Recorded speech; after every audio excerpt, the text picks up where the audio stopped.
Carlos Castaneda's Tales of Power, Part 1, A Witness to Acts of Power,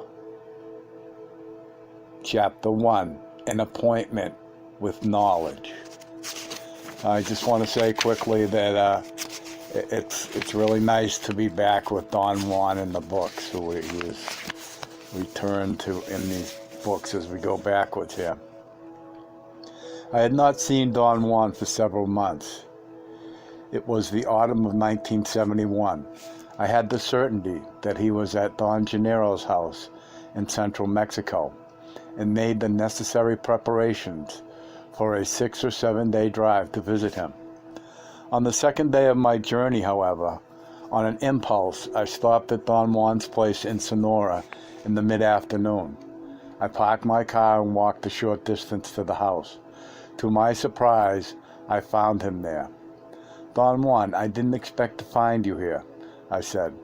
He laughed. My surprise seemed to delight him. He was sitting on an empty milk crate by the front door. He appeared to have been waiting for me. There was an air of accomplishment in the ease with which he greeted me. He took off his hat and flourished it in a comical gesture. He was leaning against the wall, sitting on the crate, as if it were a saddle. Sit down, he said in a jovial tone. "Good to see you again."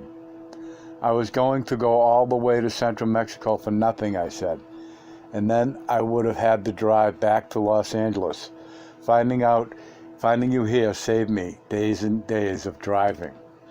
"Somehow you would have found me," he said in a mysterious tone. "But let's say that you owe me the 6 days that you would have needed to get it there. Days you should use in doing something more interesting than pressing down on the gas pedal of your car." There was something engaging in Don Juan's smile. His warmth was contagious. "Where's your writing gear?" he asked. I told him that I had left it in the car. He said that I looked unnatural without it and made me go back and get it. "I have finished writing a book," I said. He gave me a long, strange look that produced an itching in the pit of my stomach. It was as if he were pushing my middle section with a soft object. I felt like I was going to get ill. But then he turned his head to the side, and I regained my original feeling of well-being. I wanted to talk about my book, but he made a gesture that indicated he did not want me to say anything about it. He smiled. His mood was light and charming, and he immediately engaged me in a casual conversation about people and current events. Finally, I managed to steer the conversation onto the topic of my interest. I began by mentioning that I had reviewed my earlier notes and had realized that he had been giving me a detailed description of the sorcerer's world from the beginning of our association. In light of what he had said to me in those stages, I had begun to question the role of hallucinogenic plants. "Why did you make me take those power plants so many times?" I asked. He laughed and mumbled very softly, "'Cause you're dumb." I heard him the first time, but I wanted to make sure and pretended I had not understood. "I beg your pardon?" I asked. "You know what I said," he replied and stood up. He tapped me on the head as he walked by me. "You're rather slow," he said, "and there was no other way to jolt you." So none of that was absolutely necessary, I asked, however. That did not seem... Okay, so none of that was absolutely necessary, I asked. "It was in your case. There are other types of people, however, that do not seem to need them." Wait, I don't know how I got that one. He stood next to me, staring at the top of the bushes by the left side of his house. Then he sat down again and talked about Eligio, his other apprentice. He said that Eligio had taken psychotropic plants only once since he became his apprentice, and yet he was perhaps even more advanced than I was. "To be sensitive is a natural condition of certain people," he said. "You are not, but neither am I. In the final analysis, sensitivity matters very little." What's the thing that matters then? I asked. He seemed to search for an appropriate answer. What matters is that a warrior be impeccable, he said. But that's only a way of talking, a way of beating around the bush. You have already accomplished some task of sorcery, and I believe this is time to mention the source of everything that matters. So I will say that what matters to a warrior is arriving at the totality of oneself. What is the totality of oneself, Don Juan? I said that I was only going to mention it. There are still a lot of loose ends in your life that must be tied together before we can talk about the totality of oneself. He ended our conversation there. He made a gesture with his hands to signal that he wanted me to stop talking. Apparently there was something or somebody nearby. He tilted his head to the left as if to listen. I could see the whites of his eyes as he focused on the bushes beyond the house to his left. He listened attentively for a few moments, and then stood up, came to me, and whispered in my ear that we had to leave the house and go for a walk. Is there something wrong? I asked him, also in a whisper. No, nothing is wrong, he said. Everything is rather right. He led me into the desert chaparral. We walked for perhaps half an hour, and then came to a small circular area free of vegetation, a spot about 12 feet in diameter where the reddish dirt was packed and perfectly flat. There were no signs, however, that machinery had cleared and flattened the area. Don Juan sat down in the center of it, facing the southeast. He pointed to a place about 5 feet away from him and asked me to sit there facing him. What are we doing here? I asked. We have an appointment here tonight, he replied. He scanned the surroundings with a quick glance, turning around on his seat until he was again facing the southeast. His movements had alarmed me. I asked him who we had an appointment with. With knowledge, he said. Let's say that knowledge is prowling around here. He did not let me hook on to the cryptic answer. He quickly changed the subject, and in a jovial tone, he urged me to be natural. That is, to take notes and talk as we would have done at his house. What was the most pressing on my mind at the time was the vivid sensation I had had 6 months before of talking to a coyote.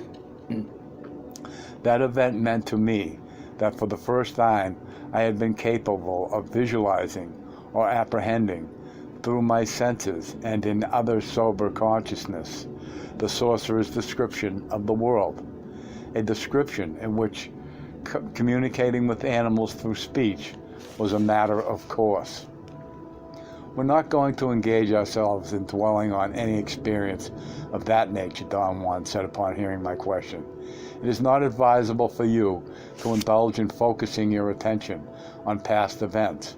We may touch on them, but only in reference. Why is that so, Don Juan?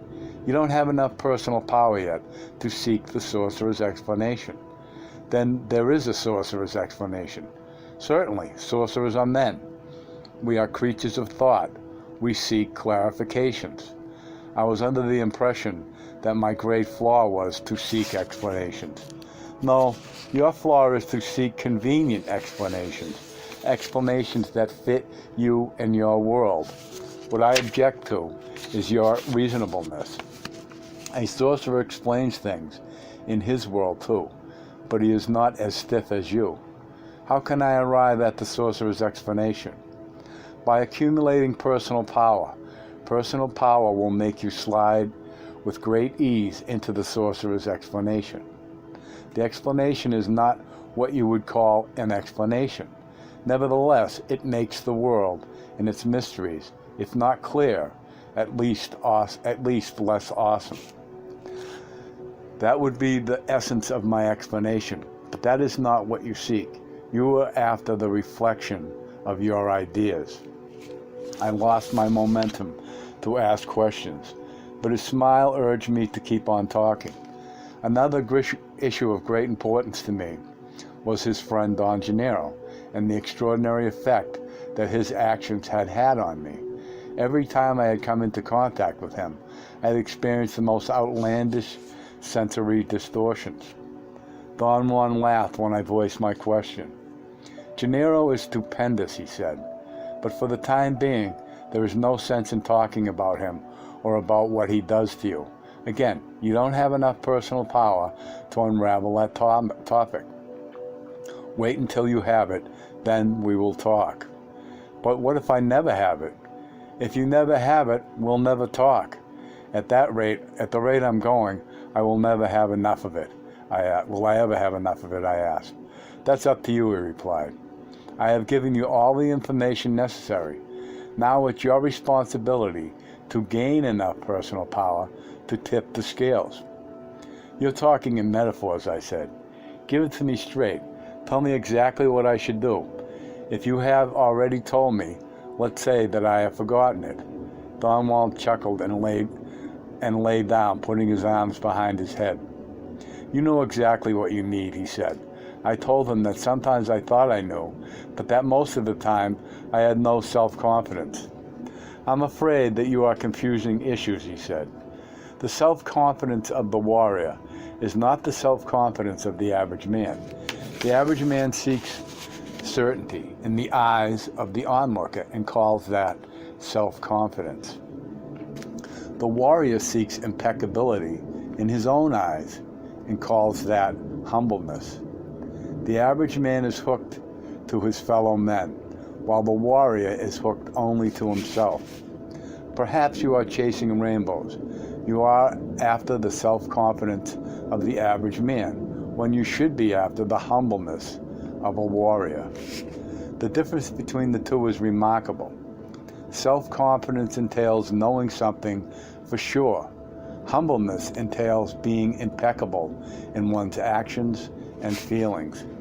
I've been trying to live in accordance with your suggestions, I said. I may not be the best, but I'm the best of myself. Is that impeccability? No, you must do better than that. You must push yourself beyond your limits all the time. But that would be insane, Don Juan. No one can do that. There are lots of things that you do now which would have seemed insane to you 10 years ago. Those things themselves did not change, but your idea of yourself changed. What was impossible before is perfectly possible now, and perhaps your total success in changing yourself is only a matter of time. In this affair, the only possible course that a warrior has is to act consistently and without reservations. You know enough of the warrior's way to act accordingly, but your old habits and routines stand in your way. I understood what he meant. Do you think that writing is one of the old habits I should change, I asked. Should I destroy my new manuscript?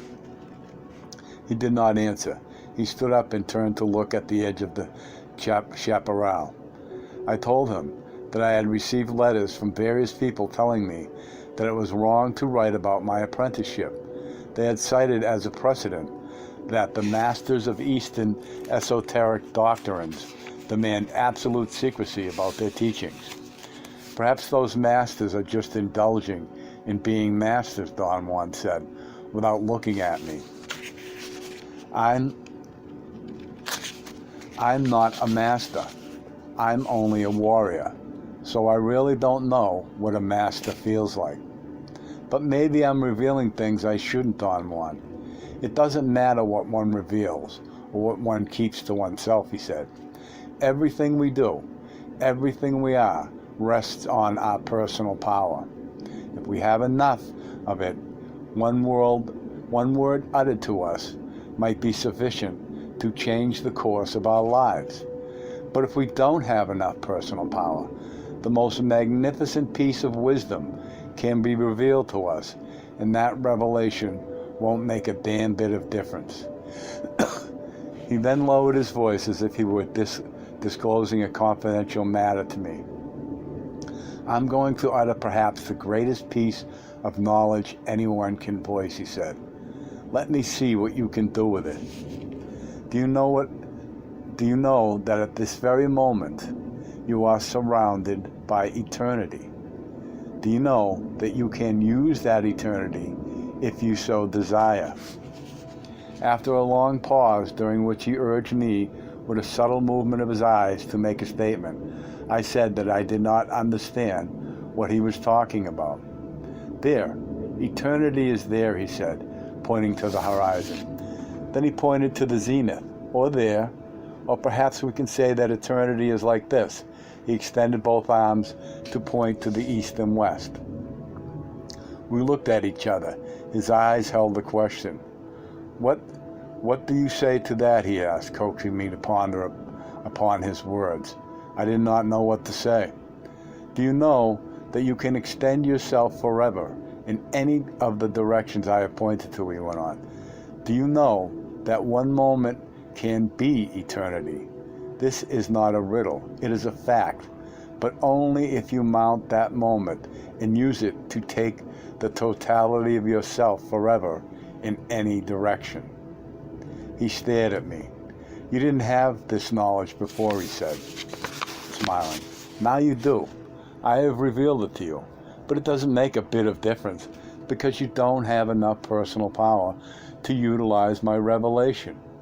Yet if you did have enough personal power, my words alone would serve as the means for you to round up the totality of yourself and to get the crucial part of it out of the boundaries in which it is contained.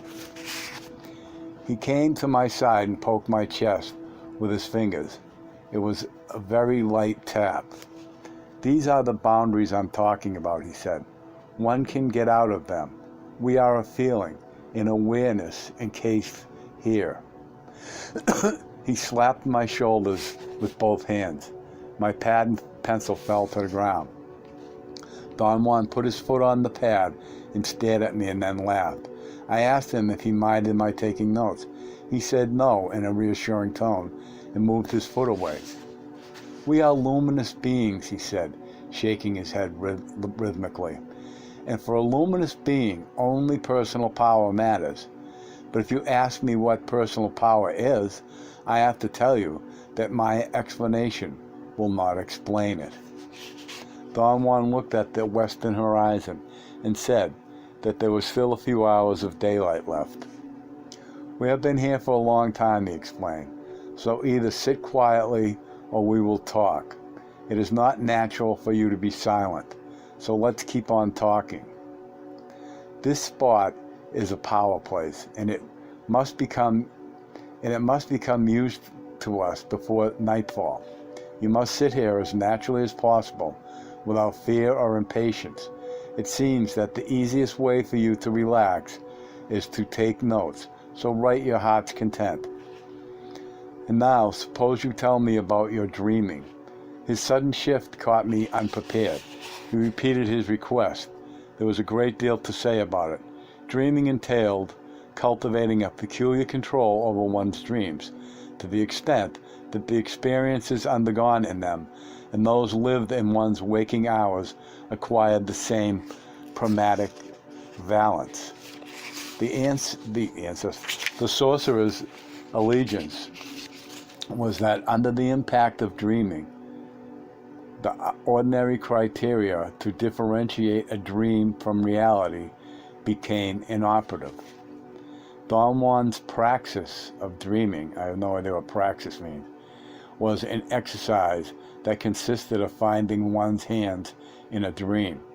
In other words, one had to deliberately dream that one was looking for and could find one's hands in a dream by simply dreaming that one lifted one's hands to the level of the eyes.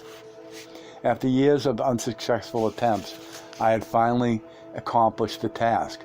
Looking at it in retrospect, it had become evident to me that I had succeeded only after I had gained a degree of control over the world of my everyday life. Don Juan wanted to know the salient points. I began telling him that the difficulty of setting up the command to look at my hand seemed to be quite often insurmountable. He had warned me that the early stage of the preparatory facet, which he called setting up dreaming, consisted of a deadly game that one's mind played with itself, and that some part of myself was going to do everything it could to prevent the fulfilling of my task. That could include, Don Juan had said, plunging me into a loss of meaning, melancholia, or even a suicidal depression. I did not go that far, however. My experience was rather on the light, comical side. Nonetheless, the result was equally frustrating. Every time I was about to look at my hands in a dream, something extraordinary would happen. I would begin to fly, or my dream would turn into a nightmare, or it would simply become a very pleasant experience of bodily excitation. Everything in the dream would extend far beyond the normal in matters of vividness, and therefore be terribly absorbing. My original intention of observing my hands was always forgotten in light of the new situation. One night, quite unexpectedly, I found my hands in my dreams. I dreamt that I was walking on an unknown street in a foreign city, and suddenly I lifted up my hands and placed them in front of my face. It was as if something within myself had given up and had permitted me to watch the backs of my hands. Don Juan's instruction had been that as soon as the sight of my hands would begin to dissolve or change into something else, I had to shift my view from my hands to any other element in the surroundings of my dream. In that particular dream, I had shifted my view to a building at the end of the street. When the sight of the building began to dissipate, I focused my attention on the other elements of the surroundings in my dream. The end result was an incredibly clear composite picture of a deserted street in some unknown foreign city. Don Juan made me continue with my account of other experiences in dreaming. We talked for a long time. At the end of my report, he stood up and went to the bushes. I also stood up. I was nervous. It was an unwarranted sensation since there was nothing precipitating fear or concern. Don Juan returned shortly. He noticed my agitation. "Calm down," he said, holding my arm gently. He made me sit down and put my notebook on my lap. He coaxed me to write. His argument was that I should not disturb the power place with unnecessary feelings of fear or hesitation. "Why do I get so nervous?" I asked. "It's natural," he said. "Something in you is threatened by your activities in dreaming. As long as you did not think about those activities, you were all right.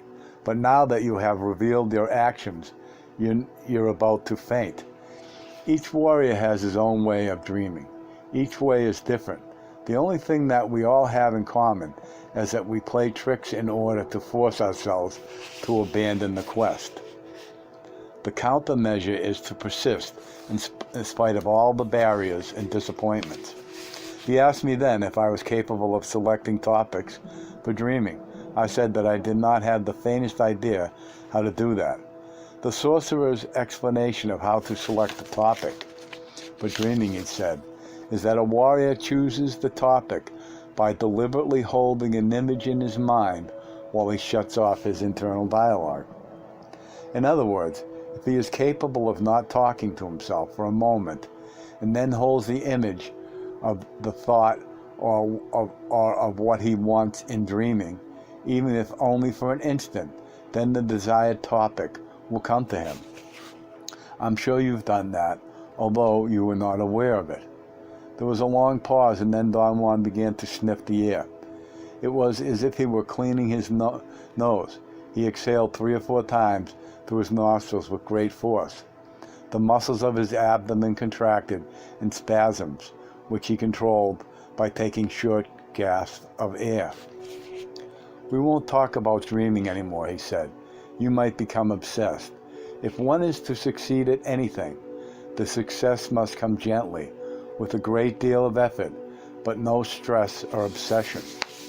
He stood up and walked to the edge of the bushes. He leaned forward and peered into the foliage. He seemed to be examining something in the leaves without getting too close to them.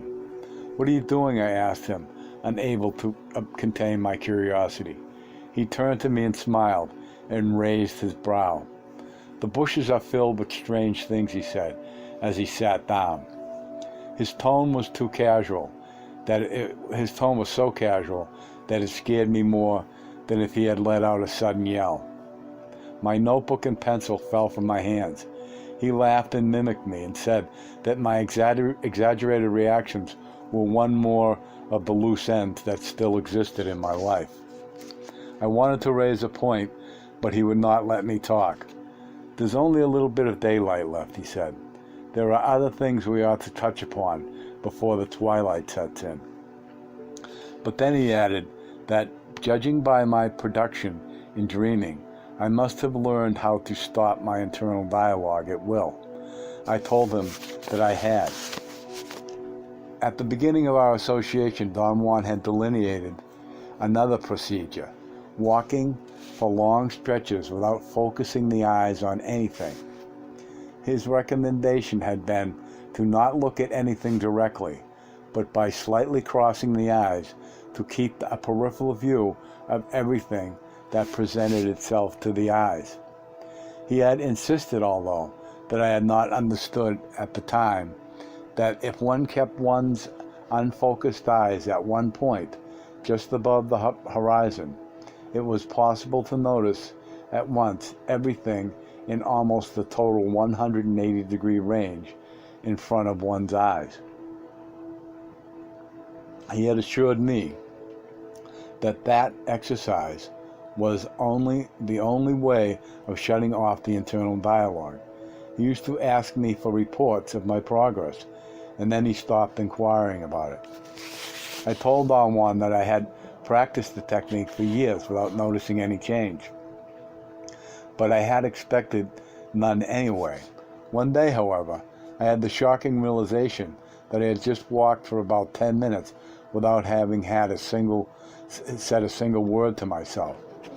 I mentioned to Don Juan that on that occasion I also became cognizant that stopping the internal dialogue involved more than merely curtailing the words I said to myself. My entire thought process had stopped, and I had felt I was practically suspended, floating. A sensation of panic had ensued from that awareness, and I had to resume my internal dialogue as an antidote.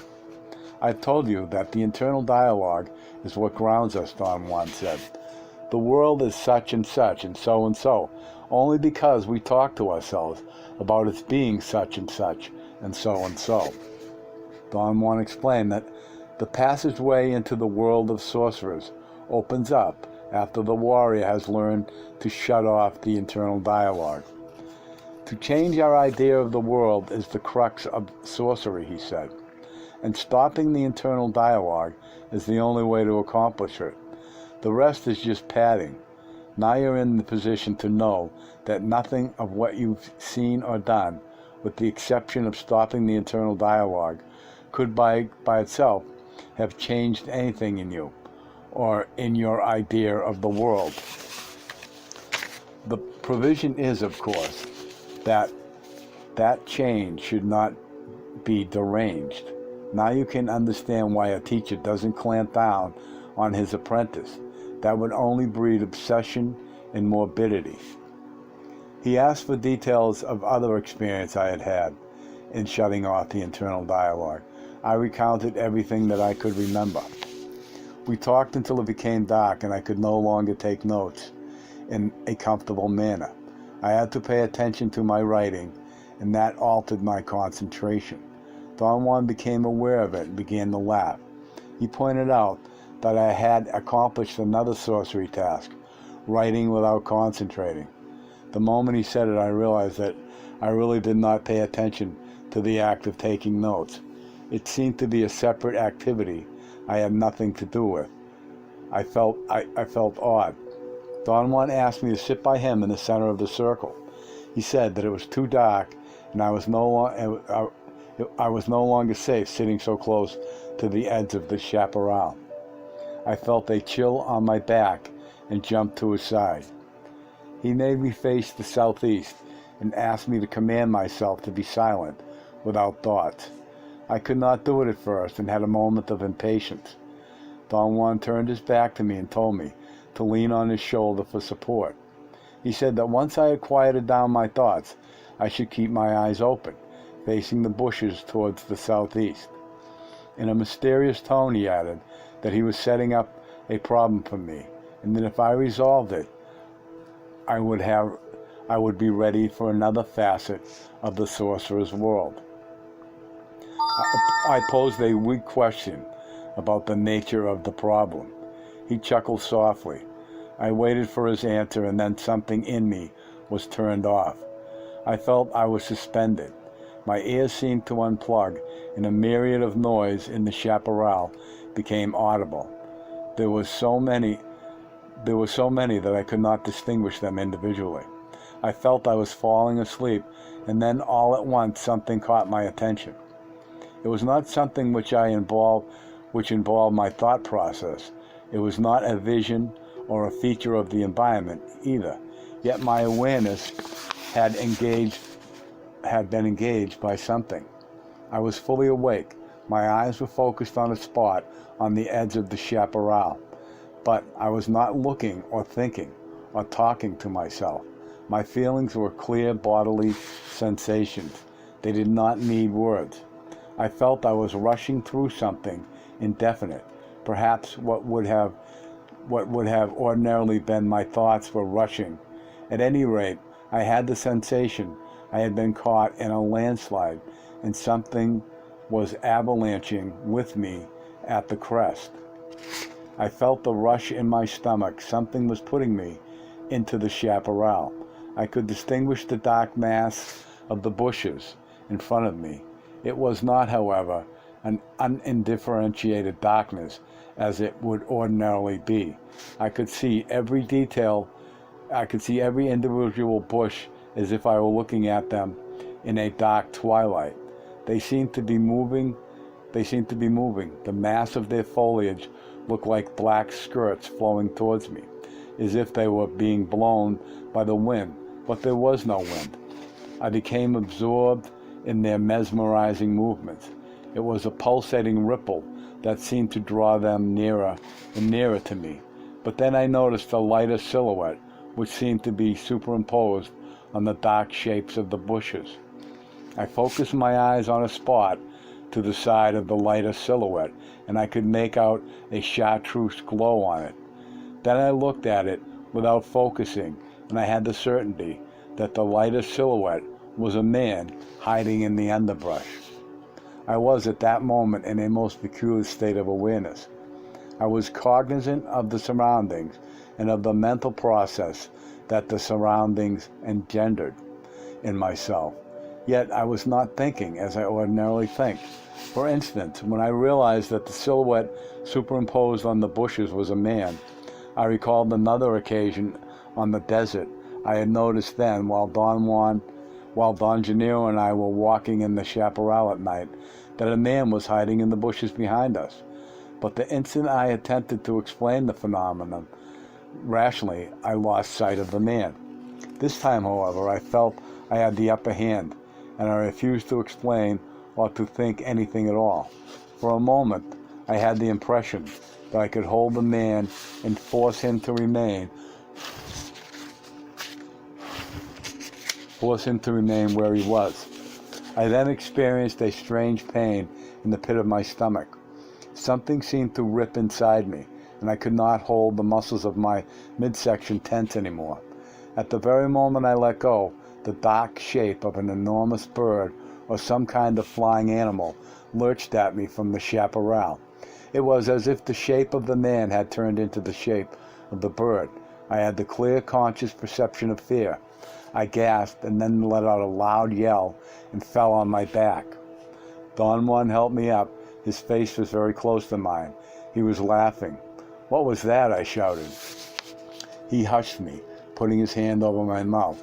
He put his lips to my ear and whispered, that we had to leave this area in a calm and collected fashion, as if nothing had happened. We walked side by side. His pace was relaxed and even. A couple of times he turned around quickly. I did the same, and twice I caught sight of a dark mass that seemed to be following us. I heard a loud, eerie shriek behind me. I experienced a moment of sheer terror. Ripples ran through the muscles of my stomach.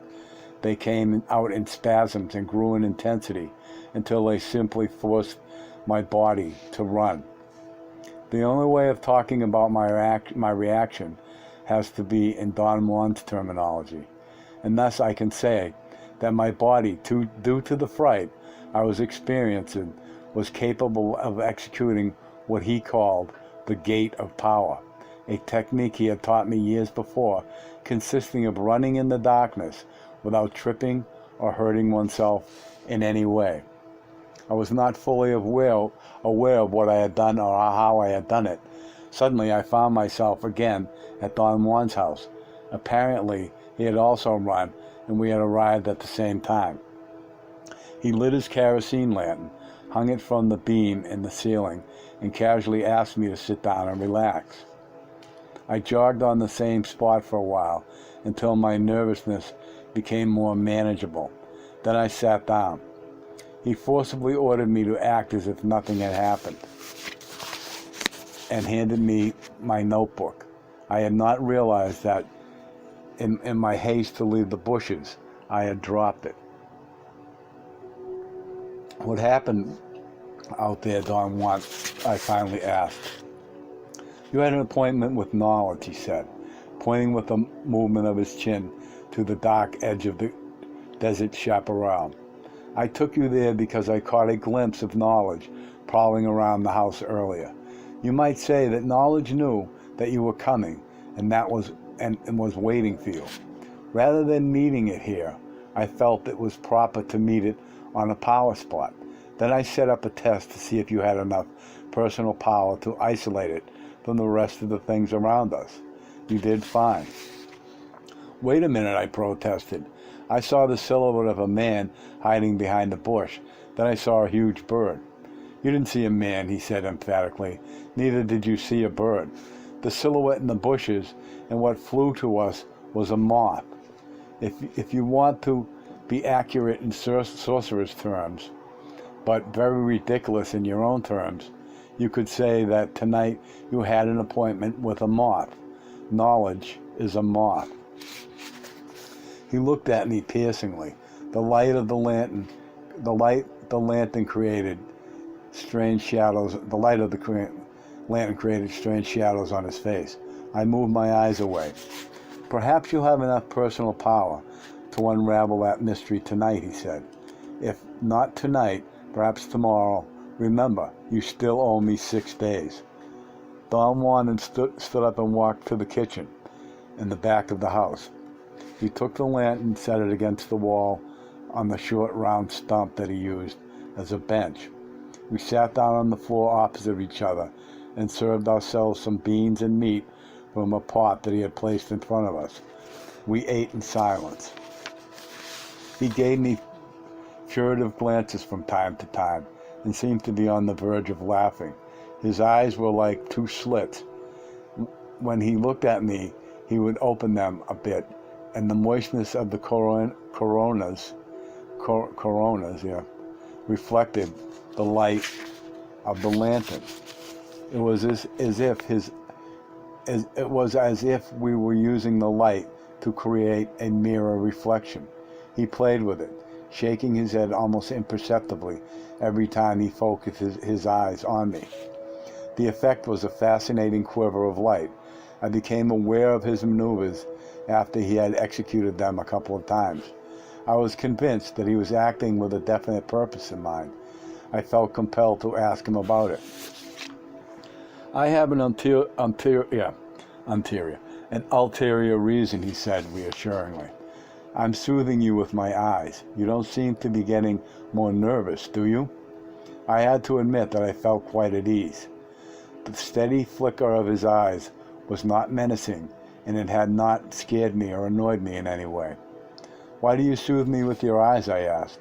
He repeated that imperceptible shake of his head, the cornea, I'm going to say coroneas, the eye coroneas, I can't say it now, of the eyes were indeed reflecting the light of the kerosene lantern. Forget it. I try to do it yourself, he said. Casually, he gave me himself another serving of food. You can soothe yourself. I tried to shake my head. My movements were awkward. You won't soothe yourself bobbing your head like that, he said, and laughed. The corona of your eyes? You'll give yourself a headache instead. The secret is not the head shake, but is the feeling that comes to the eyes from the area below the stomach. This is what makes the head shake. He rubbed his umbilical region. After I finished eating, I slouched against a pile of wood and some burlap sacks. I tried to imitate his head shake. Don Juan seemed to be enjoying himself immensely. He giggled and slapped his thighs. Then a sudden noise interrupted his laughter. I heard a strange deep sound, like a tapping on wood, that came from the chaparral. Don Juan jutted his chin, signaling for me to remain alert. That's the little moth calling you, he said, in an unemotional tone. I jumped to my feet. The sound ceased instantaneously. I looked at Don Juan for an explanation. He had a comical gesture of helplessness, shrugging his shoulders. You haven't fulfilled your appointment yet, he added. I told him that I felt unworthy and that perhaps I should go home and come back when I felt stronger. You're talking nonsense, he snapped.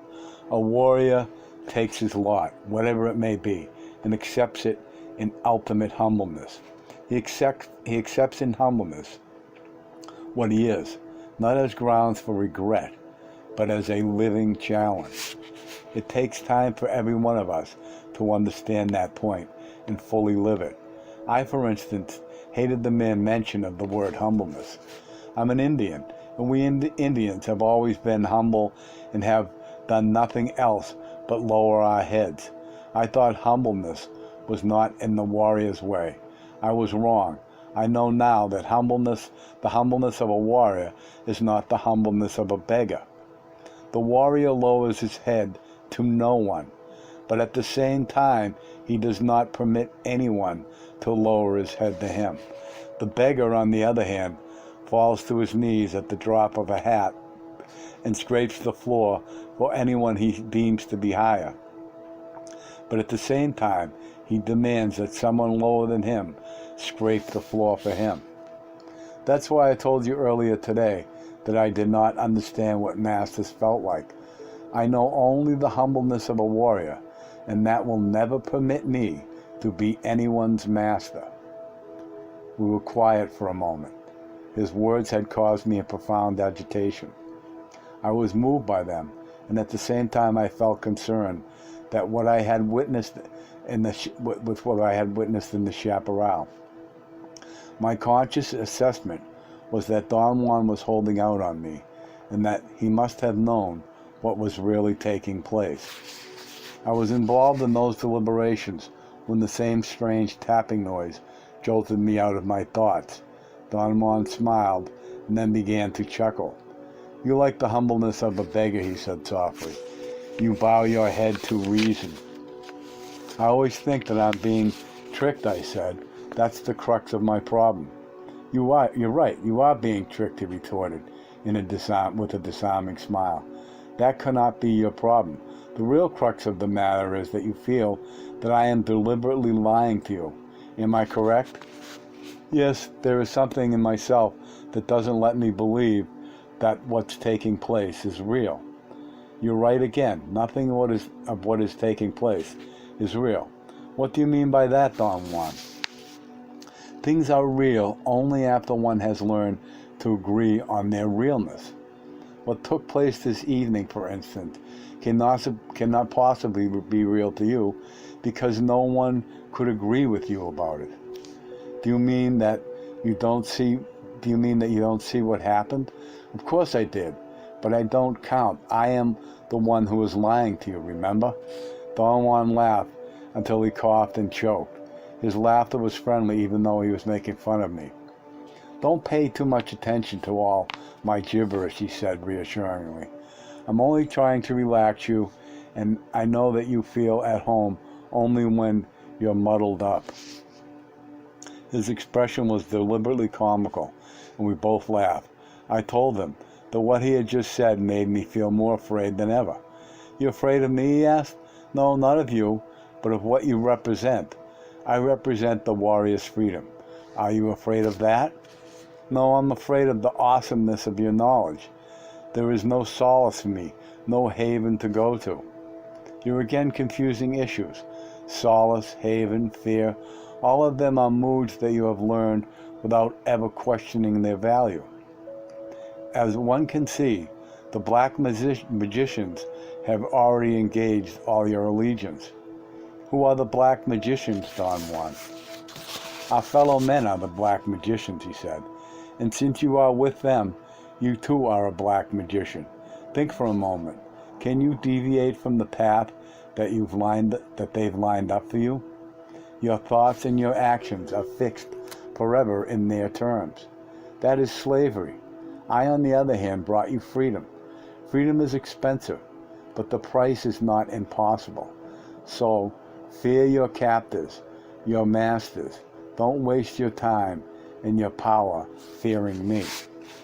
I knew that he was right, and yet in spite of my genuine agreement with him, I also knew that my lifelong habits would unavoidably make me stick to my old path. I did not feel like a slave. After a long silence, Don Juan asked me if I had enough strength for another bout with knowledge. Do you mean with the moth? I asked, half in jest. His body contorted with laughter. It was as if I had just told him the funniest joke in the world. What do you really mean when you say that knowledge is a moth? I asked. I have no other meanings, he replied. A moth is a moth. I thought that by now, with all your accomplishments, you would have enough power to see. You caught sight of a man instead, and that is not true seeing. From the beginning of my apprenticeship, Don Juan had depicted the concept of seeing as a special capacity that one could develop, which would allow one to apprehend the ultimate nature of things.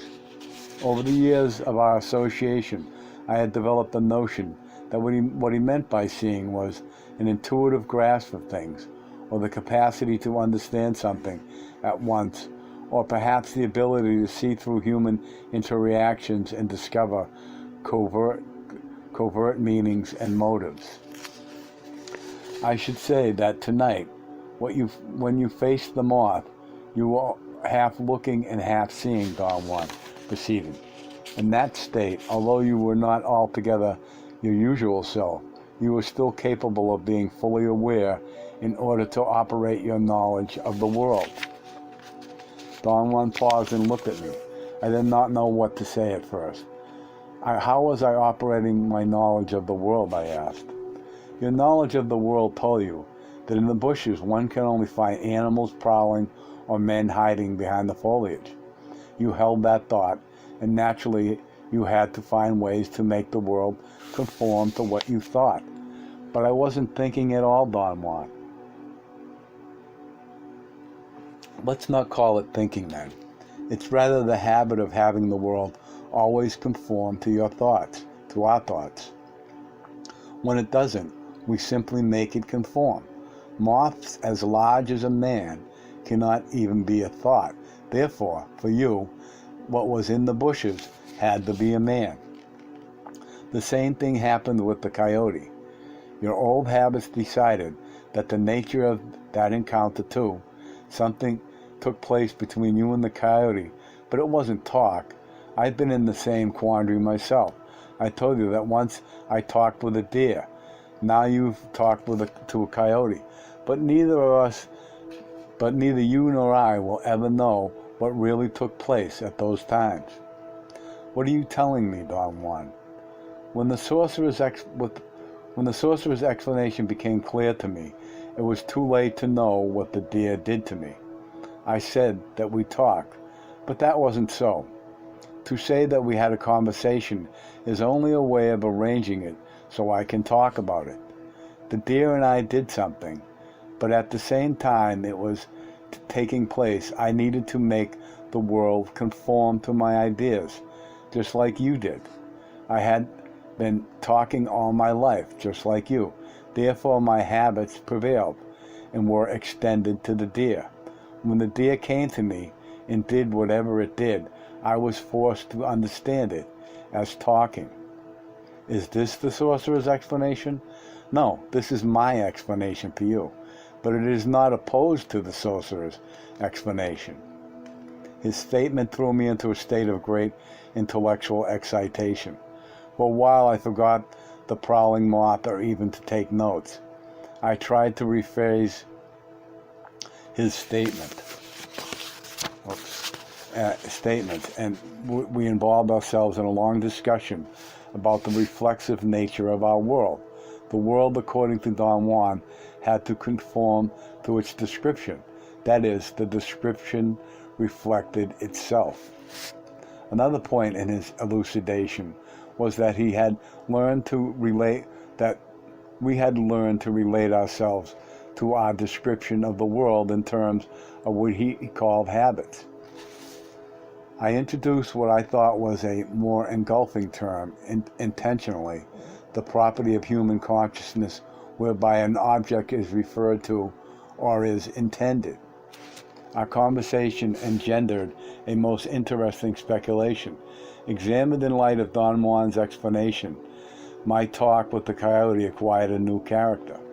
I had indeed intended the dialogue, since I had never known another avenue of intentional communication. I had also succeeded in conforming to the description of that communication, that communication takes place through dialogue, and thus I made the description reflect itself. I had a moment of great elation. Don Juan laughed and said, to be so moved by words was another aspect of my foolery. He made a comical gesture of talking without sounds. All of us go through the same shenanigans, he said, after a long pause. The only way to overcome them is to persist in acting like a warrior. The rest comes of itself and by itself. What is the rest, Don Juan? Knowledge and power. Men of knowledge have both, and yet none of them could tell you how they got to have them, except that they have had to keep on acting like warriors, and at a given moment everything changed. He looked at me. He seemed undecided, then stood up and said that I had no other recourse but to keep my appointment with knowledge. I felt a shiver. My heart began to pound fast. I got up. Don Juan moved around me as if he were examining my body from every possible angle. He signaled me to sit down and to keep on writing. If you get too frightened, you won't be able to keep your appointment, he said. A warrior must be calm and collected and must never lose his grip. I'm really scared, I said. Moth or whatever there is prowling around out there in the bushes. Of course there is, he explained.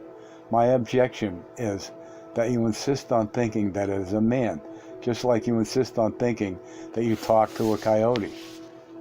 A part of me fully understood his point. There was, however, another aspect of myself that I could not let go, in spite of my evidence,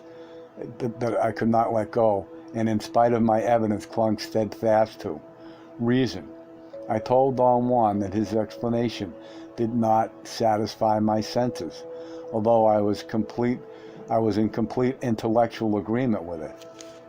That's the flaw with the words, he said, in a reassuring tone.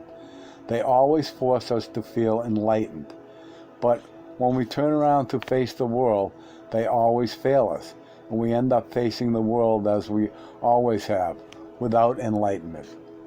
For this reason, the sorcerer seeks to act rather than to talk, and to this effect, he gets a new description of the world, a new description where talking is not that important and where new acts have new reflections. He sat down by me and gazed into my eyes and asked me to voice what I had really seen in the chaparral.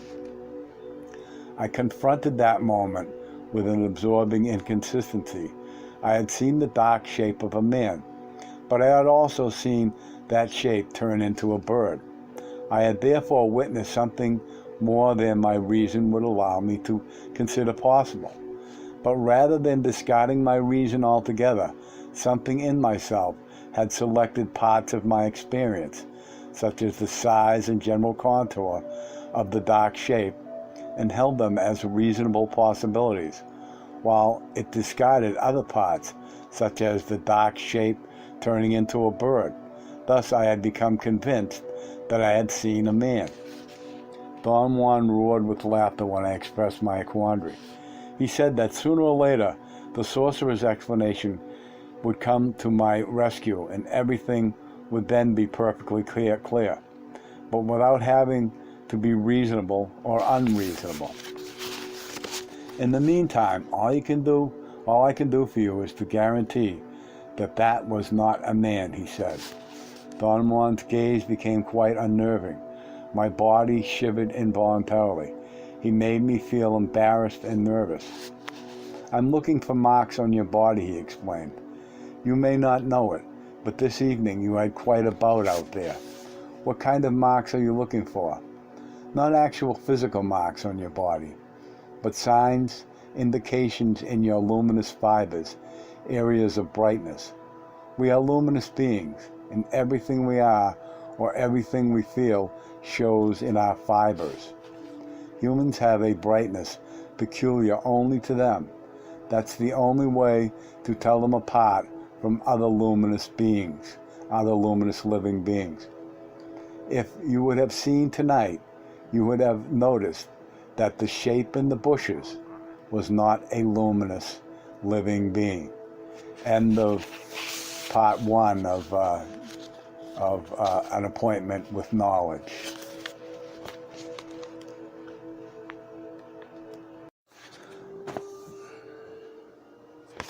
Carlos Castaneda's Tales of Power, Part 1, A Witness to Acts of Power, Chapter 1, An Appointment with Knowledge, Part 2. Now if I can find the page here.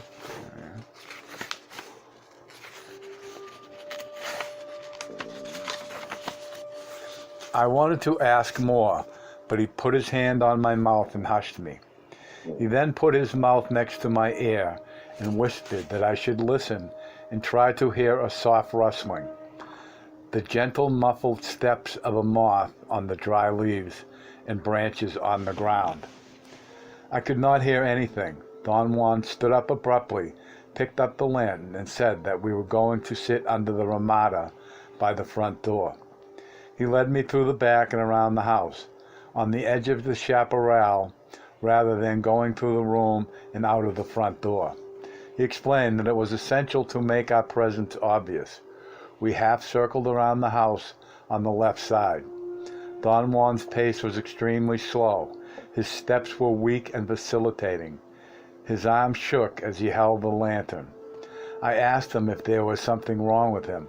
He winked at me and whispered that the big moth that was prowling around had an appointment with a young man, and that the slow gait of a feeble old man was an obvious way of showing who was the appointee. When we finally arrived at the front of the house, Don Juan looked at the lantern, hooked the lantern on a beam, and then made me sit with my back against the wall. He sat to my right. We're going to sit here, he said, and you are going to write and talk to me in a very normal manner. The moth that lurched at you today is around in the bushes. After a while, it will come closer to look at you. That's why I put a lantern on a beam right above you. The light will guide the moth to find you, but when it gets to the edge of the bushes, it will call you. It is a very special sound. The sound by itself may help you. What kind of sound is it, Don Juan? It is a song, the haunting call that moths produce. Ordinarily it cannot be heard, but the moth out there in the bushes is a rare moth, and you will hear its call clearly, providing that you are impeccable. It will remain with you for the rest of your life. What is it going to help me with? Tonight, you're going to try to finish what you've started earlier. Seeing happens only when a warrior is capable of stopping the internal dialogue. Today, you stopped your talk at will, out there in the bushes, and you saw. What you saw was not clear. You thought it was a man. I say it was a moth. Neither of us is correct, but that's because we have to talk. I still have the upper hand because I see better than you, and because I'm familiar with the sorcerer's explanation.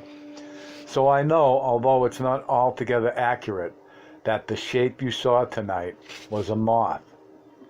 And now you're going to remain silent and thoughtless and let that little moth come to you again. I could hardly take notes.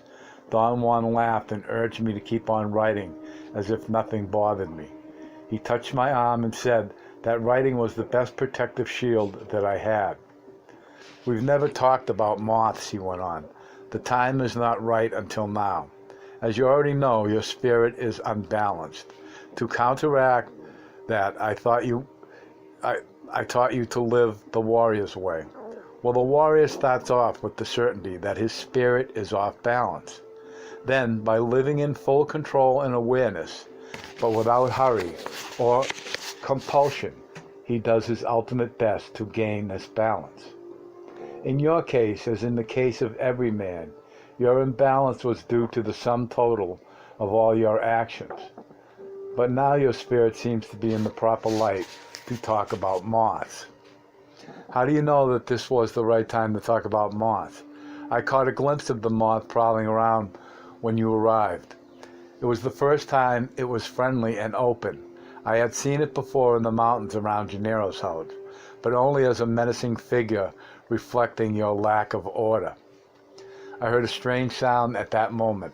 It was like a muffled creaking of a branch rubbing against another, or like the sputtering of a small motor heard from a distance. It changed scales like a musical tone, creating an eerie rhythm. Then it stopped. That was the moth, Don Juan said. Perhaps you've already noticed that. Although the light of the lantern is bright enough to attract moths, there isn't a single one flying around it. I had not paid attention to it, but once Don Juan made me aware of it, I also noticed an incredible silence in the desert around the house. Don't get jumpy, he said calmly. There is nothing in this world that a warrior cannot account for. You see, a warrior considers himself already dead, so there is nothing for him to lose. The worst has already happened to him. Therefore, he's clear and calm. Judging him by his acts or his words, one would never suspect that he has witnessed everything. Don Juan's words, and above all his mood, were very soothing to me.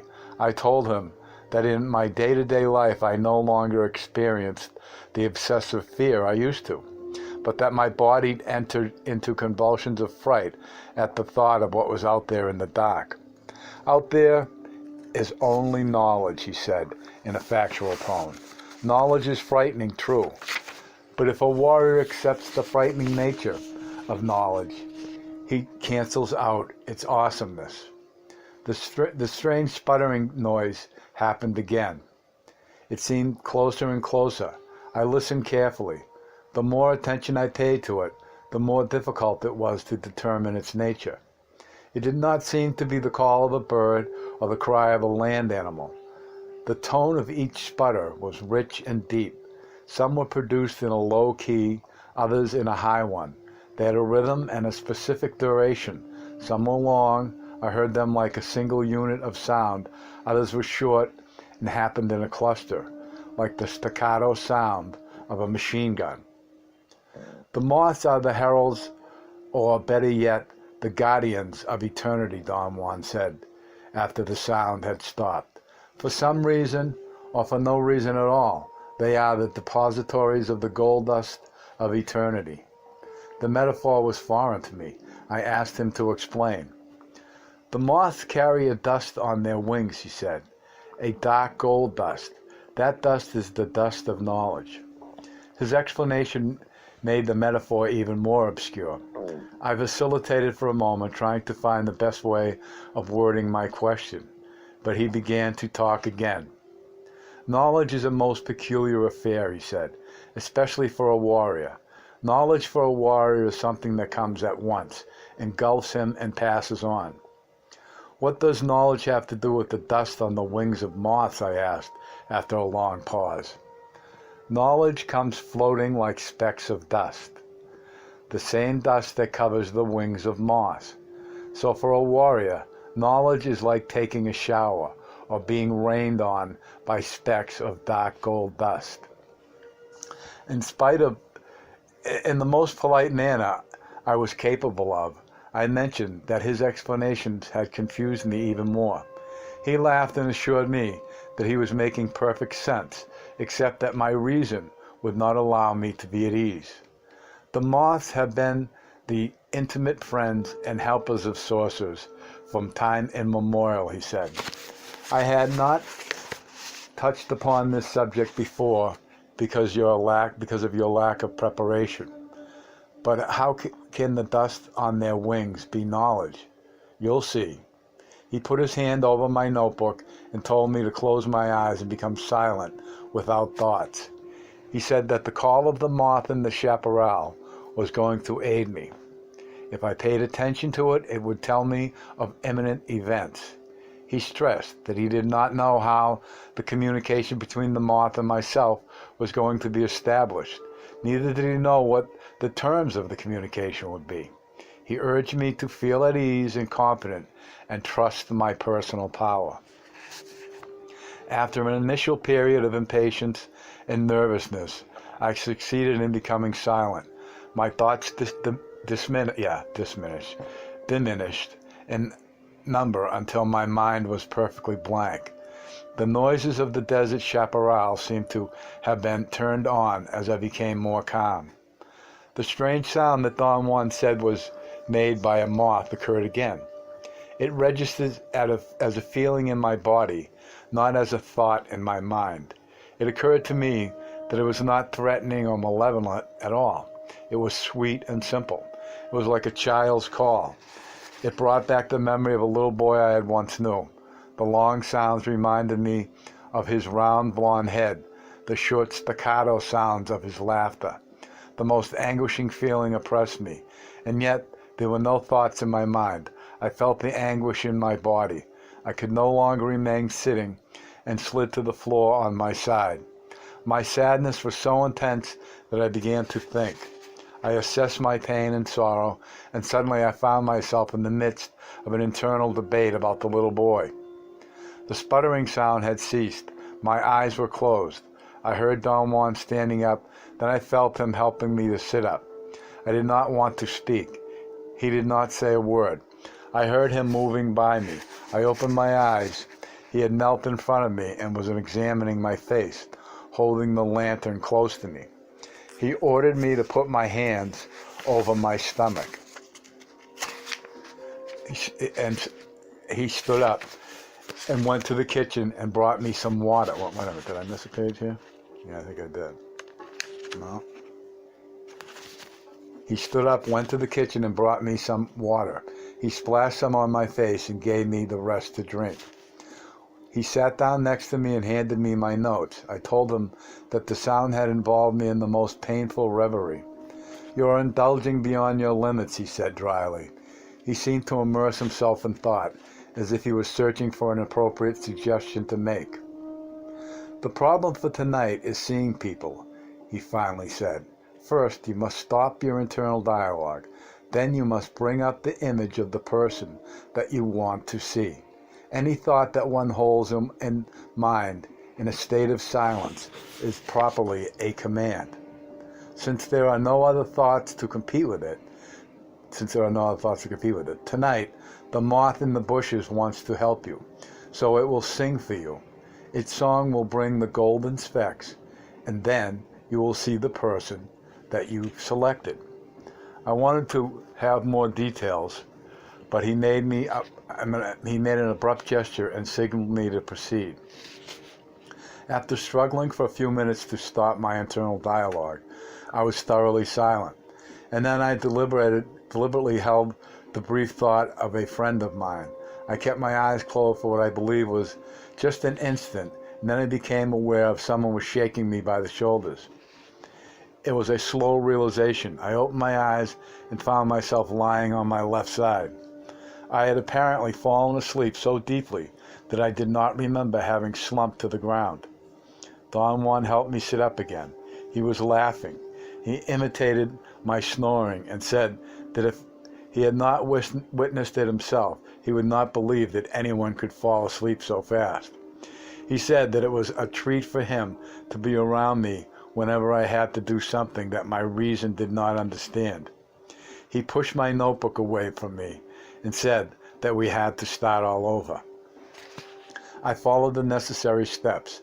The strange sputtering sound happened again.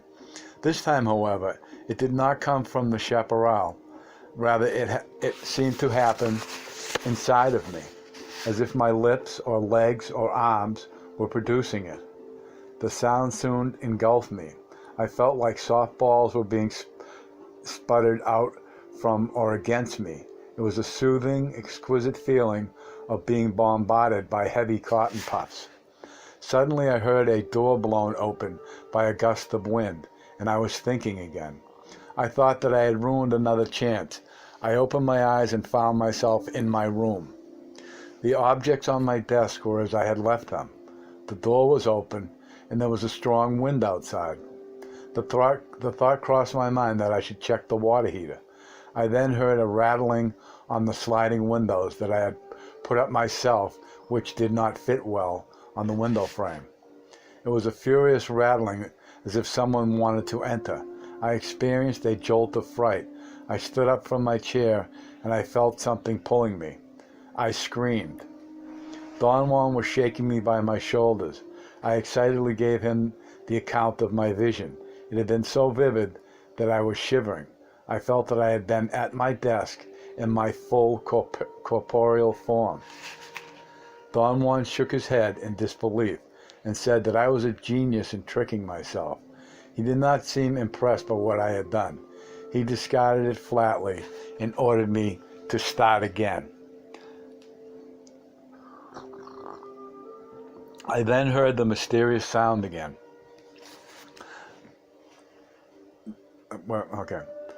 It came to me, as Don Juan had suggested, in the form of a rain of golden specks. I did not feel that they were flat specks or flakes, as he had described them, but rather spherical bubbles. They floated towards me. One of them burst open and revealed the scene to me. It was as if it had stopped in front of my eyes and opened up, disclosing a strange object. It looked like a mushroom. I was definitely looking at it, and what I was experiencing was not a dream. The mushroom-like object remained unchanged within my field of vision, and then it popped, as I thought the light that was shining on it had been turned off. An interminable darkness followed it. I felt a tremor, a very unsettling jolt, and then I had the abrupt realization that I was being shaken. All at once my senses were turned on. Don Juan was shaking me vigorously, and I was looking at him. I must have just opened my eyes at that moment. He sprinkled water on my face. The coldness of the water was very appealing. After a moment's pause, he wanted to know what had happened. I recounted every detail of my vision. "But what did I see?" I asked. "Your friend," he retorted. I laughed and patiently explained that I had seen a mushroom-like figure, although I had no criteria to judge dimensions. I had the feeling that it was just about a foot long. Don Juan emphasized that the feeling was all that counted. He said that my feelings were the gauge that assessed the state of being of the subject I was seeing.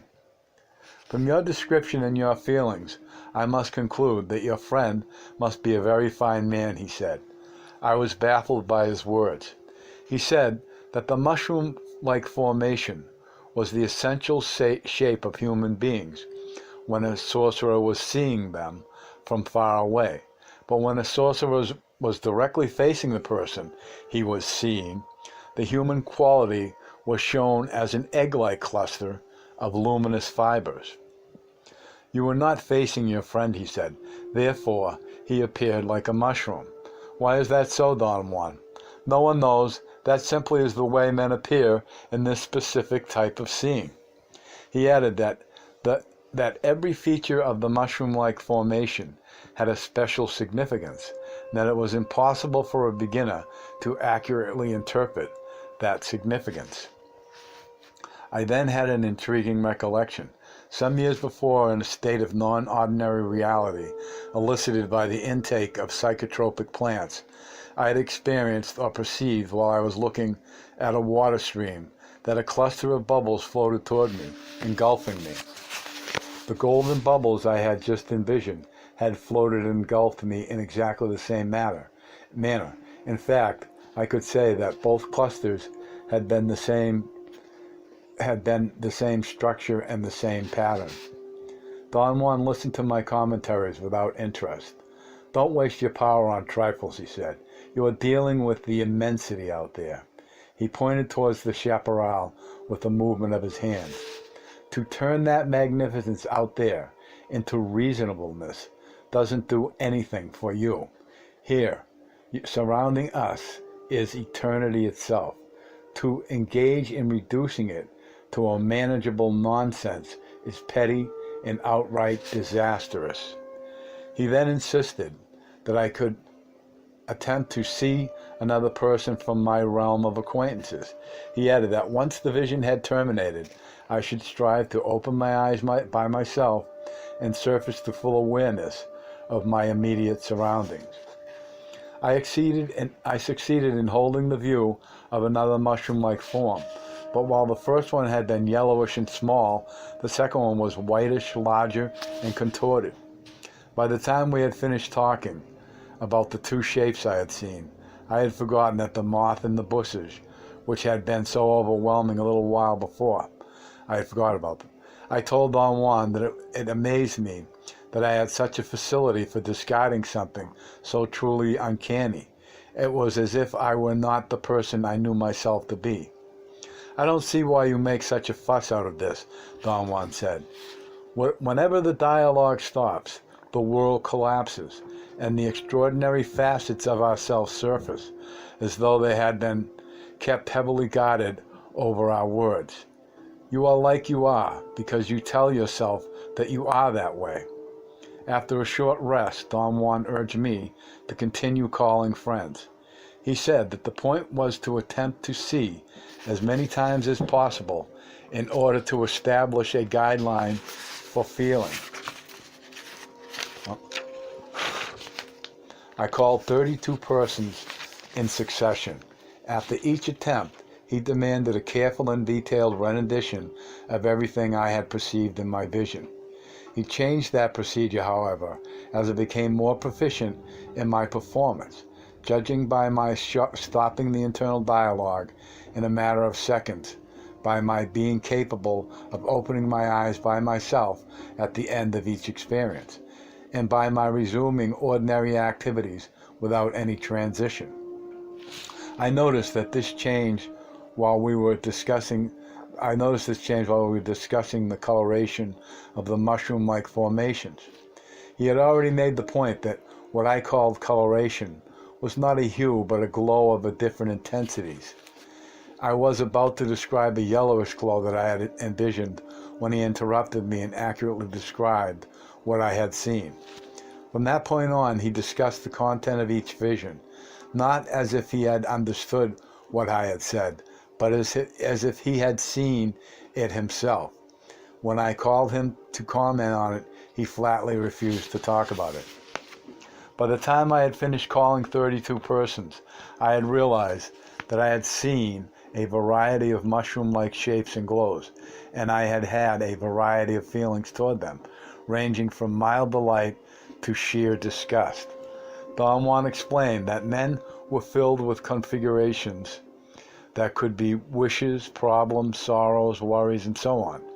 He asserted that only a profoundly powerful sorcerer could untangle the meaning of those configurations, and that I had to be content with viewing only the general shape of men. I was very tired. There was something indeed fatiguing about those strange shapes. My overall sensation was one of queasiness. I had not liked them. They had made me feel trapped and doomed. Don Juan commanded me to write in order to dispel the sensation of somberness. And after a long silent interval during which I could not write anything, he asked me to call on people that he himself would select. A new series of forms emerged. They were not mushroom-like, but more like Japanese cups of sake, turned upside down. Some of them had a head-like formation, just like the foot of a sake, like the foot of sake cups. Others were more round. Their shapes were appealing and peaceful. I sensed that there was some inherent feeling of happiness about them. They bounced as opposed to being earthbound heaviness that the previous batch had exhibited. Somehow, the mere fact that they were there eased my fatigue. Among the persons he had selected was his apprentice, Eligio. When I summoned the vision of Eligio, I got a jolt that shook me out of my visionary state. Eligio had a long white shape that jerked and seemed to leap at me. Don Juan explained that Eligio was a very talented apprentice, and that he, no doubt, had noticed that someone was seeing him. Another of Don Juan's selections was Pablito, Don Gennaro's apprentice. The jolt that the vision of Pablito gave me was even greater than Eligio's. Don Juan laughed so hard that tears rolled down his cheeks. "Why are those people shaped differently?" I asked. "They have more personal power," he replied. "As you might have noticed, they are not pegged down to the ground. What has given them that lightness? Were they born that way?" "We are all born that light and bouncy, but we become earthbound and fixed. We make ourselves that way. So perhaps we may say that these people are shaped differently because they live like warriors. But that's not important, though. What's of value is that you are at the edge now. You've called 47 people, and there is only one more left in order for you to complete the original 48. I remembered at that moment that years before he had told me, while discussing corn sorcery and divination, that the number of corn kernels that a sorcerer possessed was 48. He had never explained why. I asked him again, "Why 48? 48 is our number," he said. "That's what makes us men. I don't know why. Don't waste your power in idiotic questions." He stood up and scratched his arms and legs. He told me to do the same. I noticed that there was a tinge of light in the sky towards the east. We sat down again. He leaned over and put his mouth to my ear. "The last person you're going to call is Gennaro, the real McCoy," he whispered. I felt a strange curiosity and excitation. I breezed through the required steps. The strange sound from the edge of the chaparral became vivid and acquired a new strength. I had almost forgotten about it. The golden bubbles engulfed me. Then in one of them I saw Don Gennaro himself. He was standing in front of me, holding his hat in his hand. He was smiling. I hurriedly opened my eyes and was about to speak to Don Juan, but before I could say a word, my body stiffened like a board. My hair stood on end, and for a long moment I didn't know what to do or say. Don Gennaro was standing right in front of me, in person. I turned to Don Juan. He was smiling. Then both of them broke into a giant laugh. I also tried to laugh. I could not. I stood up. Don Juan handed me a cup of water. I drank it automatically. I thought he was going to sprinkle water on my face. Instead, he refilled my cup. Don Gennaro scratched his head and hid a grin. "Aren't you going to greet Gennaro?" Don Juan asked. It took an enormous effort for me to organize my thoughts and my feelings. and finally I mumbled some greeting to Don Gennaro. He took a bow. "You called me, didn't you?" he asked, smiling. I muttered my amazement at having found him standing there. "He did call you," Don Juan interjected. "Well, here I am," Don Gennaro said. "What can I do for you?" Slowly my mind seemed to become organized, and finally I had a sudden insight. My thoughts were crystal clear, and I knew that what had taken place. I figured that Don Gennaro had been visiting with Don Juan, and that as soon as he had heard my car approach, Don Gennaro had slipped into the bushes and had remained in hiding until it got dark.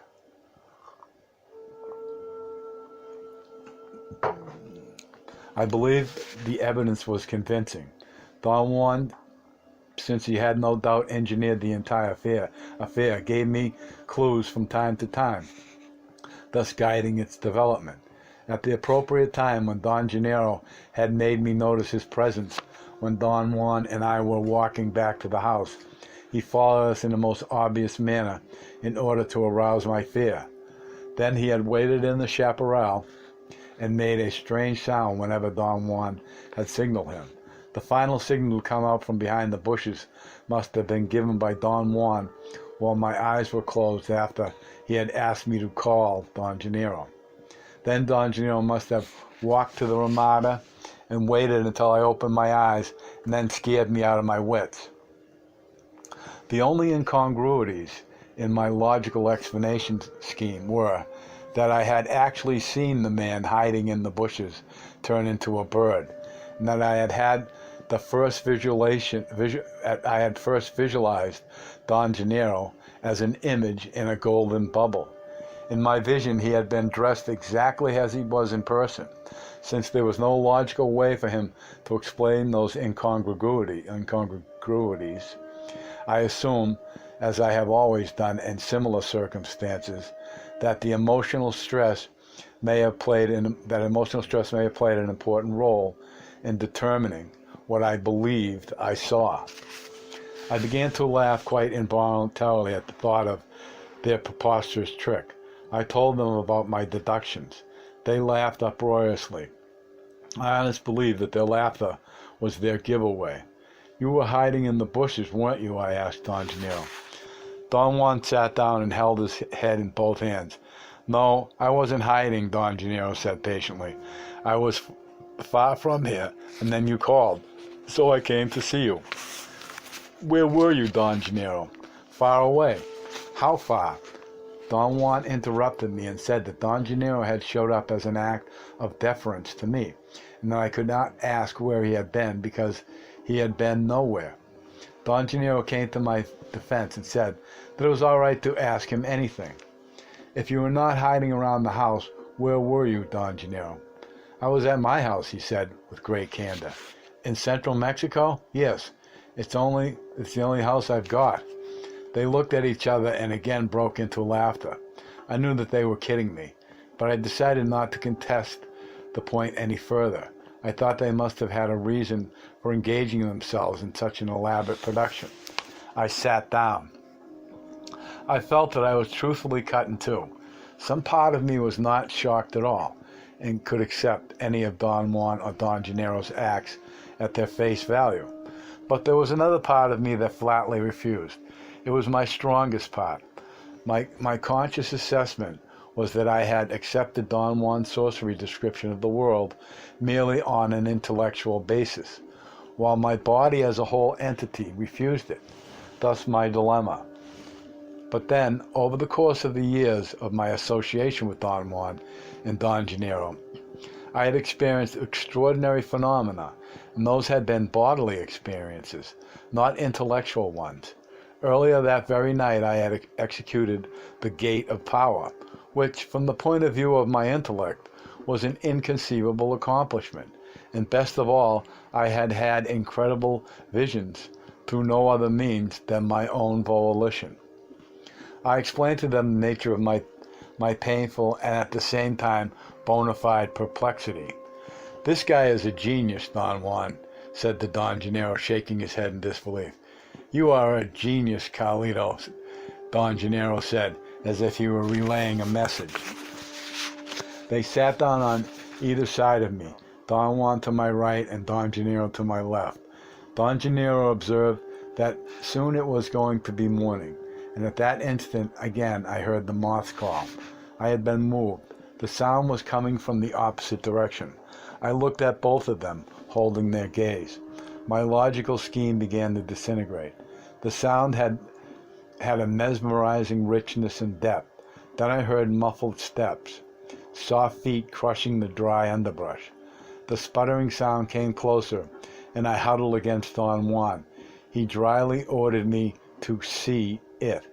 I made a supreme effort, not so much to please him as to please myself. I had been sure that Don Gennaro was the moth, but Don Gennaro was sitting with me. What, then, was in the bushes? A moth? The sputtering sound echoed in my ears. I could not stop my internal dialogue altogether. I heard the sound, but I could not feel it in my body as I had done earlier. I heard definite steps. Something was creeping in the dark. There was a loud cracking noise, as if a branch had been snapped in two, and suddenly a terrifying memory seized me. Years before I had spent a dreadful night in the wilderness and had been harassed by something very light and soft that had stepped on my neck over and over while I crouched on the ground. Don Juan had explained that the event was an encounter with the Ally, a mysterious force that a sorcerer learned to perceive as an entity. I leaned closer to Don Juan and whispered what I had remembered. Don Gennaro crawled on all fours to get closer to us. "What did he say?" he asked Don Juan in a whisper. "He said that there is an ally out there," Don Juan replied in a low voice. Don Gennaro crawled back and sat down. Then he turned to me and said in a loud whisper, "You're a genius." They laughed quietly. Don Gennaro pointed towards the chaparral with a movement of his chin. "Go out there and grab it," he said. "Take off your clothes and scare the devil out of that ally." They shook with laughter. The sound, in the meantime, had ceased. Don Juan ordered me to stop my thoughts, but to keep my eyes open, focused on the edge of the chaparral in front of me. He said that the moth had changed positions because Don Gennaro was there, and that if it were going to manifest itself to me, it would choose to come from the front. After a moment's struggle to quiet my thoughts, I perceived the sound again. It was richer than ever. I heard first the muffled steps on dry twigs, and then I felt them on my body. At that instant I distinguished a dark mass directly in front of me, at the edge of the chaparral. I felt I was being shaken. I opened my eyes. Don Juan and Don Gennaro were standing above me, and I was kneeling, as if I had fallen asleep in a crouching position. Don Juan gave me some water, and I sat down with my back against the wall. A short while later it was dawn. The chaparral seemed to wake up. The morning cold was crisp and invigorating. The moth had not been Don Gennaro. My rational structure was falling apart. I did not want to ask any more questions, nor did I want to remain quiet. I finally had to talk. "But if you were in Central Mexico, Don Gennaro, how did you get here?" I asked. Don Gennaro made some ludicrous, utterly hilarious gestures with his mouth. "I'm sorry," he said to me. "My mouth doesn't want to talk." He then turned to Don Juan and said, grinning, "Why don't you tell him?" Don Juan vacillated. Then he said that Don Gennaro, as a consummate artist of sorcery, was capable of prodigious deeds. Don Gennaro's chest swelled as if Don Juan's words were inflating him. He seemed to have inhaled so much air that his chest looked twice its normal size. He appeared to be on the verge of floating. He leaped in the air, and I had the impression that the air inside of his lungs had forced him to jump.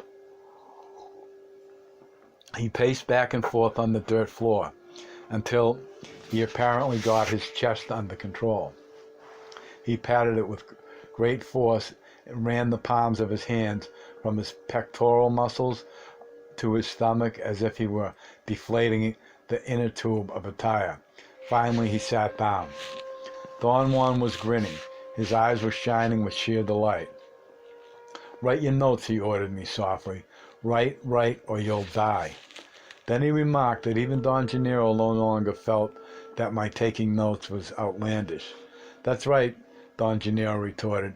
"I've been thinking of taking up writing myself." "Gennaro is a man of knowledge," Don Juan said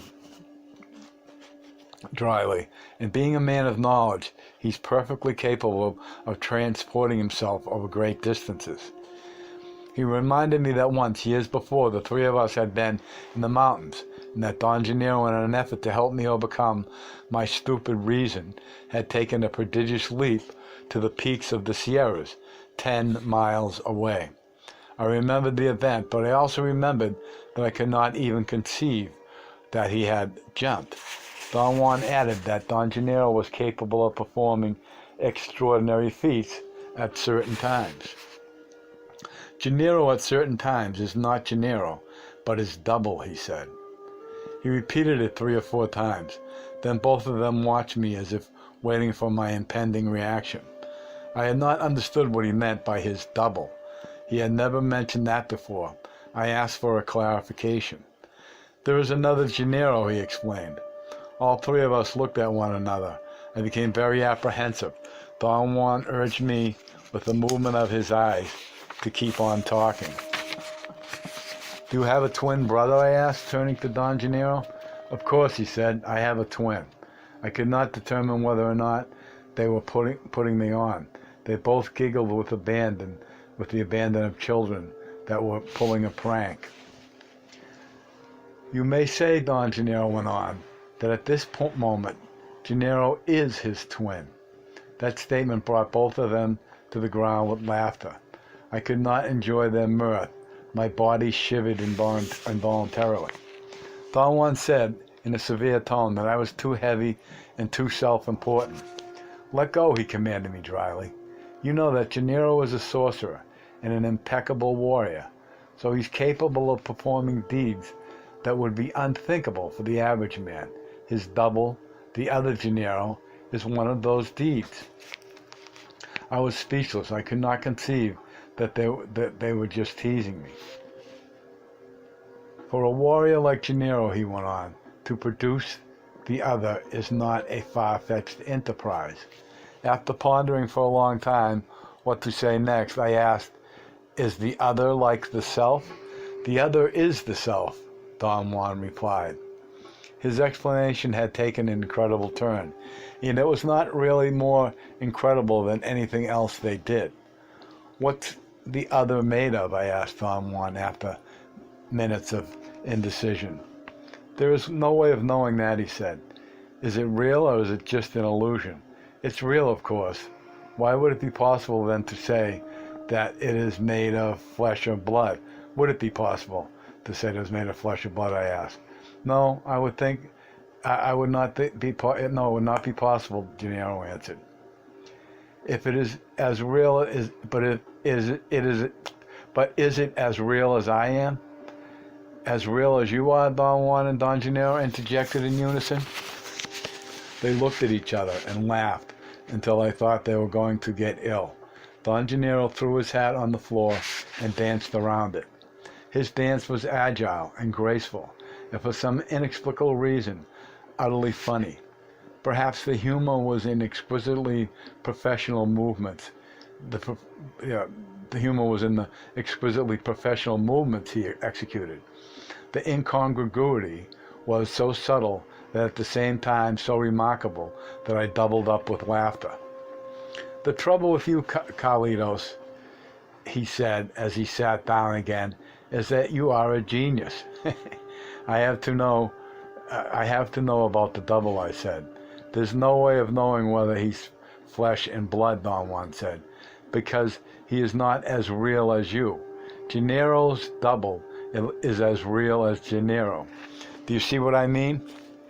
"But you have to admit, Don Juan, there must be a way to know." "The double is the self. That explanation should suffice. If you would see, however, you would know that there is a great difference between Gennaro and his double. For a sorcerer who sees, the double is brighter. I felt I was too weak to ask any more questions. I put my writing pad down for a moment.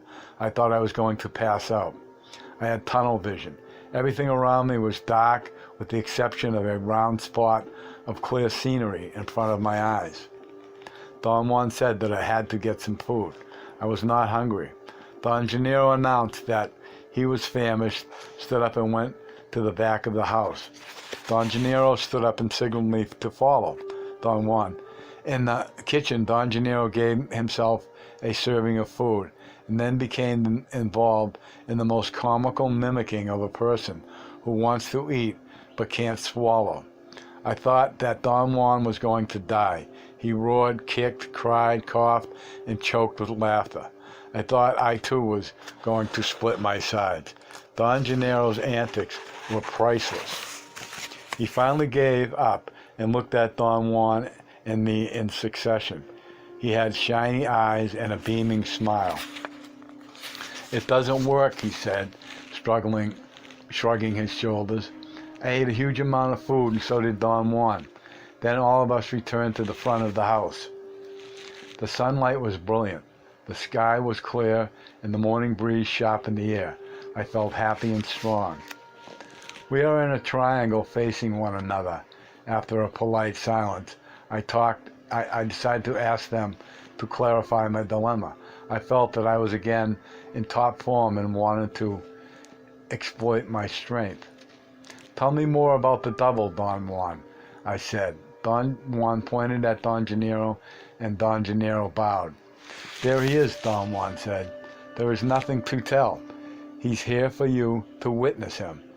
"But he's Don Gennaro," I said in a feeble attempt to guide the conversation. "Surely I'm Don Gennaro," he said, and perked his shoulders. What is a double then, Don Gennaro?" I asked. "Ask him," he snapped, and pointed to Don Juan. "He's the one who talks. I'm dumb." "A double is the sorcerer himself, developed through his dreaming," Don Juan explained. "A double is an act of power to a sorcerer, but only a tale of power to you. In the case of Gennaro, his double is indistinguishable from the original. That's because of his impeccability as a warrior is supreme. Thus, you've never noticed the difference yourself. But in the years that you've known him, you've been with the original Gennaro only twice. Every other time, you've been with his double." "But that is preposterous," I explained. I felt an anxiety building up in my chest. I became so agitated that I dropped my writing pad, and my pencil rolled out of sight. Don Juan and Don Gennaro practically dove to the ground and began the most farcical search for it. I had never seen a more astonishing performance of theatrical magic and sleight of hand, except that there was no stage, no props, or any type of gadgetry. The most likely performers were not using sleight of hand. Don Gennaro, the head magician, and his assistant Don Juan produced in a number of minutes the most astounding, bizarre, and outlandish collection of objects which they found underneath or behind or above every object within the periphery of the Ramada. In the style of stage magic, the assistant set up the props, which in this case were a few items on the dirt floor: rocks, burlap sacks, pieces of wood, a milk crate, a lantern, and my jacket. Then the magician, Don Gennaro, would proceed to find an object, which he would throw away as soon as he had attested that it was not my pencil. The collection of objects found included pieces of clothing, wigs, eyeglasses, toys, utensils, pieces of machinery, women's underwear, human teeth, sandwiches, and religious objects. One of them was outright disgusting. It was a piece of compact human excrement that Don Gennaro had took from underneath my jacket. Finally, Don Gennaro found my pencil and handed it to me after dusting it off with the tail of his shirt. They celebrated their clowning with yells and chuckles. I found myself watching, unable to join in. Don't take things so seriously, Carlitos, Don Gennaro said with a tone of concern. Otherwise, you're going to bust the... He made a ludicrous gesture that could have meant anything. After their laughter subsided, I asked Don Gennaro what a double did, or what a sorcerer did with a double. Don Gennaro answered. He said that the double had power, and that it was used to accomplish feats that would be unimaginable under ordinary terms. I told you time and time again that the world is unfathomable. I almost got it. And so are we, and so is everything that exists in this world. It is impossible, therefore, to reason out the double. You've been allowed to witness it, though, and that should be more than enough. But there must be a way to talk about it, I said. You yourself have told me that you explained your conversations with the deer in order to talk about it. Can't you do the same with the double? He was quiet for a moment, and I pleaded with him. The anxiety I was experiencing was beyond anything I had ever gone through. Well, a sorcerer can double up, Don Juan said. That's all one can say. But is he aware that he is a double? Of course he is aware of it, but does he know that he is in two places at once? Both of them looked at me, then exchanged a glance. Where is the other Don Gennaro? I asked. Don Gennaro leaned towards me and stared at me and stared into my eyes. I don't know, he said softly. No sorcerer knows where his other is. Gennaro's right, Don Juan said on. A sorcerer has no notion that he is in two places at once. To be aware of that would be the equivalent of facing his double. And the sorcerer that finds himself face to face with his double is a dead sorcerer. That is the rule. That is the way power has set things up. No one knows why. Don Juan explained that by the time a warrior had conquered dreaming and seeing and had developed the double, he must have also succeeded in erasing personal history, self-importance, and routineness. He said that all the techniques which he had taught me and which I had considered to be empty talk were in essences means for removing the impracticality of having a double in the ordinary world by making the self and the world fluid, by placing them outside the bounds of prediction. A fluid warrior can no longer make the world chronological, Don Juan explained. And for him, the world and for him, the world and himself are no longer objects. He is a luminous being existing in a luminous world. The double is a simple affair for a sorcerer because he knows what he's doing. He takes notes. To take notes is a simple affair for you, but you still care. I'm starting to lose here, but you still scare Gennaro with your pencil. Can an outsider look at a sorcerer, see that he is in two places at once? I asked Don Juan. Certainly, that would be the only way to know it. But can't one logically assume that the sorcerer would also notice that he has been in two places? Ah, Don Juan exclaimed. But once you've got it right. A sorcerer may certainly notice afterwards that he has been in two places at once. But this is only bookkeeping, and it has no bearing on the fact that while he was acting, he has no notion of his duality. My mind boggled. I felt that if I did not keep writing, I would explode. Think of this, he went on. The world doesn't yield to us directly. The description of the world stands in between. So properly speaking, we are always one step removed from our experience of the world, is always a recollection of that experience. We are perennially recollecting the instant that just happened, just passed, We recollect. He turned his hand over and over to give me the feeling of what he meant. If our entire experience of the world is a recollection, then it is not so outlandish to conclude that a sorcerer can be in two places at once.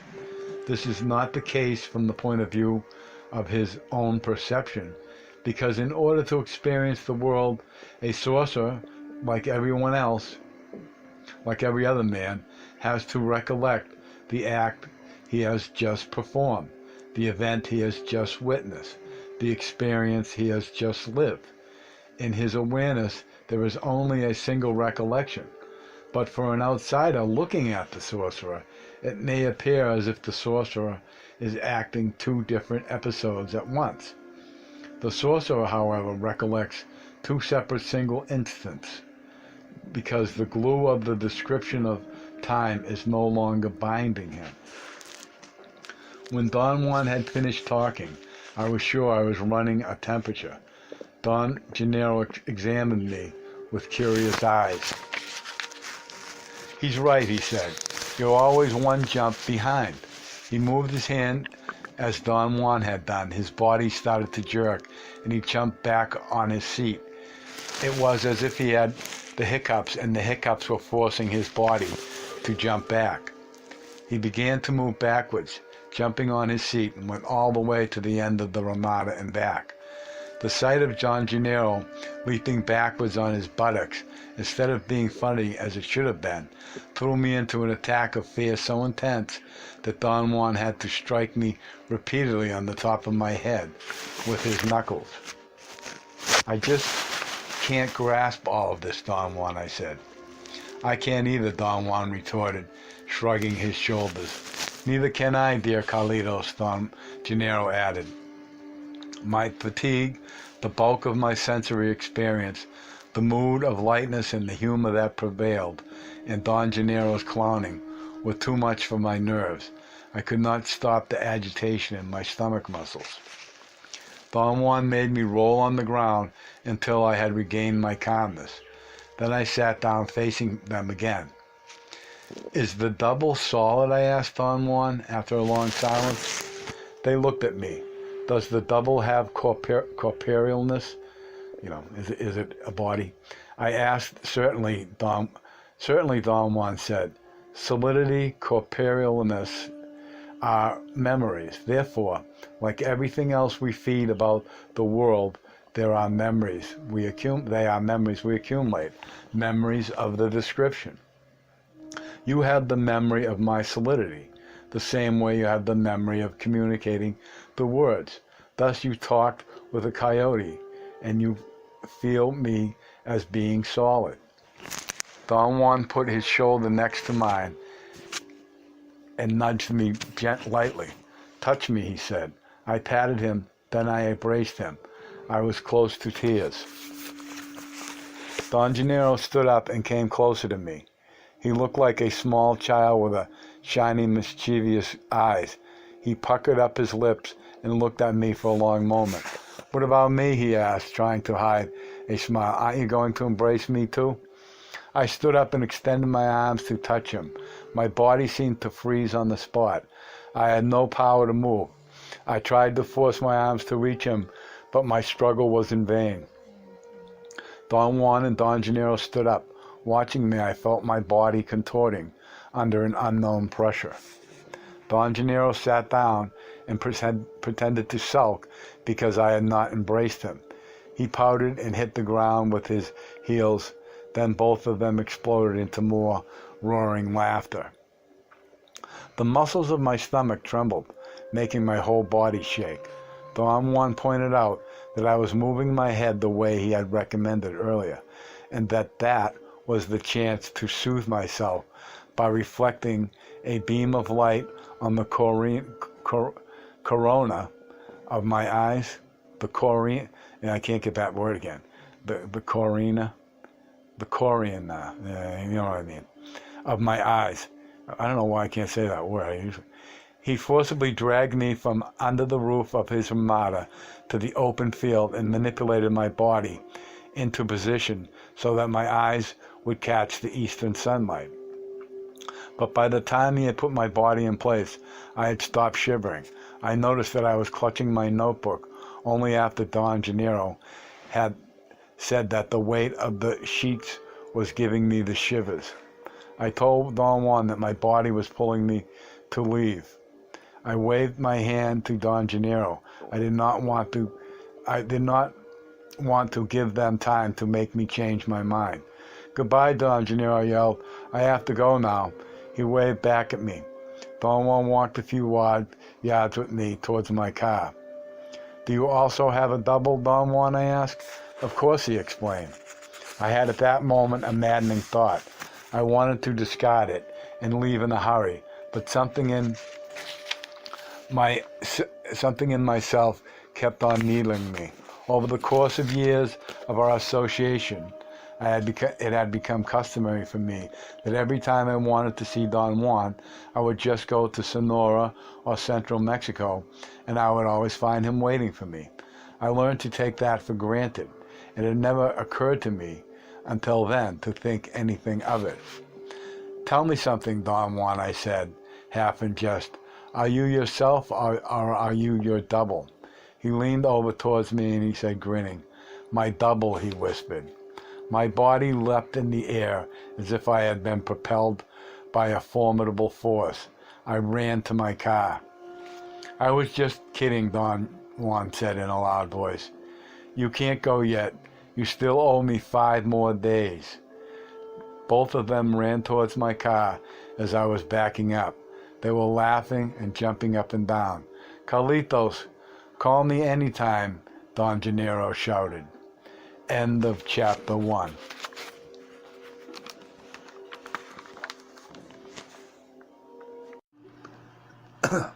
Carlos Castaneda's Tales of Power.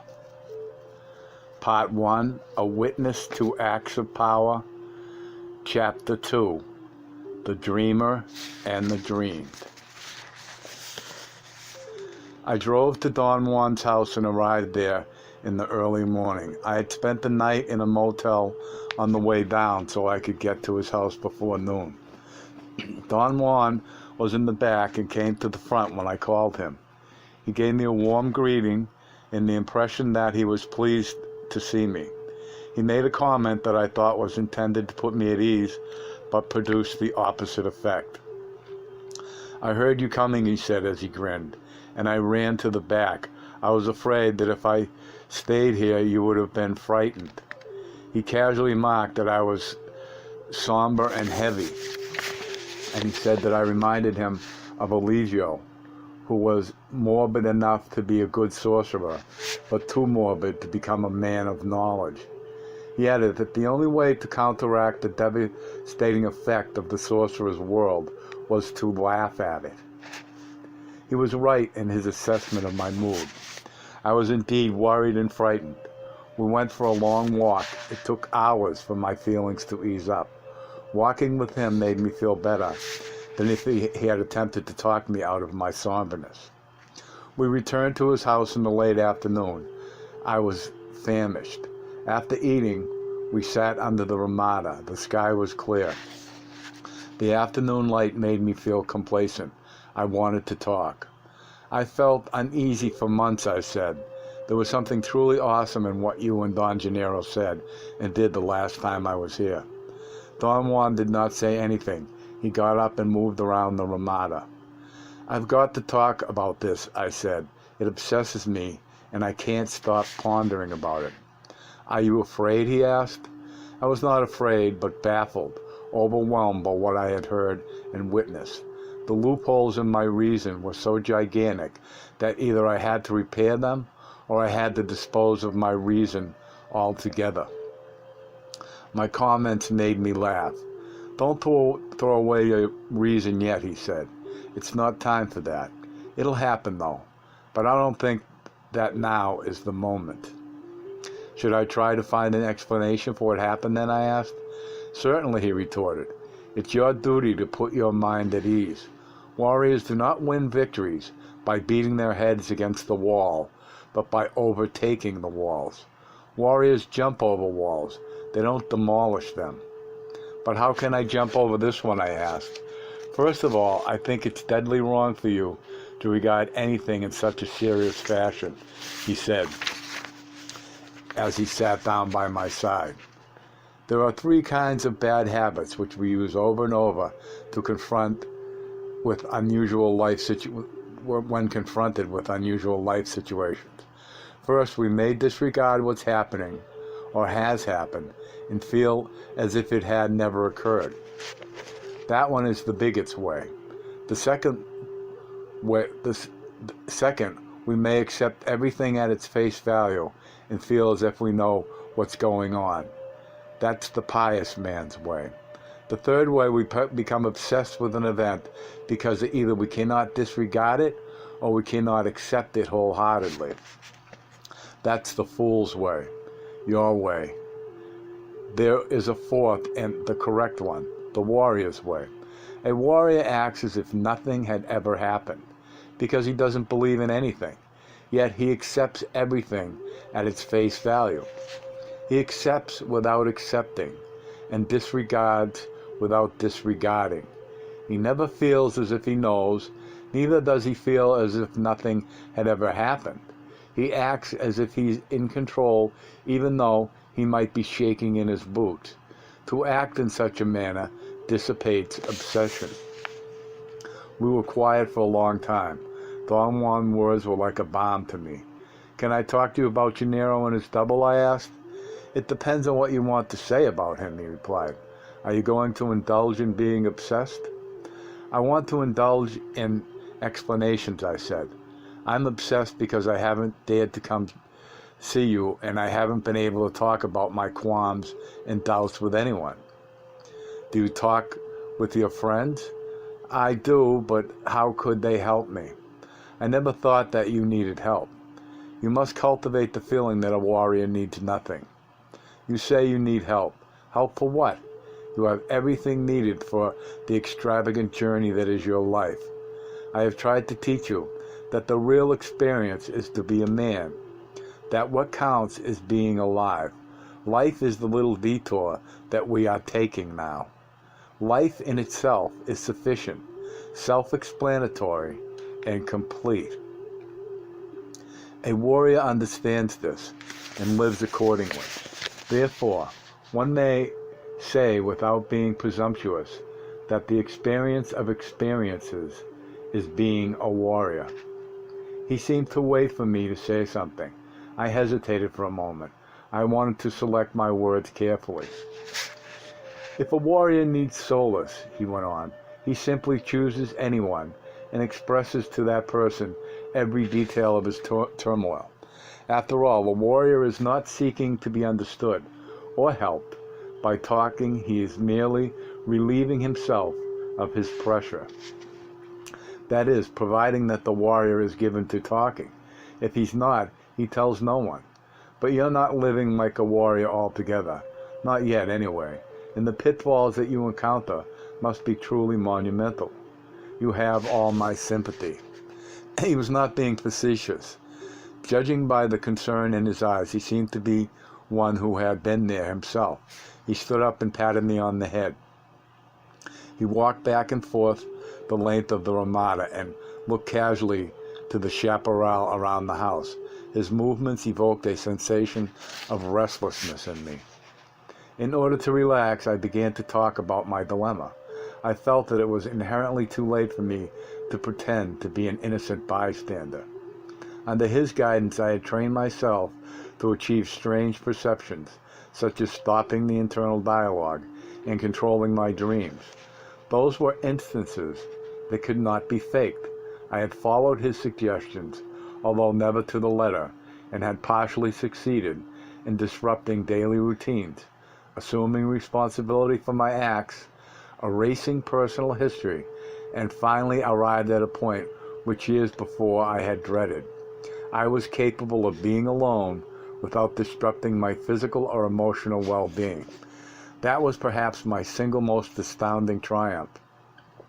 From the point of view of my former expectations and moods, to be alone and not go out of my mind was an inconceivable state.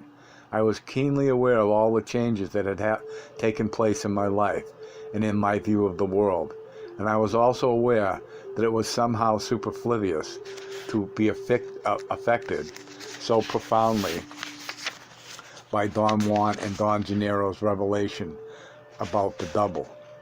"What's wrong with me, Don Juan?" I asked. "You indulge," he snapped. "You feel that indulging in doubts and tribulations is the sign of a sensitive man. Well, the truth of the matter is that you are the farthest thing from being sensitive, so why pretend? I told you the other day a warrior accepts in humbleness what he is." "You make it sound as if I were confusing myself deliberately." "We do confuse ourselves deliberately," he said. "All of us are aware of our doings. Our puny reason deliberately makes itself into the monster it fancies itself to be. It's too little for such a big mold, though." I explained to him that my dilemma was perhaps more complex than he was making it out to be. I said that as long as he and Don Gennaro were men like myself, their superior control made them models for my own behavior. But if they were in essence men drastically different than I, then I could not conceive of them any longer as models, but as oddities, which I could not possibly aspire to emulate. "Gennaro is a man," Don Juan said in a reassuring tone. "He is no longer a man like yourself, true, but that's his accomplishment. It shouldn't give rise to fear on your part. If he's different, the more reason to admire him." "But his difference is not a human difference," I said. "And what do you think it is? The difference between a man and a horse?" "I don't know. He's not like me. He was at one time, though. But can his change be understood by me?" "Of course. You yourself are changing." "Do you mean that I will develop a double?" "No one develops a double. That's only a way of talking about it. You, for all the talking you do, are a sap for words. You get trapped in their meanings. Now you think that one develops a double through evil means, I suppose. All of us luminous beings have a double. All of us. A warrior learns to be aware of it, that's all. There are seemingly insurmountable barriers protecting us from that awareness. But that's expected. Those barriers are what makes arriving at that awareness such a unique challenge." "Why am I so afraid of it, Don Juan?" "Because you're thinking that the double is what the word says, a double, or another you. I chose those words in order to describe it. The double is oneself, and cannot be faced in any other way. What if I don't want to have it? The double is not a matter of personal choice. Neither is it a matter of personal choice who is selected to learn the sorcerer's knowledge that leads to that awareness. Have you ever asked yourself why you in particular? All the time. I've asked you that question hundreds of times, but you never answered it. I didn't mean that you should ask it as a question that begs an answer, but in the sense of a warrior's pondering on his great fortune, the fortune of having found a challenge. To make it into an ordinary question is the device of a conceited ordinary man who wants to be either admired or pitied for it. I have no interest in that kind of question, because there is no way of answering it. The decision of picking you was a design of power. No one can discern the designs of power. Now that you've been selected, there is nothing you can do to stop the fulfillment of that design. But you yourself told me, Don Juan, that one can always fail. That's true, one can always fail. But I think that you are referring to something else. You want to find a way out. You want to have the freedom to fail and quit on your terms. Too late for that. A warrior is in the hands of power, and his only freedom is to choose an impeccable life. There is no way to fake triumph or defeat.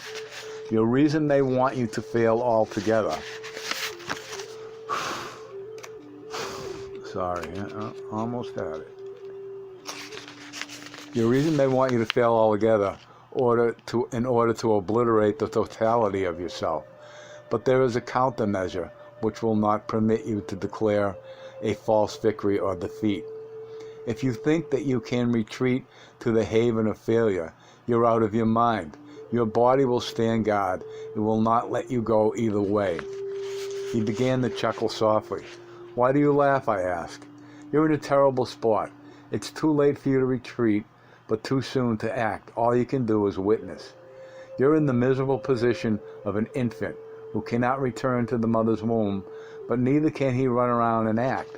All an infant can do is witness and listen to the stupendous tales of action being told to him.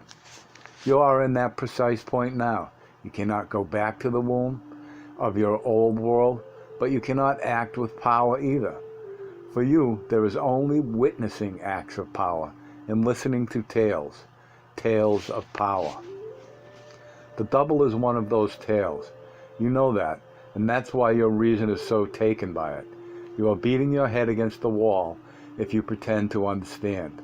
All that I can say about it by way of explanation is that the double, although it is arrived at through dreaming, is as real as it can be.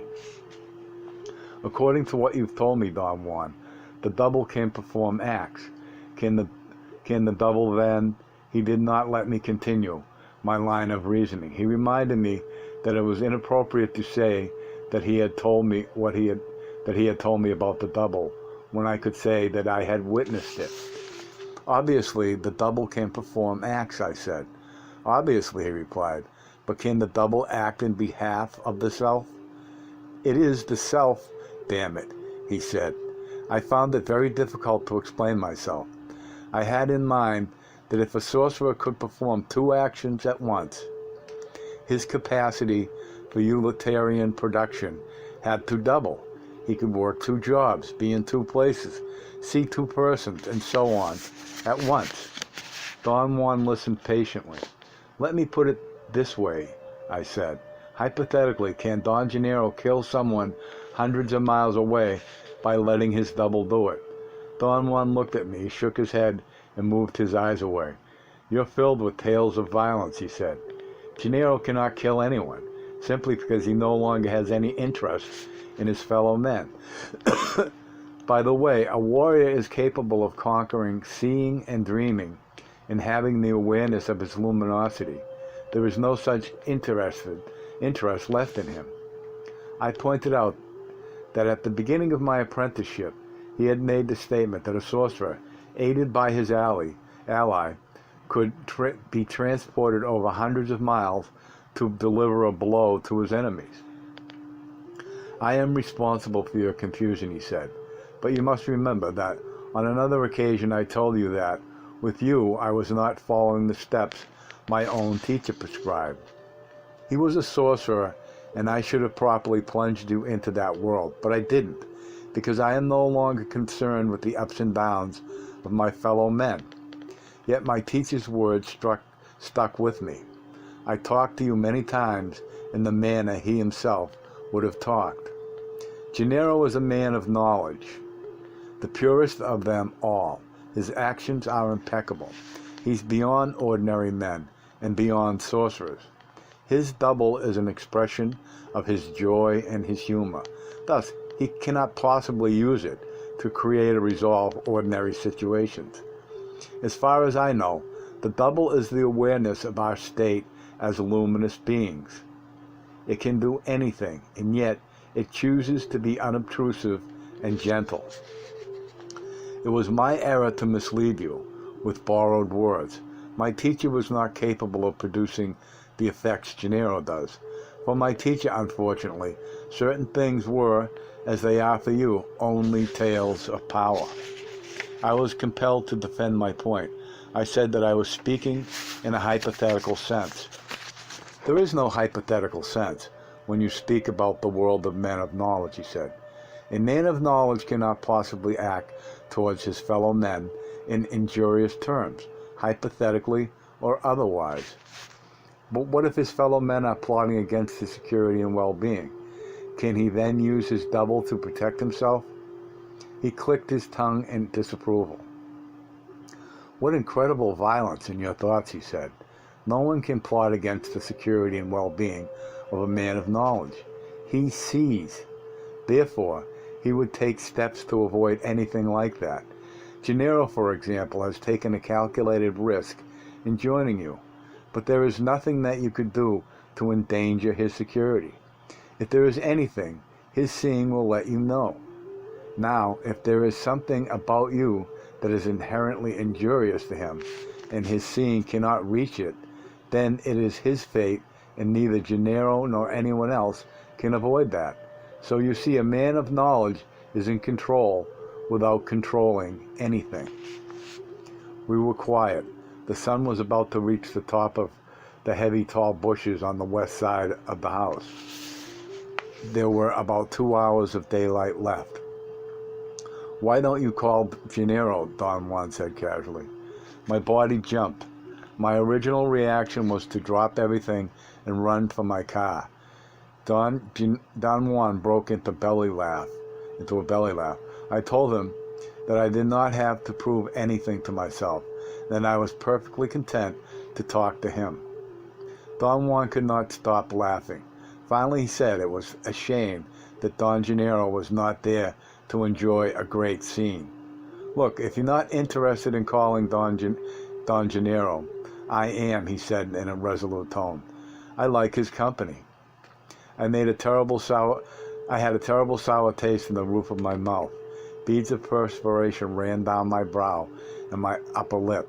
I began to say something, but there was really nothing to say. Don Juan gave me a long, scrutinized look.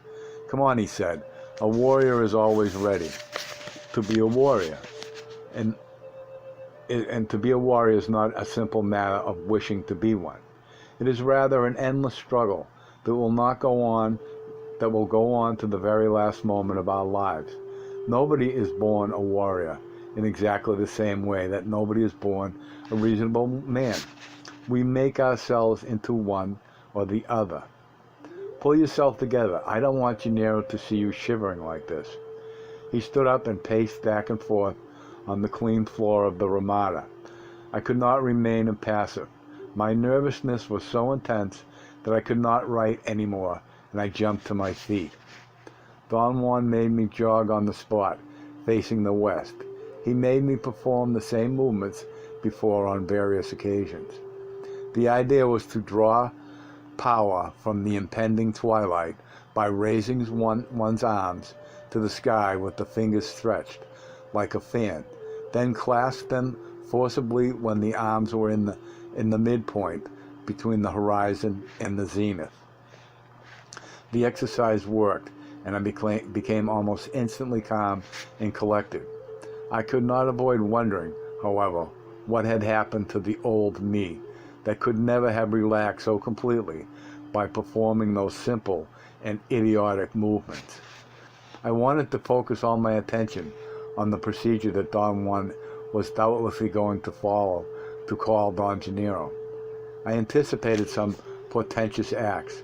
Don Juan stood on the edge of the Ramada facing the southeast, cupped his hands around his mouth and yelled, "Gennaro, come here." A moment later, Don Gennaro emerged from the chaparral. Both of them were beaming. They practically danced in front of me. Don Gennaro greeted me effusively and then sat down on the milk crate. There was something dreadfully wrong with me. I was calm, unruffled. Some incredible state of indifference and aloofness had taken over my entire being. It was almost as if I were watching myself from a hiding place. In a very nonchalant manner, I proceeded to tell Don Gennaro that during my last visit, he had nearly scared me to death, and that not even during my experiences with psychotropic plants had I been in such a complete state of chaos. Both of them celebrated my statements as if they were meant to be funny. I laughed with them. They obviously were aware of my state of emotional numbness. They watched me and humored me as if I were a drunk. There was something inside me that fought desperately to turn the situation into something familiar. I wanted to be concerned and afraid. Don Juan finally splashed some water on my face and urged me to sit down and take notes. He said, as he had done before, that either I took notes or I died. The mere act of putting down some words brought back my familiar mood. It was as if something became crystal clear again, something that a moment before had been opaque and numb. The advent of my usual self was also meant the advent of my usual fears. Strangely enough, I was less afraid of being afraid than of being unafraid. The familiarity of my old habits, no matter how unpleasant they were, was a delightful respite. I fully realized then that Don Gennaro had just emerged from the chaparral. My usual processes were beginning to function. I started by refusing to think or speculate about the event. I made the resolution of not asking him anything. I was going to be a silent witness this time. Gennaro has come again, exclusively for you, Don Juan said. Don Gennaro was leaning against the wall of the house, resting his back against it while he sat on a tilted milk crate. He looked as if he were riding on horseback. His hands were in front of him, giving the impression that he was holding the reins of a horse. "That's right, Carlitos," he said, and brought the milk crate to rest on the ground. He dismounted, whirled his right leg over the imaginary neck of the horse, then jumped to the ground. His movements were so perfectly executed that it gave me the unquestionable sensation that he had arrived on horseback. He came to my side and sat down to my left. "Don Gennaro has come because he wants to tell you about the other," Don Juan said. He made a gesture of giving Don Gennaro the floor. Don Gennaro bowed. He turned slightly to face me. "What would you like to know, Carlitos?" he asked in a high-pitched voice.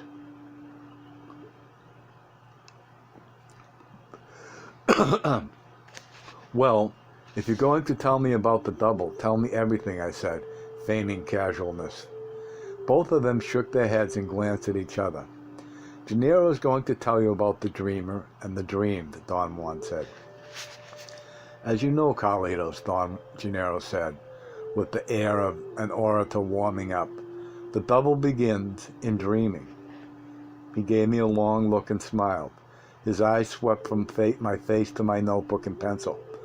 "The double is a dream," he said, scratching his arms, and then stood up. He walked to the edge of the ramada and stepped out into the chaparral. He stood by a bush, showing 3/4 of his profile to us. He was apparently urinating. After a moment, I noticed that there seemed to be something wrong with him. He appeared to be trying desperately to urinate, but he could not. Don Juan's laughter was the clue that Don Gennaro was clowning again. Don Gennaro contorted his body in such a comical fashion that he had Don Juan and me practically in hysterics. Don Gennaro came back to the ramada, sat down. His smile radiated a rare warmth. "When you can't, you just can't," he said, and shrugged his shoulders. Then after a moment's pause, he added, sighing, "Yes, Carlitos, the double is a dream." "Do you mean that he's not real?" I asked. "No, I mean that he is a dream," he retorted. Don Juan intervened and explained that Gennaro was referring to the first emergence of the awareness that we are luminous beings. Each one of us is different, and thus the details of our struggles are different, Don Juan said. The steps that we follow to arrive at the double are the same, though, especially the beginning steps, which are muddled and uncertain. Don Gennaro agreed and made a comment on the uncertainty that a sorcerer had at that stage. "When it first happened to me, I didn't know it had happened," he explained. "One day I had been picking plants in the mountains. I had gone into a place that was worked by other herb collectors. I had 2 huge sacks of plants. I was ready to go home, but before I did, I decided to take a moment's rest. I lay down on the side of the trail in the shade of a tree, and I fell asleep. I heard then the sound of people coming down the hill and woke up. I hurriedly ran for cover and hid behind some bushes, a short distance across the road from where I had fallen asleep. While I hid there, I had the nagging impression that I had forgotten something. I looked to see if I had my 2 sacks of plants. I didn't have them. I looked across the road to the place where I had been sleeping, and I nearly dropped my pants with fright. I was still there asleep. It was me. I touched my body. I was myself. But by that time, the people that were coming down the hill were upon me, the me that was asleep, while the me that was fully awake looked helplessly from my hiding place. Damn it to hell. They were going to find me there and take my sacks away. But they went by me as if I were not there at all. My vision had been so vivid that I went wild. I screamed, and then I woke up again. Damn it, it had been a dream. Don Gennaro stopped his account and looked at me as if waiting for a question or a comment. "Tell me where you woke up the second time," Don Juan asked. "I woke up by the road," Don Gennaro said, "where I had fallen asleep. But for one moment, I didn't quite know where I really was. I can almost say that I was still looking at myself waking up. Then something pulled me to the side of the road, and I found myself rubbing my eyes." There was a long pause. I did not know what to say. "And what did you do next?" Don Juan asked. I realized then both of them were beginning to laugh, and he was teasing me. He was imitating my questions. Don Gennaro went on talking. He said that he was stunned for a moment, and then went back to check everything. The place where I had hid was exactly as I had seen it, he said, and the people who had walked by me were down the road a short distance away. I know it because I ran downhill after them. They were the same people I had seen. I had followed them until they got to town. They must have thought I was mad. I asked them if they had seen my friend sleeping by the side of the road. They all said they hadn't. "You see," Don Juan said, "all of us go through the same doubts. We are afraid of being mad. Unfortunately for us, of course, all of us are already mad." "You are a tinge madder than us, though," Don Juan said to me and winked. Don Gennaro said to me and winked. "And more suspicious." They teased me about my suspiciousness, and then Don Gennaro began to talk again. "All of us are dense beings," he said. "You're not the only one, Carlitos. I was a bit shook up by my dream for a couple of days, but then I had to work for my living and take care of too many things and really had no time for pondering upon the mystery of my dreams. So I forgot about it in no time at all. I was very much like you. But one day, a few months later, after a terribly tiring day, I fell asleep like a log in mid-afternoon. It had just started to rain, and a leak in the roof woke me up. I jumped out of my bed and climbed on top of the house to fix the leak before it began to pour. I felt so fine and strong that I finished in 1 minute, and I didn't even get wet. I thought that the snooze I had taken had done me a lot of good. When I was through, I went back into the house to get something to eat and realized that I could not swallow. I thought I was sick. I mashed some roots and leaves and wrapped them around my neck and went to my bed. And then again, when I got to my bed, I nearly dropped my pants. I was there in bed asleep. I wanted to shake myself and wake myself up, but I knew that that was not a thing that one should do. So I ran out of the house. I was panic-stricken. I roamed around the hills aimlessly. I had no idea where I was going, and although I had lived all my life there, I got lost. I walked in the rain, and I didn't even feel it. It seemed that I couldn't think. Then the lightning and thunder became so intense that I woke up again. He paused for a moment. "Do you want to know where I woke up?" he asked me. "Certainly," Don Juan answered. "I woke up in the hills, in the rain," he said. But how did you know that you had woken up?" I asked. "My body knew it," he replied. "That was a stupid question," Don Juan interjected. "You yourself know that something in the warrior is always aware of every change. It is precisely the aim of the warrior's way to foster and maintain that awareness. The warrior cleans it, shines it, and keeps it running.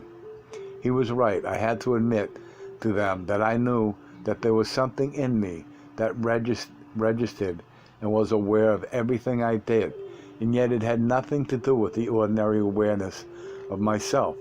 It was something else which I could not pin down. I told them that perhaps Don Gennaro could describe it better than I. "You're doing very well yourself," Don Gennaro said. "It's an inner voice that tells you what's what." And at that time, it told me that I had woken up a second time. Of course, as soon as I woke up, I became convinced that I must have been dreaming. Obviously, it had not been an ordinary dream, but it hadn't been dreaming proper either. So I settled for something else, walking in my sleep, half awake, I suppose. I could not understand it any other way. Don Gennaro said that his benefactor had explained to him that what he had gone through was not a dream at all, and that he should not insist on regarding it as walking in his sleep. "What did he tell you that it was?" I asked. They exchanged a glance. "He told me that it was the boogeyman," Don Gennaro replied, affecting the tone of a small child. I explained to them that I wanted to know if Don Gennaro's benefactor explained things in the same way they themselves did. "Of course he did," Don Juan said. "My benefactor explained that the dream in which one was watching oneself asleep," Don Gennaro went on, "was the time of the double. He recommended that rather than wasting my power and wondering and asking myself questions, I should use the opportunity to act, and that when I had another chance, I should be prepared." My next chance took place at my benefactor's house. I was helping him with the housework. I had lain down to rest, and as usual, I fell sound asleep. His house was definitely a place of power for me and helped me. I was suddenly aroused by a loud noise and awakened. My benefactor's house was large. He was a wealthy man and had many people working for him. The noise seemed to be the sound of a shovel digging in the gravel. I sat up to listen, and then I stood up. The noise was very unsettling to me, but I couldn't figure out why. I was pondering whether to go and check it out when I noticed that I was asleep on the floor. This time I knew what to expect and what to do, and I followed the noise. I walked to the back of the house. There was no one there. The noise seemed to be coming from beyond the house. I kept on following it. The more I followed it, the quicker I could move. I ended up at a distant place, witnessing incredible things. He explained that at the time of those events, he still was in the beginning stages of his apprenticeship and had done very little in the realm of dreaming, but that he had an uncanny facility to dream, that he was looking at himself. "Where did you go, Don Gennaro?" I asked. "That was the first time I had actually moved in dreaming," he said. "I knew enough about it to behave correctly, though. I didn't look at anything directly and ended up in a deep ravine where my benefactor had some of his power plants." "Do you think it works better if one knows very little about dreaming?" I asked. "No," Don Juan interjected. "Each one of us has a facility for something in particular. Gennaro's knack is for dreaming." "What did you see in the ravine, Don Gennaro?" I asked. "I saw my benefactor doing some dangerous maneuvers with people. I thought I was there to help him out and hid behind some trees. Yet I could not have known how to help. I was not dumb, though, and I realized that the scene was there for me to watch, not to act in." "When and how and where did you wake up?" "I don't know when I woke up. It must have been hours later. All I know is that I followed my benefactor and the other men when they were about to reach my benefactor's house. The noise they had made because they were arguing woke me up. I was at the place where I had seen myself asleep. Upon waking, I realized that whatever I had seen and done was not a dream. I had actually gone some distance away, guided by the sound." "Was your benefactor aware of what you were doing?" "Certainly. He had been making the noise with the shovel to help me accomplish my task. When he walked into the house, he pretended to scold me for falling asleep. I knew that he had seen me. Later on, after his friends had left, he told me that he had noticed my glow hiding behind the trees. Don Gennaro said that those 3 instances set him off on the path of dreaming, and that it took him 15 years to have his next chance. The 4th time was more bizarre and a more complete vision, he said. I found myself asleep in the middle of a cultivated field. I saw myself lying there on my side, sound asleep. I knew that it was dreaming because I had set myself to do dreaming every night. Usually every time I had seen myself asleep, I was at the site where I had gone to sleep. This time I was not in my bed. I knew I had gone to bed that night. In this dreaming, it was daytime. So I began to explore. I moved away from the place where I was lying and orientated myself. I knew where I was. I was actually not too far from my house, perhaps a couple of miles away. I walked around, looked at every detail of the place. I stood in the shade of a big tree a short distance away and peered across a flat strip of land to some cornfields on the side of a hill. Something quite unusual struck me then. The details of the surroundings did not change or vanish, no matter how long I peered at them. I got scared and ran back to where I was sleeping. I was still there exactly as I had been before. I began to watch myself. I had an eerie feeling of indifference towards the body I was watching. Then I heard the sound of people approaching. People always seemed to be around for me. I ran up ahead to a small hill and carefully watched from there. There were 10 people coming to the field where I was. They were all young men. I ran back to where I was lying and went through one of the most agonizing times of my life while I faced myself lying there snoring like a pig. I knew that I had to awaken me, but I had no idea of how. I also knew that it was deadly for me to awaken myself. If those young men were to find me there, they were going to be very upset. All of those deliberations were going through my mind. Were not going through my mind. Were not really thoughts. They were more appropriately scenes in front of my eyes. My worrying, for instance, was a scene in which I looked at myself while I had the sensation of being boxed in. I call that worrying. It has happened to me a number of times after the first time. Well, since I didn't know what to do, I stood looking at myself, waiting for the worst. A bunch of fleeting images went past me in front of my eyes. I hung on to one in particular, the sight of my house and my bed. The image became clear. Oh, how I wished to be back in my bed. Something shook me then. It felt like someone was hitting me, and I woke up. I was on my bed. Obviously, I had been dreaming. I jumped out of bed and ran to the place of my dreaming. It was exactly as I had seen it. The young men were working there. I watched them for a long time. They were the same ones I had seen.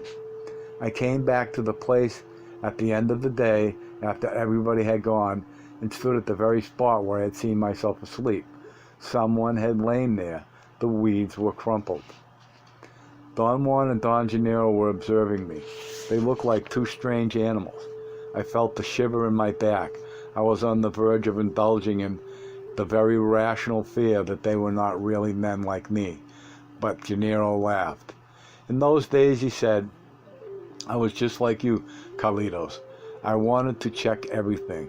I was as suspicious as you are. He paused, raised his finger, and shook it at me, and then he faced Don Juan. Were you as suspicious as this guy, he asked. Not a chance, Don Juan said. He's the champ. Don Gennaro turned to me and made a gesture of apology. I think I was wrong, he said. I was not as suspicious as you. They chuckled softly, as if they did not want to make noise. Don Juan's body convulsed with muffled laughter. "This is a place of power for you," Don Gennaro said in a whisper. "You've written your fingers off right where you are sitting. Have you ever done heavy dreaming here?" "No, he hasn't," Don Juan said in a low voice. "But he's done some heavy writing." They doubled up. It seemed that they did not want to laugh out loud. Their bodies shook. Their soft laughter was like a rhythmical cackle. Don Gennaro sat up straight and slid closer to me. He patted me on the shoulder and repeated, saying that I was a rascal. Then he pulled my left arm with great force towards him. I lost my balance and fell forward. I almost hit my face on the hard ground. I automatically put my right arm in front and buffered my fall.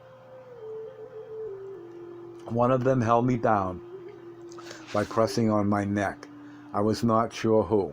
The hand that was holding me felt like Don Gennaro's. I had a moment of devastating panic. I felt I was fainting. Perhaps I did. The pressure in my stomach was so intense that I vomited. My next clear perception was that somebody was helping me to sit up.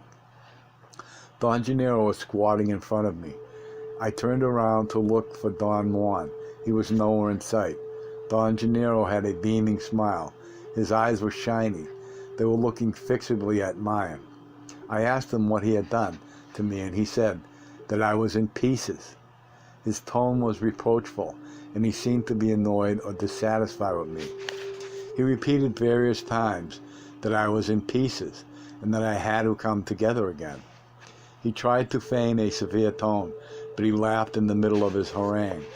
He was telling me that it was just terrible that I was spread all over the place, and that he would have to use a broom to sweep all my pieces into one heap.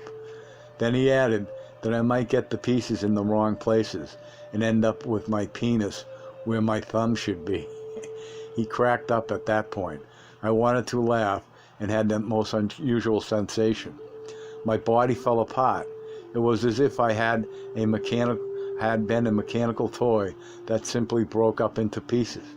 I had no physical feelings, whatever, and neither had I any fear or concern.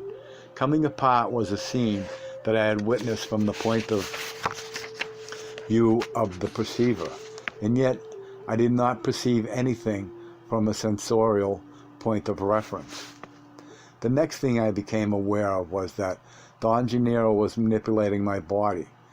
I then had a physical sensation, a vibration so intense that it made me lose sight of everything around me. I felt once more that someone was helping me to sit up. I again saw Don Gennaro squatting in front of me. He pulled me up by my armpits and helped me walk around. I could not figure out where I was. I had the feeling that I was in a dream, and yet I had a complete sense of sequential time. I was keenly aware that I had just been with Don Gennaro and Don Juan in the Ramada of Don Juan's house. Don Gennaro walked with me, propping me up by holding my left armpit. The scenery I was watching changed constantly. I could not determine, however, the nature of what I was observing. What was in front of my eyes was rather like a feeling or a mood, and the center from where all those changes radiated was definitely in my stomach. I had made that connection not as a thought or a realization, but as a bodily sensation that suddenly became fixed and predominant. The fluctuations around me came from my stomach. I was creating a world, an endless run of feelings and images. Everything I knew was there. That in itself was a feeling, not a thought or a conscious assessment. I tried to keep tabs for a moment because of my nearly invincible habit of assessing everything, but at a certain instant, my process of bookkeeping ceased, and a nameless something enveloped me, feelings and images of every sort. At one point, something in me began again to tabulation, and I noticed that one image kept on repeating itself. Don Juan and Don Gennaro were trying to reach me. The image was fleeting. It passed by me fast, It was something comparable to seeing them from the window of a fast-moving vehicle. They seemed to be trying to catch me as I went by. The image became clearer, and it lasted longer as it kept on recurring. I consciously realized at one point that I was deliberately isolating it from among a myriad of other images. I sort of breezed through the rest to come to that particular scene. Finally, I was capable of sustaining it by thinking about it.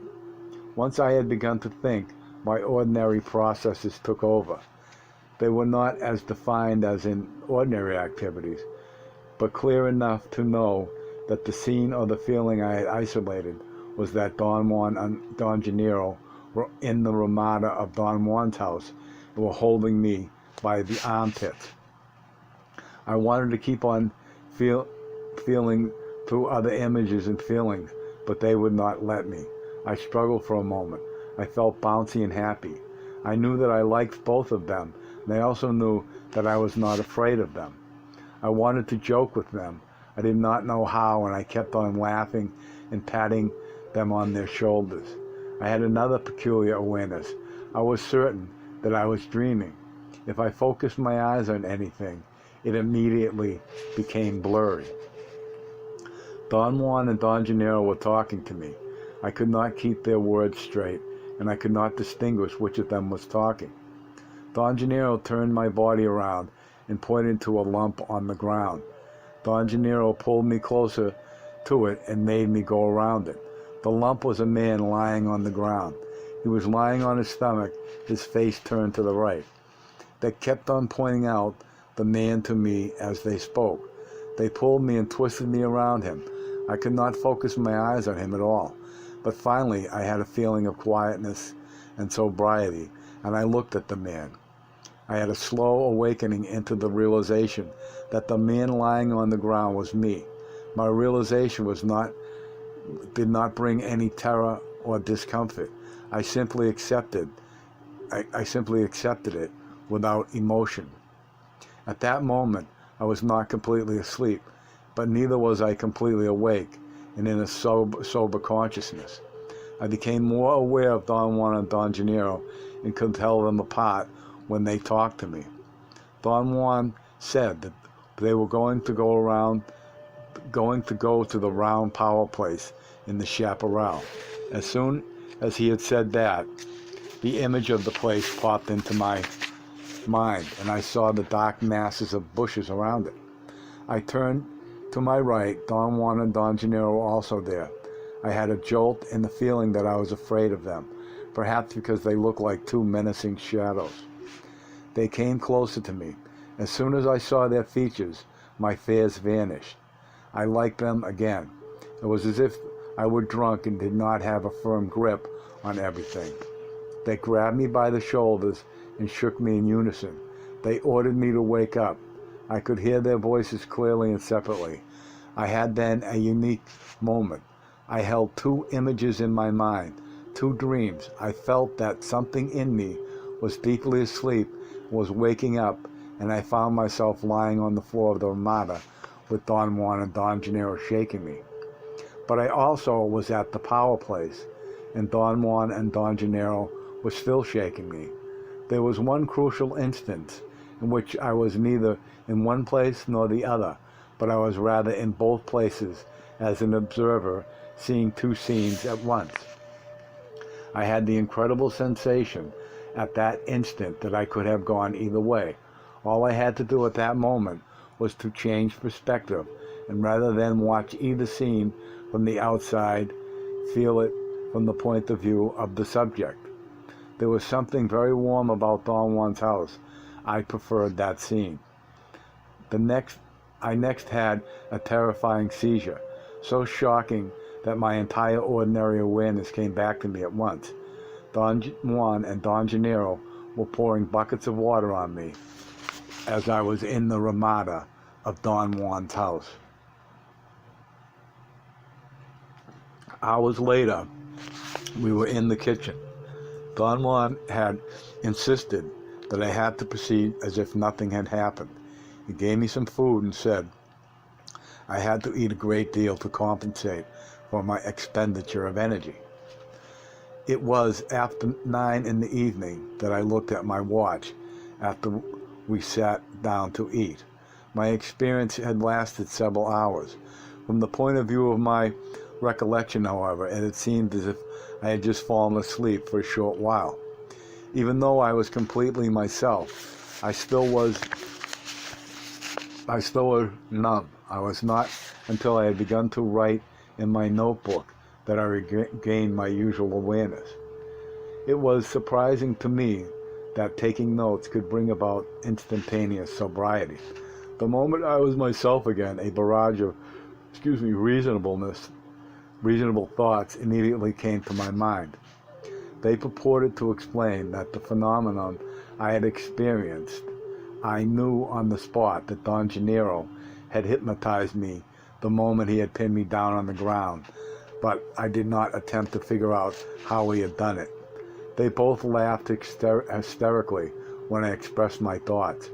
Don Gennaro examined my pencil and said that the pencil was the key to wind up my mainspring. I felt quite belligerent. I was tired and irritable. I found myself practically yelling at them while their bodies shook with laughter. Don Juan said that it was permissible to miss the boat, but not by such a wide margin, and that Don Gennaro had come exclusively to help me and show me the mystery of the dreamer and the dreamed. My irritability came to a peak. Don Juan signaled to Don Gennaro with a movement of his head. Both of them stood and took me around the house. There Don Gennaro demonstrated his great repertoire of animal grunts and cries. He asked me to choose one, and he taught me how to reproduce it. After hours of practice, it got to the point where I could imitate it quite well. The end result was that they themselves had enjoyed my clumsy attempts and laughed until they were practically weeping. And I had released my tension by reproducing the loud cry of the animal. I told them that they were something truly awesome in my imitation. The relaxing of my body was unequaled. Don Juan said that if I would perfect the cry, I could turn it into an affair of power, or I could simply use it to relieve my tension whenever I needed to. He suggested I should go to sleep, but I was afraid to fall asleep. I sat with them by the kitchen fire for a while, then quite unintentionally, I fell into a deep sleep.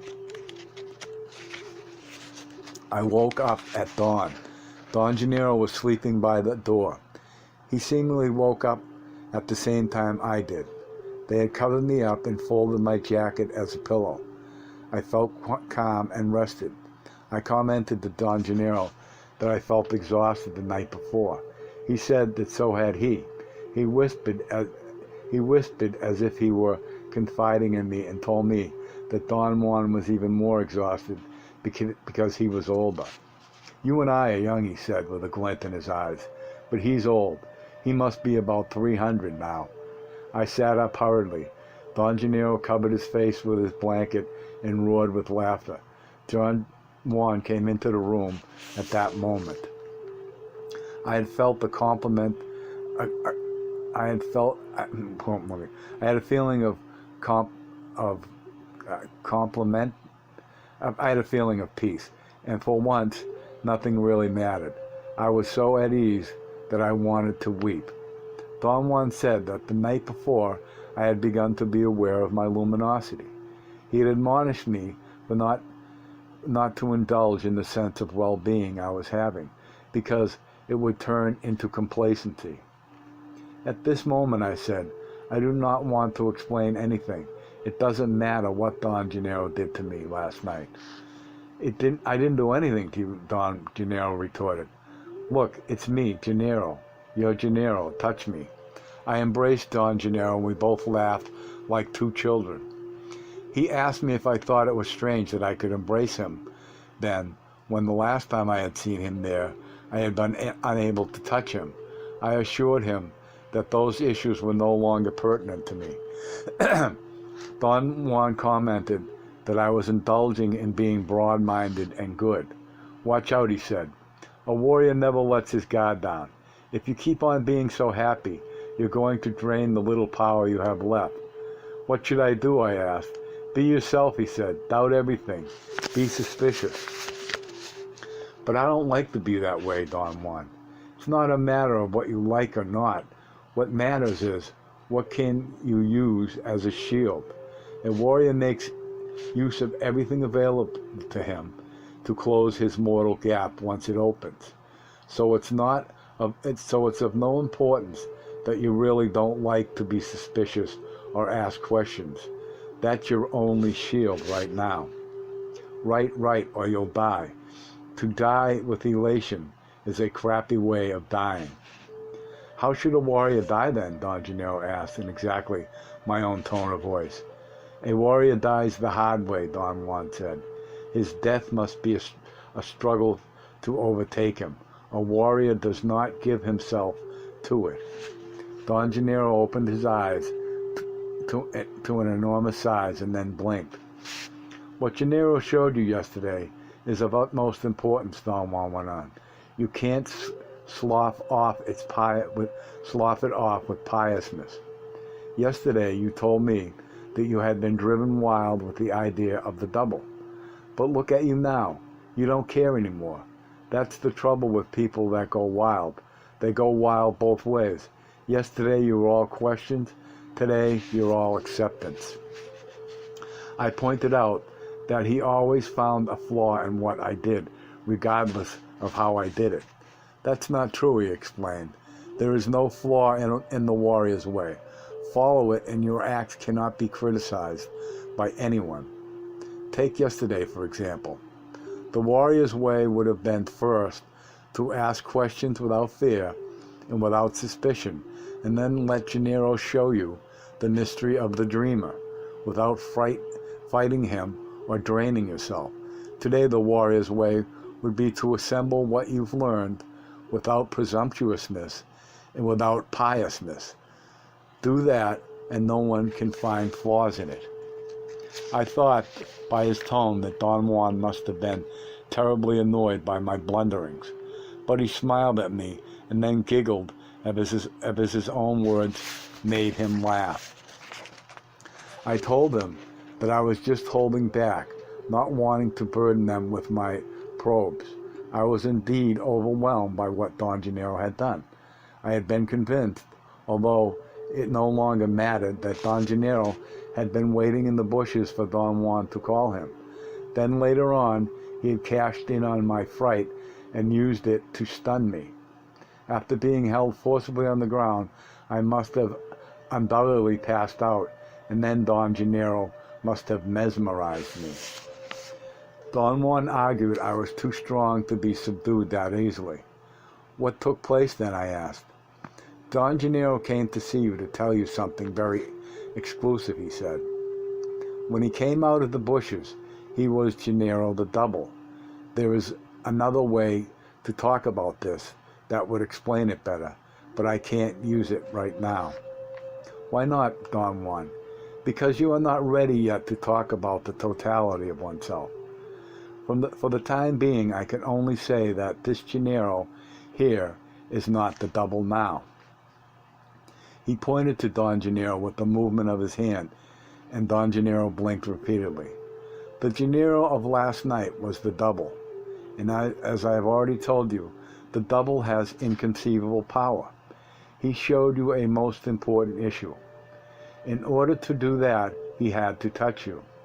The Double simply tapped you on the neck, on the same spot the ally walked over you years ago. Naturally, you went out like a light, and naturally, too, you indulged like a son of a bitch. It took us hours to round you up. Thus, you dissipated your power, and when the time came for you to accomplish a warrior's feat, you did not have enough sap. What was the warrior's feat, Don Juan? I told you that Gennaro came to show you something, the mystery of the luminous beings as dreamers. You wanted to know about the Double. It begins in dreams, and then you ask, what is the double? And I said the double is the self. The self dreams the double. That should be simple, except there is nothing simple about us. Perhaps the ordinary dreams of the self are simple, but that doesn't mean that the self is simple. Once it has learned to dream the double, the self arrives at the weirdest crossroad, at this weird crossroad, and a moment comes when one realizes that it is the double who dreams the self. I had written down everything he had said. I had also paid attention to what he was saying, but had failed to understand him. Don Juan repeated his statement. The lesson last night, as I told you, was about the dreamer and the dream, or who dreams whom. I beg your pardon, I said. Both of them broke into laughter. Last night, Don Juan proceeded, you almost chose to wake up at the power place. What do you mean, Don Juan? That would have been the feat. If you had not indulged in your stupid ways, you would have had enough power to tip the scales, and you would have no doubt scared yourself to death. Fortunately or unfortunately, as the case may be, you did not have enough power. In fact, you wasted your power in worthless confusion to the point that you almost didn't have enough to survive. So, as you may very well understand, to indulge your little quirks is not only stupid and wasteful, but also injurious. A warrior that drains himself cannot live. The body is not an indestructible affair. You might have gotten gravely ill. You didn't, simply because Gennaro and I deviated some of your crap. The full impact of his words began to take hold of me. Last night, Gennaro guided you through the intricacies of the double, Don Juan went on. Only he can do that. And it was not a vision or hallucination when you saw yourself lying on the ground. You could have realized that with infinite clarity, if you had not gotten lost in your indulging. And you could have known then that you have, and you could have known then that you have yourself, I'm not getting it. You could have realized that with infinite clarity, if you had not gotten lost in your indulging, that you could have known then that you yourself are a dream. That the double is dreaming you in some fashion, that you dreamed him in the same fashion that you dreamed him last night. But how can that be possible, Don Juan? No one knows how it happens. We only know that it does happen. That's the mystery of us as luminous beings. Last night you had two dreams, and you could have awakened in either one, but you didn't have enough power to even understand that. He looked at me fixedly for a moment. I think he understands, Don Gennaro said. End of chapter.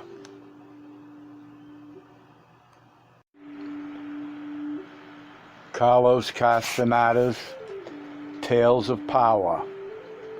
Part 1, A Witness to Acts of Power. Chapter 3, The Secret of Luminous Beings. Don Gennaro delighted me for hours with some preposterous instructions on how to manage my daily world. Don Juan said that I should be very careful and serious-minded about the recommendations made by Don Gennaro, because although they were funny, they were not a joke. Around noon, Don Gennaro stood up and without saying a word, walked into the bushes. I was also going to get up, but Don Juan gently held me down and in a solemn voice announced that Don Gennaro was going to try one more thing with me. What's he up to, I asked. What is he going to do to me? Don Juan assured me that I did not have to worry. You are approaching a crossroad, he said, a certain crossroad that every warrior comes to. I had the idea that he was talking about my death. He seemed to anticipate my question and signal me not to say anything. We won't discuss this matter, he said. Suffice it to say that the crossroad I'm referring to is the sorcerer's explanation. Gennaro believes you are ready for it. When are you going to tell me about it? I don't know when. You are the recipient, therefore it is up to you. You will have to decide when. What's wrong with right now?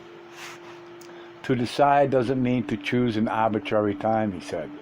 To decide means that you have trimmed your spirit impeccably, and that you have done everything possible to be worthy of knowledge and power. Today, however, you must solve a little riddle for Gennaro. He's gone ahead of us, and he'll be waiting somewhere in the chaparral. No one knows the spot where he'll be, or a specific time to go to him. If you're capable of determining the right time to leave the house, you will also be capable of guiding yourself to where he is. I told Don Juan that I could not imagine anyone being able to solve such a riddle. How can leaving the house at a specific time guide you to where Gennaro is? I asked. Don Juan smiled and began to hum a tune. He seemed to enjoy my agitation. That's the problem with Gennaro. That is the problem Gennaro has set up for you, he said. If you have enough personal power, you will decide with absolute certainty the right time to leave the house. How leaving at the precise time will guide you is something that no one knows. And yet, if you have enough power, you yourself will attest that this is so. But how am I going to be guided, Don Juan? No one knows that either. I think Don Gennaro is pulling my leg. You better watch out then, he said. If Gennaro is pulling your leg, he's liable to yank it out. Don Juan laughed at his own joke. I could not join him. My fear about the inherent danger of Don Gennaro's manipulations was too real. Can you give me some clues, I asked. There are no clues, he said cuttingly. Why does Don Gennaro want to do this? He wants to test you, he replied. Let's say that it's very important for him to know whether you can take the sorcerer's explanation. If you solve the riddle, the implication will be that you have stored enough personal power and you're ready. But if you flub it, it'll be because you don't have enough power, and in that case, the sorcerer's explanation won't make any sense to you. I think that we should give you the explanation regardless of whether you understand it or not. That's my idea. Gennaro is more conservative warrior. He wants things in their proper order, and he won't give in until he thinks you're ready. Why don't you just tell me about the sorcerer's explanation yourself? Because Gennaro must be the one who helps out. Why is that so, Don Juan? Gennaro doesn't want to tell you why, he said. Not yet. Would it hurt me to know the sorcerer's explanation, I asked. I don't think so. Plus, Don Juan, please, Don Juan, tell me then. You must be joking, Gennaro has precise ideas on this matter, and we must honor and respect them. He made an imperative gesture to quiet me. After a long, unnerving pause, I ventured a question. How can I solve this riddle, Don Juan? I really don't know that. Thus, I can't advise you what to do, he said. Gennaro is most efficient. He designed the riddle just for you. Since he's doing this for your benefit, he's attuned it to you alone. Therefore, only you can pick the precise time to leave the house. He will call you himself and guide you by means of his call.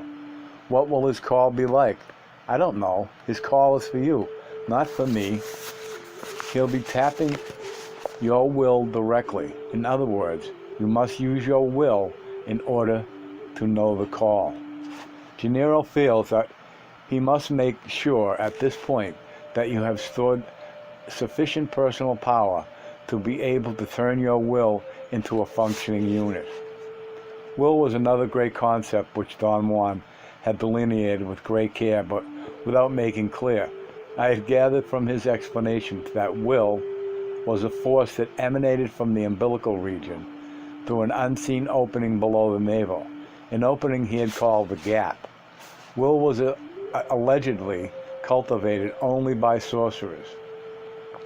It came to the practitioners veiled in mystery, and purportedly gave them the capacity to perform extraordinary acts. I remarked to Don Juan that there was no chance that anything so vague could ever be a functioning unit in my life.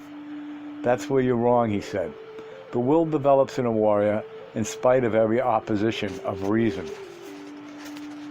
Can't Don Gennaro, being a sorcerer, know whether I'm ready or not without testing me, I asked.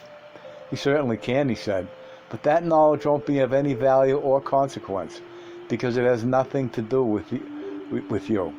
You are the one who's learning, therefore you yourself are power, not Gennaro. Gennaro is not concerned with his knowing as much as with your knowing. You must find out whether or not your will works. This is a very difficult point to make.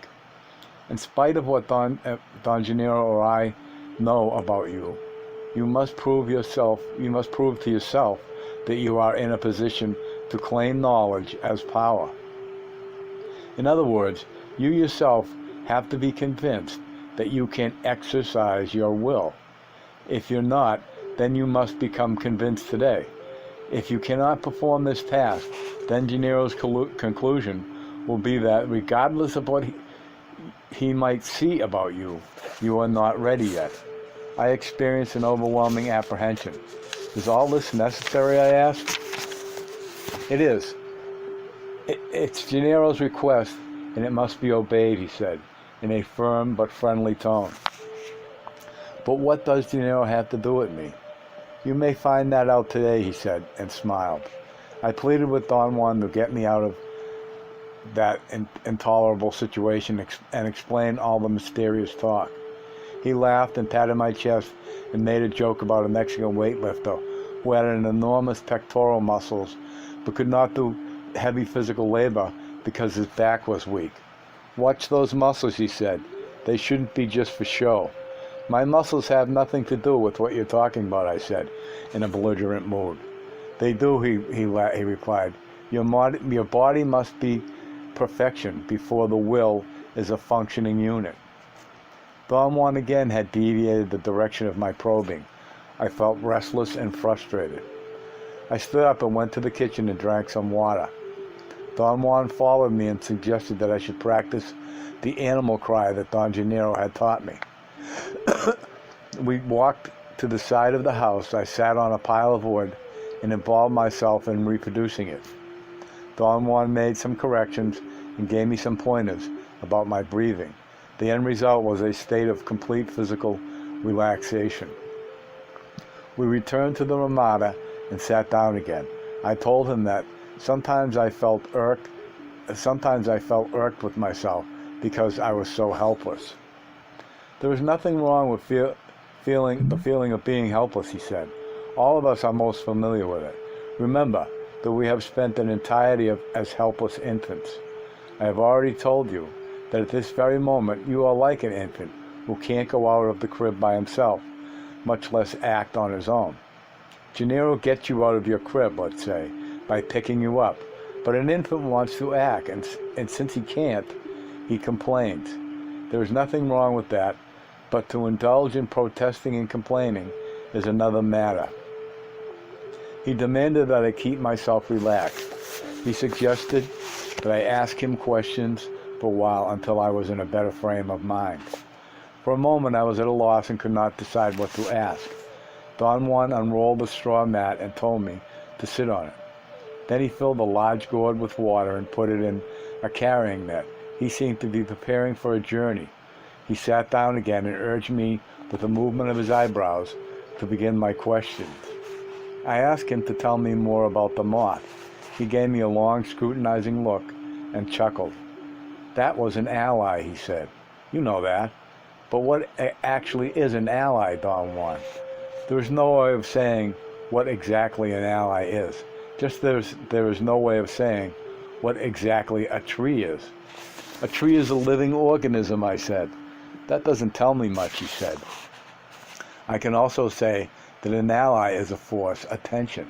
I told you that already, but that doesn't say much about an ally.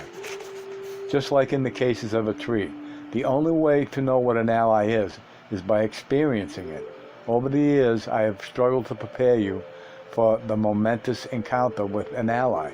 You may not realize it, but it took you years of preparation to meet a tree. To meet an ally is no different.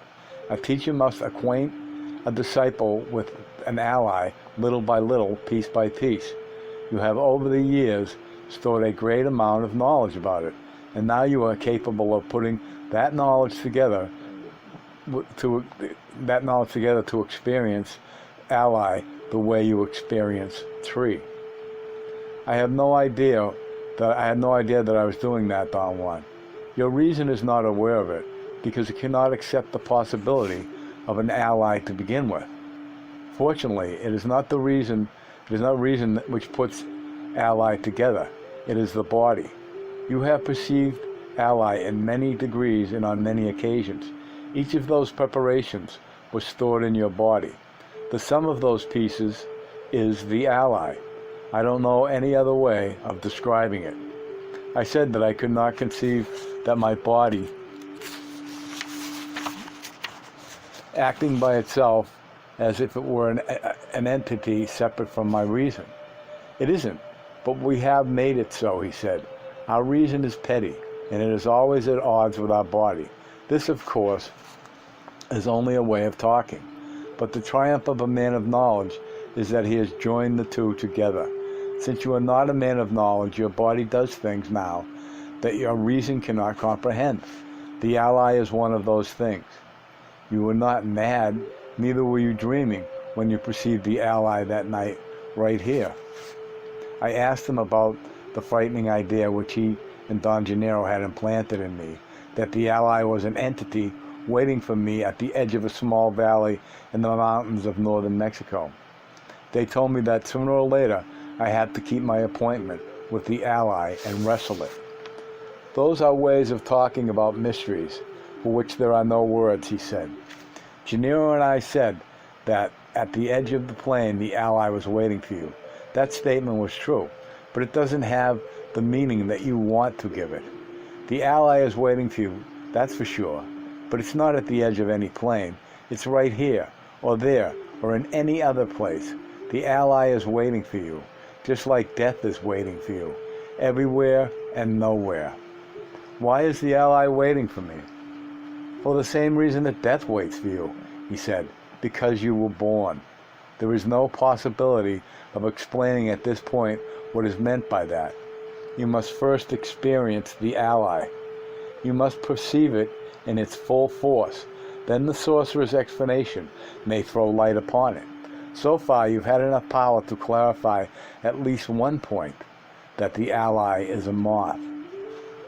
Some years ago, you and I went to the mountains, and you had a bout with something. I had no way of telling you then what was taking place. You saw a strange shadow flying back and forth in front of the fire. You yourself said it looked like a moth, although you didn't know what you were talking about. You were absolutely correct. The shadow was a moth. Then, on another occasion, something frightened you out of your wits after you had fallen asleep, again in front of a fire. I had warned you not to fall asleep, but you disregarded my warning. That act left you at the mercy of the ally, and the moth stepped on your neck. When you survive, why you survived will always be a mystery to me. You didn't know then, but I had given you up for dead. Your blunder was that serious. From then on, every time we've been in the mountains or in the desert, or even if you didn't notice, the moth has always followed us. All in all then, all I can say that for you, the ally is a moth. But I cannot say that it is really a moth, the way that we know moths. Calling the ally a moth is again only a way of talking, a way of making that immensity out there understandable. Is the ally a moth for you too, I asked? No. The way one understands the ally is a personal matter. I mentioned that we were back where we had started. He had not told me what an ally really was. There's no need to be confused, he said. Confusion is a mood one enters into, but one can also get out of it. At this point, there is no way of clarifying anything. Perhaps later on today, will be able to consider these matters in detail. It's up to you, or rather, it's up to your personal power." He refused to say one more word. I became quite upset with the fear that I was going to fail the test. Don Juan took me to the back of the house and made me sit on a straw mat at the edge of an irrigation ditch. The water moved slowly, that it almost seemed stagnant. He commanded me to sit quietly, shut off my internal dialogue, and look at the water. He said that years before he had discovered that I had a certain affinity for bodies of water, a feeling that was most convenient for the endeavors I was involved in. I remarked that I was not particularly fond of bodies of water, but neither did I dislike them. He said that was precisely why water was beneficial for me. I was indifferent towards it. Under conditions of stress, water could not trap me, but neither could it reject me. He sat down behind me to my right and admonished me to go and not be afraid, because he was there to help me if there was any need.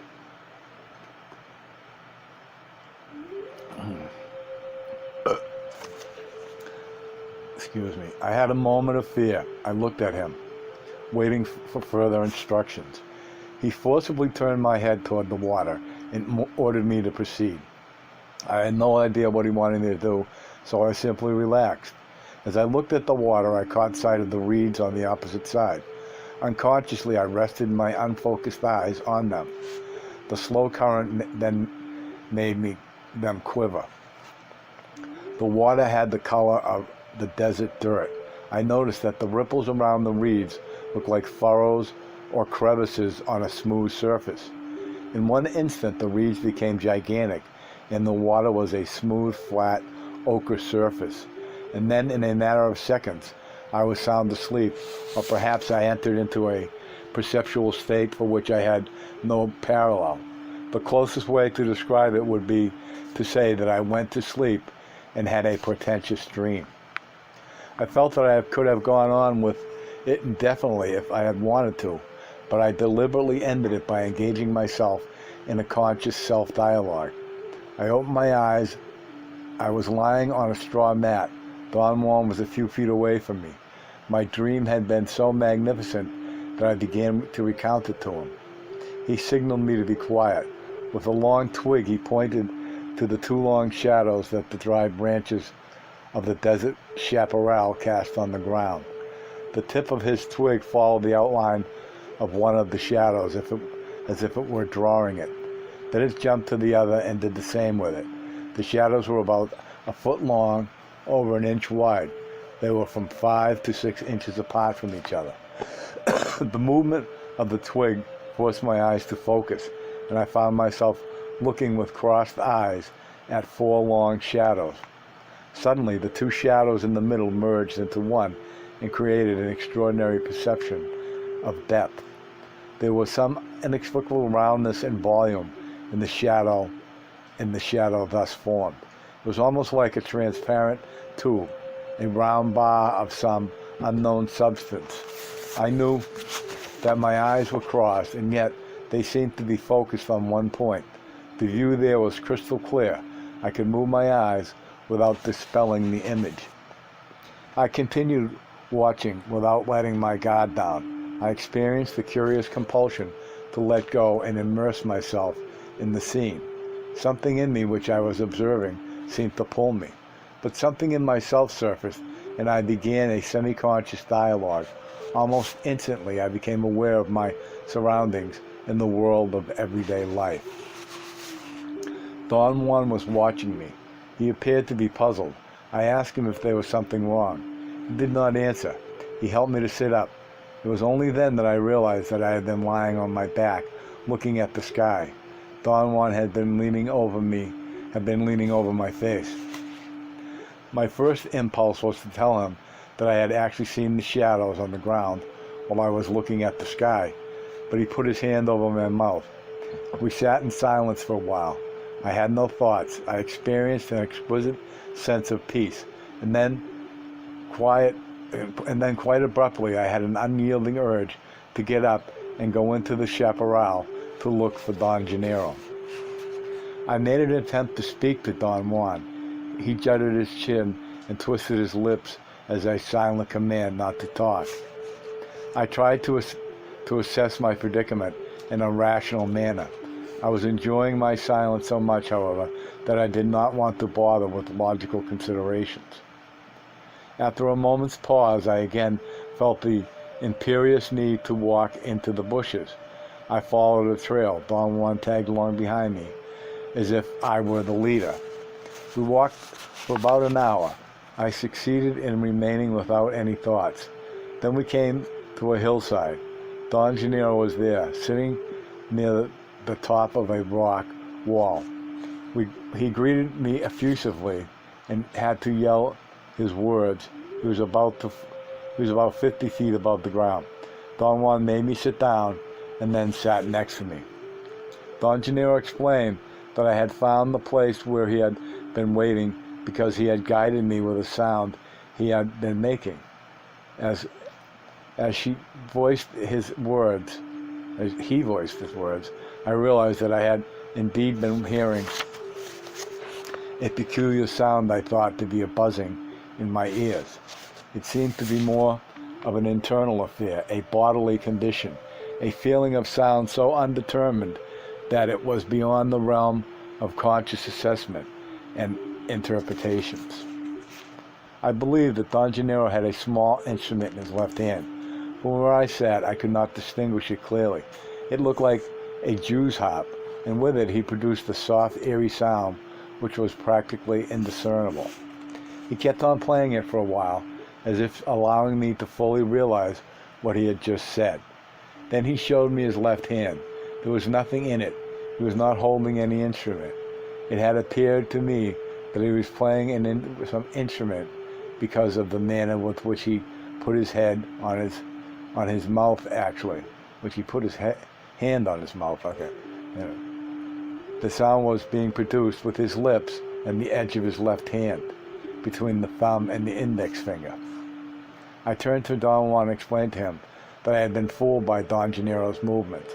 He made a quick gesture and told me not to talk and to pay close attention to what Don Gennaro was doing. I turned back to look at Don Gennaro, but he was no longer there.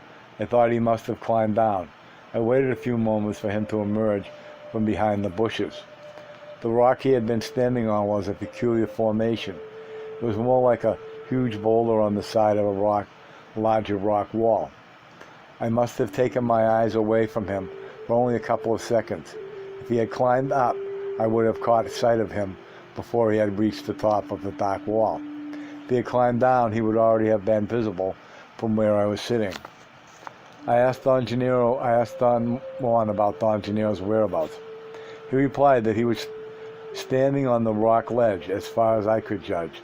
There was no one there, but Don Juan maintained over and over again that Don Gennaro was still standing on the rock. He did not seem to be joking. His eyes were steady and fierce. He said in a cutting tone that my senses were not the proper avenue to appraise what Don Gennaro was doing. He ordered me to shut off my internal dialogue. I struggled for a moment and began to close my eyes. Don Juan lurched at me and shook me by the shoulders. He whispered that I had to keep my view on the rock ledge. I had a sensation of drowsiness and heard Don Juan's words as if they were coming from far away. I automatically looked at the ledge. Don Gennaro was there again. He did not interest me. I noticed semi-consciously that it was very difficult for me to breathe, but before I could have a thought about it, Don Gennaro jumped to the ground. The act did not catch my interest either. He came over to me and helped me stand up, holding me by the arms. Don Juan held my other arm. They propped me up between the two of them. Then it was only Don Gennaro who was helping me walk. He whispered something in my ear that I could not understand, and suddenly I felt he had pulled my body in some way strange. He grabbed me, in a manner of speaking, by the skin of my stomach and pulled me up to the ledge, or perhaps onto the rock. I knew that for an instant I was on a rock. I could have sworn that it was a rock ledge. The image was so fleeting, however, that I could not evaluate it in detail. I then felt something in me faltered, and I fell backwards. I had a faint feeling of anguish, perhaps physical discomfort. The next thing I knew, Don Juan was talking to me. I could not understand him. I concentrated my attention on his lips. The sensation I had was dreamlike. I was trying to rip from the inside of an envelope film-like sheet that encased me, while Don Juan tried to rip it from the outside. Finally, it actually popped, and Don Juan's words became audible, and their meaning crystal clear. He was commanding me to surface by myself. I struggled desperately to gain my sobriety. I had no success. I quite consciously wondered why I was having so much trouble. I fought to talk to myself. Don Juan seemed to be aware of my difficulty. He urged me to try harder. Something out there was preventing me from engaging myself in my familiar internal dialogue. It was as if a strange force were making me drowsy and indifferent. I fought against it until I began to lose my breath. I heard Don Juan talking to me. My body contorted involuntarily with tension. I felt as if I were embraced and locked in mortal combat with something that was keeping me from breathing. I did not have fear, but rather some uncontrollable fury possessed me. My wrath mounted to such heights that I growled and screamed like an animal. Then my body was taken by a seizure. I had a jolt that stopped me instantly. I could again breathe normally, and then I realized that Don Juan had poured his gourd of water over my stomach and neck, soaking me. He helped me up. Don Gennaro was standing on the ledge. He called my name, then jumped to the ground. I saw him plummeting down from a height of 50 feet or so, and I experienced an unbelievable sensation around my umbilical region. I had had the same emanations and dreams of falling. Don Gennaro came to me and asked me, smiling, if I had liked his leap. I tried unsuccessfully to say something. Don Gennaro called my name again. "Carlitos, watch me," he said. He swung his arms at his sides 4 or 5 times as if to get momentum. Then he jumped out of sight, or I thought he did. Or perhaps he did something else from which I had no description. He was 5 or 6 feet away from me then when he vanished, as if he had been sucked away by an uncontrollable force. I felt aloof and tired. I had a sense of indifference and did not want to think or talk to myself. I was not afraid, but inexplicably sad. I wanted to weep. Don Juan hit me repeatedly with his knuckles on the top of my head and laughed as if everything there that had happened were a joke. He then demanded that I talk to myself because that was the time when the internal dialogue was desperately needed. I heard him order me, "Talk, talk." I had an involuntary spasm in the muscles of my lips. My mouth moved without sound. I remember Don Gennaro moving his mouth in a familiar way when he was clowning, and I wished I could have said, as he had, "My stomach doesn't want to talk." I tried to voice the word, and my lips contorted in a painful way. Don Juan seemed to be on the verge of collapsing with laughter. His enjoyment was contagious, and I also laughed. Finally, he helped me to stand up. I asked him if Don Gennaro was coming back. He said that Don Gennaro had had enough of me for the day. "You almost made it," Don Juan said. When we had been sitting near the fire in the earth stove, he had insisted that I eat. I was not hungry or tired. An unusual melancholy had overtaken me. I felt removed from all the events of the day. Don Juan handed me my writing pad. I made a supreme effort to recapture my usual state. I jotted down some comments. Little by little, I brought myself back to my old patterns. It was as if a veil had been lifted. Suddenly I was again involved in my familiar attitude of interest and behavior. Good, good, Don Juan said, patting my hand. I tell you that the true art of a warrior is to balance terror and wonder. Don Juan's mood was unusual. He seemed almost nervous and anxious. He appeared to be willing to speak on his own accord. I believed that he was preparing me for the sorcerer's explanation, and I became quite anxious myself. His eyes had a strange glimmer that I had seen only a few times before. After I told him what I thought of his unusual attitude, he said that he was happy for me, that as a warrior he could rejoice in the triumphs of his fellow men, if they were triumphs of the spirit. He added that, unfortunately, I was not yet ready for the sorcerer's explanation, in spite of the fact that I had successfully solved Don Juan's riddle. His contention was that when he poured water over my body, I had actually been dying, and my whole achievement had been canceled out of my incapacity to fend off the last of Don Gennaro's onslaught. Gennaro's power was like a tide that engulfed you, he said. Did Don Gennaro want to hurt me, I asked. No, he said. Gennaro wants to help you, but power can be met only with power. He was testing you, and you failed. But I solved the riddle, didn't I? You did fine. So fine that Gennaro had to believe that you were capable of a complete warrior's feat. You almost made it. What floored you this time was not indulging, though. What was it then? You were too impatient and violent. Instead of relaxing and going with Gennaro, you began to fight him. You can't win against him. He's stronger than you. Don Gennaro then volunteered some advice and suggestions about my personal relationship with people. His remarks were a serious sequel to what Don Gennaro had jokingly said to me earlier. He said in a talkative mood that, without any coaxing on my part, he began to explain what had taken place during the last 2 times I had been there. As you know, he said, the crux of sorcery is the internal dialogue. That is the key to everything. When a warrior learns to stop it, everything becomes possible. The most far-fetched schemes become accessible. The most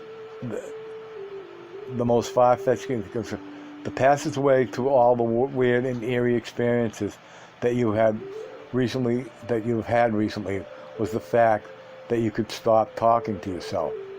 You have, in complete sobriety, witnessed the ally, Gennaro's double, the dreamer in the dream, and today you almost learned about the totality of yourself. That was the warrior's feat that Gennaro expected you to perform. All this has been possible because of the amount of personal power that you have stored.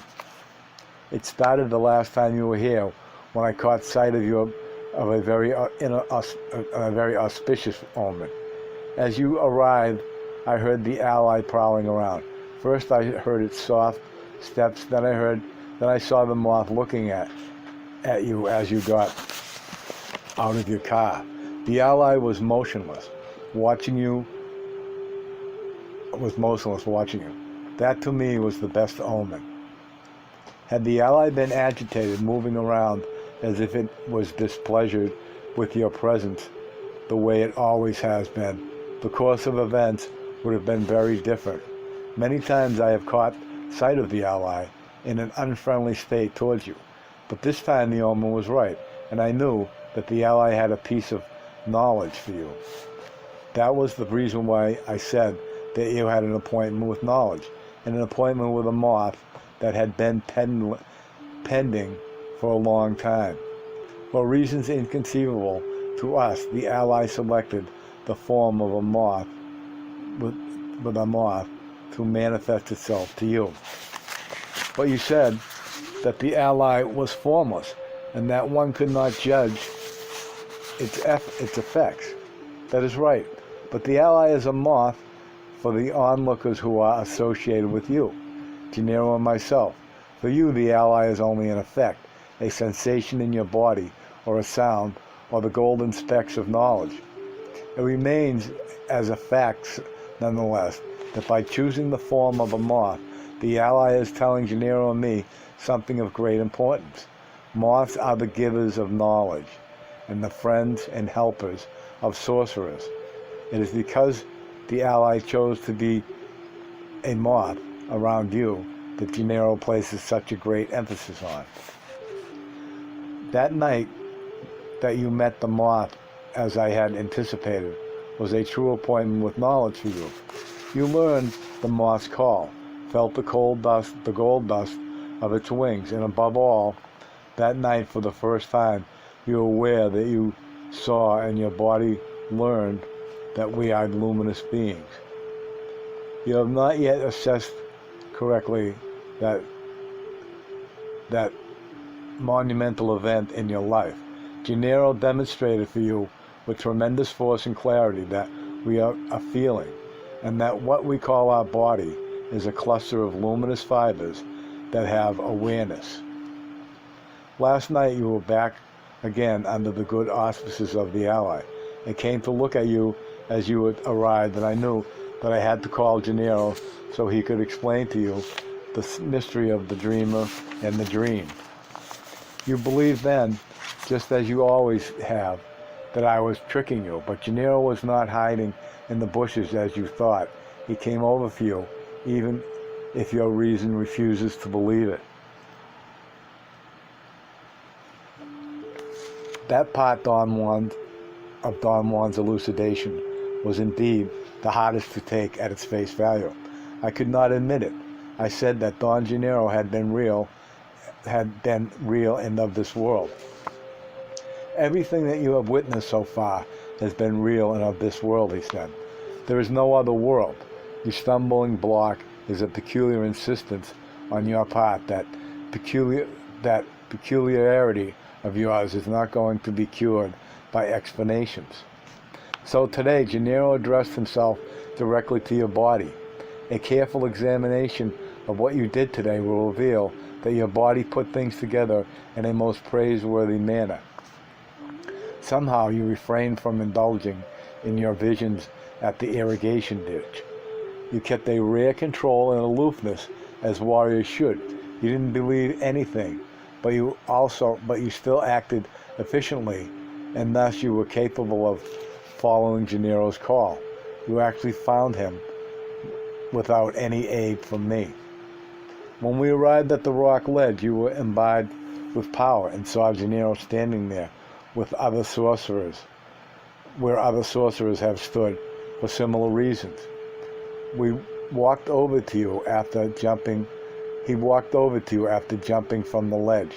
He himself was all power.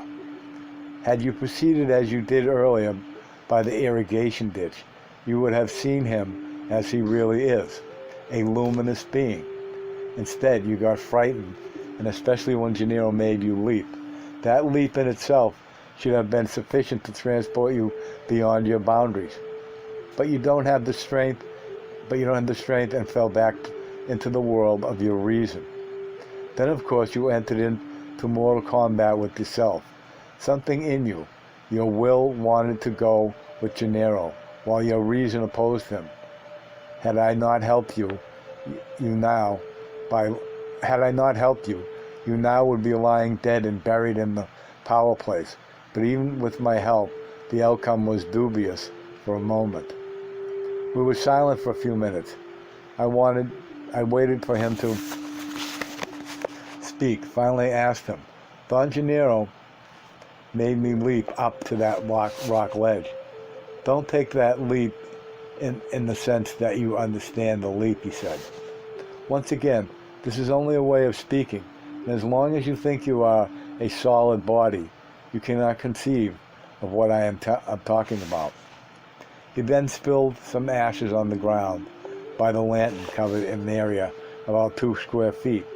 He drew a diagram with his fingers, a diagram that had 8 points interconnected with lines.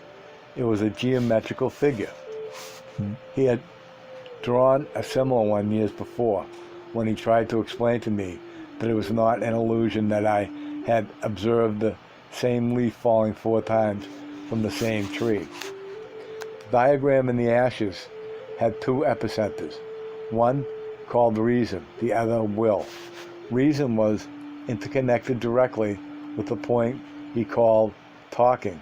Though talking, reason was indirectly connected to 3 other points: feeling, dreaming, and seeing. The other epicenter, will, was directly connected to feeling, dreaming, and seeing, but only indirectly to reason and talking.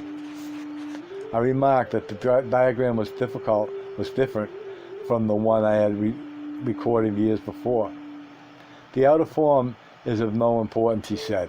These points represent a human being and can be drawn in any way you want. Do they represent the body of a human being, I asked. Don't call it the body, he said. These are 8 points on the fibers of a luminous being. A sorcerer says, as you can see in the diagram, that a human being is, first of all, will, because will is directly connected to 3 points: feeling, dreaming, and seeing. Then, next, a human being is reason. I'm going to get that one again. Okay, I missed this one. That a human being is, first of all, will, because will is directly connected to 3 points: feeling, dreaming, and seeing. The next, a human being is reason. This is probably a center that is smaller than will. It is connected with only with talking. What are the other 2 points, Tom 1? He looked at me and smiled.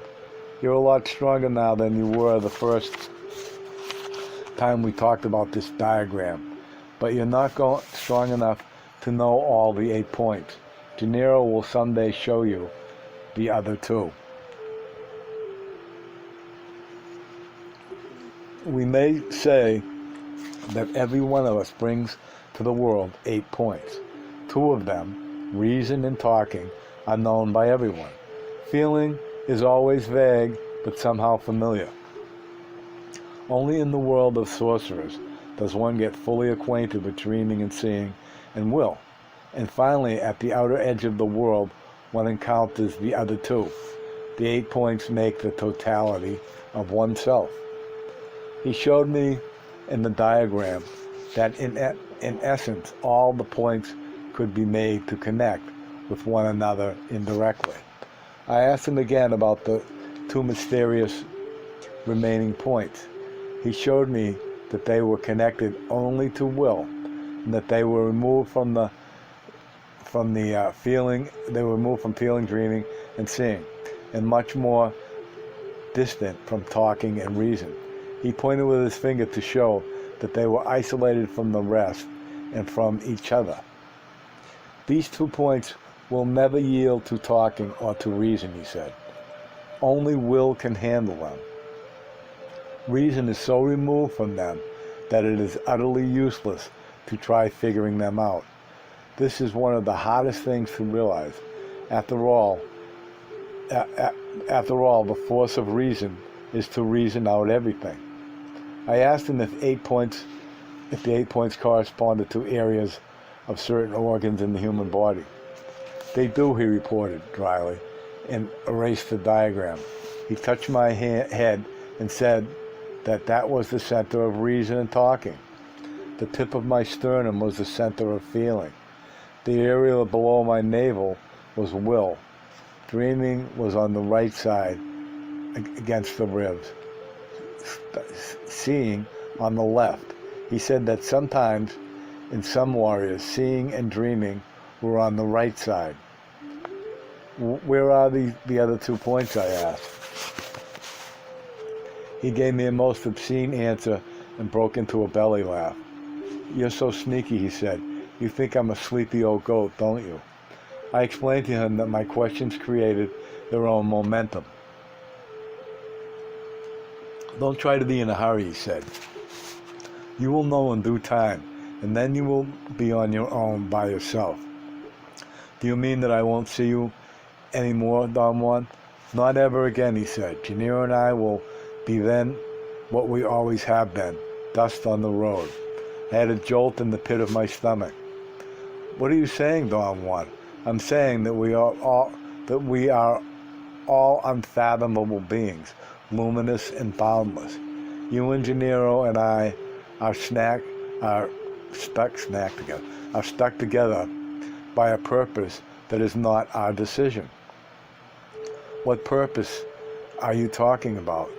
Learning the warrior's way. You can't get out of it, but neither can we. As long as our achievement is pending, you will find me and Gennaro. But once it is accomplished, you will fly freely, and no one knows where the force of your life will take you. What is Don Gennaro doing in this? That subject is not in your realm yet, he said. Today I have to pound the nail that Gennaro put in, the fact that we are luminous beings. We are perceivers. We are awareness. We are not objects. We have no solidity. We are boundless. The world of objects and solidity is a way of making our passage on more earth convenient. It's only a description that was created to help us. We, or rather our reason, forget that the description is only a description, and thus we entrap the totality of ourselves in a vicious cycle from which we rarely emerge in our lifetimes. At this moment, for instance, you are involved in extricating yourself from the snarls of reason. It is preposterous and unthinkable for you that Gennaro just appeared at the edge of the chaparral. But yet, you cannot deny that you witnessed it. You perceived it as such. Don Juan chuckled. He carefully drew another diagram in the ashes and covered it with his hat before I could copy it. We are perceivers, he proceeded. The world that we perceive, though, is an illusion. It was created by a description that was told to us since the moment we were born. We, the luminous beings, are born with two rings of power that we use only one to create the world. That ring, which is hooked very soon after we are born, is reason, and its companion is talking. Between the two, they concoct and maintain the world. So in essence, the world that your reason wants to sustain is a world created by a description that is dogmatic and inviolable, with dogmatic and inviolable rules. Unbendable, I'm pretty sure that means. Which reason learns to accept and defend. The secret of the luminous beings is that we have another ring of power, which is never used, the will. The trick of the sorcerer is the same trick of the average man. Both have a description. One, the average man, upholds it with his reason. The other, the sorcerer, upholds it with his will. Both descriptions have their rules, and the rules are perceivable. But the advantage of the sorcerer is that will is more engulfing than reason. The suggestion that I want to make at this point is that from now on, you should let yourself perceive whether the description is upheld by your reason or by your will. I feel that it is the only way for you to use your daily world as a challenge and a vehicle to accumulate enough personal power in order to get to the totality of yourself. Perhaps next time that you come, you'll have enough of it. At any rate, wait until you feel like you felt today at the irrigation ditch, that an inner voice is telling you to do so. If you come in any other spirit, it'll be a waste of time and danger to you. I remarked that if I had waited for that inner voice I would never see him again.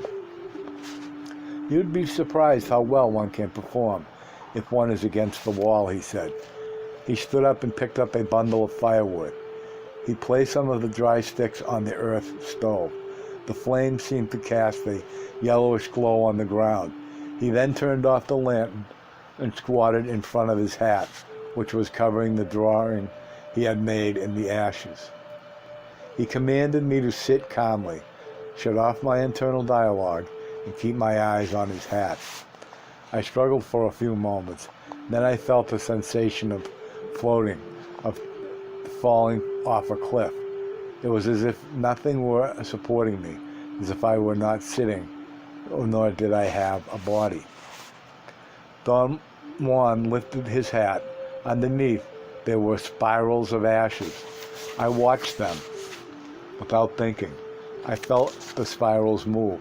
I felt them in my stomach. The ashes seemed to pile up. Then they were stirred and fluffed, and suddenly Don Gennaro was sitting in front of me. The sight forced me instantly into my internal dialogue. I thought that I must have fallen asleep. I began to breathe in short gasps and tried to open my eyes, but my eyes were open. I heard Don Juan telling me to get up and move around. I jumped up and ran to the Ramada. Don Juan and Don Gennaro ran after me. Don Juan brought his lantern. I could not catch my breath. I tried to calm myself as I had done years before by jogging in place while I faced the west. I lifted my arms and began breathing. Don Juan came to my side and said that those movements were done only in the twilight. Don Gennaro yelled that it was twilight for me, and both of them began to laugh. Don Gennaro ran to the edge of the bushes and then bounced back to the Ramada as if he had been attached to a great rubber band that made him step back.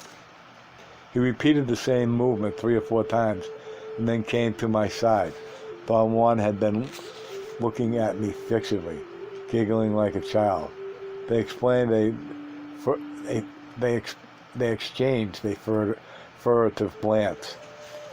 Don Juan said to Don Gennaro in a loud voice that my reason was dangerous and that it would kill me if it was not placated. "For heaven's sake," Don Gennaro exclaimed in a roaring voice, "placate his reason." They jumped up and down and laughed like 2 children. Don Juan made me sit down underneath the lantern and handed me my notebook. "Tonight, we're really pulling your leg," he said in a conciliatory tone. "Don't be afraid. Gennaro was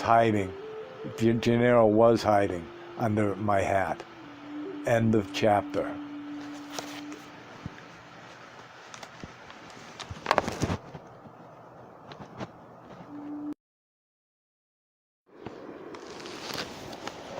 All right, so we're outside today, although I'm not filming it because the camera stinks and it takes too long to upload. Carlos Castaneda's Tales of Power, Part 2, The Tonal and the Narwhal. Chapter 1, Having to Believe. Oh, there goes my paper. All right. I walked towards downtown on the Plaza de la Reforma. I was tired. The altitude of Mexico City, now there's too much sun here, no doubt had something to do with it. I could have taken a bus or a taxi, but somehow, in spite of my fatigue, I wanted to walk. It was Sunday afternoon.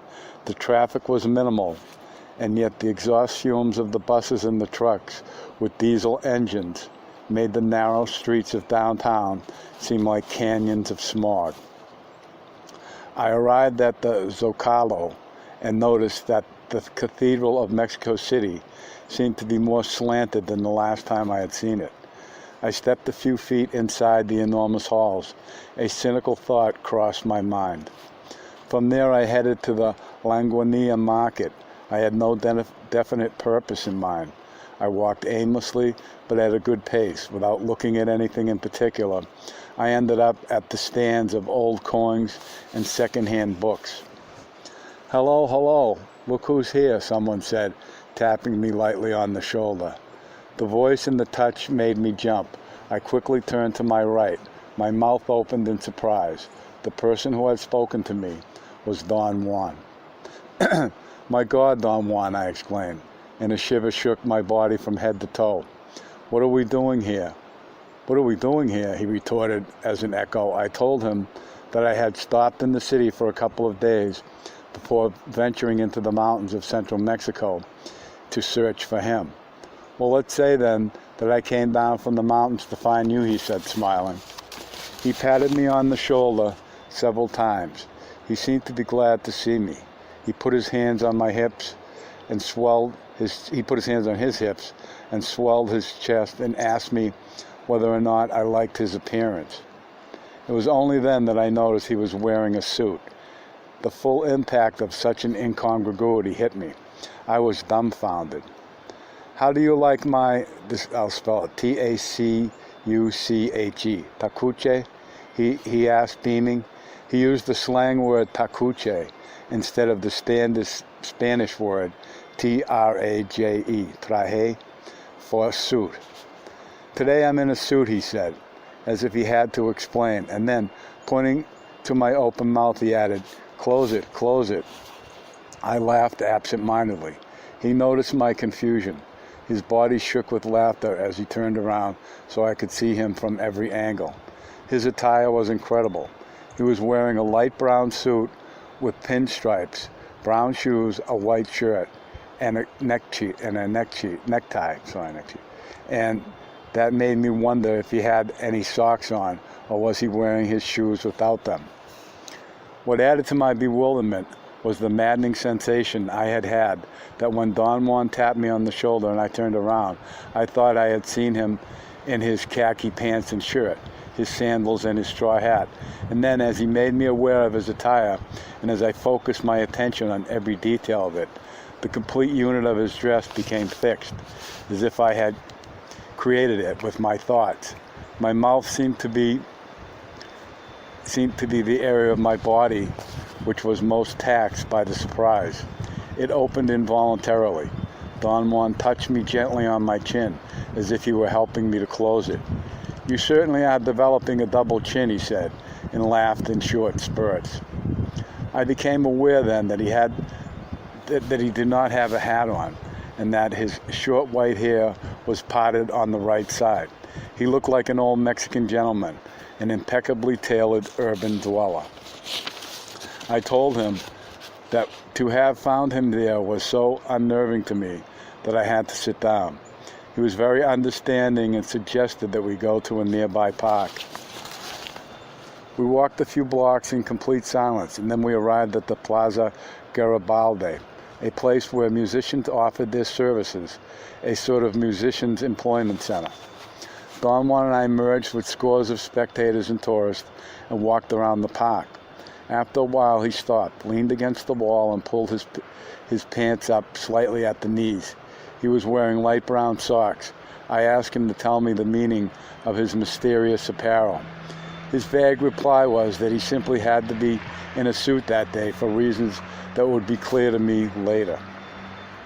Finding Don Juan in a suit had been so unearthly that my agitation was almost uncontrollable. I had not seen him for several months, and I wanted more than anything else in the world to talk with him. But somehow the setting was wrong and my attention meandered around. Don Juan must have noticed my anxiety and suggested that we walk to La Alameda, a more quiet park a few blocks away. There were not too many people in the park, and we had no trouble finding an empty bench. We sat down. My nervousness had given way to a feeling of uneasiness. I did not dare to look at Don Juan. There was a long, unnerving pause. Still, without looking at him, I said that the inner voice had finally driven me to search for him. that the staggering events I had witnessed at his house had affected my life very deeply, and I just had to talk about them. He made a gesture of impatience with his hand and said that his policy was never to dwell on past events. What's important now is that you've fulfilled your suggestion, he said. You have taken your daily world as a challenge, and the proof that you have stored sufficient personal power is the indisputable fact that you have found me with no difficulty whatsoever, at the precise spot where you were supposed to. I doubt very much that I could take credit for that, I said. I was waiting for you, and then you showed up, he said. That's all I know, and that's all any warrior would care to know. What's going to happen now that I found you, I asked. For one thing, he said, we won't have to discuss the dilemmas of your reason. Those experiences belong to another time and another mood. They are, properly speaking, only steps of an endless ladder.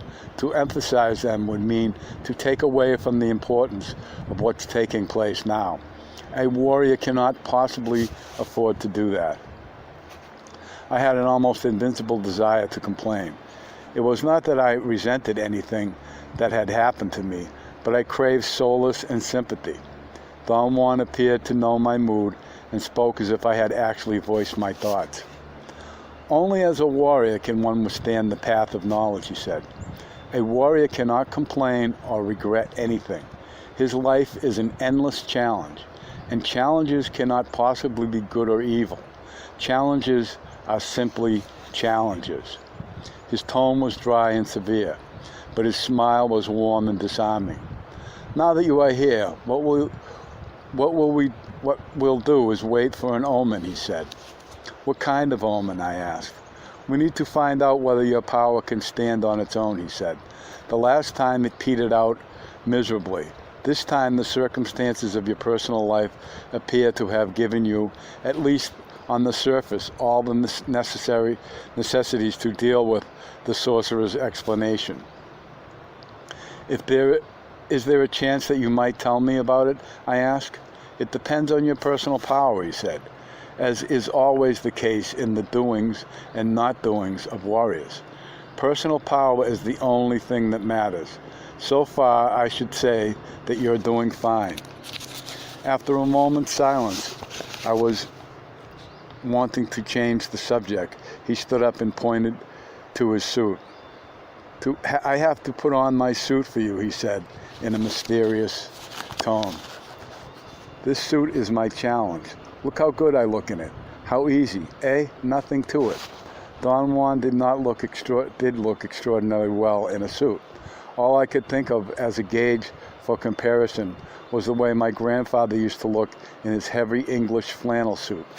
He always gave me the impression that he felt unnatural, out of place in a suit. Don Juan, on the contrary, was so at ease. Do you think it is easy for me to look natural in a suit? Don Juan asked. I did not know what to say. I concluded to myself, however, that judging by his appearance and by the way he conducted himself, it was the easiest thing in the world for him. To wear a suit is a challenge for me, he said. A challenge as difficult as wearing sandals and a poncho would be for you. You have never had the necessity to take that as a challenge, though. My case is different. I'm an Indian. We looked at each other. He raised his brows in a silent question, as if asking for my comment. The basic difference between an ordinary man and a warrior is that a warrior takes everything as a challenge, he went on, while an ordinary man takes everything either as a blessing or as a curse. The fact that you're here today indicates that you have tipped the scale in favor of the warrior's way. His stare made me feel nervous. I tried to get up and walk, but he made me sit down. You are going to sit here without fretting until we're through, he said imperatively.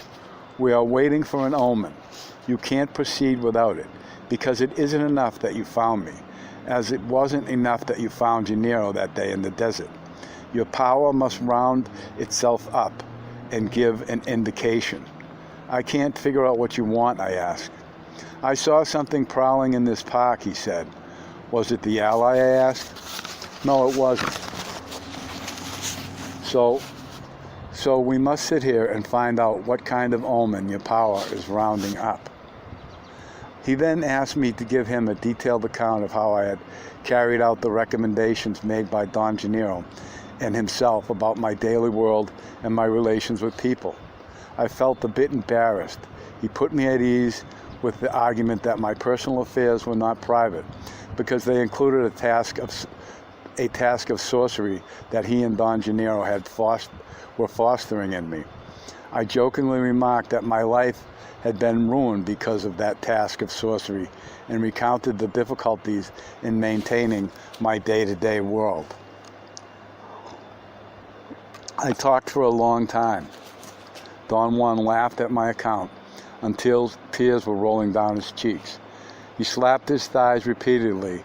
That gesture, which I had seen him do hundreds of times, was definitely out of place when it was done on the pants of a suit. I was filled with apprehension, which I was compelled to voice. "Your suit scares me more than anything you've done to me," I said. "You'll get used to it," he said. "A warrior must be fluid and must shift harmoniously with the world around him, whether it is the world of reason or the world of will." The most dangerous aspect of the shifting comes forth every time the warrior finds that the world is neither one nor the other. I was told that the only way to succeed in that crucial shifting was by proceeding in one's actions as if one believed. In other words, the secret of a warrior is that he believes without believing.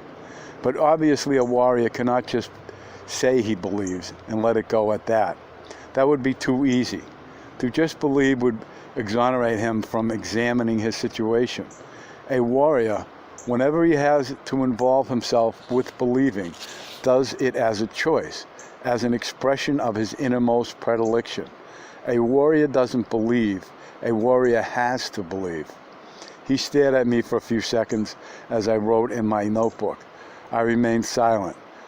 I could not say that I understood the difference, but I did not want to argue or ask questions. I wanted to think about what he had said, but my mind meandered as I looked around. On the street behind us, there was a long line of automobiles and buses blowing their horns.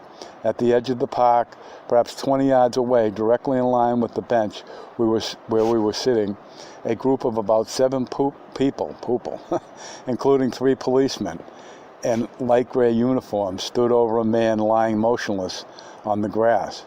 He seemed to be drunk or perhaps seriously ill. I glanced at Don Juan. He had been looking at the man. I told him that for some reason I was incapable of clarifying by myself what he had just said to me. "I don't want to ask questions anymore," I said, but if I don't ask you to explain, I don't understand. Not to ask questions is very abnormal for me." "Please, be normal by all means," he said, with a feigned seriousness. I said that I did not understand the difference between believing and having to believe. To me, they were both the same. To conceive that the statements were different was splitting hairs. "Remember the story you once told me about your friend and her cats?" he said casually. He looked at the sky and leaned back against the bench, stretching his legs. He put his hands behind his head and contracted the muscles of his whole body. As it always happens, his bones made a loud cracking sound. He was referring to a story I had once told him about a friend of mine who had found 2 kittens, almost dead, inside a dryer in a laundromat. She revived them and, through excellent nourishment and care, groomed them into 2 gigantic cats, a black one and a reddish one. 2 years later, she sold her house, since she could not take the cats with her and was unable to find another home for them. All she could do under the circumstances was to take them to an animal hospital and have them put to sleep. This is in the 60s, so I helped her take them. The cats had never been inside a car. She tried to calm them down. They scratched and bit her, especially the reddish cat, the one she called Max. When we finally arrived at the animal hospital, she took the black cat first, holding in her arms, and without saying a word, she got out of the car. The cat played with her, caught her gently as she pushed open the glass door to enter the hospital. I glanced at Max. He was sitting in the back. A movement of my hand must have scared him, for he dove under the driver's seat. I made the seat slide backwards. I didn't want to reach under it for fear that he would bite or scratch my hand. The cat was lying inside a depression on the floor of the car. He seemed very agitated. His breathing was accelerated. He looked at me. Our eyes met, and an overwhelming sensation possessed me. Something took hold of my body, a form of apprehension, despair, or perhaps embarrassment for being part of what was taking place. I felt the need to explain to Max that it was my friend's decision, and that I was only helping her. The cat kept on looking at me as if he understood my words.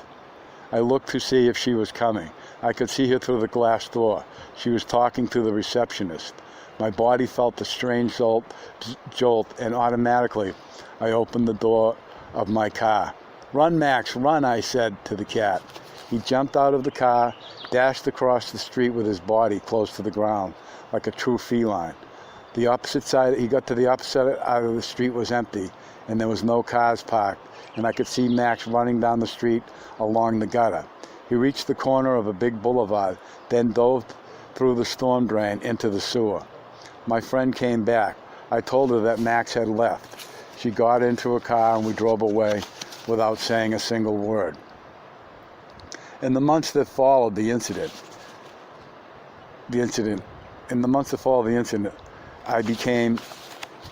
it became a symbol to me. I fancied, or perhaps I saw, a weird flicker in Max's eyes when he looked at me before jumping out of the car. And I believe that for an instant, that castrated, overweight, and useless pet became a cat. I told Don Juan that I was convinced that when Max had run across the street and plunged into the sewer, his cat spirit was impeccable, and that perhaps at no other time in his life was his catness so evident. The impression that the incident left on me was unforgettable. I told the story to my friends, and after telling it and retelling it, my identification with the cat became quite pleasurable. I thought myself to be like Max, overindulgent, domesticated in many ways, and yet I could not help thinking that there was always the possibility of one moment in which the spirit of man might take over my whole being, just like the spirit of catness took over Max's bloated and useless body. Don Juan had liked the story and had made some casual comments about it. He had said that it was not so difficult to let the spirit of man flow and take over. To sustain it, however, was something that only a warrior could do. "What about the story about the cats?" I asked. "You told me you believe that you're taking your chances like Max," he said. "I do believe that. What I've been trying to tell you is that as a warrior, you cannot believe this and let it go at that. With Max, having to believe means that you accept the fact that his escape might have been a useless outburst. He might have jumped into the sewer and died instantly. He might have drowned or starved to death, or he might have been eaten by rats. A warrior considers all those possibilities and then chooses to believe in accordance with his innermost predilection. As a warrior, you have to believe that Max made it, that he not only escaped, but that he sustained his power. You have to believe it. Let's say that without that belief,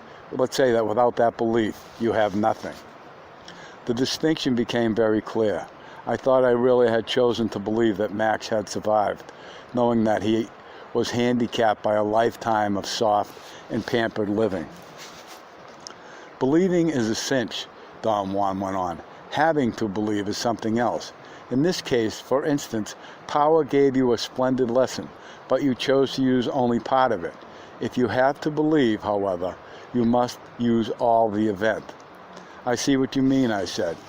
My mind was in a state of clarity, and I thought I was grasping his concepts with no effort at all. "I'm afraid you still don't understand," he said, almost whispering. He stared at me. I held his look for a moment. "What about the other cat?" he asked. The other cat," I repeated involuntarily. I had forgotten about it. My symbol had my symbol had rotated around Max, the other cat was of no consequence to me. But he is, Don Juan exclaimed. When I voiced my thoughts, having to believe means that you have to also account for the other cat, the one that went playfully licking the hands that were carrying him to his doom. That was the cat that went to his death trustingly, filled with his cat judgments. You think you're like Max, therefore you have forgotten about the other cat. You didn't even know his name. Having to believe means that you must consider everything. Before you decide that you are like Max, you must consider that you may be like the other cat. Instead of running for your life and taking your chances, you may be going to your doom happily, filled with your judgments. There was an intriguing sadness in his words, or perhaps the sadness was mine. He remained quiet for a long time. Never had it crossed my mind that I might be, that I might be like the other cat. The thought was very distressing to me. A mild commotion and the muffled sound of voices suddenly forced me out of my mental deliberations. Policemen were dispersing. Some people gathered around the man lying on the grass. Someone had propped the man's head on a rolled-up jacket. The man was lying parallel to the street. He was facing east, and from where I sat, I could almost tell that his eyes were open. Don Juan sighed. "What a magnificent afternoon," he said, looking at the sky. "I don't like Mexico City," I said. "Why not?" "I hate the smog." He shook his head rhythmically, as if he was agreeing with me. "I would rather be with you in the desert or in the mountains," I said. If I were you, I would never say that," he said. "I don't mean anything wrong, Don Juan. We both know that. It's not what you mean that matters, though. A warrior, or any man for that matter, cannot possibly wish he were somewhere else. A warrior because he lives by challenge. An ordinary man because he doesn't know where his death is going to find him. Look at that man over there lying on the grass. What do you think is wrong with him? He's either drunk or ill." "He's dying," Don Juan said in an ultimate conviction. "When we sat down here, I caught a glimpse of his death as it circled around him. That's why I told you not to get up, rain or shine. You can't get up from this bench until the end. This is the omen that we have been waiting for. It is late in the afternoon. Right now the sun is about to set.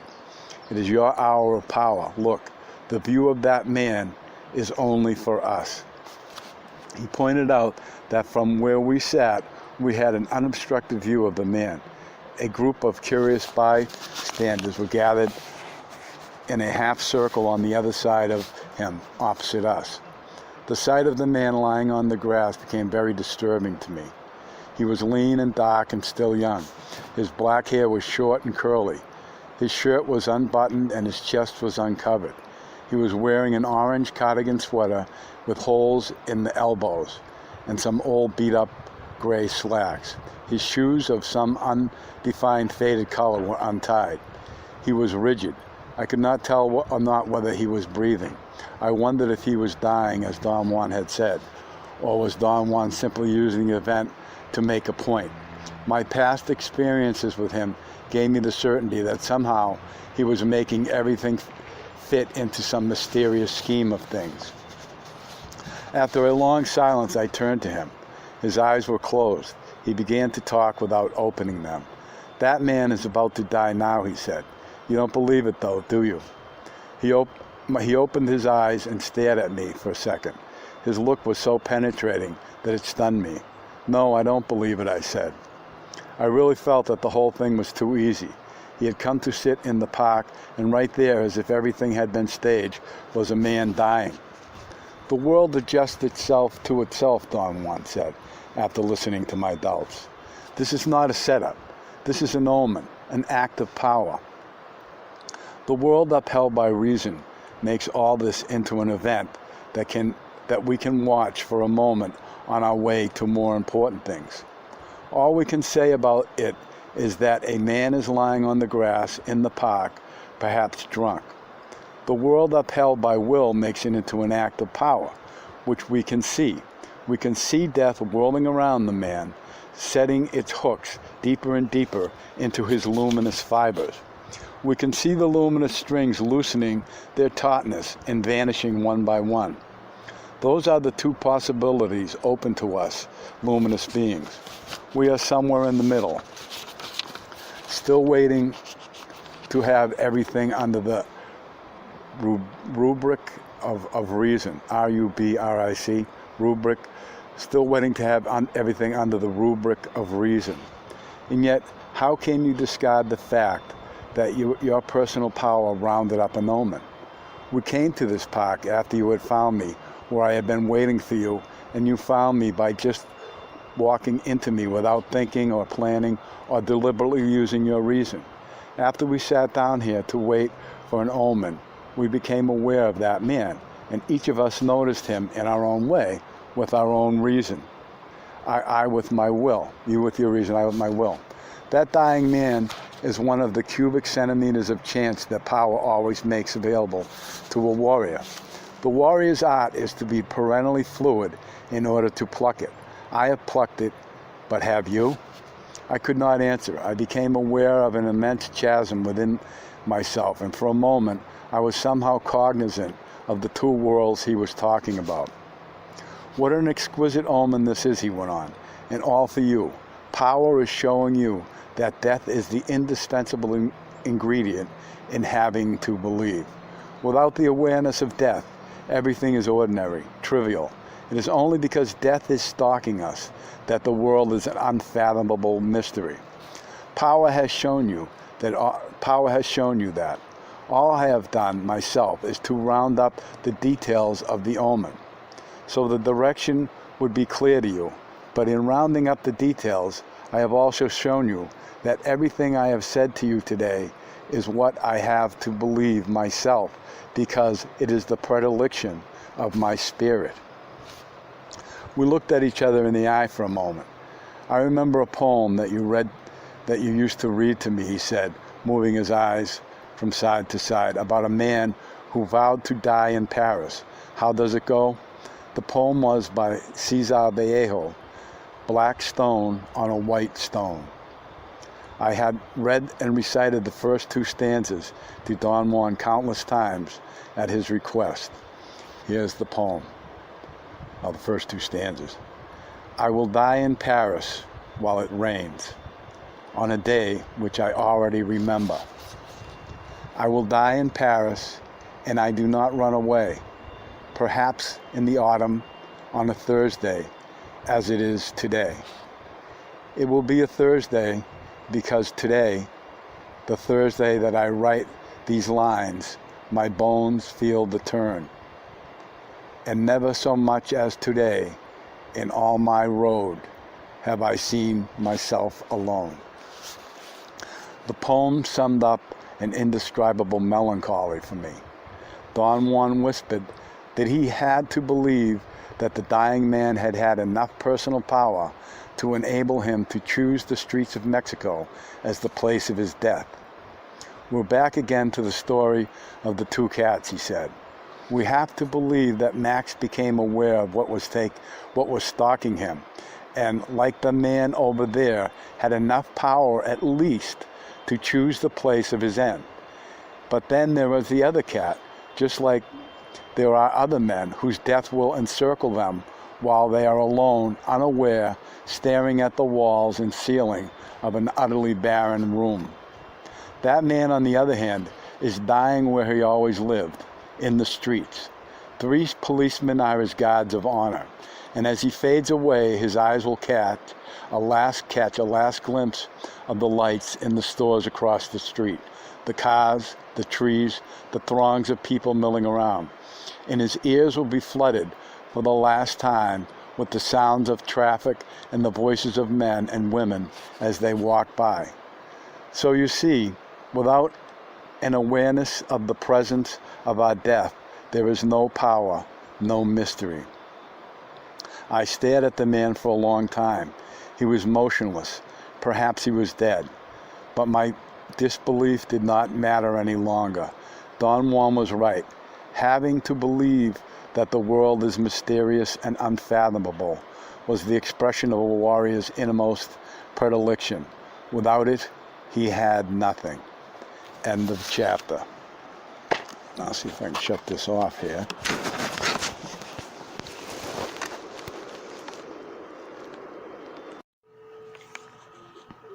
Carlos Castaneda's Tales of Power, Part 2, The Tonal and the Nawal.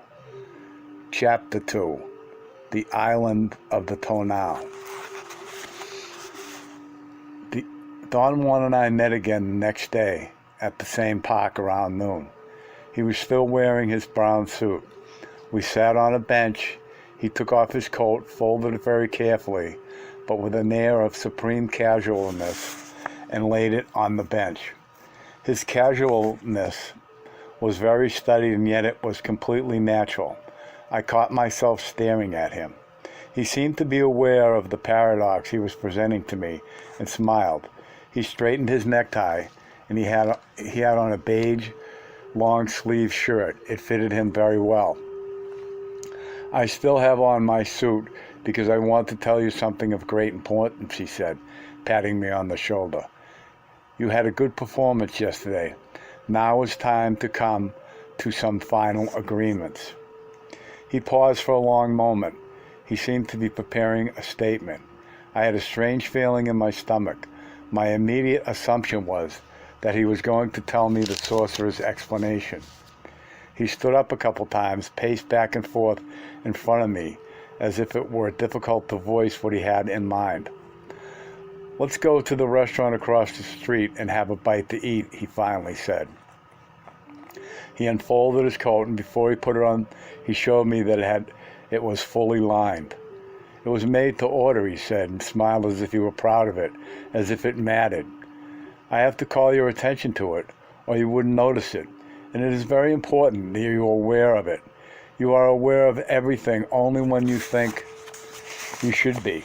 The condition of a warrior, however, is to be aware of everything at all times. My suit and all this paraphernalia is important because it represents my condition in life, or rather the condition one of the two parts of my totality. This discussion has been pending. I feel that now is the time to have it. It has to be done properly, though, or it will never make sense. I wanted my suit to give you the first clue. I think it has. Now it is time to talk. For in matters of this topic, there is no complete understanding without talking. What is the topic, Don Juan? The totality of oneself, he said. He stood up abruptly and led me to a restaurant in a large hotel across the street. A hostess with a rather unfriendly disposition gave us a table inside in a back corner. Obviously, the choice places were around the windows. I told Don Juan that the woman reminded me of another hostess in a restaurant in Arizona where Don Juan and I had once gone to eat, who had asked us before she handed out the menu if we had enough money to pay. I don't blame this poor woman either, Don Juan said, as if sympathizing with her. She too, like the other one, is afraid of Mexicans. He laughed softly. A couple of people at the adjacent tables turned their heads around and looked at us. Don Juan said that without knowing, or perhaps even in spite of herself, the hostess had given us the best table in the house, a table where we could talk and I could write to my heart's content. I had just taken my writing pad out of my pocket and put it on the table when the waiter suddenly loomed over us. He seemed to be in a bad mood. He stood over us with a challenging air. Don Juan proceeded to order a very elaborate meal for himself. He ordered without looking at the menu as if he knew it by heart. I was at a loss. The waiter had appeared unexpectedly, and I had not had time to read the menu. So I told him that I would have the same. Don Juan whispered in my ear, I bet you that they don't have what I just ordered. He stretched his arms and legs and told me to relax and sit comfortably because the meal was going to take forever to be prepared. You are You are at a very poignant crossroad, he said. Perhaps the last one, and also perhaps the most difficult one to understand. Some of the things I am going to point out to you today will probably never be clear. They are not supposed to be clear anyway, so don't be embarrassed or discouraged. All of us are dumb creatures when we join the world of sorcery, and to join it doesn't in any sense ensure us that we will change. Some of us remain dumb until the very end. I liked it when he included himself among the idiots. I knew that he did not do it out of kindness, but as a didactic device. Don't fret if you don't make sense out of what I'm about to tell you, he continued.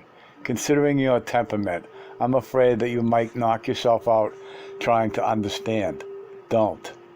What I'm about to say is meant only to point out a direction. I had a sudden feeling of apprehension. Don Juan's admonitions forced me into an endless speculation. He had warned me on the other occasions in very difficult and very much the same fashion, and every time he had done so, what he was warning me about had turned out to be a devastating issue. It makes me very nervous when you talk to me this way, I said. I know it, he replied calmly. I'm deliberately trying to get you on your toes. I need your attention, your undivided attention. He paused and I looked at him. I laughed nervously and involuntarily. I knew that he was stretching the dramatic possibilities of the situation as far as he could. I'm not telling you all this for effect, he said, as if he had read my thoughts. I'm simply giving you time to make the proper adjustments. At that moment, the waiters stopped at our table to announce that they did not have what we had ordered. Don Juan laughed out loud and ordered tortillas and beans. The waiter chuckled scornfully and said that they did not serve them and suggested steak or chicken. We settled for some soup. We ate in silence. I did not like the soup, and I could not finish it, but Don Juan ate all of his. I have put on my suit, he said all of a sudden, in order to tell you something you already know, but what needs to be clarified if it is going to be effective. I have waited until now because Gennaro feels that you have to be not only willing to understand the road of knowledge, but your efforts by themselves must be impeccable enough to make you worthy of that knowledge. You have done well. Now I will tell you the sorcerer's explanation. He paused again, rubbed his cheeks, and played with his tongue inside his mouth as if he were feeling his teeth. I'm going to tell you about the tonal and the nawal, he said, and looked at me piercingly. This was the first time in our association that he had used those two terms. I was vaguely familiar with them through the anthropological literature on the cultures of central Mexico. I knew that the tonal, pronounced tonal, was thought to be a kind of guardian spirit, usually an animal that a child obtained at birth with which he had intimate ties for the rest of his life. The nawal, pronounced nawal, was the name given to the animal into which sorcerers could allegedly transform themselves, or to the sorcerers that elicited such a transformation. This is my tonal, Don Juan said, rubbing his hands on his chest. Your suit? No, my person. He pounded his chest and his thighs and the side of his ribs. My tonal is all of this. He explained that every human being had two sides, two separate entities, two counterparts, which became operative at the moment of birth. One was called the tonal, and the other the nawal. I told him that anthropologists knew about the two concepts. He let me speak without interrupting me. Well, whatever they may think about you now, whatever you may think you know about them is pure nonsense, he said. I base this statement on the fact that whatever I'm telling you about the tonal and the nawal could not possibly have been told you before. Any idiot would know that you know nothing about them. You would have to be a sorcerer, and you aren't. Or you would have had to talk about them with the sorcerer, and you haven't. So disregard everything you've heard before, because it is inapplicable. It was only a comment, I said. He raised his eyebrows in a comical gesture. Your comments are out of order, he said. This time I need your undivided attention, since I am going to acquaint you with the tonal and the nawal. Sorcerers have a special and unique interest in that knowledge. I would say that the tonal and the nawal are in the exclusive realm of men of knowledge. In your case, this is the lid that closes everything I have taught you. Thus, I have waited until now to talk about them. The tonal is not an animal that guards a person. I would rather say that it is a guardian that could be represented as an animal, but that is not the important point. He smiled and winked at me. I'm using your own words now, he said. The tonal is the social person. He laughed, I suppose, at the sight of my bewilderment. The tonal is, rightfully so, a protector, a guardian that most of the time turns into a god. I fumbled with my notebook. I was trying to pay attention to what he was saying. He laughed and mimicked my nervous movements. The tonal is the organizer of the world, he proceeded. Perhaps the best way of describing its monumental work is to say that on its shoulders rests the task of setting the chaos of the world in order. It is not far-fetched to maintain, and as sorcerers do, that everything we know and do as men is the work of the tonal. At this moment, for instance, what is engaged in trying to make sense out of our conversation is your tonal. Without it, there would only be weird sounds and grimaces, and you wouldn't understand a thing of what I'm saying. I would say then that the tonal is a guardian that protects something priceless, our very being. Therefore, an inherent quality of the tonal is to be cagey and jealous of its doings. And since its doings are by far the most important part of our lives, it is no wonder that it eventually changes in every one of us from a guardian into a god. He stopped and asked me if I had understood. I automatically nodded my head affirmatively, and he smiled with an air of incredulity. You know what I mean. A guardian is broad-minded in understanding, he explained. A god, on the other hand, is a vigilant, narrow-minded, and most of the time despotic. I say then that the tonal in all of us has been made into a petty and despotic god when it should be a broad-minded guardian. I definitely was not following the trend of his explanation. I heard and wrote down every word, and yet I seemed to be stuck with some internal dialogue of my own. It is very hard for me to follow your point, I said. If you didn't get hooked on talking to yourself, you would have no quarrels, he said cuttingly. His remark threw me into a long, explanatory statement. I finally caught myself and apologized for my insistence on defending myself. He smiled and made a gesture that seemed to indicate that my attitude had not really annoyed him. The tonal is everything we are, he proceeded. Name it. Anything we have a word for is the tonal. And since the tonal is its own doings, then everything obviously has to fall under its domain. I reminded him that he had said that the tonal was the social person, a term which I myself had used with him to name a human being as the end result of the socialization process. I pointed out that if the tonal was that product, it could not be everything, as he had said, because the world around us was not the product of socialization. Don Juan reminded me that my argument had no basis for him, and that long before he had already made the point that there was no world at large, but only a description of the world, which we had learned to visualize and take for granted. The tonal is everything we know, he said. I think this in itself is enough reason for the tonal to be such an overpowering affair. He paused for a moment. He seemed to be definitely waiting for comments or questions, but I had none. Yet I felt obliged to voice my question and struggled to formulate an appropriate one. I failed. I felt that the admonitions with which he had opened our conversation had perhaps served as a deterrent to any inquiry on my part.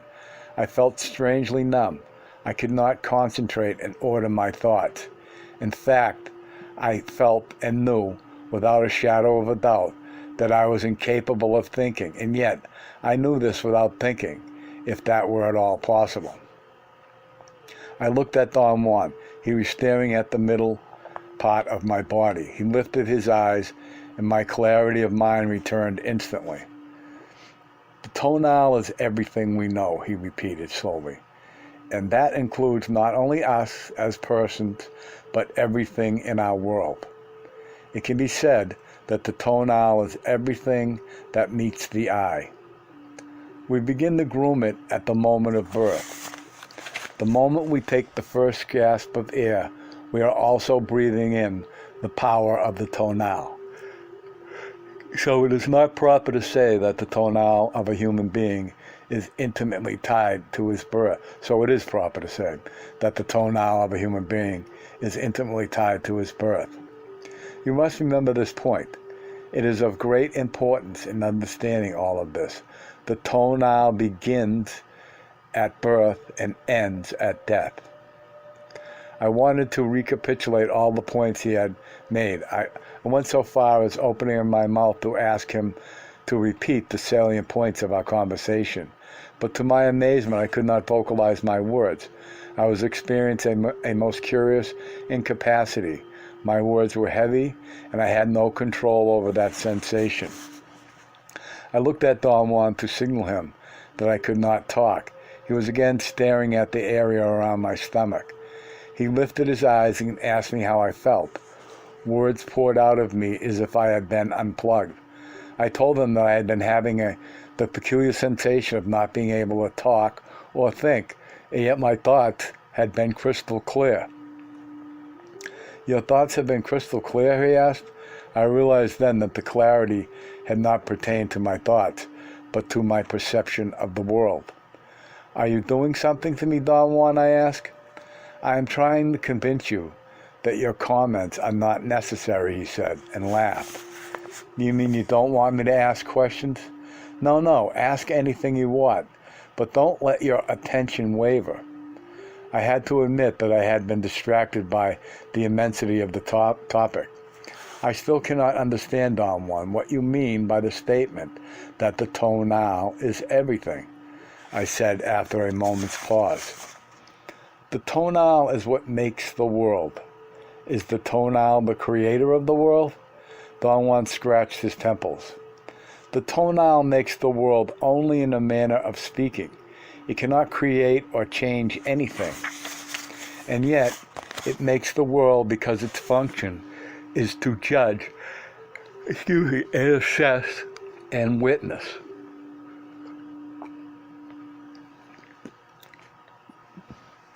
I say that the tonal makes the world because it witnesses and assesses it according to the tonal rules.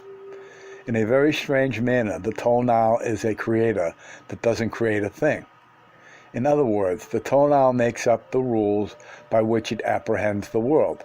So in a manner of speaking, it creates the world. He hummed the popular tune, beating the rhythm with his fingers on the side of his chair. His eyes were shining.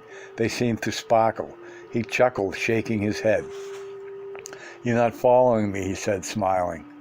I am.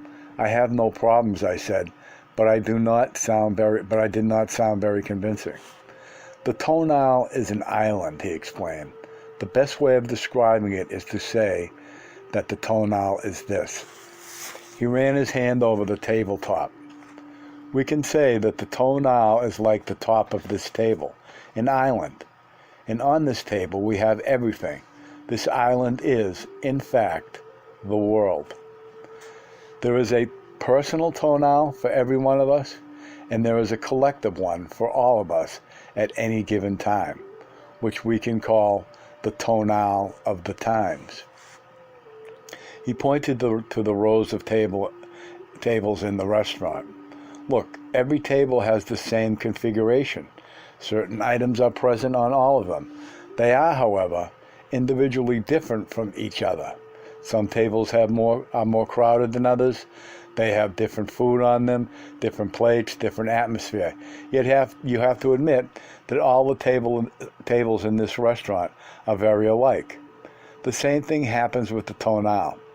We can say that the tonal of the times is what makes us alike. In the same way, it makes all the tables in this restaurant alike. Each table separately, nevertheless, is an individual case, just like the personal tonal of each one of us. But the important factor to keep in mind is that everything we know about ourselves and about our world is on the island of the tonal. See what I mean? If the tonal is everything we know about ourselves and our world, what then is the narwhal? The narwhal is the part of the world which we do not deal with at all. I beg your pardon? The narwhal is the part of us for which there is no description, no words, no names, no feelings, no knowledge. That's a contradiction, Don Juan. In my opinion, if it can't be felt or described or named, it cannot exist. It's a contradiction, only in your opinion. I warned you before, don't knock yourself out trying to understand this. Would you say that the narwhal is the mind? No, the mind is an item on the table. The mind is part of the tonal. Let's say that the mind is the chili sauce. He took a bottle of sauce and placed it in front of me. Is the narwhal the soul? No, the soul is on the table. Let's say that the soul is the ashtray. Is it the thoughts of men? No, the thoughts are on the table. Thoughts are like the silverware. He picked up a fork and placed it next to the chili sauce, an ashtray. Is it a state of grace, heaven? No, that either. That, whatever it might be, is also part of the tonal. It is, let's say, the napkin. I went on giving possible ways of describing what he was alluding to. Pure intellect, psyche, energy, vital force, immortality, life principle. For each thing I named, he found an item on the table to serve as a counterpart and shoved it in front of me until he had all the objects on the table stashed in one pile. Don Juan seemed to be enjoying himself immensely. He giggled and rubbed his hands every time I named another possibility. Is the narwhal the supreme being, the almighty God, I asked? No, God is also on the table. Let's say that God is the tablecloth. He made a joking gesture by pulling the tablecloth in order to stack it up with the rest of the items he had put in front of me. But are you saying that God doesn't exist? No, I didn't say that. All I said was that the narwhal was not God, because God is an item of our personal tonal and of the tonal of the times. The tonal is, as I've already said, everything we think the world is composed of, including God, of course. God has no more importance other than being a part of the tonal of our time. In my understanding, Don Juan, God is everything. Aren't we talking about the same thing? No, God is only everything if you think of, therefore, properly speaking, he is only another item on the island. God cannot be witnessed at all. He can only be talked about. The narwhal, on the other hand, is at the service of a warrior. It can be witnessed, but it cannot be talked about. If the narwhal is not any of these things I have mentioned, I said, perhaps you can tell me about its location. Where is it? Don Juan made a sweeping gesture and pointed to the area beyond the boundaries of the table. He swept his hand as if he had as if with the back of it he was cleaning an imaginary surface that went beyond the edges of the table. The narwhal is there, he said. There, surrounding the island. The narwhal is there, where power hovers. My sense from the moment we are born, we sense from the moment that we are born that there are two parts of us. At the time of birth and for a while after, we are all narwhal. We sense then that in order to function, we need a counterpart to what we have. The tonal is missing, and it gives us, from the very beginning, a feeling of incompleteness. The tonal starts to develop, and it becomes utterly important to our functioning. So important that it opaques the shine of the narwhal.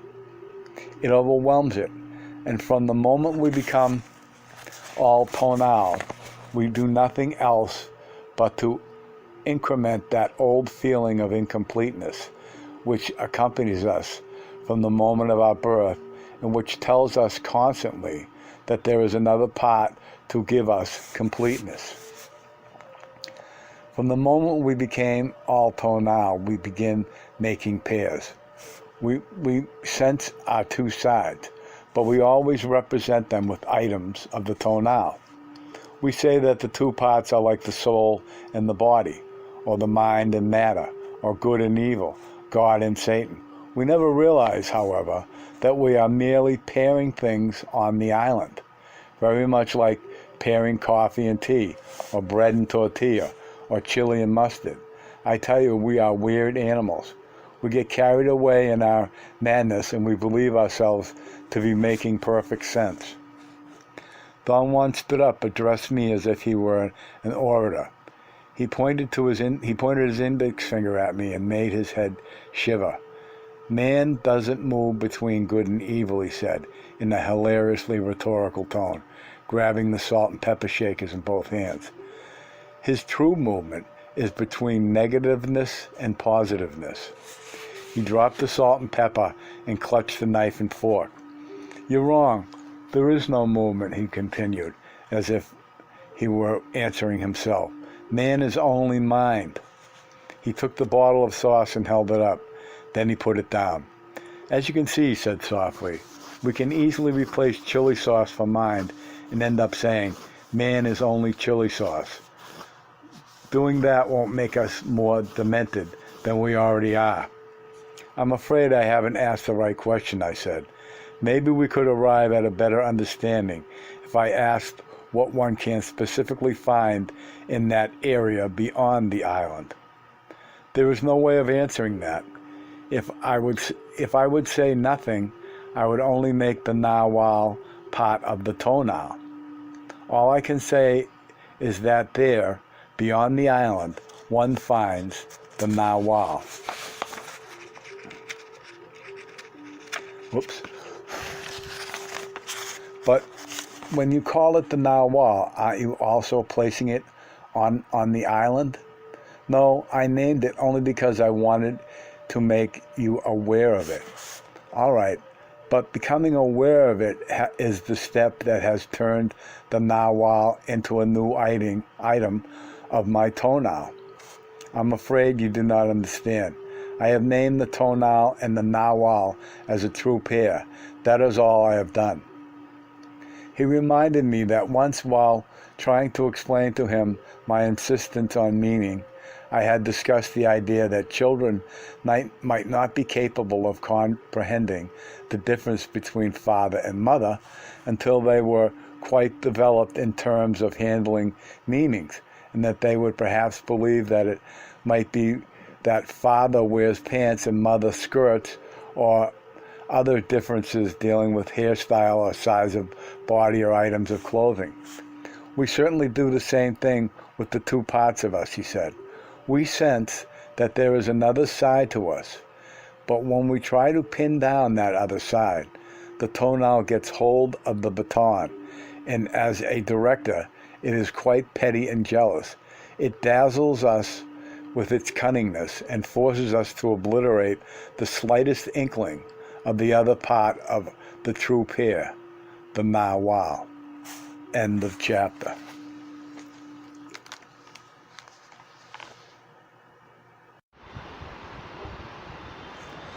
Carlos Castaneda's Tales of Power, Part 2, Chapter 3, The Day of the Tonal. I'm outside again, so you might hear some different noises. As we left the restaurant, I told Don Juan that he had been correct in warning me about the difficulty of the topic, that my intellectual prowess was inadequate to grasp his concepts and explanations. I suggested that perhaps I should go to my hotel and read my notes. My comprehension of the subject might improve. He tried to put me at ease. He said that I was worrying about words. While he was speaking, I was experiencing a shiver, and for an instant I sensed that there was indeed another area within me. I mentioned to Don Juan that I was having some inexplicable feelings. My statement apparently aroused his curiosity. I told him that I had had the same feelings before, and that they seemed to be momentary lapses, interruptions in my flow of awareness. They always manifested themselves as a jolt in my body, followed by the sensation that I was suspended in something. We headed for downtown, walking leisurely. Don Juan asked me to relate all the details of my lapses. I had a hard time describing them, beyond the point of calling them moments of forgetfulness, or absent-mindedness, or not watching what I was doing. He patiently rebuffed me. He pointed out that I was a demanding person and had an excellent memory, was very careful in my actions. It had occurred to me at first that those peculiar lapses were associated with stopping the internal dialogue, but I also had them when I had talked to myself extensively. They seemed to stem from an area independent of everything I knew. Don Juan patted me on the back. He smiled with apparent delight. "You're finally beginning to make real connections," he said. I asked him to explain his cryptic statement, but he abruptly stopped our conversation and signaled me to follow him to a small park in front of a church. "This is the end of our journey to downtown," he said, and sat down on a bench. "Right here." "No, Daisy, not now, not now." Where was I? "This is the end of our journey to downtown," he said, and sat down on a bench. "Right here we have an ideal spot to watch people. There are some who walk by on the street and others who come to church. From here we can see everyone." He pointed to a wide business street and to the gravel walk leading to the steps of the church. Our bench was located midway between the church and the street. "This is my very favorite bench," he said, caressing the wood. He winked at me and added with a grin, "It likes me. That's why no one is sitting on it. It knew I was coming." "The bench knew that?" "No, not the bench. My narwhal. Does the narwhal have consciousness? Is it aware of things?" "Of course, it is aware of everything. That's why I'm interested in your account. What you call lapses in feelings is the narwhal. In order to talk about it, we must borrow from the island of the Tonal. Therefore, it is more convenient not to explain it, but to simply recount its effects." I wanted to say something else about those peculiar feelings, but he hushed me. "Excuse me. No more today. No more. Today is not the day of the narwhal. Today is the day of the Tonal," he said. "I put on my suit because today I am all Tonal." He stared at me. I was about to tell him that the subject was proving to be more difficult than anything he had ever explained to me. He seemed to have anticipated my words. "It is difficult," he continued. "I know it. But considering that this is the final lid, the last stage of what I've been teaching you, it is not too far-fetched to say that it envelops everything I mentioned since the first day we met." He remained quiet for a long while. I felt I had to wait for him to resume his explanation, but I had a sudden attack of apprehension and suddenly asked, "Are the narwhal and the tonal within ourselves?" He looked at me piercingly. "Very difficult question," he said. "You yourself would say that they are within ourselves. I myself would say they are not, but neither of us would be right. The tonal of your time calls for you to maintain that everything dealing with your feelings and thoughts takes place within yourself. The sorcerer's tonal says the opposite. Everything is outside. Who's right? No one. Inside, outside, it doesn't really matter." I raised the point. I said that when he talked about the tonal and the narwhal, it sounded as if there was still a third part. He had said that the tonal forces us to perform acts. I asked him to tell me who he was referring to as being forced. He did not answer me directly. "To explain all this is not that simple," he said. "No matter how cleverly the checkpoints of the tonal are," the cat's chasing leaves, "the fact of the matter is that the narwhal surfaces. Its coming to the surface is always inadvertent, though. The tonal's great art is to suppress any manifestations of the narwhal in such a manner that even if its presence should be the most obvious thing in the world, it is unnoticeable." "For whom is it unnoticeable?" He chuckled, shaking his head up and down. I pressed him for an answer. "For the tonal," he said. "I'm speaking about it exclusively. I may go around in circles, but that shouldn't surprise or annoy you. I warned you about the difficulty of understanding what I have to tell. I went through all the rigmarole because my tonal is aware that it is speaking about itself. In other words, my tonal is using itself in order to understand the information I want your tonal to be clear about. Let's say that the tonal, since it is keenly aware of how taxing it is to speak of itself, has created the terms I, myself, and so forth as a balance and thanks to them. And as a balance and thanks to them, it can talk with other tonals or with itself about itself. Now, when I said the tonal forces us to do something, I didn't mean that there is a third party there. Obviously, it forces itself to follow its own judgments. On certain occasions, however, under certain specific circumstances, something in the tonal itself becomes aware that there is more to us. It is like a voice that comes from the depths, the voice of the narwhal. You see, the totality of ourselves is a natural condition which the tonal cannot obliterate altogether.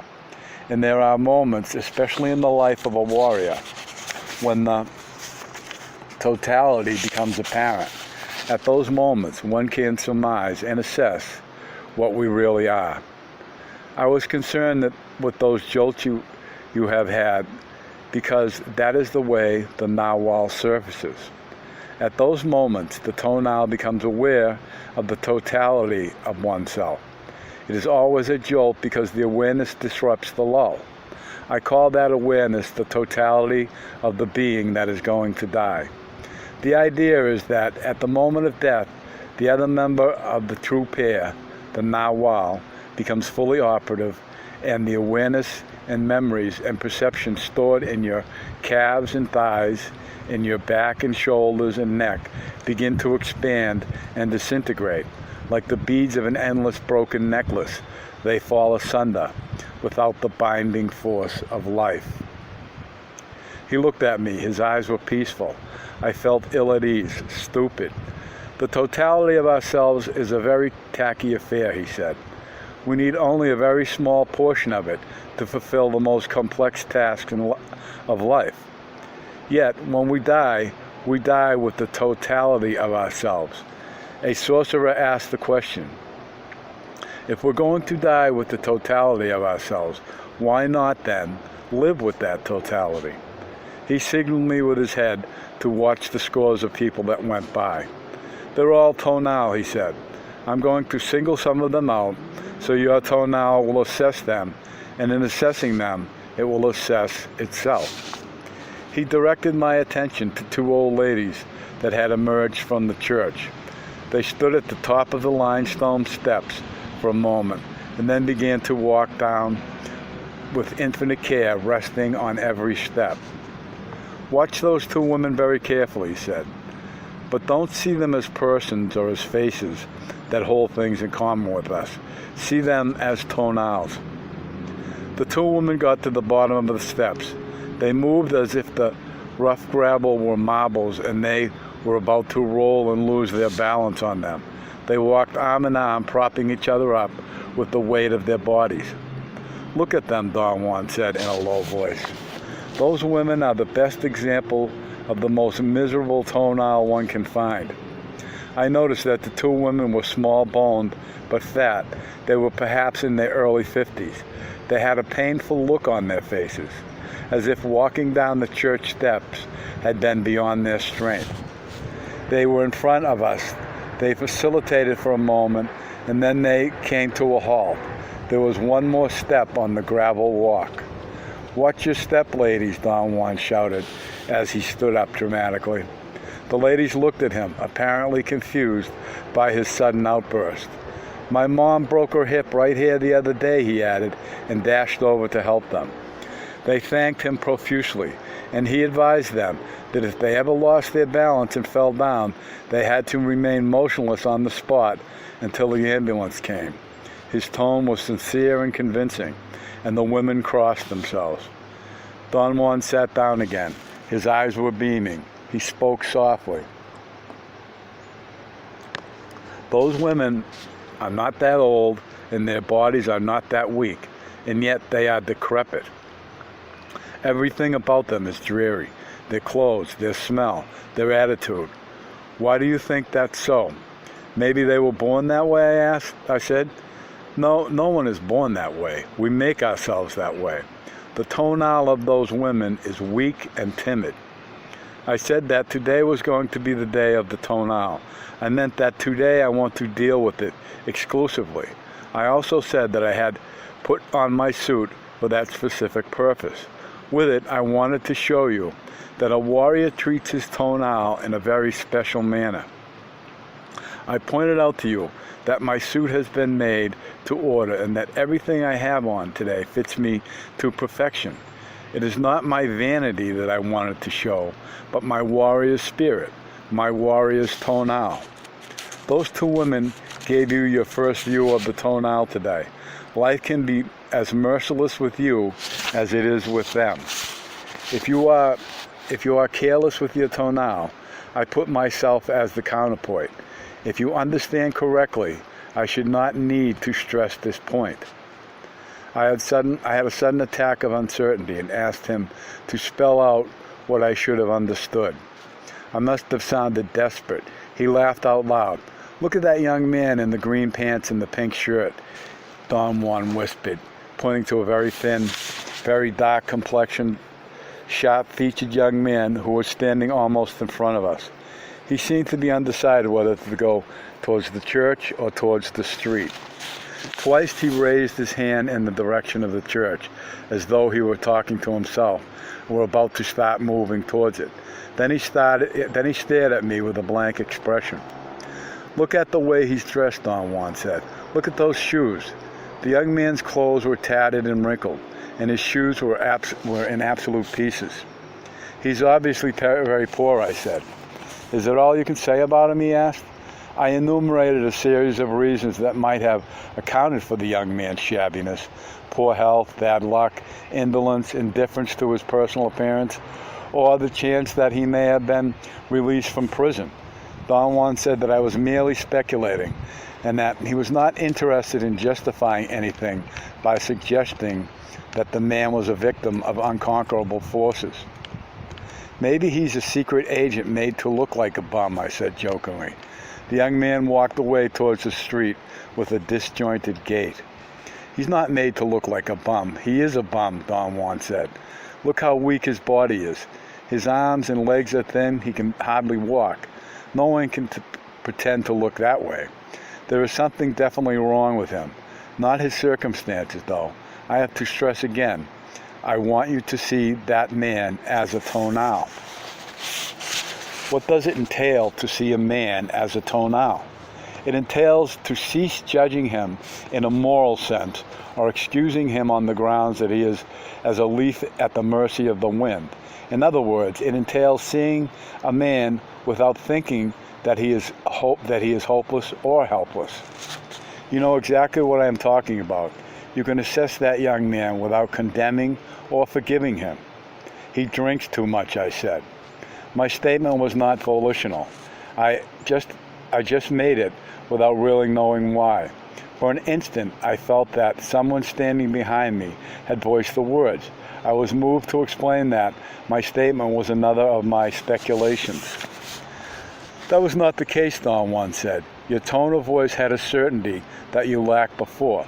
You didn't say, maybe he's a drunkard. I felt embarrassed, although I could not exactly determine why. Don Juan laughed. You saw through the man, he said. That was seeing. Seeing is like that.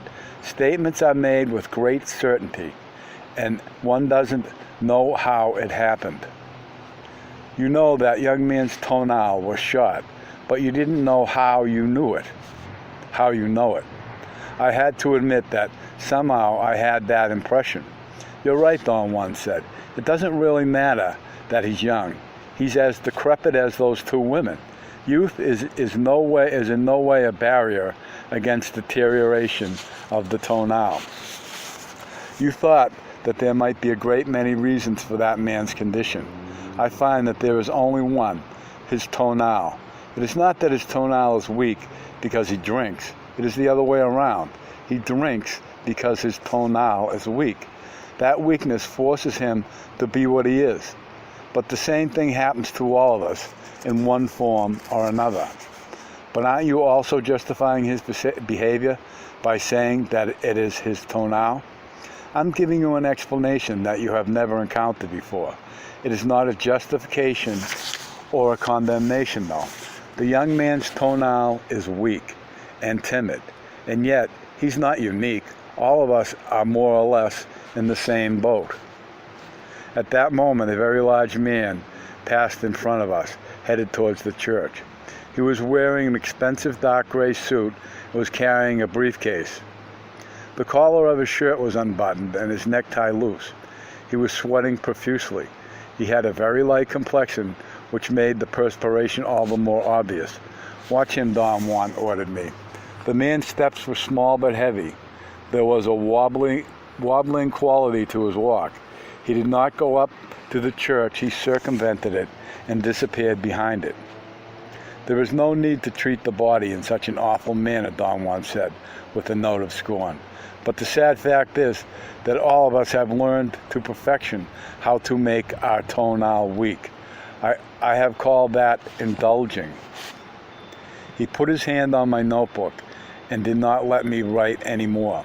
His rationale was that as long as I kept on taking notes, I was incapable of concentrating. He suggested I should relax, shut off the internal dialogue, and let go, merging with the person being observed. I asked him to explain what he meant by merging. He said that there was no way to explain it, that it was something that the body felt or did when put in observational contact with other bodies. He then clarified the issue by saying that in the past he had called the process seeing, and that it consisted of a lull of true silence followed by an outward elongation of something in the self, an elongation that met and merged with the other body, or with anything within one's field of awareness. At that point, I wanted to get back to my writing pad, but he stopped me and began to single out different people from the crowd that passed by. He pointed out dozens of persons covering a wide range of types among men and women and children of various ages. Don Juan said that he had selected persons whose weak tonal could fit into a categorization scheme, and thus he had acquainted me with a preconceived variety of indulging. He did not remember. I did not remember all the people he had pointed out and discussed. I complained that if I had taken notes, I could have at least sketched out the intricacies of his schemata on indulging. As it was, he did not want to repeat it, or perhaps he did not remember it either. He laughed and said that he did not remember it because in the life of a sorcerer, it was the now-while that was accountable for creativity. He looked at the sky and said that it was getting late, and that from that moment on we were going to change direction. Instead of weak tonals, we were going to wait for the appearance of a proper tonal. He added that only warriors had a proper tonal, and that the average man at best could have a right tonal. After a few minutes wait, he slapped his thigh and chuckled. "Look who's coming now," he said, pointing to the street with a movement of his chin. "It's as if they were made to order." I saw 3 male Indians approaching. They had on some short brown woolen ponchos, white pants that came to their mid-calf, long-sleeved white tops, dirty worn-out sandals, and old straw hats. Each of them carried a bundle tied to his back. Don Juan stood up and went to meet them. He spoke to them. They seemed surprised and surrounded him. They smiled at him. He was apparently telling them something about me. The 3 of them turned around and smiled at me. They were about 10 or 12 feet away. I listened carefully, but I could not hear what they were saying. Don Juan reached into his pocket and handed them some bills. They appeared to be pleased. They moved their feet nervously. I liked them very much. They looked like children. All of them had small white teeth and very pleasing mild features. One of them, by all appearances the oldest, had whiskers. His eyes were tired, but very kind. He took off his hat and came closer to the bench. The others followed him. The 3 of them greeted me in unison. We shook hands. Don Juan told me to give them some money. They thanked me, and after a polite silence, they said goodbye. Don Juan sat back on the bench, and we watched them disappear in the crowd. I told Don Juan that for some strange reason, I had liked them very much. "It's not so strange," he said. "You must have felt that their tonal is just right. It's right, but not for our time. You probably felt they were like children. They are, and that is very tough. I understand them better than you. Thus I couldn't help but feel a tinge of sadness. Indians are like dogs. They have nothing. But that is the nature of their fortune, and I shouldn't feel sad. My sadness, of course, is my own way of indulging." "Where are they from, Don Juan?" "From the Sierras. They come here to seek their fortune. They want to become merchants. They're brothers. I told them that I also came from the Sierras, and I am a merchant myself. I said that you were my partner. The money we gave them was a token. A warrior should give tokens like that all the time. They no doubt need the money, but need should not be the essential consideration for a token. The thing to look for is feeling. I personally was moved by those 3. Indians are the losers of our time. Their downfall began with the Spaniards, and now under the reign of their descendants, the Indians have lost everything. It is not an exaggeration to say that the Indians have lost their tonal." "Is that a metaphor, Don Juan?" "No, it's a fact. The tonal is very vulnerable. It cannot withstand maltreatment. The white man, from the day he set foot on this land, has systematically destroyed not only the Indian tonal of the time, but also the personal tonal of every Indian. One can easily surmise that for the poor average Indian, the reign of the white man has been sheer hell. And yet the irony is that for another kind of Indian, it has been sheer bliss." "Who are you talking about? What kind of Indian is that?" "The sorcerer. For the sorcerer, the conquest was the challenge of a lifetime. They were the only ones who were not destroyed by it and adapted to it and used it to their ultimate advantage." "How is that possible, Don Juan? I was under the impression that the Spaniards left no stone unturned." "Let's say that they turned over all the stones that were within the limits of their own tonal.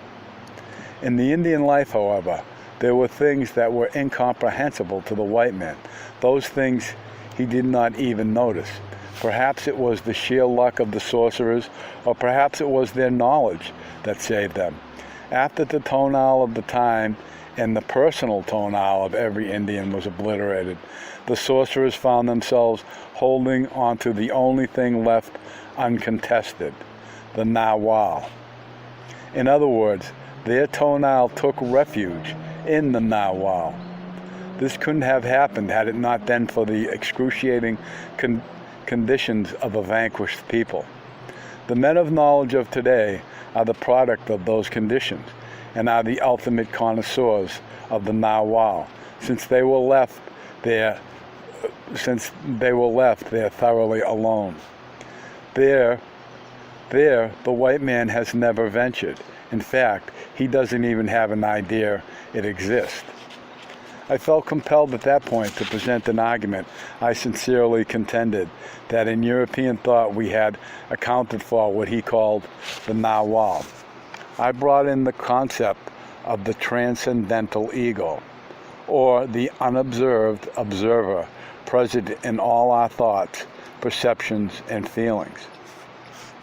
I explained to Don Juan that the individual could perceive or intuit himself as a self through the transcendental ego, because this was the only thing capable of judgment, capable of disclosing reality within the realm of its consciousness.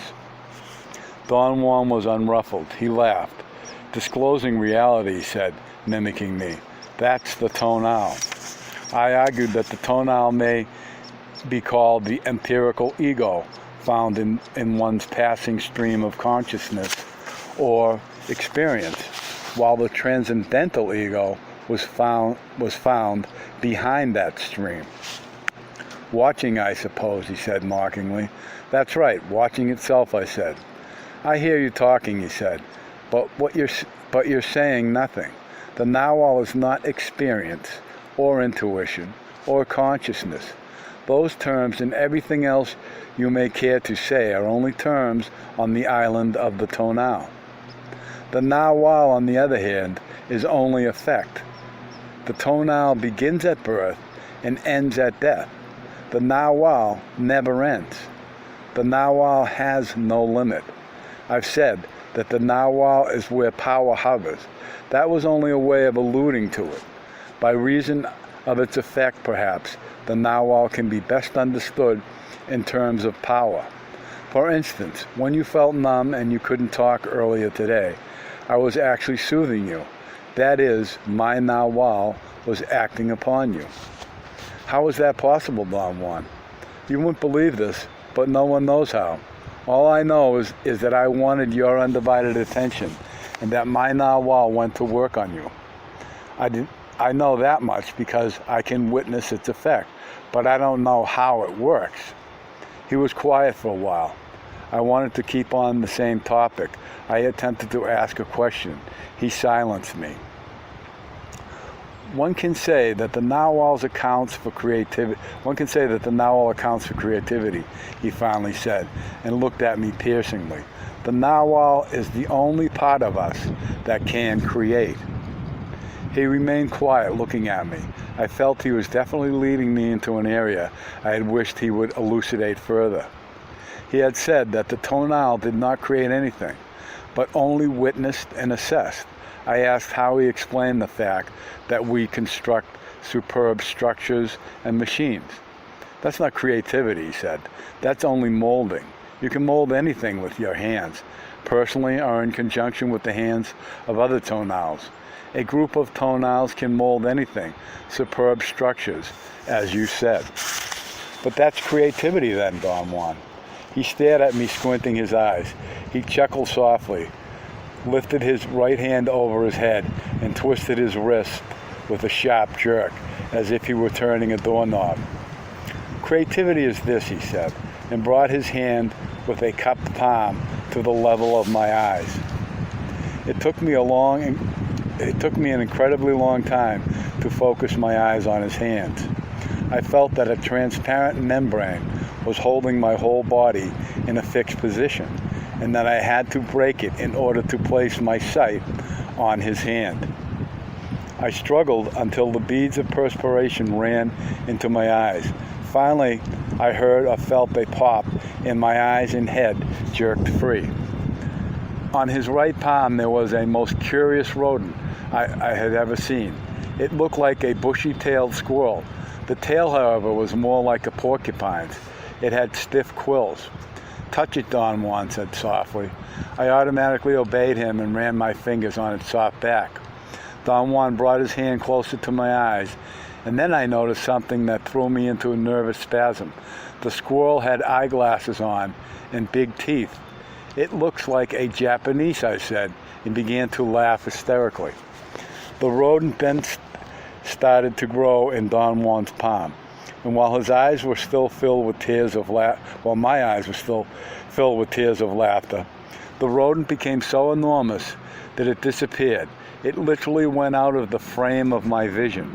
It happened so rapidly that I was caught in the middle of a spasm of laughter. When I looked again, or when I wiped my eyes and focused them properly, I was looking at Don Juan. He was sitting on the bench, and I was standing in front of him, although I did not remember having stood up. From that moment, my nervousness was uncontainable. Don Juan calmly got up, forced me to sit, propped my chin between the bicep and forearm of his left arm, and hit me on the top of my head with the knuckles of his right hand. The effect was like a jolt of an electric current. It calmed me down immediately. There were so many things that I wanted to ask, but my words could not wade through all those thoughts. I then became keenly aware that I had lost control over my vocal cords. I did not want to struggle to speak, however, and leaned against the back of the bench. Don Juan said forcefully that I had to pull myself together and stop indulging. I felt a bit dizzy. He imperatively ordered me to write my notes and handed me my pad and pencil after picking them up from underneath the bench.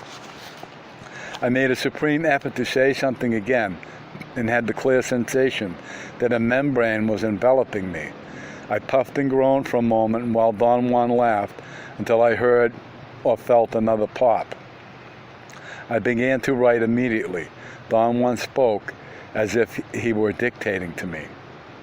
"One of the acts of a warrior is never to let anything affect him," he said. "Thus, a warrior may be seeing the devil himself, but he won't let anyone know that. The control of a warrior has to be impeccable." He waited until I had finished writing, then asked me laughingly, "Did you get all of that?" I suggested that we should go to a restaurant and have dinner. I was famished. He said that we had to stay until the proper tonal appeared. He added in a serious tone that if the proper tonal did not come that day, we had to remain on the bench until it cared to show up. "What is a proper tonal?" I asked. "A tonal that is just right, balanced and harmonious.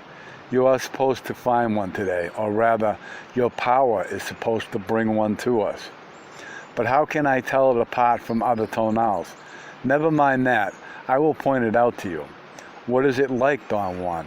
"Hard to tell. It depends on you. This is a show for you. Therefore, you will set up those conditions yourself." "How?" "I don't know.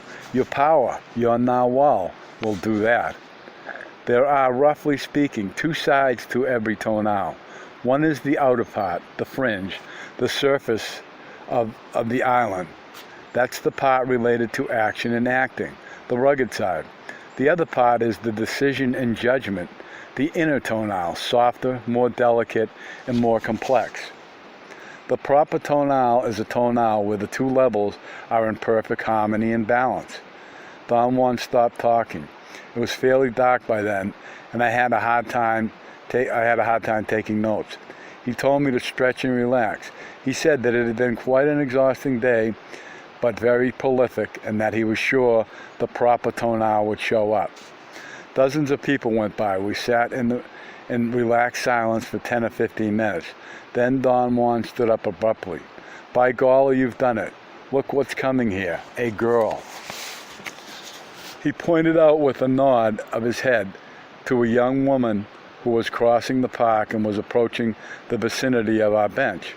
Don Juan said that the young woman was the proper tonal, and that if she would stop to talk to either one of us, it would be an extraordinary omen, and we would have to do whatever she wanted. I could not clearly distinguish the young woman's features, although there was still enough light. She came within a couple feet, but went by without looking at us. Don Juan ordered me in a whisper to get up and go talk to her. I ran after her and asked her for directions. I got very close to her. She was young, perhaps in her mid-20s, of medium height, very attractive and well-groomed. Her eyes were clear and peaceful. She smiled at me as I spoke. There was something winning about her. I liked her as much as I had liked the three Indians. I went back to the bench and sat down. "Is she a warrior?" I asked. "Not quite," Don Juan said. "Your power is not that keen yet to bring a warrior, but she is just right. She is a just right tonal, one that could turn into a proper tonal. Warriors come from that stock." His statements aroused my curiosity. I asked him if women could be warriors. He looked at me, apparently baffled by my question. "Of course they can," he said, "and they are even better equipped for the path of knowledge than men. But then men are a bit more resilient. I would say, however, that all in all, women have a slight advantage."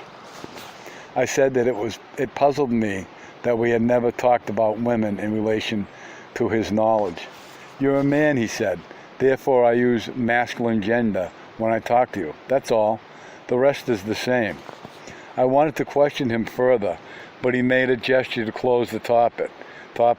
He looked up. The sky was almost black. The bank of clouds looked extremely dark. There were still, however, some areas where the clouds were slightly orange. "The end of the day is your best time," Don Juan said. The appearance of that young woman was at the very edge of the day as an omen. We were talking about the tonal, therefore it is an omen about your tonal. "What does the omen mean, Don Juan?" "It means that you have very little time left to organize your arrangements. Any arrangements that you might have constructed have to be viable arrangements, because you don't have time to make new ones. Your arrangements must work now, or they are not arrangements at all. I suggest that when you go back home, you check your lines and make sure they are strong. You will need them." "What's going to happen to me, Don Juan?" "Years ago, you bid for power. You have followed the hardships of learning faithfully, without fretting or rushing. You are now at the edge of the day." "What does that mean?" "For a proper tonal, everything on the island of the tonal is a challenge. Another way of saying it is that for a warrior, everything in this world is a challenge. The greatest challenge of all, of course, is his bid for power. But power comes from the nawal, and when a warrior finds himself at the edge of the day, it means that the hour of the nawal is approaching, and the warrior's hour of power." "I still don't understand the meaning of all this, Don Juan. Does it mean that I am going to die soon?" "If you're stupid, you will," he retorted cuttingly.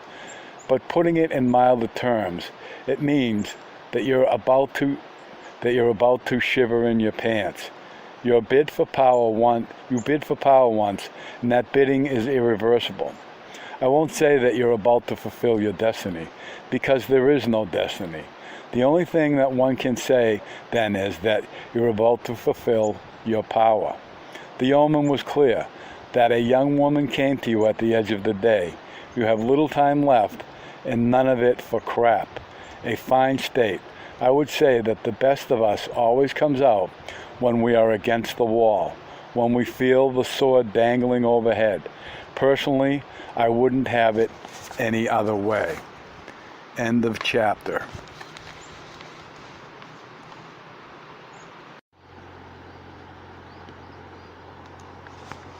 Carlos Castaneda's Tales of Power, Part 2, The Tonal and the Narwhal, and Chapter 4, Shrinking the Tonal.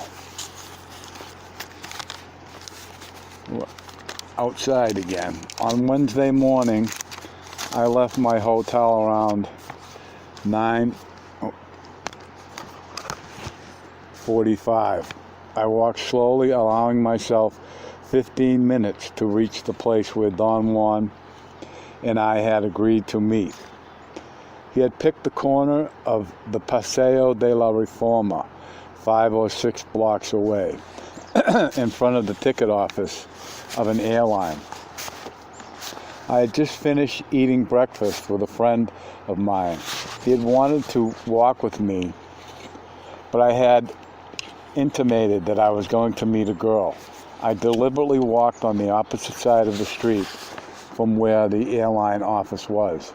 I had the nagging suspicion that my friend, who had always wanted me to introduce him to Don Juan, knew that I was going to meet him, and might be following me. I was afraid that if I turned around, I would find him behind me. I saw Don Juan at a magazine stand on the other side of the street. I started to cross over, but had to stop on the divider and wait there until it was safe to walk all the way across the wide boulevard. I turned around casually to see if my friend was following me. He was standing on the corner behind me. He smiled sheepishly and waved his hand, as if telling me that he had been incapable of controlling himself. I dashed across the street without giving him time to catch up with me. Don Juan seemed to be aware of my predicament when I reached him. He gave me a furtive glance over my shoulder. "He's coming," he said. "We'd better go down the side street."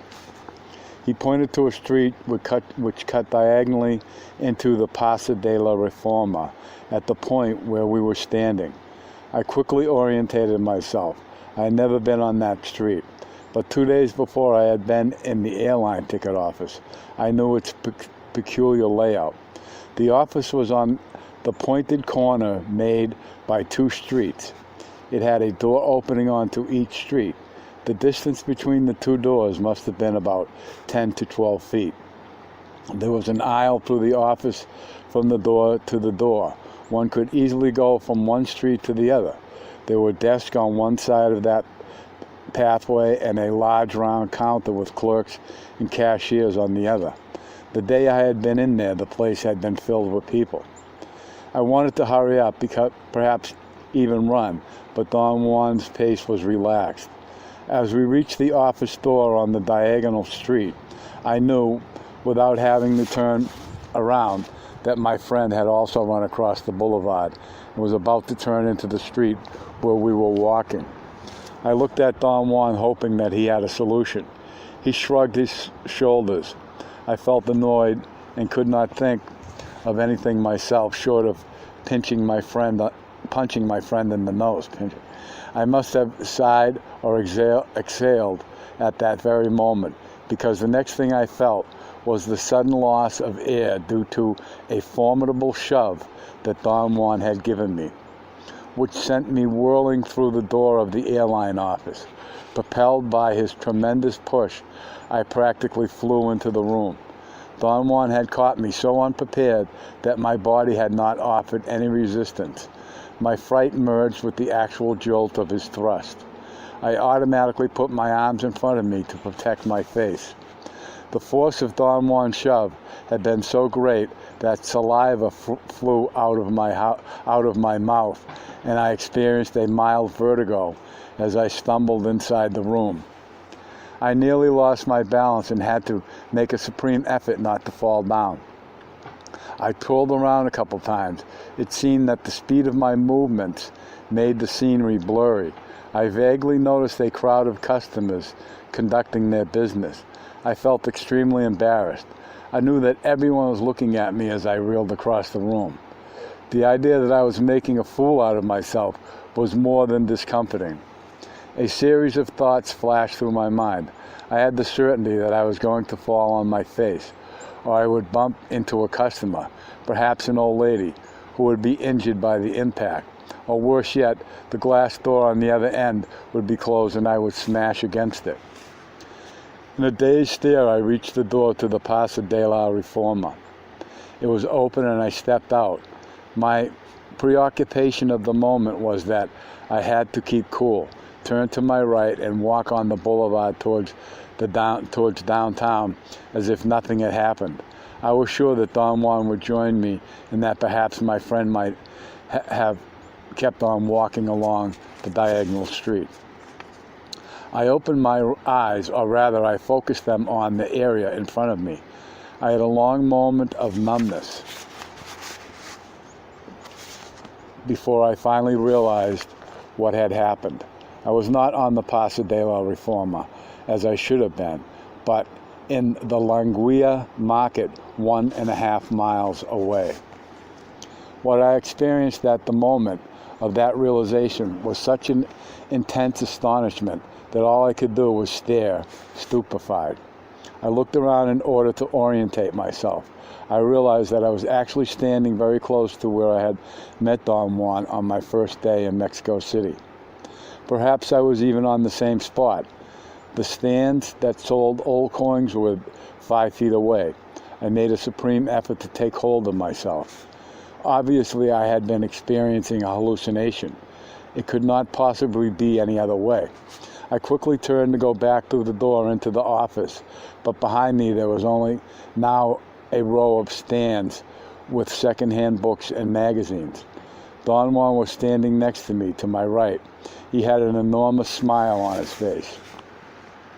There was a pressure in my head, a tickling feeling, as if carbonated soda were going through my nose.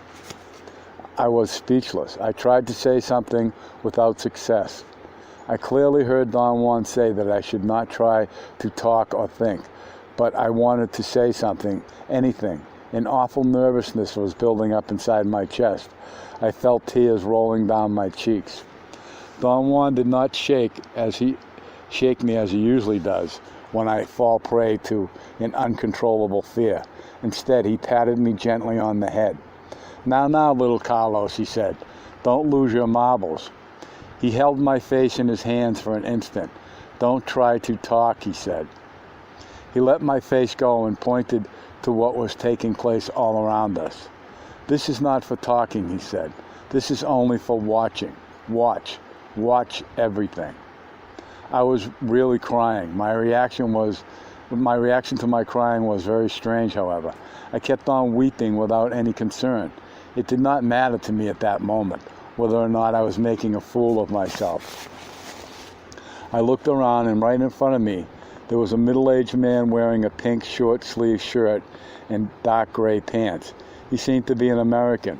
A chubby woman, apparently his wife, was holding on to his arm. The man was handling some coins, while a 13 or 14-year-old boy, perhaps the son of the proprietor, watched him. The boy followed every movement the older man made. Finally, the man put the coins back on the table, and the boy immediately relaxed. "Watch everything," Don Juan demanded again. There was nothing unusual to watch. People were passing by, going in every direction. I turned around. A man who appeared to run the magazine stand was staring at me. He blinked repeatedly as if he were about to fall asleep. He seemed tired or sick and looked seedy.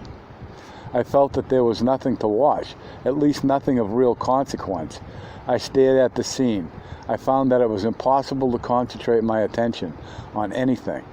Don Juan walked in a circle around me. He acted as if he were assessing something in me. He shook his head and puckered his lips. Come on, he said, grabbing me gently by the arm. "It's time to walk." As soon as we began to move, I noticed that my body was very light. In fact, I felt that the soles of my feet were spongy. They had a peculiar rubbery, springy quality. Don Juan must have been aware of my sensations. He held me tightly as if not to let me escape. He pressed down on me as though he were afraid I would move upwards beyond his reach like a balloon. Walking made me feel better. My nervousness gave way to a comfortable easiness. Don Juan insisted again that I should observe everything. I told him there was nothing I wanted to watch, that it made no difference to me what people were doing in the market, that I did not want to feel like an idiot dutifully observing some moronic activity of someone buying coins and old books, while the real thing was escaping me through my fingers. "What is the real thing?" he asked. I stopped walking and vehemently told him that the important thing was whatever he had done to make me perceive that I had covered the distance between the ticket office and the market in seconds. At that point, I began to shiver and felt that I was going to get ill. Don Juan made me put my hands against my stomach. He pointed all around me and stated again in a matter-of-fact tone that the mundane activity around us was the only thing of importance. I felt annoyed with him. I had the physical feeling of spinning. I took a deep breath. What did you do, Don Juan?" I asked in a forced casualness. With a reassuring tone, he said that he could tell me about that any time, but that whatever was happening all around me was not ever going to be repeated. I had no quarrel with that. The activity I was witnessing obviously could not be repeated again in all its complexity. My point was that I could observe a very similar activity anytime. On the other hand, the implication of having been transported over the distance in whatever form was of immeasurable significance. When I voiced these opinions, Don Juan made his head shiver, and as if he had heard me say what he had heard me say was actually painful to him. We walked in silence for a moment. My body was feverish. I noticed that the palms of my hands and the soles of my feet were burning hot. The same unusual heat also seemed to be localized in my nostrils and eyelids. What did you do, Don Juan?" I asked him pleadingly. He did not answer me, but patted me on the chest and laughed. He said that men were very frail creatures who made themselves even more frail with their indulging. In a very serious tone, he exhorted me not to feel that I was about to perish, but to push myself beyond my limits and to simply engage my attention on the world around me. What are you doing, Mark? We continued walking at a very slow pace. My preoccupation was paramount. I could not pay attention to anything. Don Juan stopped and seemed to deliberate whether or not to speak. He opened his mouth to say something, but then he appeared to change his mind and we began to walk again.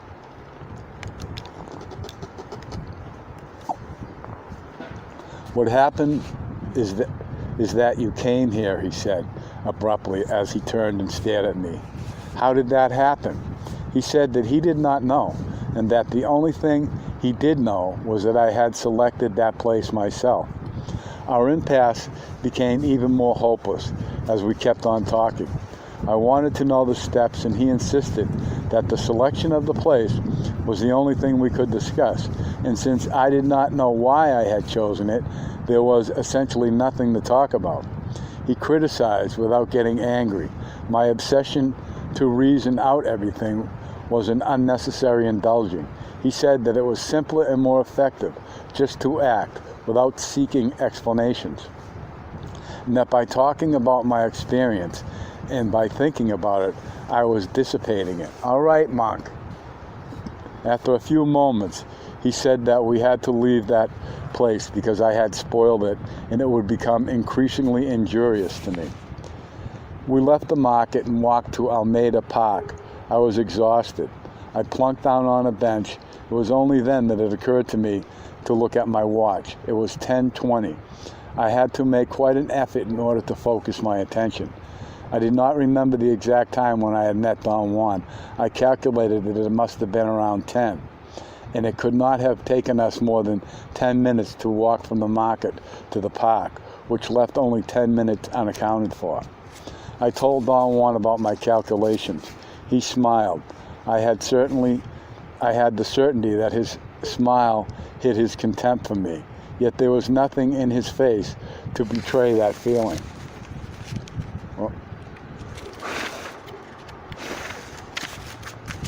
You think I'm a hopeless idiot, don't you, Don Juan? Aha, he said, and jumped to his feet.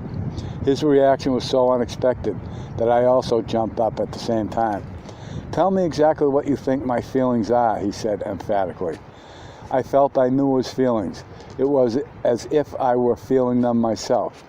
But when I tried to say what I felt, I realized I could not talk about it. To speak required a tremendous effort. Don Juan said that I did not have enough power yet to see him, but I could certainly see enough to find myself suitable explanations for what was happening. Don't be bashful, he said. Tell me exactly what you see. I had a sudden and strange thought, very similar to thoughts that usually come to my mind just before falling asleep. It was more than a thought. A complete image would be a better description of it. I saw a tableau containing various personages. The one which was directly in front of me was a man sitting behind a window frame. The area beyond the frame was diffuse, but the frame and the man were crystal clear. He was looking at me. His head was turned slightly to his left, so he was actually looking askance at me. I could see his eyes moving to keep me within focus. He was leaning on the windowsill with his right elbow. His hand was clenched into a fist, and his muscles were contracted. To the left of the man was another image in the tableau. It was a flying lion. That is, the head and mane were those of a lion, but the lower part of its body belonged to a curly white French poodle. I was about to focus my attention on it when the man made a smacking sound with his lips and stuck his head and trunk out the window. His whole body emerged as if something were pushing it. He hung for a moment, grabbed the windowsill with the tips of his fingers as he swung like a pendulum. Then he let go. I experienced in my own body the sensation of falling. It was not a plummeting down, but a soft descent, and then a cushioning floating. The man was weightless. He remained stationary for a moment. Then he went out of sight as if an uncontrollable force had sipped him away through a crack in the tableau. An instant later, he was back at the window looking askance at me. His right forearm was resting on the windowsill, only this time his hand was waving goodbye to me. Don Juan's comment was that my seeing was too elaborate. You can do better than that, he said. You want me to explain what happened? Well, I want you to use your seeing to do that. You saw, but you saw crap. That kind of information is useless to a warrior. It would take too long to figure out what's what. Seeing must be direct. For a warrior can't use his time to unravel what he himself is seeing. Seeing is seeing because it cuts through all the nonsense. I asked him if he thought that my vision had only been a hallucination and not really seeing. He was convinced that it had been seeing because of the intricacy of detail, but that it was inappropriate for the occasion. Do you think that my visions explain anything? I asked. Sure they do, but I wouldn't try to unravel them if I were you. In the beginning, seeing is confusing, and it's easy to get lost in it. As a warrior gets tighter, however, his seeing becomes what it should be, a direct knowing. As Don Juan spoke, I had one of those peculiar lapses of feelings, and I clearly sensed that I was about to unveil something which I already knew, a thing which eluded me by turning into something very blurry. I became aware that I was involved in a struggle. The more I tried to define or reach the elusive piece of knowledge, the deeper it sank. That seeing was too visionary, Don Juan said. The sound of his voice shook me. A warrior asks a question, and through his seeing, he gets an answer. But the answer is simple, never embellished to the point of flying French poodles. We laughed at the image, and half-jokingly I told him that he was too strict, that anyone going through what I had gone through that morning deserved a bit of leniency. That is the easy way out, he said. That is the indulging way. You hinge the world on the feeling that everything is too much for you. You're not living like a warrior.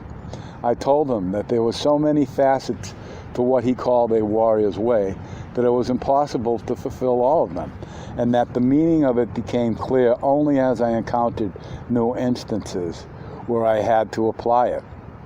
A rule of thumb for a warrior, he said, is that he makes his decisions so carefully that nothing may happen as a result of them nothing that may happen as a result of them can surprise him, much less drain his power. To be a warrior means to be humble and alert. Today you were supposed to watch the scene which was unfolding in front of your eyes, not to ponder how all that was possible. You focus your attention on the wrong place. If I wanted to be lenient with you, I could easily say that since this was your first time it happened to you, you were not prepared.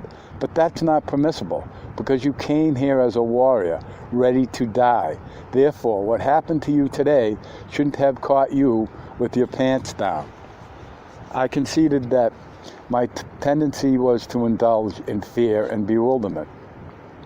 Let's say that a rule of thumb for you should be that when you come to see me, you should come prepared to die, he said. If you come here ready to die, there shouldn't be any pitfalls or any unwelcome surprises or any unnecessary acts. Everything should gently fall into place because you're expecting nothing. That's easy to say, Don Juan. I am on the receiving end, though. I am the one who has to live with all this. It's not that you have to live with all this. You are all this. You're not just tolerating it for the time being. Your decision to join forces with this evil world of sorcery should have burned all the lingering feelings of confusion and should give you the spunk to claim all this as your world. I felt embarrassed and sad. Don Juan's actions, no matter how prepared I was, taxed me in such a way that every time I came into contact with him, I was left with no other recourse but to act and feel like a half-rational, nagging person. I had a surge of wrath and did not want to write anymore. At that moment, I wanted to rip my notes and throw everything into the trash can. And I would have done that had it not been for Don Juan, who laughed and held my arm, restraining me. In a mocking tone, he had said that my tonal was about to fool itself again. He recommended that I should go to the fountain and splash water on my face and ears. The water soothed me. We were quiet for a long time. Right, Don Juan coaxed me in a friendly tone. Let's say that your notebook is the only sorcery you have. To rip it up is another way of opening yourself to your death. It will be another of your tantrums, a flashy tantrum at best, not a change. A warrior doesn't ever leave the island of the tonal. He uses it. He pointed all around me with a quick movement of his hand and then touched my notebook. This is your world. You can't renounce it. It is useless to get angry and feel disappointed with oneself. All that proves is that one's tonal is involved in an internal battle. A battle within one's tonal is one of the most insane contests I can think of. The tight life of a warrior is designed to end that struggle. From the beginning, I have taught you to avoid wear and tear. Now there is no longer a war within you, nor as it used to be, because the warrior's way is harmony, and the harmony between actions and decisions at first, and then the harmony between the tonal and the nawal. Throughout the time I have known you, I have talked to both your tonal and your nawal. That is the way the instruction should be conducted.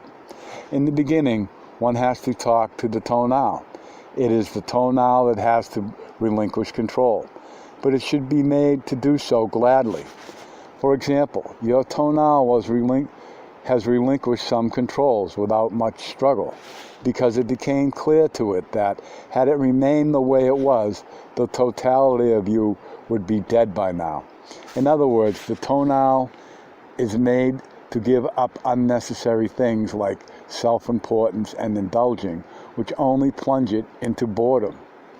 The whole trouble is that the tonal clings to those things when it should be glad to rid itself of that crap. The task then is to convince the tonal to become free and fluid. That's what a sorcerer needs before anything else: a strong, free tonal. The stronger it gets, the less it clings to its doings, and the easier it is to shrink it. So what happened this morning was that I saw the opportunity to shrink your tonal. For an instant, you were absent-minded, hurrying, not thinking, and I grabbed that moment to shove you.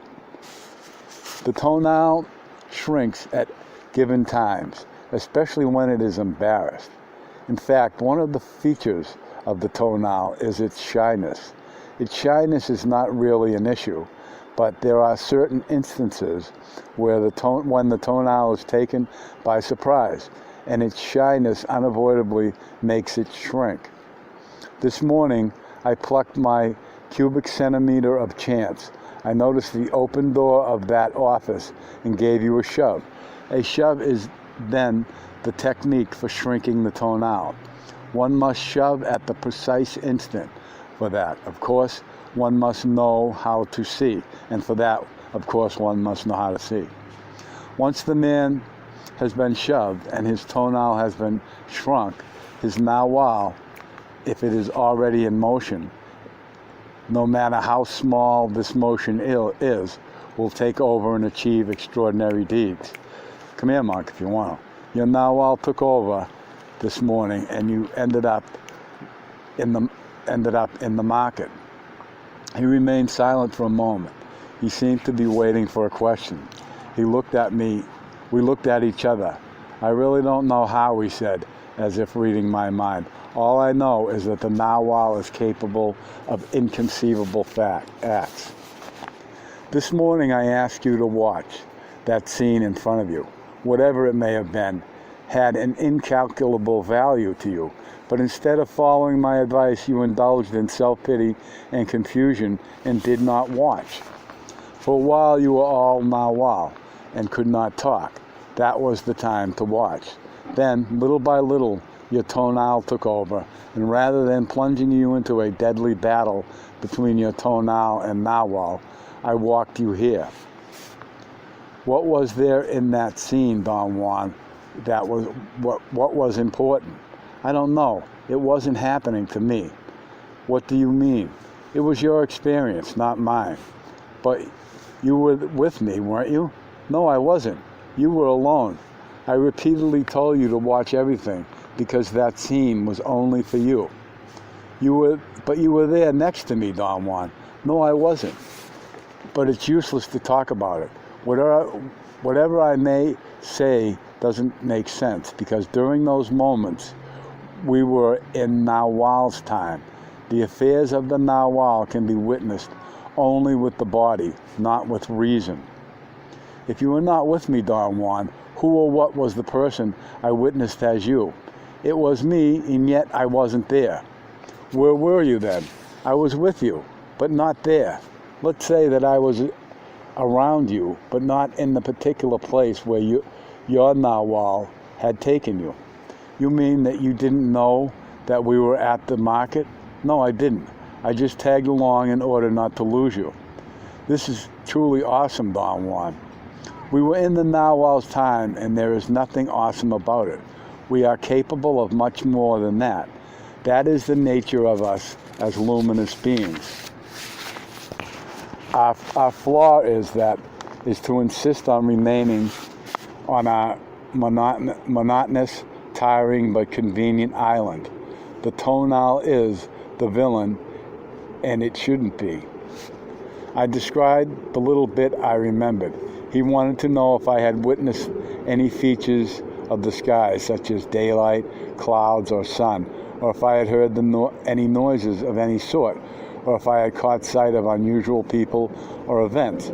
He wanted to know if there had been any fights or if people were yelling, and if they were, what they had said. I could not answer any of his questions. The plain truth was that I had accepted the event at its apparent face value, admitting as a truism that I had flown over a considerable distance in 1 or 2 seconds, and that thanks to Don Juan's knowledge, whatever it may have been, I had landed in all my material corporeality inside the market. My reactions were a direct corollary of such an interpretation. I wanted to know the procedures, the members' knowledge of how to do it. Therefore, I did not care to observe what I was convinced were ordinary happenings of a mundane event. Do you think that people saw me in the market, I asked? Don Juan did not answer. He laughed and tapped me lightly with his fist. I tried to remember if I had actually had any physical contact with people. My memory failed me. What did the people in the airline office see when I stumbled in, I asked. They probably saw a man staggering from one door to the other. But did they see me disappear into thin air? That is taken care of by the Nawal. I don't know how. All I can tell you is that we are fluid, luminous beings made out of fibers. The arrangement that we are solid objects is the tonal's doing. When the tonal shrinks, extraordinary things are possible, but they are only extraordinary for the tonal. For the Nawal, it's nothing more than the way you did this morning, especially for your Nawal, which is already capable of difficult ploys. As a matter of fact, it has plunged into something terribly weird. Can you feel what it is? A million questions and feelings came to me all at once. It was as if a gust of wind had blown off my veneer of composure. I shivered. My body felt it was at the edge of an abyss. I struggled with some mysterious but concrete piece of knowledge. It was as if I were on the verge of being shown something, and yet some stubborn part of me insisted on blowing a cloud over it. The struggle made me numb by degree until I could not feel my body. My mouth was open and my eyes were half closed. I had the feeling that I could see my face getting harder and harder until it was the face of a dried corpse with the yellowish skin stuck tight to the skull. The next thing I felt was a jolt. Don Juan was standing by me, holding an empty bucket of water. He had soaked me. I coughed and wiped the water from my face and felt another cold seizure on my back. I jumped up from the bench. Don Juan had no Daisy. Don Juan had poured some water down my neck. There was a group of children looking at me and laughing. Don Juan smiled at me. He held my notebook and said that we had better go to my hotel so I could change my clothes. He led me out of the park. We stood on the curb for a moment before a cab came along. Not now, Daisy, no. Hours later, after eating lunch and resting, Don Juan and I sat on his favorite bench in the park by the church. In an oblique manner, we got to the topic of my strange reaction. He seemed to be very cautious. He did not confront me directly with it. Things like that are known to happen, he said. The Nawal, once it learns to surface, may cause a great damage to the tonal by coming out without any control. Your case is special, though. You were given to indulging in such an exaggerated manner that you would die and not even mind it, or worse yet, not even be aware that you were dying. I told him that my reaction began when he asked me if I could feel what my Nawal had done. I thought I knew exactly what he was alluding to, but when I tried to describe what it was, I found that I could not think clearly. I experienced a sensation of lightheadedness, almost an indifference, as if I did not really care about anything. Then that sensation grew into a mesmerizing concentration. It was as though all of me was slowly being sucked out. What attracted and trapped my attention was the clear sensation that a portentous secret was about to be revealed to me, and I did not want anything to interfere with such a revelation. What was going to be revealed to you was your death, Don Juan said. That's the danger of indulging, especially for you, since you are naturally so exaggerated. Your tonal is so given to indulging that it threatens the totality of you. This is a terrible way of being. What can I do? Your tonal has to be convinced with reasons, your nawal with actions, until one props the other. As I have told you, the tonal rules, and yet it is very vulnerable.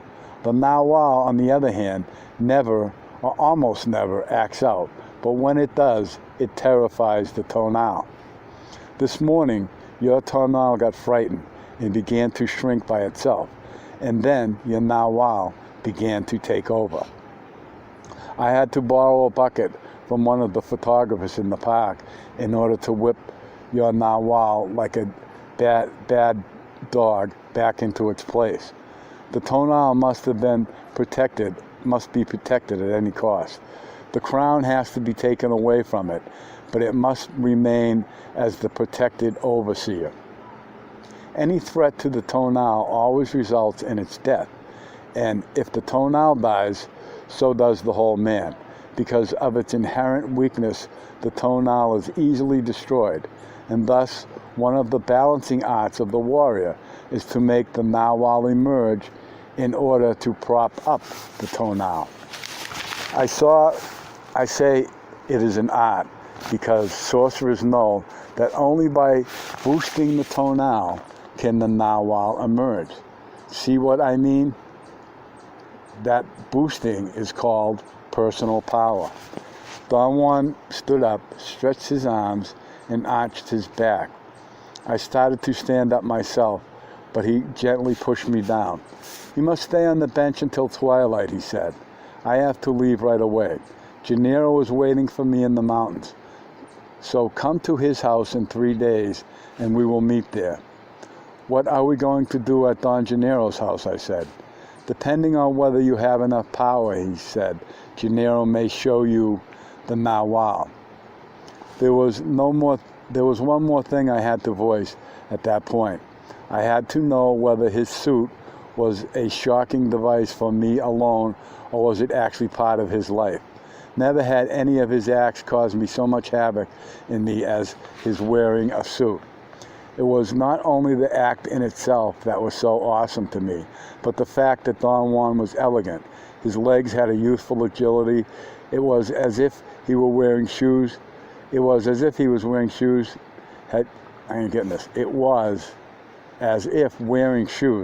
had shifted his point of balance, and his steps were longer and more firm than usual. Do you wear a suit all the time, I asked. Yes, he replied with a charming smile. I have others, but I didn't want to wear a different suit today because it would have scared you even more. I don't know what to think.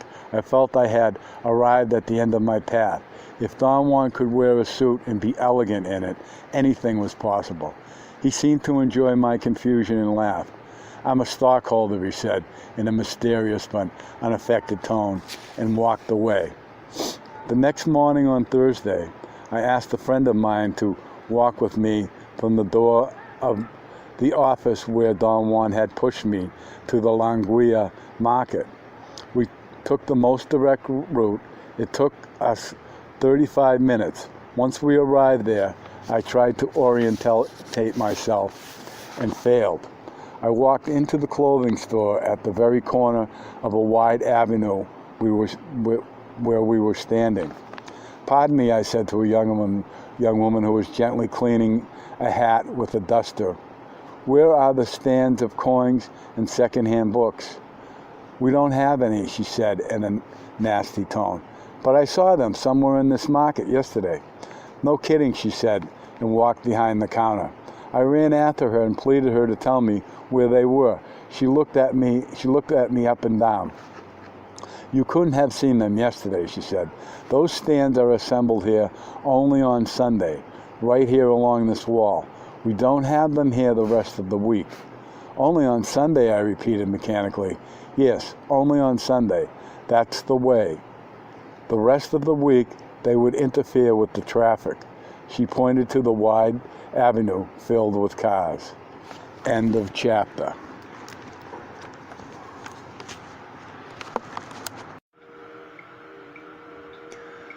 Carlos Castaneda's Tales of Power, Part 2, The Tonal and the Narwhal, Chapter 5, The Narwhal's Time. I ran up a slope in front of Don Gennaro's house and saw Don Juan and Don Gennaro sitting on a cleared area by the door. They smiled at me. There was such warmth and innocence in their smiles that my body experienced a state of immediate alarm. I automatically slowed down to a walk. I greeted them. "How are you?" Don Gennaro asked me in such an affected tone that we all laughed. "He's in very good shape," Don Juan interjected before I could answer. "I can see that," Don Gennaro retorted. "Look at that double chin, and look at those chunks of bacon fat on his jowls." Don Juan held his stomach as he laughed. "Your face is round," Don Gennaro went on. "And what have you been doing? Eating?" Don Juan jokingly assured me that my lifestyle required that I eat a great deal. In a most friendly way, they teased me about my life, and then Don Juan asked me to sit down between them. The sun had already set behind a huge range of mountains to the west. "Where's your famous notebook?" Don Gennaro asked me, and when I got it out of my pocket, he yelled, "Yippee!" and took it from my hands. Obviously, he had observed me with great care and knew my mannerisms to perfection. He held the notebook with both hands and played with it nervously, as if he did not know what to do with it. Twice he seemed to be on the verge of throwing it away, but appeared to contain himself.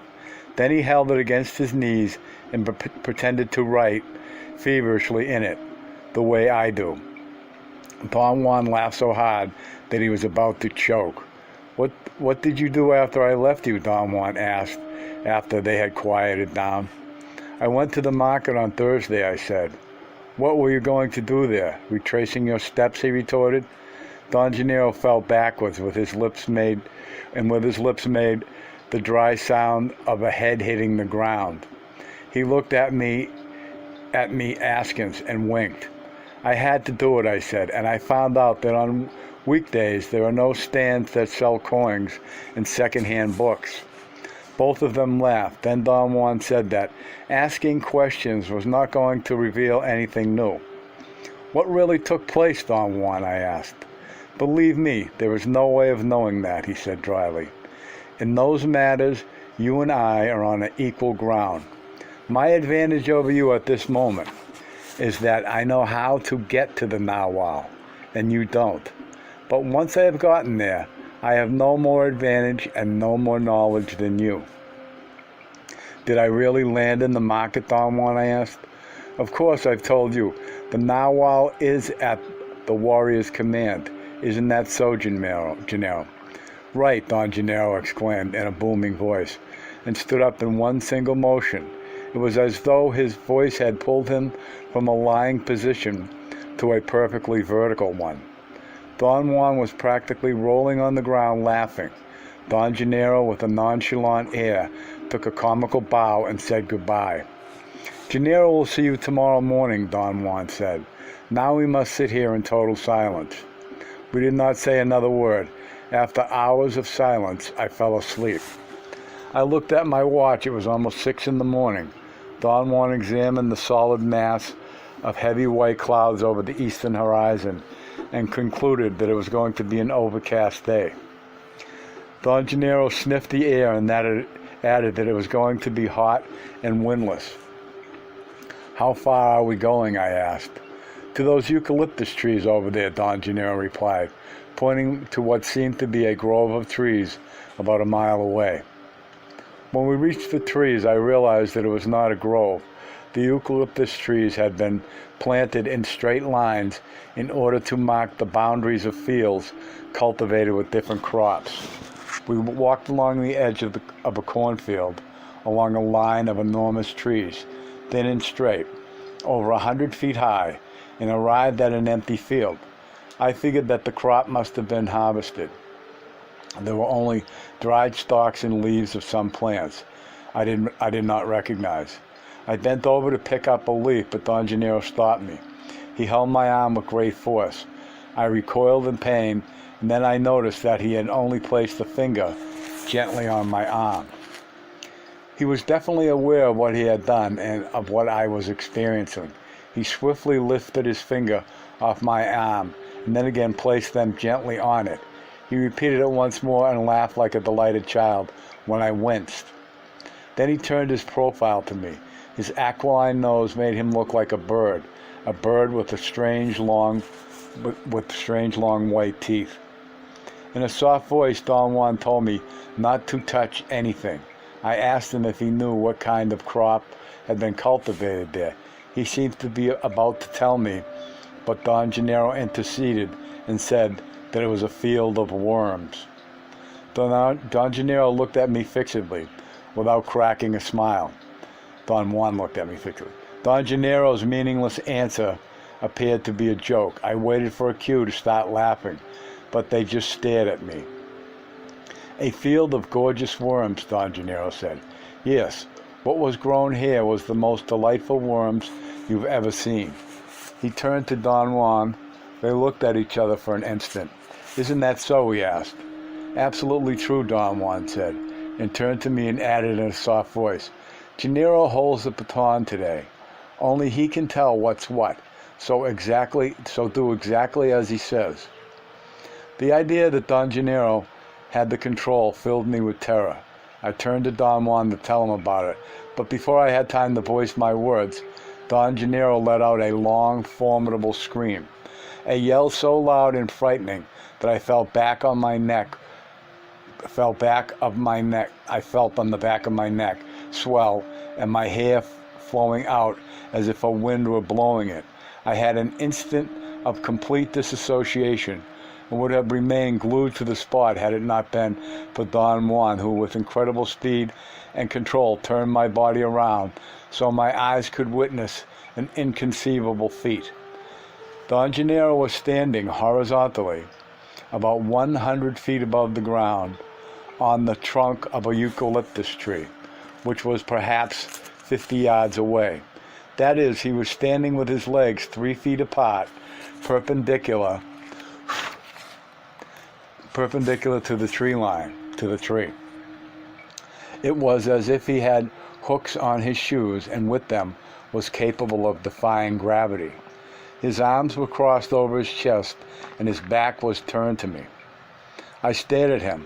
I did not want to blink for fear of losing sight of him, and made a quick judgment and concluded that if I could maintain him within my field of vision, I might detect a clue, a movement, a gesture, or anything that would help me understand what was taking place. I felt Don Juan's head next to my right ear, and I heard him whisper that any attempt to explain was useless and idiotic. I heard him repeat, "Push your belly down, down." It was a technique he had taught me years before, to use in moments of great danger, fear, or stress. It consisted of pushing the diaphragm down while taking 4 sharp gasps of air through the mouth, followed by 4 deep inhalations and exhalations through the nose. He had explained that the gasps of air had to be felt as jolts in the middle part of the body, and that keeping the hands tightly clasped covering the navel, gave strength to the midsection and helped to control the gasps and the deep inhalations, which had to be held for a count of 8 as one pressed the diaphragm down. The exhalations were done twice through the nose and twice through the mouth in a slow or accelerated fashion, depending on one's preference. I automatically obeyed Don Juan. I did not dare, however, to take my eyes away from Don Gennaro. As I kept on breathing, my body relaxed, and I was aware that Don Juan was twisting my legs. Apparently, when he had turned me around, my right foot had caught in a clump of dirt, and my leg was uncomfortably bent. When he straightened me out, I realized that the shock of seeing Don Gennaro standing on the trunk of a tree had made me oblivious to my discomfort. Don Juan whispered in my ear that I should not stare at Don Gennaro. I heard him say, "Blink, blink." For a moment, I felt reluctant. Don Juan commanded me again. I was convinced that the whole affair was somehow linked to me as the onlooker, and that if I, as the sole witness of Don Gennaro's deed, had stopped looking at him, he would have fallen to the ground, or perhaps the whole scene would have vanished. After an excruciating long period of immobility, Don Gennaro swiveled on his heels 45 degrees to his right and began to walk up the trunk. His body shivered. I saw him take one small step after another until he had taken 8. He even circumvented a branch. Then, with his arms still crossed over his chest, he sat down on the trunk, with his back to me. His legs dangled as if he were sitting on a chair, as if gravity had no effect on him. He then sort of walked on his seat downwards. He reached the branch that was parallel to his body and leaned on it with his left arm and his head for a few seconds. He seemed to be leaning more for dramatic effect than for support. He then kept on moving on his seat, inching his way from the trunk onto the branch until he had changed his position and was sitting as one might normally sit on a branch. Don Juan giggled. I had a horrible taste in my mouth. I wanted to turn around and face Don Juan, who was slightly behind me to my right, but I did not dare miss any of Don Gennaro's actions. He dangled his feet for a while, then crossed them and swung them gently, and finally he slipped upwards back onto the trunk. Don Juan took my head gently in both hands and twisted my neck to the left until my line of vision was parallel to the tree rather than perpendicular to it. Looking at Don Gennaro from that angle, he did not appear to be defying gravity. He was simply sitting on the trunk of a tree. I noticed then that if I stared and did not blink, the background became vague and diffuse, and the clarity of Don Gennaro's body became more intense. His shape became dominant, as if nothing else existed. Don Gennaro swiftly slid down back onto the branch. He swiftly slid downward back onto the branch. He sat dangling his feet like on a trapeze. Looking at him from a twisted perspective made both positions, especially sitting on the tree trunk, seem feasible. Don Juan shifted my head to the right until it was resting on my shoulder. Don Gennaro's position on the branch seemed perfectly normal. When he moved onto the trunk again, I could not make the necessary perceptual adjustment, and I saw him as if he were upside down with his head towards the ground. Don Gennaro moved back and forth various times, and Don Juan shifted my head from side to side every time Don Gennaro moved. The result of their manipulations was that I completely lost track of my normal perspective, and without it, Don Gennaro's actions were not as awesome. Don Gennaro remained on the branch for a long time. Don Juan straightened my neck and whispered that Don Gennaro was about to descend. I heard him whisper in an imperative tone, "Press down, down." I was in the middle of a fast exhalation when Don Gennaro's body seemed to be transfixed by some sort of tension. It glowed, became lax, swung backwards, and hung by the knees for a moment. His legs seemed to be so flaccid that they could not stay bent, and he fell to the ground. At the moment he began his downward fall, I also had the sensation of falling through endless space. My whole body experienced a painful and at the same time extremely pleasurable anguish, an anguish of such intensity and duration that my legs could no longer support the weight of my body, and I fell down on the soft dirt. I could hardly move my arms to buffer my fall. I was breathing so heavily that the soft dirt got into my nostrils and made them itch. I tried to get up. My muscles seemed to have lost their strength. Don Juan and Don Gennaro came and stood over me. I heard their voices as if they were quite a distance from me, and yet I felt them pulling me.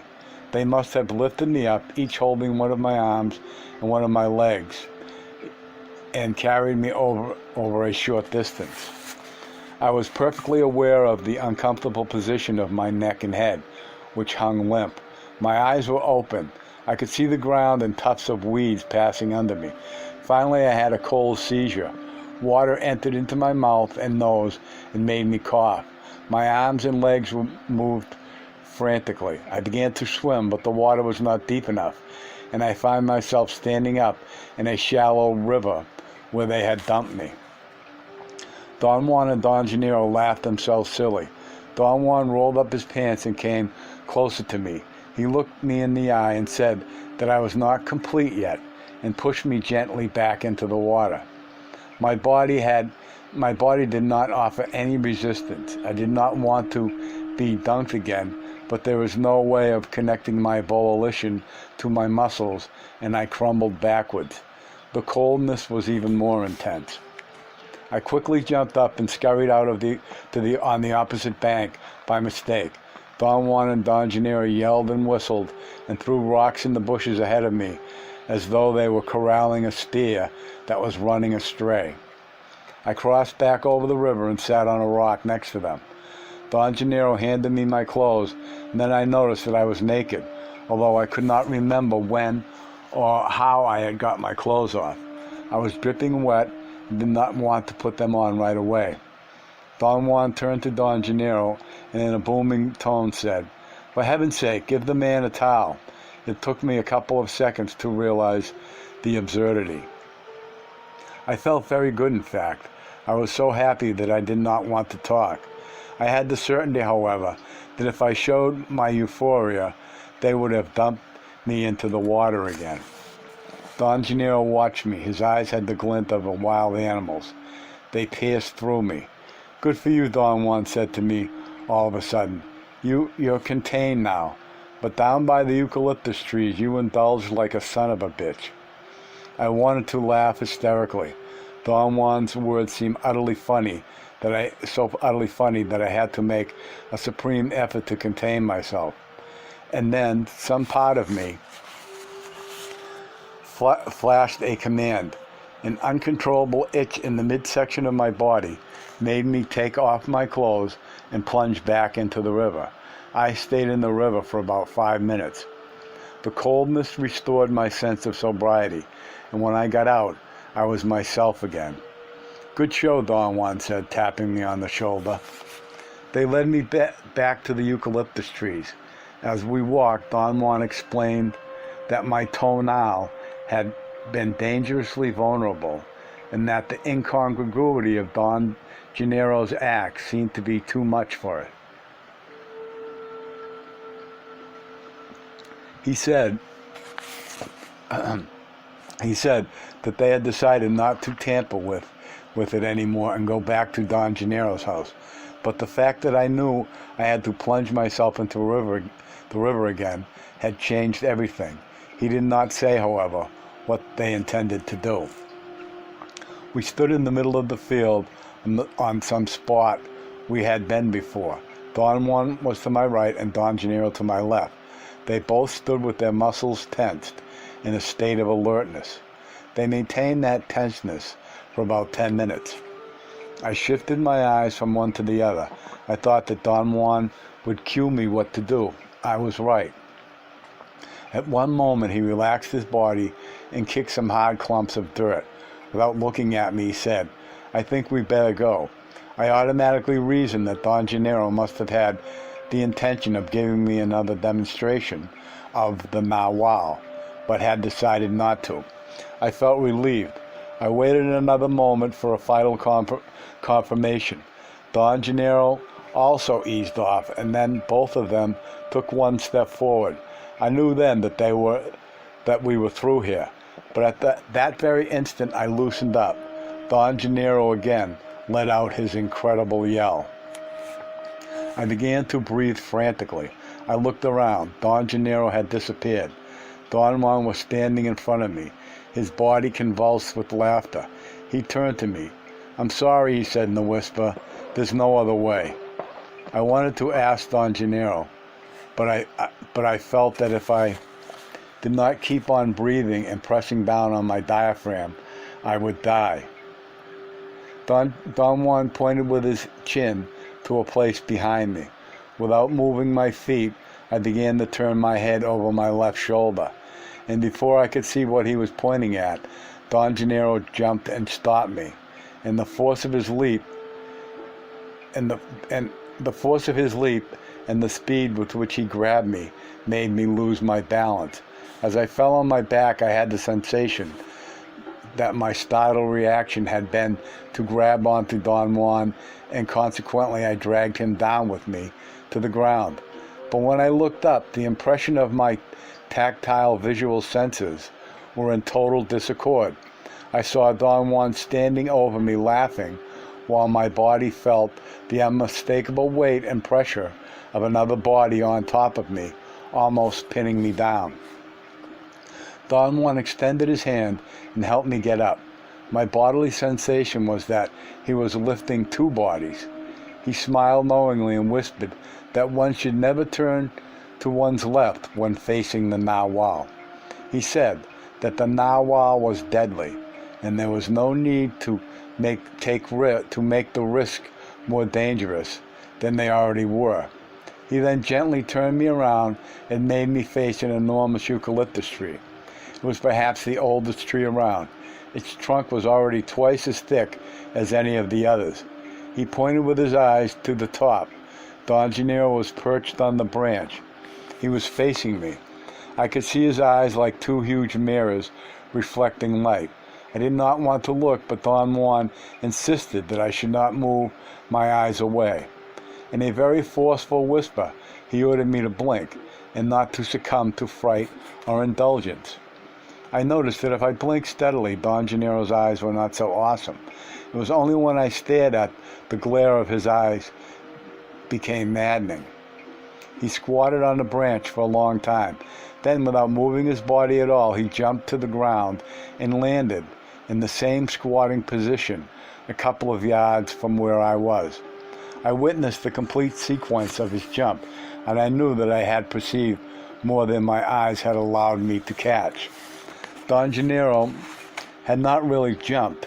Something had pushed him as if from behind and made him glide on a parabolic course. The branch where he had been perched was possibly 100 feet high, and the tree was located about 150 feet away from me. Thus, his body had to trace a parabola to land where it did.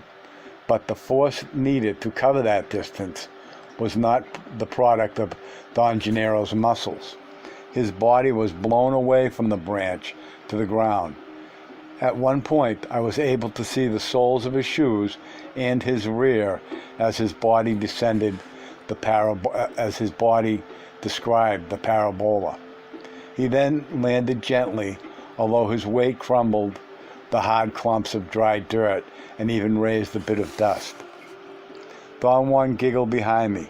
Don Gennaro stood up as if nothing had happened and tugged the sleeve of my shirt to give me a signal that we were leaving. No one spoke on the way to Don Gennaro's house. I felt lucid and composed. A couple of times Don Gennaro stopped and examined my eyes by staring into them. He seemed satisfied. As soon as we arrived, Don Gennaro went behind the house. It was still early in the morning. Don Juan sat on the floor by the door and pointed to a place for me to sit. I was exhausted. I lay down and went out like a light. I woke up when Don Juan shook me. I tried to look at the time. My watch was missing. Don Juan pulled it from his shirt pocket and handed it to me. It was around 1 p.m. I looked up and our eyes met. "No, there's no explanation," he said, turning away from me. "The narwhal is only for witnessing." I went around the house looking for Don Gennaro. He was not there. I came back to the front. Don Juan had made me something to eat. After I finished eating, he began to talk. "When one is dealing with the narwhal, one should never look into it directly," he said. "You were peering at it this morning, and therefore you were sapped. The only way to look at the narwhal is as if it were a common affair. One must blink in order to break the fixation. Our eyes are the eyes of the tonal. Or perhaps it would be more accurate to say that our eyes have been trained by the tonal. Therefore, the tonal claims them. One of the sources of your bafflement and discomfort is that your tonal doesn't let go of your eyes. The day it does, your narwhal will have won a great battle. Your obsession, or better yet, everyone's obsession, is to arrange the world according to the tonal's rules. So every time we are confronted with the narwhal, we go out of our way to make our eyes stiff and intransient. I must appeal to the part of your tonal which understands this dilemma, and you must make an effort to free your eyes. The point is to convince the tonal that there are other worlds that can pass in front of the same windows. The narwhal showed you that this morning, so let your eyes be free. Let them be true windows. The eyes can be the windows to peer into boredom or to peek into that infinity. Don Juan made a sweeping arc with his left arm to point all around us. There was a glint in his eyes, and his smile was at once frightening and disarming. "How can I do that?" I asked. "I say that it is a simple matter.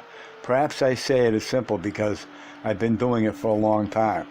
All you have to do is set up your intent as a custom house. Whenever you are in the world of the tonal, you should be an impeccable tonal. No time for irrational crap.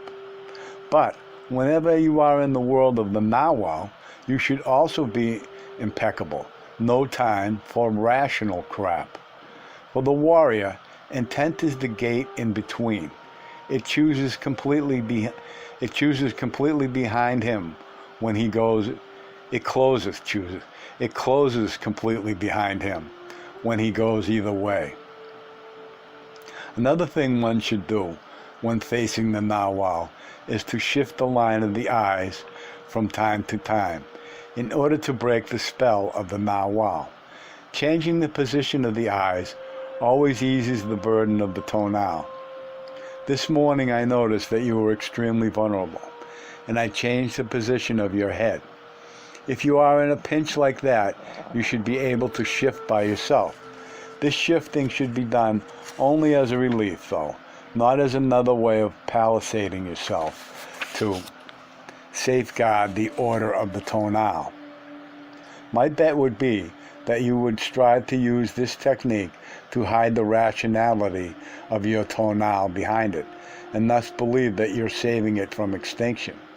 The flaw of your reasoning is that nobody wants or seeks the extinction of the tonal's rationality. That fear is ill-founded. There is nothing else I can tell you except that you must follow every movement that Gennaro makes without draining yourself. You are testing now whether or not your tonal is crammed with non-essentials. If there are too many unnecessary items on your island, you won't be able to sustain the encounter with the narwhal. What would happen to me? You may die. No one is capable of surviving a deliberate encounter with the narwhal without a long training. It takes years to prepare the tonal for such an encounter. Ordinarily, if an average man comes face to face with the narwhal, the shock would be so great that he would die. The goal of a warrior's training, then, is not to teach him to hex or to charm, but to prepare his tonal not to crap out. A most difficult accomplishment. A warrior must be taught to be impeccable and thoroughly empty before he can even conceive of witnessing the Nawal. In your case, for instance, you have to stop calculating. What you were doing this morning was absurd. You call it explaining. I call it a sterile and boring insistence of the tonal to have everything under its control. Whenever it doesn't succeed, there is a moment of bafflement, and then the tonal opens itself to death. What a prick.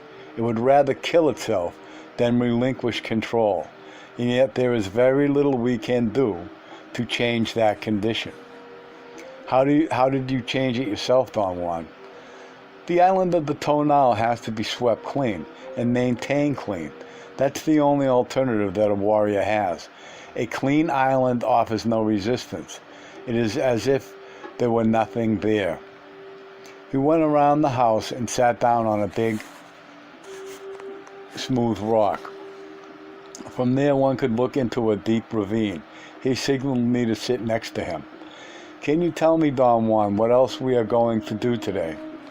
We aren't going to do anything. That is, you and I will only be witnessing. Your benefactor is Gennaro. I thought I had misunderstood him in my eagerness to take notes. At the beginning stages of my apprenticeship, Don Juan himself had introduced the term benefactor. My impression had always been that he himself was my benefactor. Don Juan had stopped talking and was staring at me. I made a quick assessment, and my conclusion was that he must have meant that Don Gennaro was something like the star performer on that occasion. Don Juan giggled as if he were reading my thoughts. Gennaro is your benefactor, he repeated. But you are, aren't you? I asked in frantic tone. I'm the one who helped you sweep the island of the tonal, he said. Gennaro has 2 apprentices, Pablito and Nesta. He is helping them sweep the island, but I will show them the Nawal. I will be their benefactor. Gennaro is only their teacher. In these matters, one can either talk or act. One cannot do both with the same person. One either takes the island of the tonal or one takes the Nawal. In your case, my duty has been to work with your tonal. As Don Juan spoke, I had an attack of terror so intense that I was about to get ill. I had the feeling that he was going to leave me with Don Gennaro, and that was a most dreadful scheme to me. Don Juan laughed and laughed as I voiced my fears. The same thing happened to Pablito, he said. The moment he sets eyes on me, he gets ill. The other day, he walked into the house when Don Gennaro was gone. I was alone here, and I had left my sombrero by the door. Pablito saw it, and his tonal became so frightened that he actually shit his pants. I could easily understand and project into Pablito's feelings. When I considered the matter carefully, I had to admit that Don Juan was terrifying. I had learned, however, to feel comfortable with him. I had experienced with him a familiarity born out of our long association. I'm not going to leave you with Gennaro, he said, still laughing. I'm the one who takes care of your tonal. Without it, you're dead. Has every apprentice a teacher and a benefactor, I asked, to ease my turmoil. No, not every apprentice, but some do. Why do some of them have both a teacher and a benefactor? When an ordinary man is ready, power provides him with a teacher, and he becomes an apprentice. When an apprentice is ready, power provides him with a benefactor, and he becomes a sorcerer. What makes a man ready so that power can provide him with a teacher? No one knows that. We are only men. Some of us are men who have learned to see and to use the Nawal, but nothing that we may have gained in the course of our lives can reveal to us the designs of power. Thus, not every apprentice has a benefactor, power decides that. I asked him if he himself had had a teacher and a benefactor, and for the first time in 13 years he freely talked about them. He said that both his teacher and his benefactor were from central Mexico. I had always considered that information about Don Juan to be of value for my anthropological research, but somehow at the moment of his revelation it did not matter. Don Juan glanced at me. I thought it was a look of concern. He then abruptly changed the subject and asked me to recount every detail of what I had experienced in the morning. A sudden fright always shrinks the tonal, he said, as a comment on my description of how I felt when Don Gennaro screamed. The problem here is not to let the tonal shrink itself out of the picture. A grave issue for a warrior is to know exactly when to allow his tonal to shrink and when to stop it. This is a great art. A warrior must struggle like a demon to shrink his tonal, and yet at the very moment the tonal shrinks, the warrior must reverse all that struggle to immediately halt the shrinkage. But by doing that, isn't he reverting back to what he already was? I asked. No, after the tonal shrinks, the warrior is closing the gate from the other side. As long as his tonal is unchallenged and his eyes are tuned only for the tonal's world, the warrior is on the safe side of the fence. He's on familiar ground and knows all the rules. But when his tonal shrinks, he is on the windy side, and that opening must be shut tight immediately, or he could be swept away. And this is not just a way of talking. Beyond the gate of the tonal's eyes, the wind rages. I mean a real wind, not a metaphor. A wind that can blow one's life away. In fact, that is the wind that blows all living things on this earth. Years ago, I acquainted you with that wind. You took it as a joke, though. He was referring to a time when he had taken me to the mountains and explained certain properties of the wind. I had never thought it was a joke, however. It's not important whether you took it seriously or not, he said, after listening to my protest. As a rule, the tonal must defend itself at any cost, every time it is threatened. So it is of no real consequence how the tonal reacts in order to accomplish its defense. The only important matter is that the tonal of a warrior must become acquainted with other alternatives. What a teacher aims for, in this case, is the total weight of those possibilities. It is the weight of those new possibilities which helps shrink the tonal. By the same token, it is the same weight which helps stop the tonal from shrinking out of the picture. He signaled me to proceed with my narrative of events of the morning, and he interrupted me when I came to the part where Don Gennaro had slid back and forth from the tree trunk to the branch. The narwhal can perform extraordinary things, he said, things that do not seem possible, things that are unthinkable for the tonal. But the extraordinary thing is that the performer has no way of knowing how those things happen. In other words, Gennaro doesn't know how he does those things. He only knows that he does them. The secret of a sorcerer is that he knows how to get to the narwhal. But once he gets there, your guess is as good as his as to what takes place. But what does one feel when doing those things? One feels like one is doing something. Would Don Gennaro feel like he's walking up the trunk of a tree? Don Juan looked at me for a moment. Then he turned his head away. No, he said in a forceful whisper, not in the way you mean it. He did not say anything else. I was practically holding my breath, waiting for his explanation. Finally, I had to ask, but what does he feel? I can't say, not because it is a personal matter, but because there is no way of describing it. Come on, I coaxed him. There is nothing that one can't explain or elucidate with words. Nothing it can't explain or elucidate with words. I believe that even if it is not possible to describe something directly, one can allude to it, beat around the bush. Don Juan laughed. His laughter was friendly and kind, in that there was a touch of mockery and sheer mischievousness in it. I have to change the subject, he said. Suffice it to say that the narwhal was aimed at you this morning. Whatever Gennaro did was a mixture of you and him. His narwhal was tempered by your toenail. I insisted on probing and asked him, when you're showing the narwhal to Pablito, what do you feel? I can't explain that, he said in a soft voice. Not because I don't want to, but simply because I can't. My toenail stops there. I did not want to press him any further. He remained silent for a while and then began to talk again. Let's say that a warrior learns to tune his will, to direct it to a pinpoint, to focus it wherever it wants.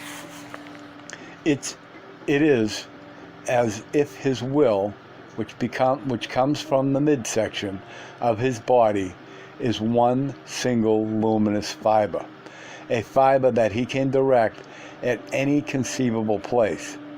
The fiber is the road to the narwhal. One could also say that the warrior sinks into the narwhal through that single fiber. Once he has sunk, the expression of the narwhal is as a matter of his personal temperament. If the warrior is funny, the narwhal is funny. If the warrior is morbid, the narwhal is morbid. If the warrior is mean, the narwhal is mean. Don Gennaro always cracks me up because he's one of the most delightful creatures alive. I never know what he's going to come up with.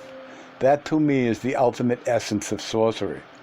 Gennaro is such a fluid warrior that the slightest focus of his will makes his narwhal act in incredible ways. Did you yourself observe what Don Gennaro was doing in the trees, I asked? No, I just knew because I saw that the narwhal was in the trees. The rest of the show was for you alone. Do you mean, Don Juan, that, like the time when you pushed me and I ended up in the market, you were not with me? It was something like that. When one meets the narwhal face to face, one always has to be alone. I was around you only to protect your toenail. That is my charge. Don Juan said that my toenail was nearly blasted to pieces when Don Gennaro descended from the tree. Not so much because of any inherent quality of danger in the narwhal, but because my toenail indulged in its bewilderment.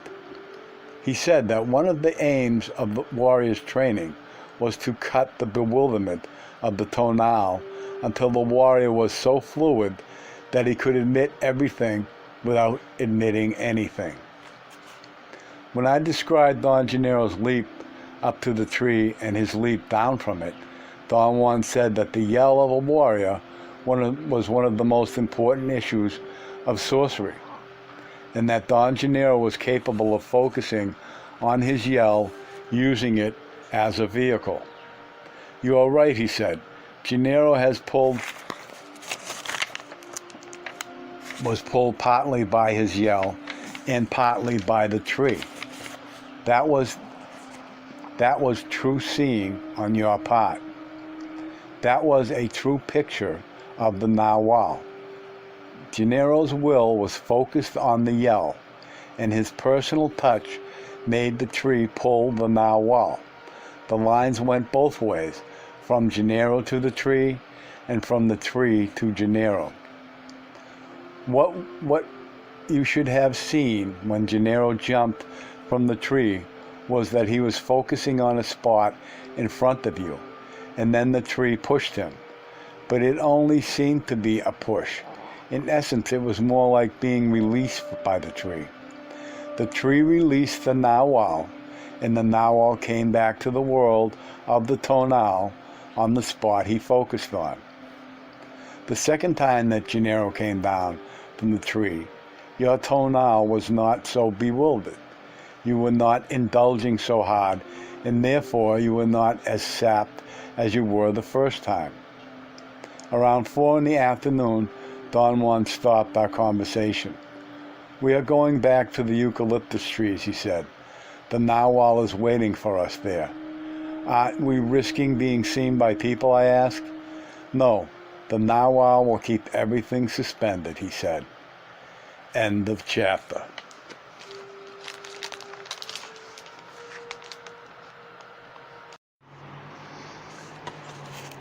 Carlos Castaneda's Tales of Power, Part 2, The Tonal and the Narwhal, Chapter 6, The Whispering of the Narwhal.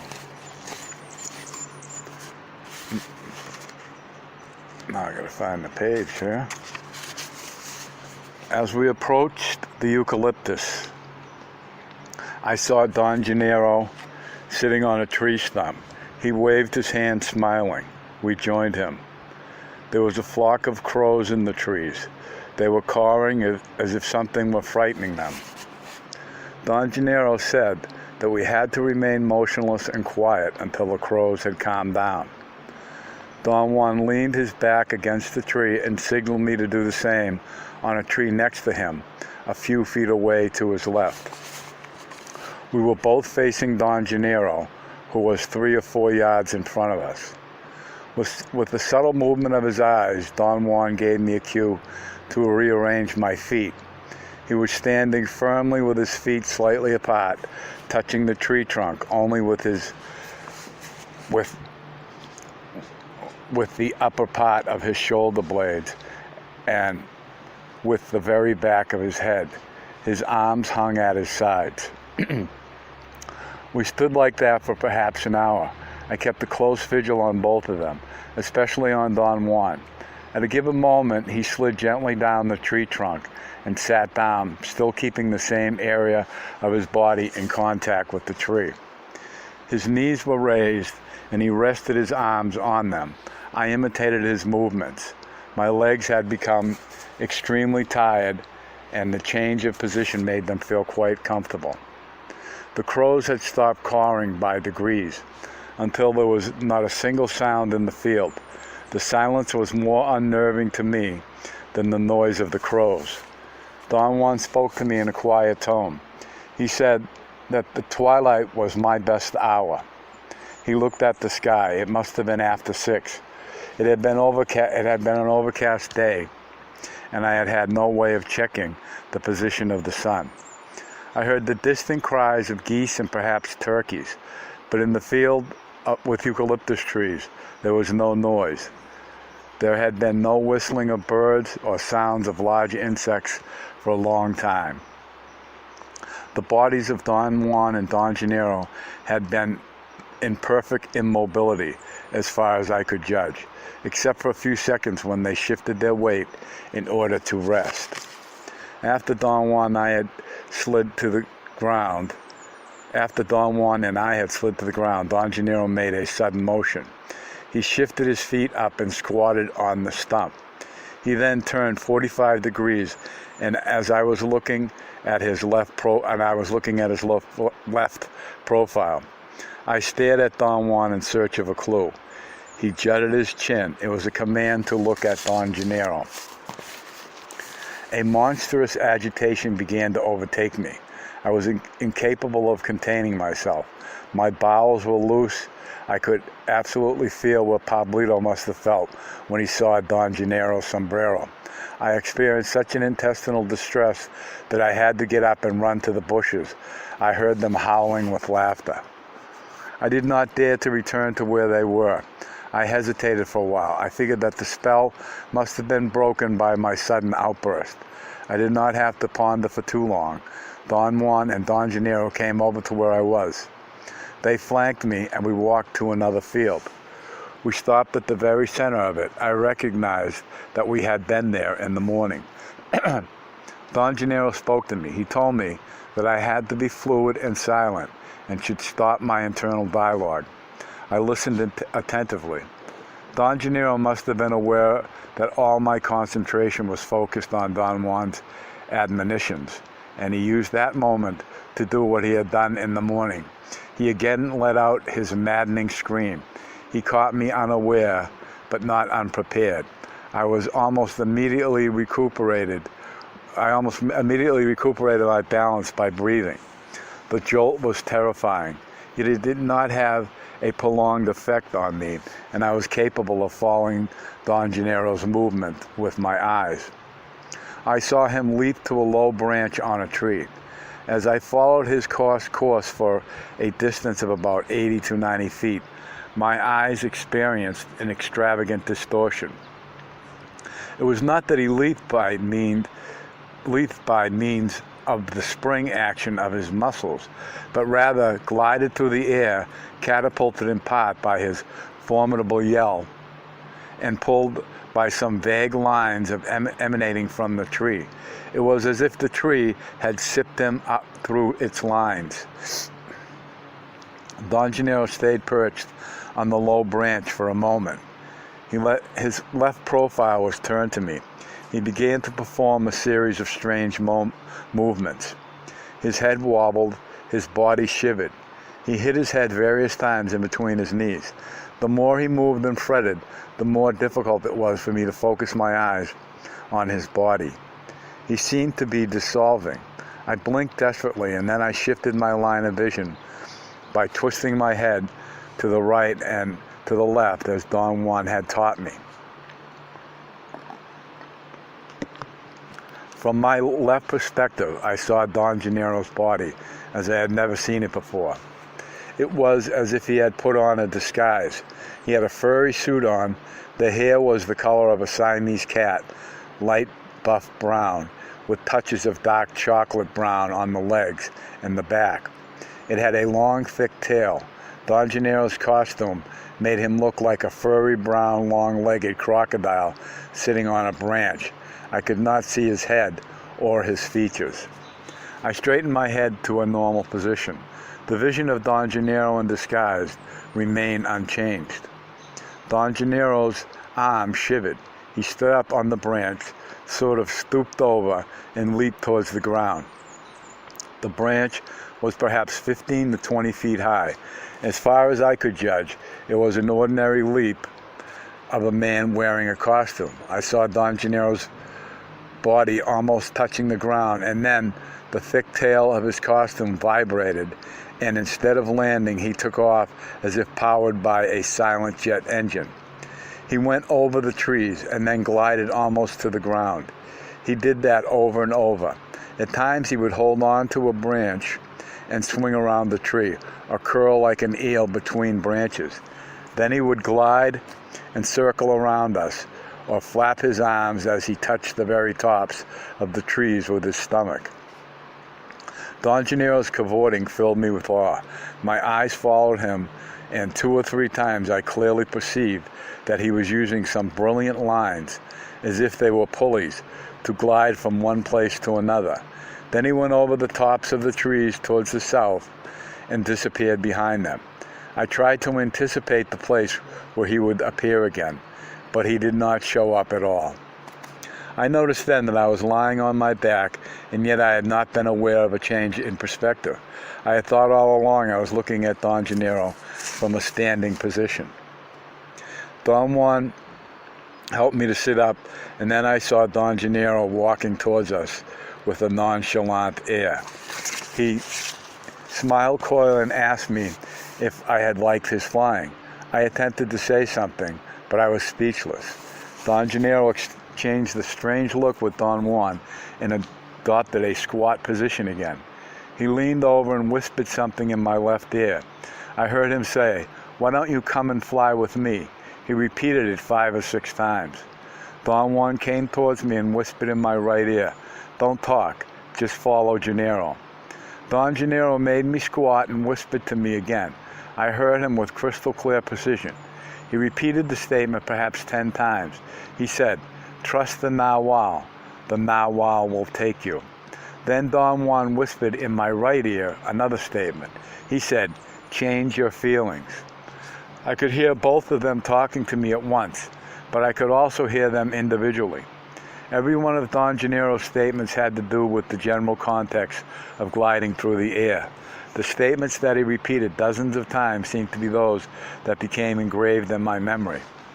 Don Juan's words, on the other hand, had to do with specific commands which he repeated countless times.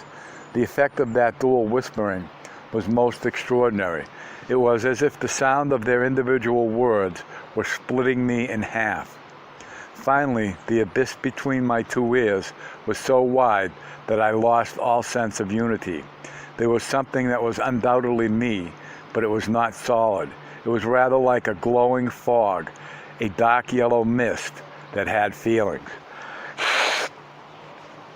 Excuse me. Don Juan told me that he was going to mold me for flying. The sensation I had then was that the words were like pliers that twisted and molded my feelings. Don Gennaro's words were an invitation to follow him. I felt I wanted to, but I could not. The split was so great that I was incapacitated. Then I heard the same short statements repeated endlessly by both of them. Things like, "Look at that magnificent flying shape. Leap, leap. Your legs will reach the treetops. The eucalyptuses are like green dots. The worms are light." Something in me must have sensed at a given moment, perhaps my awareness of being talked to. I sensed that Don Gennaro was still with me, yet from the point of view of my perception, I could only distinguish an enormous mass of the most extraordinary lights. At times, their glare diminished, and at times the lights became intense. I was also experiencing movement. The effect was like being pulled by a vacuum that never let me stop. Whenever my motion seemed to diminish, and I could actually focus my awareness on the lights, the vacuum would pull me away again. At one moment, between being pulled back and forth, I experienced the ultimate confusion. The world around me, whatever it was coming and going at the same time, thus the vacuum-like effect.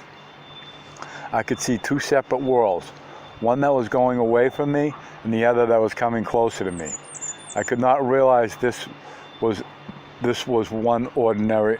I did not realize this as one ordinarily would. That is, no, Daisy.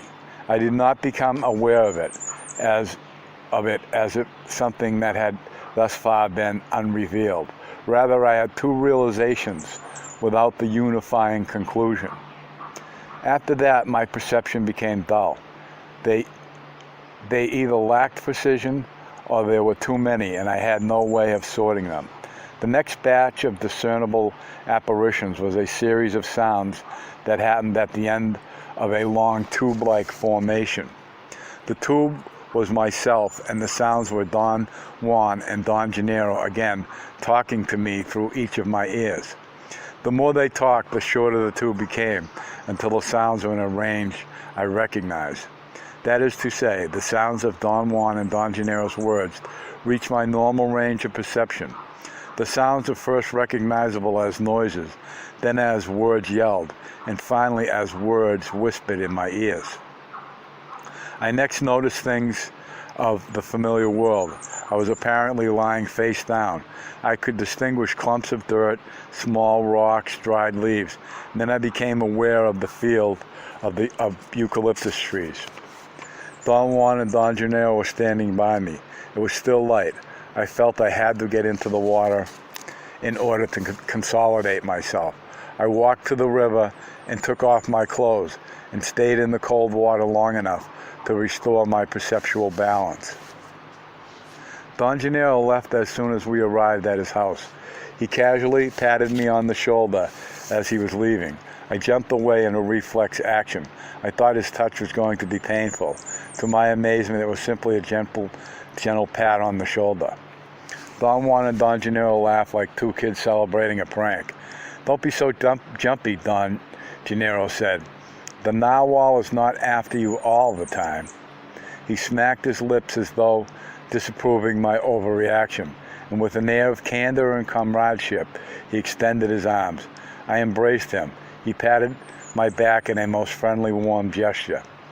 You must be concerned with the narwhal only at certain moments, he said. The rest of the time, you and I are like all the other people on this earth. He faced Don Juan and smiled at him. Isn't that so, Wonko? He asked, emphasizing the word Wonko, a funny nickname for Juan. That's so, Janeco, Don Juan answered, making up the word Janeco. They both had an explosion of laughter. I must warn you, Don Juan said.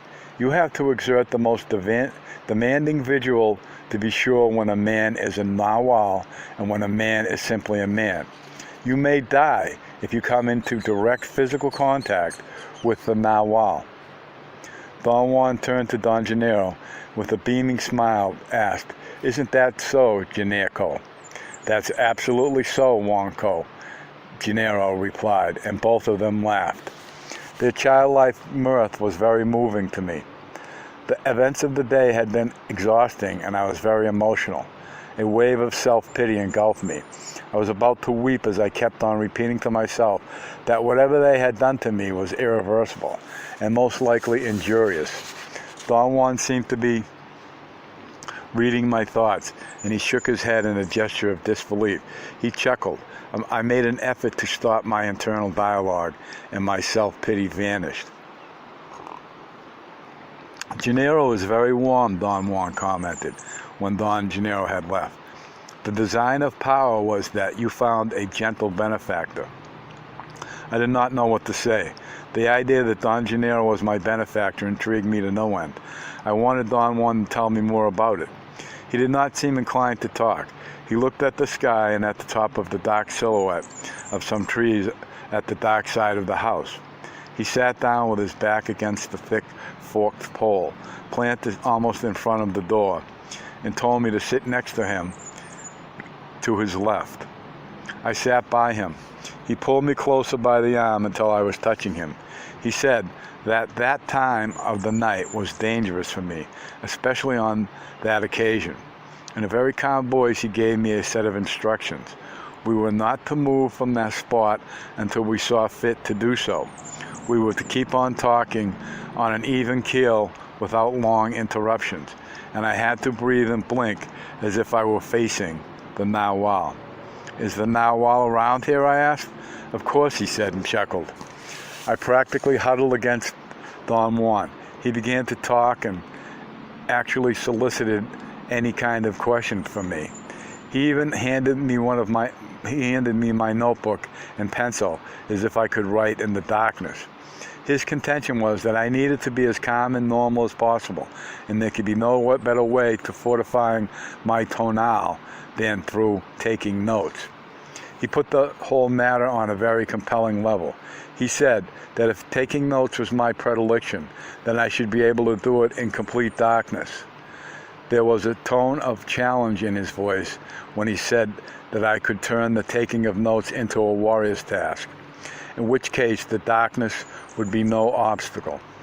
Somehow he must have convinced me, for I managed to scribble down parts of our conversation. The main topic was Don Gennaro as my benefactor. I was curious to know when Don Gennaro had become my benefactor, and Don Juan coaxed me to remember a supposedly extraordinary event that had happened the day I had met Don Gennaro, and which served as a proper omen. I could not recollect anything of the sort. I began to recount the experience as far as I could remember. It was a most unobtrusive and casual meeting which took place in the spring of 1968. Don Juan stopped me. If you're dumb enough not to remember, he said, we'd better leave it at that. A warrior follows the dictums of power. You will remember it when it becomes necessary. Don Juan said that having a benefactor was a most difficult matter. He used as an example the case of his own apprentice, Eligio, who had been with him for many years. He said that Eligio had been unable to find a benefactor. I asked him if Eligio would eventually find one. He answered that there was no way of predicting the quirks of power. He reminded me that once, years before, he had found a group of young Indians roaming around the desert in northern Mexico. He said that he saw that none of them had a benefactor, and that the general surroundings and the mood of the moment were just right for him to give them a hand by showing them the Nahual. He was talking about one night when 4 young men sat by a fire while Don Juan put on what I thought to be a spectacular show in which he apparently appeared to each of us in a different guise. Those guys knew a great deal, he said. You were the only greenhorn among them. What happened to them afterwards, I asked. Some of them found a benefactor, he replied. Don Juan said that it was the duty of a benefactor to deliver his ward to power, and that the benefactor imparted to the neophyte his personal touch, as much, if not more, than the teacher. During a short pause in our talk, I heard a strange rapping noise at the back of the house. Don Juan held me down. I had almost stood up as a reaction to it. Before the noise happened, our conversation had been a matter of course for me. But when the pause occurred and there was a moment of silence, the strange noise popped through it. At that instant, I had the certainty that our conversation was an extraordinary event. I had the sensation that the sound of Don Juan's words and mine were like a sheet that broke, and that the rasping sound that had been deliberately prowling, waiting for a chance to break through. Don Juan commanded me to sit tight and not pay attention to the surroundings. And the rasping voice reminded me of the sound of a gopher clawing on the hard, dry ground. The moment I had thought of the simile, I also had a visual image of a rodent, like the one Don Juan had shown me on his palm. It was as if I were falling asleep and my thoughts were turning into visions or dreams. I began the breathing exercise and held my stomach with my clasped hands. Don Juan kept on talking, but I was not listening to him. My attention was on the soft rustle of a snake-like thing slithering over small dry leaves. I had a moment of panic and physical revulsion at the thought of a snake crawling on me. I involuntarily put my feet under Don Juan's legs and breathed and blinked frantically. I heard the noise so close that it seemed to be only a couple of feet away. My panic mounted. Don Juan calmly said that the only way to fend off the Nahual was to remain unaltered. He ordered me to stretch my legs and not to focus my attention on the noise.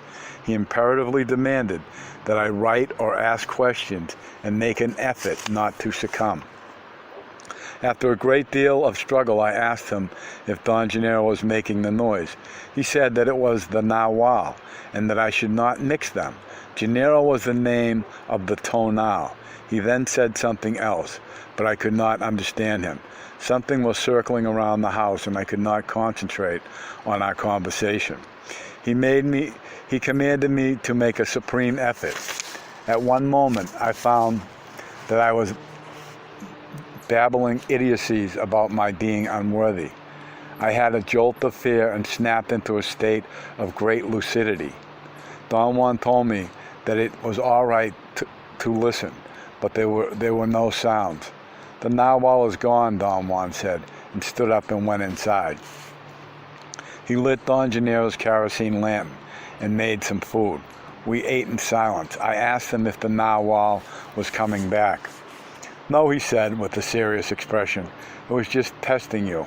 At this time of night, just after the twilight, you should always involve yourself in something. Anything would do. It's only for a short period, an hour perhaps, but in your case, a most deadly hour. Tonight the Nahual tried to make you stumble, but you were strong enough to ward off his assault. Once you succumbed to it, I had to pour water over your body.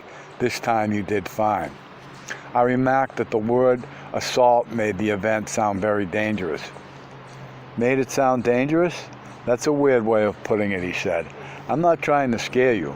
The actions of the Nahual are deadly. I've already told you that. And it's not that Gennaro tries to hurt you. On the contrary, his concern for you is impeccable. But if you don't have enough power to parry the narwhal's onslaught, you're dead, regardless of my help or Gennaro's concern. After we finished eating, Don Juan sat next to me and looked over my shoulder at my notes. I commented it would probably take me years to assort everything that had happened to me during that day. I knew that I had been flooded with perceptions I could not ever hope to understand. If you cannot understand, you're in great shape, he said. It was when you understand that you're in a mess. That's from the point of view of a sorcerer, of course. From the point of view of an average man, if you fail to understand, you're sinking. In your case, I would say that an average man would think you are disassociated. You are beginning to become disassociated. I laughed at his choice of words. I knew that he was throwing the concept of disassociation back at me. I had mentioned it to him some time back in connection with my fears. I assured him that this time I was not going to ask anything about what I had been through. I've never put a ban on talking, he said. You can talk about the narwhal to your heart's content, as long as you don't try to explain it. If you remember correctly, I said that the narwhal is only for witnessing. So you can talk about what we've witnessed and about how we witnessed it. You want to take on the explanation of how it is all possible, and that is an abomination. You want to explain the narwhal with the tonal. That is stupid, especially in your case, since you can no longer hide behind your ignorance. You know very well that we make sense in talking only because we stay within certain boundaries, and those boundaries are not applicable to the narwhal. I attempted to clarify the issue.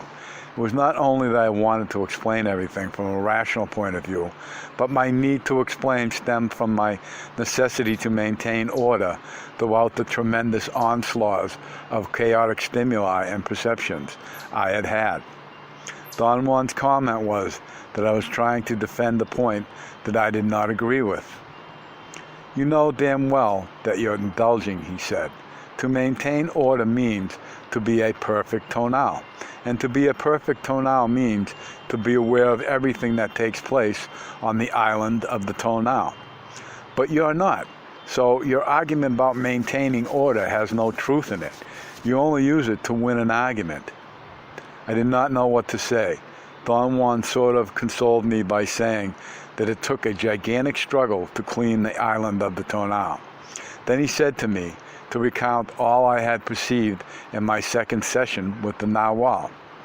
When I had finished, and he said that what I had witnessed as a furry crocodile was the epitome of Don Gennaro's sense of humor. It's a pity that you're still so heavy, he said. You're always getting hooked on bewilderment in this Gennaro's real art. Were you aware of his appearance, Don Juan? No, the show was only for you. What did you see? Today, all I could see was the movement of the narwhal gliding through the trees and whirling around us. Anyone who sees can witness that. What about someone who doesn't see? He would witness nothing, just the trees being blown by a wild wind, perhaps. We interpret any unknown expression of the narwhal as something that we know. In this case, the narwhal might be interpreted as a breeze shaking the leaves, or even as some strange light, perhaps a lightning bug of unusual size. If a man who doesn't see it pressed, he would say, if a man who doesn't see is pressed, he would say that he thought he saw something but could not remember what. This is only natural. The man would not be talking sense. After all, his eyes would have judged nothing extraordinary. Being the eyes of the tonal, they have to be limited to the tonal's world.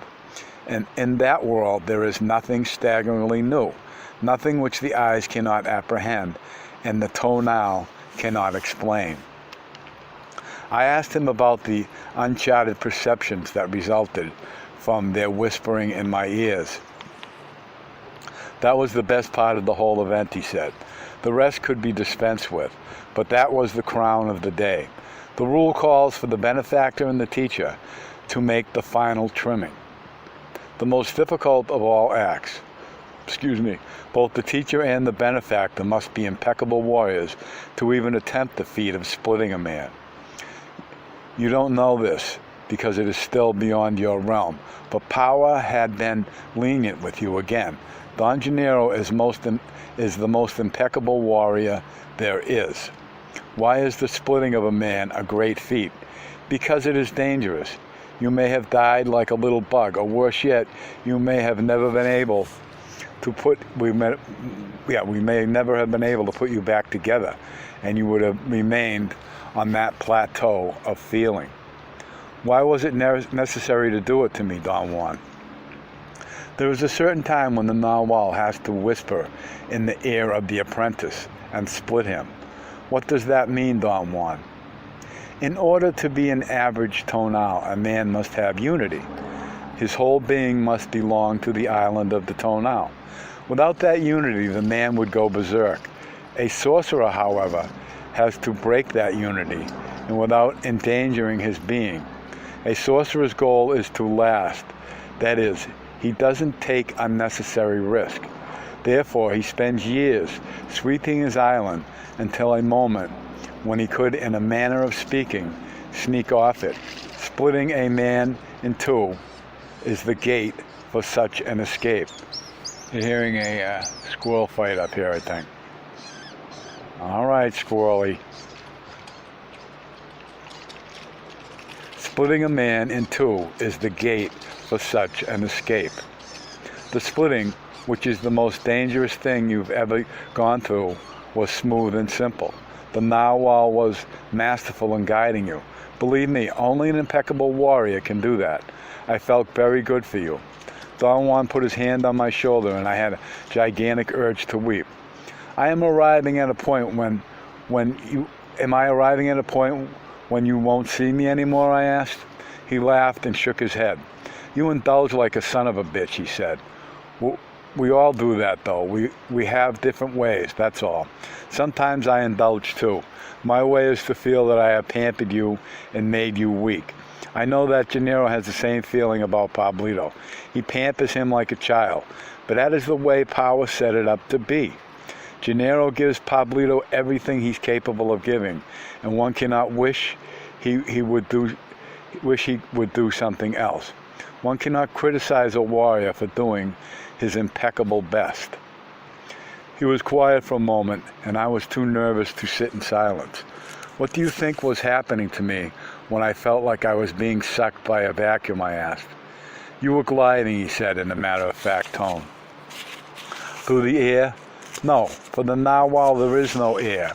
There is no land or air or water. At this point, you yourself can agree with that. Twice you were in that limbo, and you were only at the door of the narwhal. You've told me that everything you encountered was uncharted, so the narwhal glides or flies or does whatever it may do in narwhal's time, and that has nothing to do with tonal's time. The two things don't jive. As long as Don Juan spoke, I felt a tremor in my body. My jaw dropped and my mouth opened involuntarily. My ears unplugged and I could hear a barely perceptible tingle or vibration.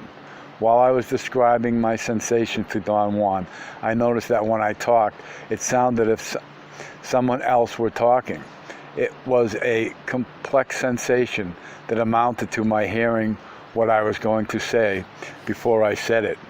My left ear was a source of extraordinary sensations. I felt that it was more powerful and more accurate than my right ear. There was something in it that had not been there before. When I turned around to face Don Juan, who was to my right, I became aware that I had a range of clear auditory perception around that ear. It was a physical space, a range within which I could hear everything with incredible fidelity.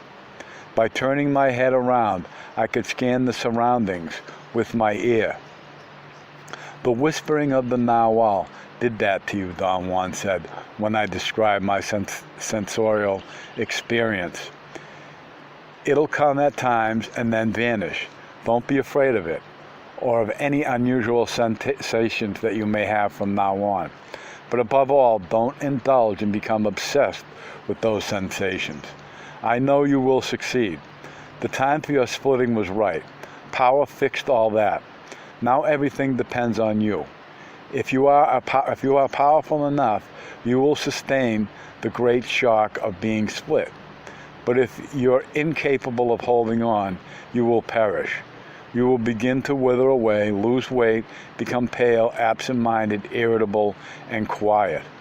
Perhaps if you would have told me years ago, I said, what you and Don Gennaro were doing, I would have enough. He raised his hand and did not let me finish.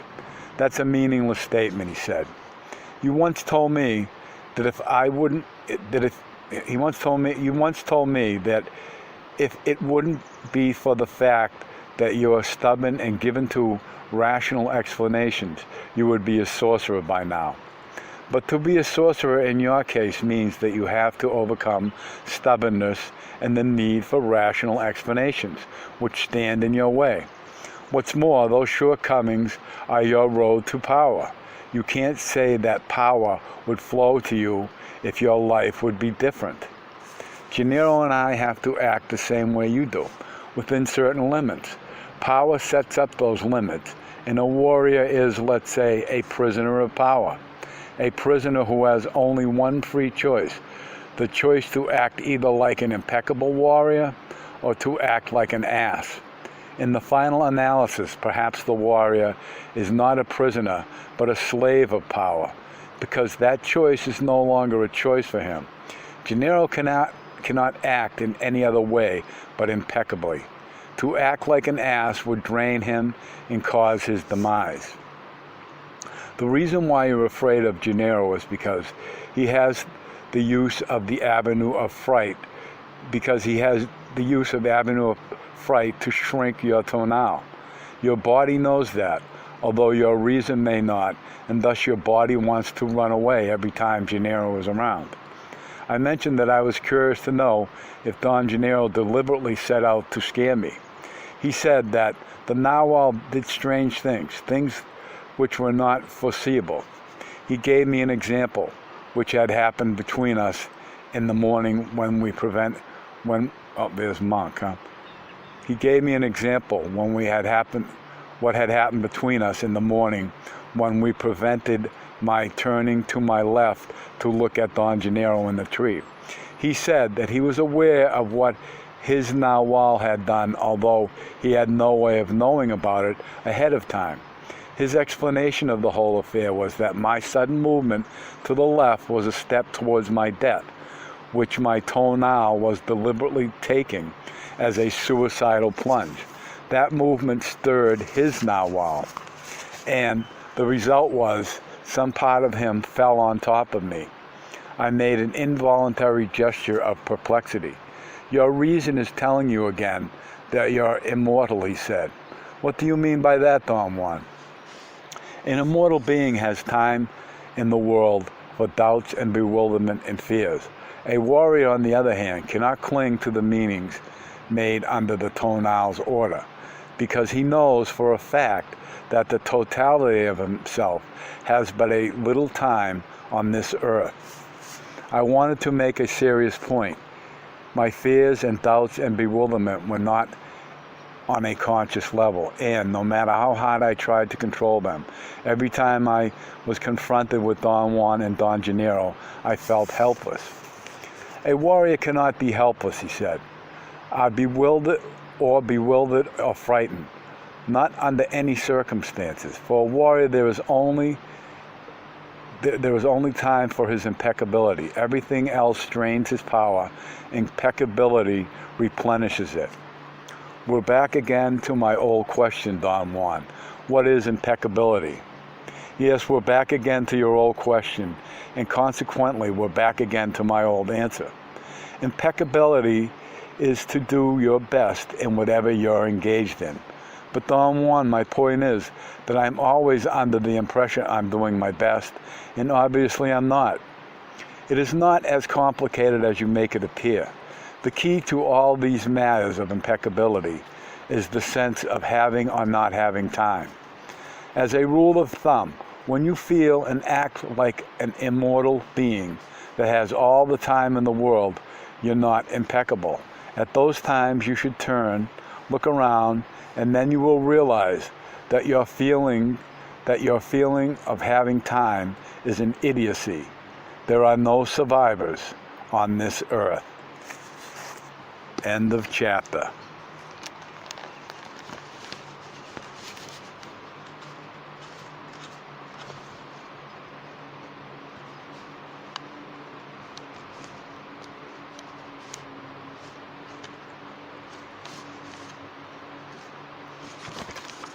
What?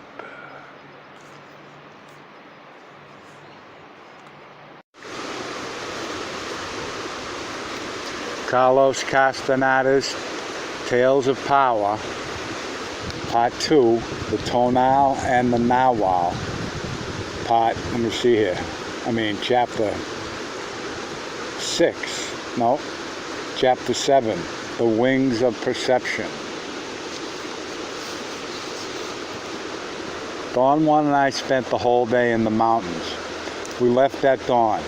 He took me to 4 places of power, and at each one of them he gave me specific instructions on how to proceed towards the fulfillment of the particular task that he had outlined years before as a life situation for me.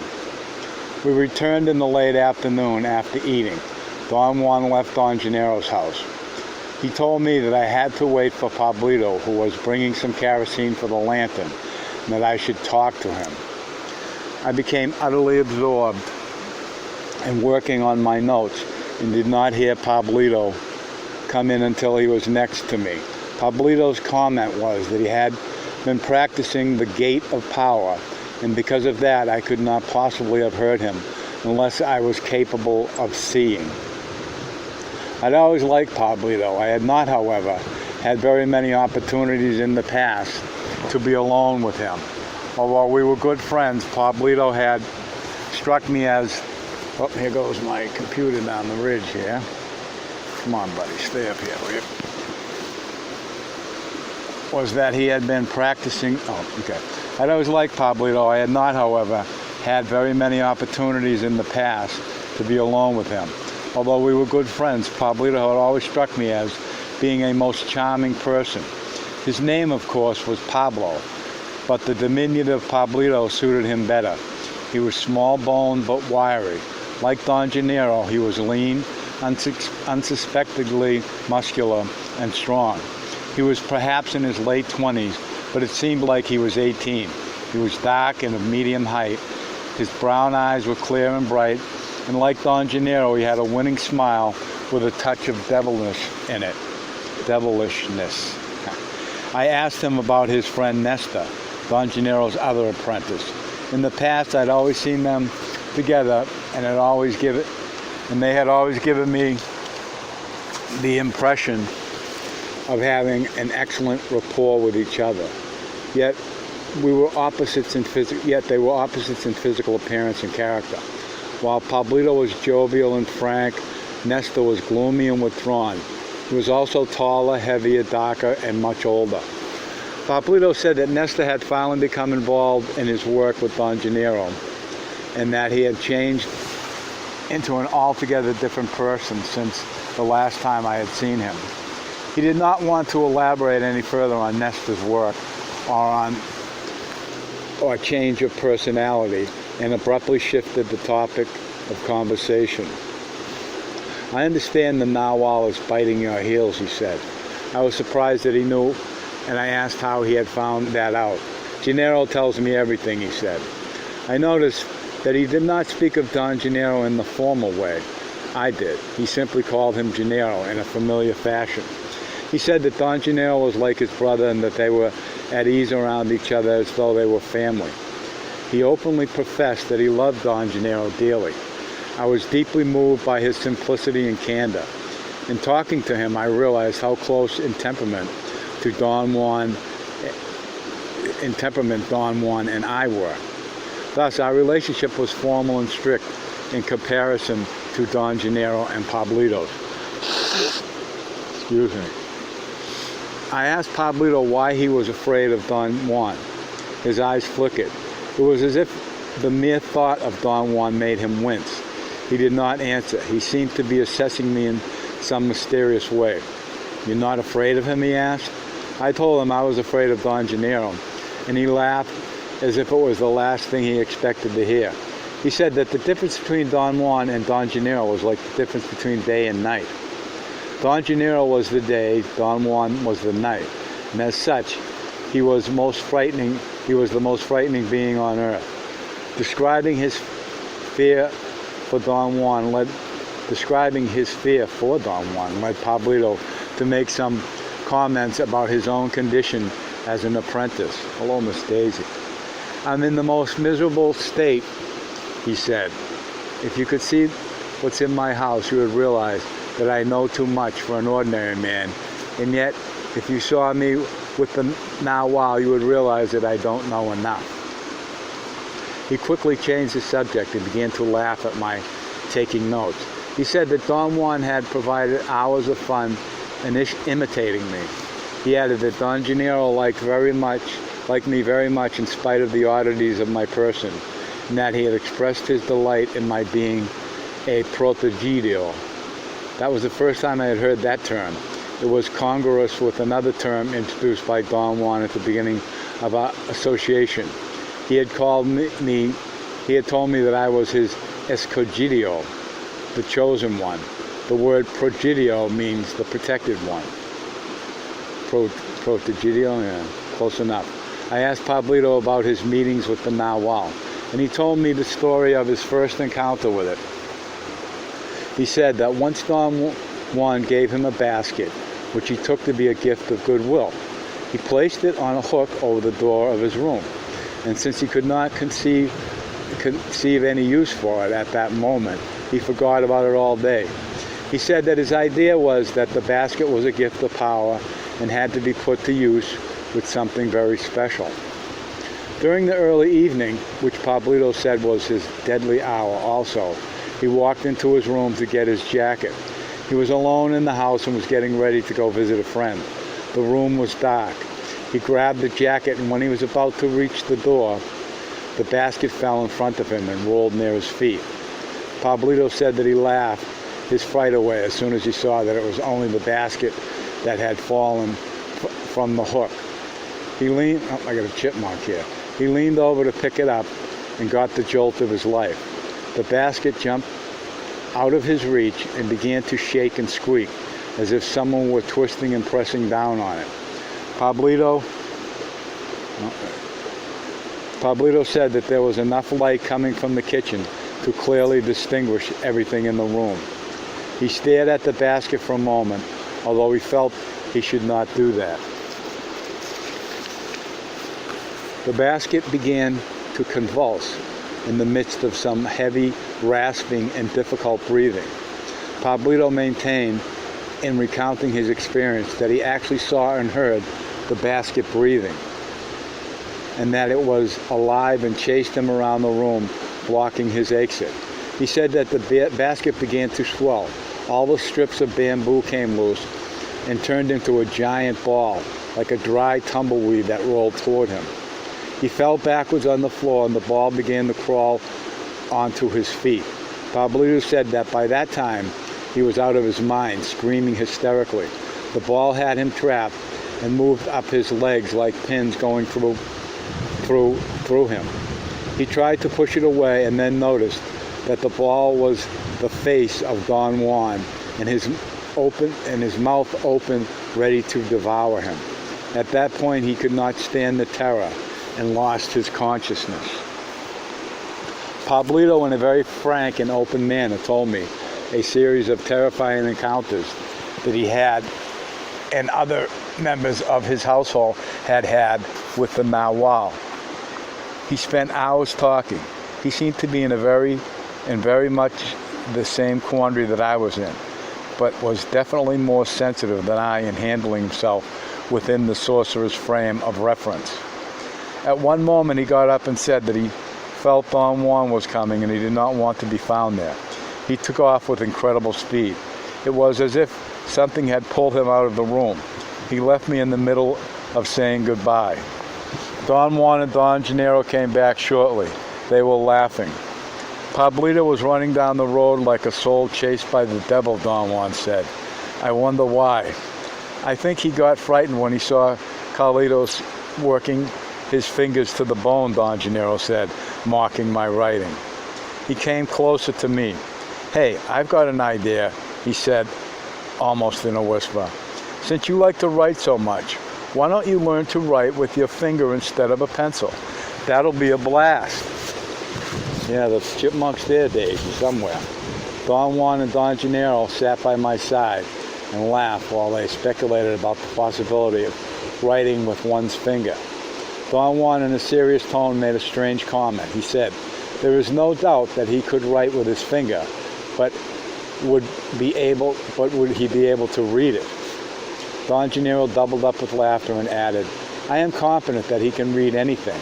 And then he began to tell a most disconcerting tale about a country bumpkin who became an important official during a time of political upheaval. Don Gennaro said that the hero of his story was appointed minister or governor or perhaps even president because there was no way of telling what people would do in their folly. Because of this appointment, he came to believe that he was indeed important and learned to put on an act. Don Gennaro paused and examined me with the air of a ham actor overplaying his part. He winked at me and moved his eyebrows up and down. He said that the hero of the story was very good at public appearances and could whip up a speech with no difficulty at all, but that his position required that he read his speeches, and the man was illiterate. So he used his wits to outsmart everybody. He had a sheet of paper with something written on it and flashed it around whenever he gave a speech. And thus his efficiency and other good qualities were undeniable to all the country bumpkins. But one day a literate stranger came along and noticed that the hero was reading the speech while holding the sheet upside down. He began to laugh and pointed out the lie to everyone. Don Gennaro again paused for a moment and looked at me, squinting his eyes, and asked, do you think that the hero was caught? Not a chance. He faced everyone calmly and said, upside down, why should the position of the sheet matter if you know how to read? And the bumpkins agreed with him. Sounds like politics these days. Don Juan and Don Gennaro both exploded into laughter. Don Gennaro patted me gently on the back. It was as if I were the hero of the story. I felt embarrassed and laughed nervously. I thought that perhaps there was a hidden meaning to it, but I did not dare to ask. Don Juan moved closer to me. He leaned over and whispered in my right ear. Do you think it's funny? Don Gennaro also leaned over towards me and whispered in my left ear. What did he say? I had an automatic reaction to both questions and made an involuntary synthesis. Yes, I thought he asked, it's funny, I said. They were obviously aware of the effect of their maneuvers. They laughed until tears rolled down their cheeks. Don Gennaro, as usual, was more exaggerated than Don Juan. He fell backwards and rolled on his back a few yards away from me. He lay on his stomach, extending his arms and legs out, and whirled around on the ground as though he were lying on a swivel. He whirled around until he got close to me, and his foot touched mine. He sat up abruptly and smiled sheepishly.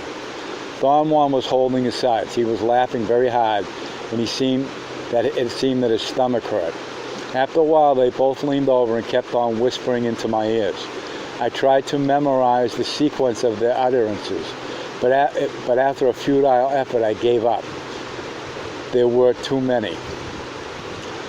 They whispered in my ears until I again had the sensation that I had been split in two.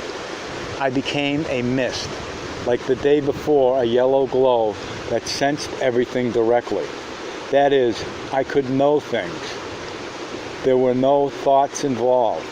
There were only certainties. And when I came into contact with the soft, spongy, bouncy feeling, which was outside of me and yet was part of me, I knew it was a tree. I sensed it was a tree by its odor. It did not smell like any specific tree that I could remember. Nonetheless, something in me knew that that peculiar odor was the essence of tree. I did not have just the feeling that I knew, nor did I reason my knowledge out or shuffle clues around. I simply knew that there was something there in contact with me, all around me, a friendly, warm, compelling smell emanating from something which was neither solid nor liquid, but an undefined something else which I knew was a tree. I felt that by knowing it in that manner, I was tapping its essence. I was not repelled by it. It rather invited me to melt with it. It engulfed me, or I engulfed it. There was a bond between us, which was neither exquisite nor displeasing. The next sensation I could recollect with clarity was a wave of wonder and exultation. All of me vibrated. It was as if charges of electricity were going through me. They were not painful. They were pleasing, but in such an undetermined form that there was no way to categorize them. I knew nevertheless that whatever I was in contact with was the ground. Some part of me acknowledged with concise certainty that it was the ground. But the instant I tried to discern the infinitude of direct perceptions I was having, I lost all capacity to differentiate my perceptions. Then all of a sudden, I was myself again. I was thinking. It was such an abrupt transition that I thought I had woken up. Yet there was something in the way I felt that was not quite myself. I knew that there was indeed something missing before I fully opened my eyes. I looked around and I was still in a dream, or having a vision of some sort. My thought processes, however, were not only impaired, but extraordinarily clear. I made a quick assessment. I had no doubt that Don Juan and Don Gennaro had induced my dreamlike state for a specific purpose.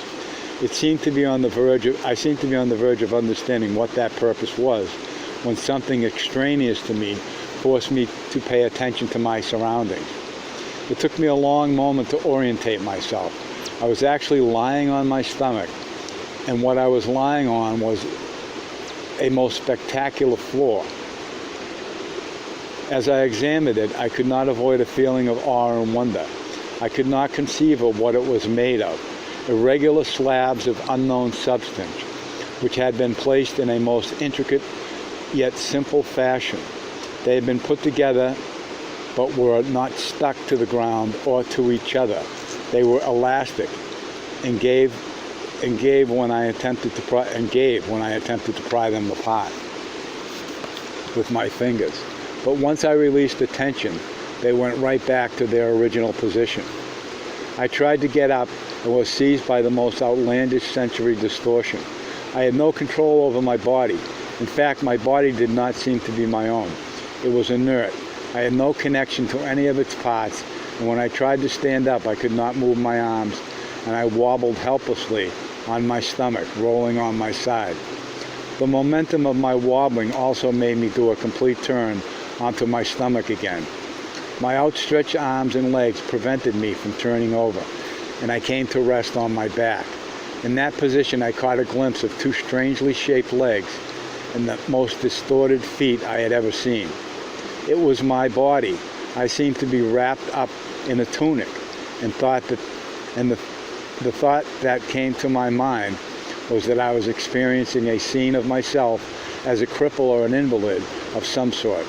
I tried to curve my back and look at my legs, but I could only jerk my body.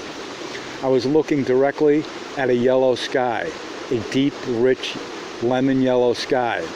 It had grooves or canals of a deeper yellow tone, and an endless number of protuberances that hung like drops of water. The total effect of the incredible sky was staggering. I could not determine if the protuberances were clouds. There were also areas of shadows and areas of different tones of yellow, which I discovered as I moved my head from side to side. There was something else attracted my attention. A sun at the very zenith of the yellow sky right over my head. A mild sun, judging by the fact that I could stare into it, that cast a soothing, uniform, whitish light. Before I had had time to ponder upon all these unearthly sights, I was violently shaken. My head jerked and bobbed back and forth. I felt I was being lifted.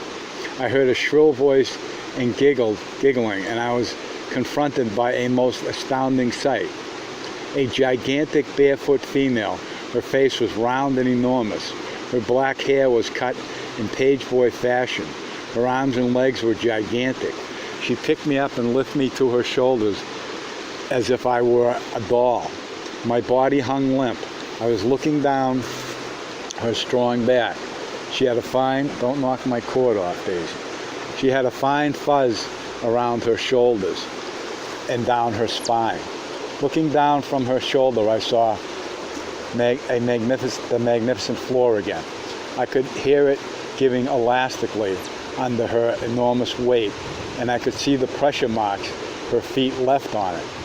She put me down on my stomach and in front of a structure, some sort of building. I noticed that there was something wrong with my depth perception. I could not figure out the size of the building by looking at it. At moments it seemed ridiculously small, and then after I seemingly adjusted my perception, I truly marveled at its monumental proportions. The giant girl sat next to me and made the floor squeak. I was touching her enormous knee. She smelled like candy or strawberries. She talked to me, and I understood everything she said. Pointing to the structure, she told me that I was going to live there. My prowess of observation seemed to increase as I got over the initial shock of finding myself there.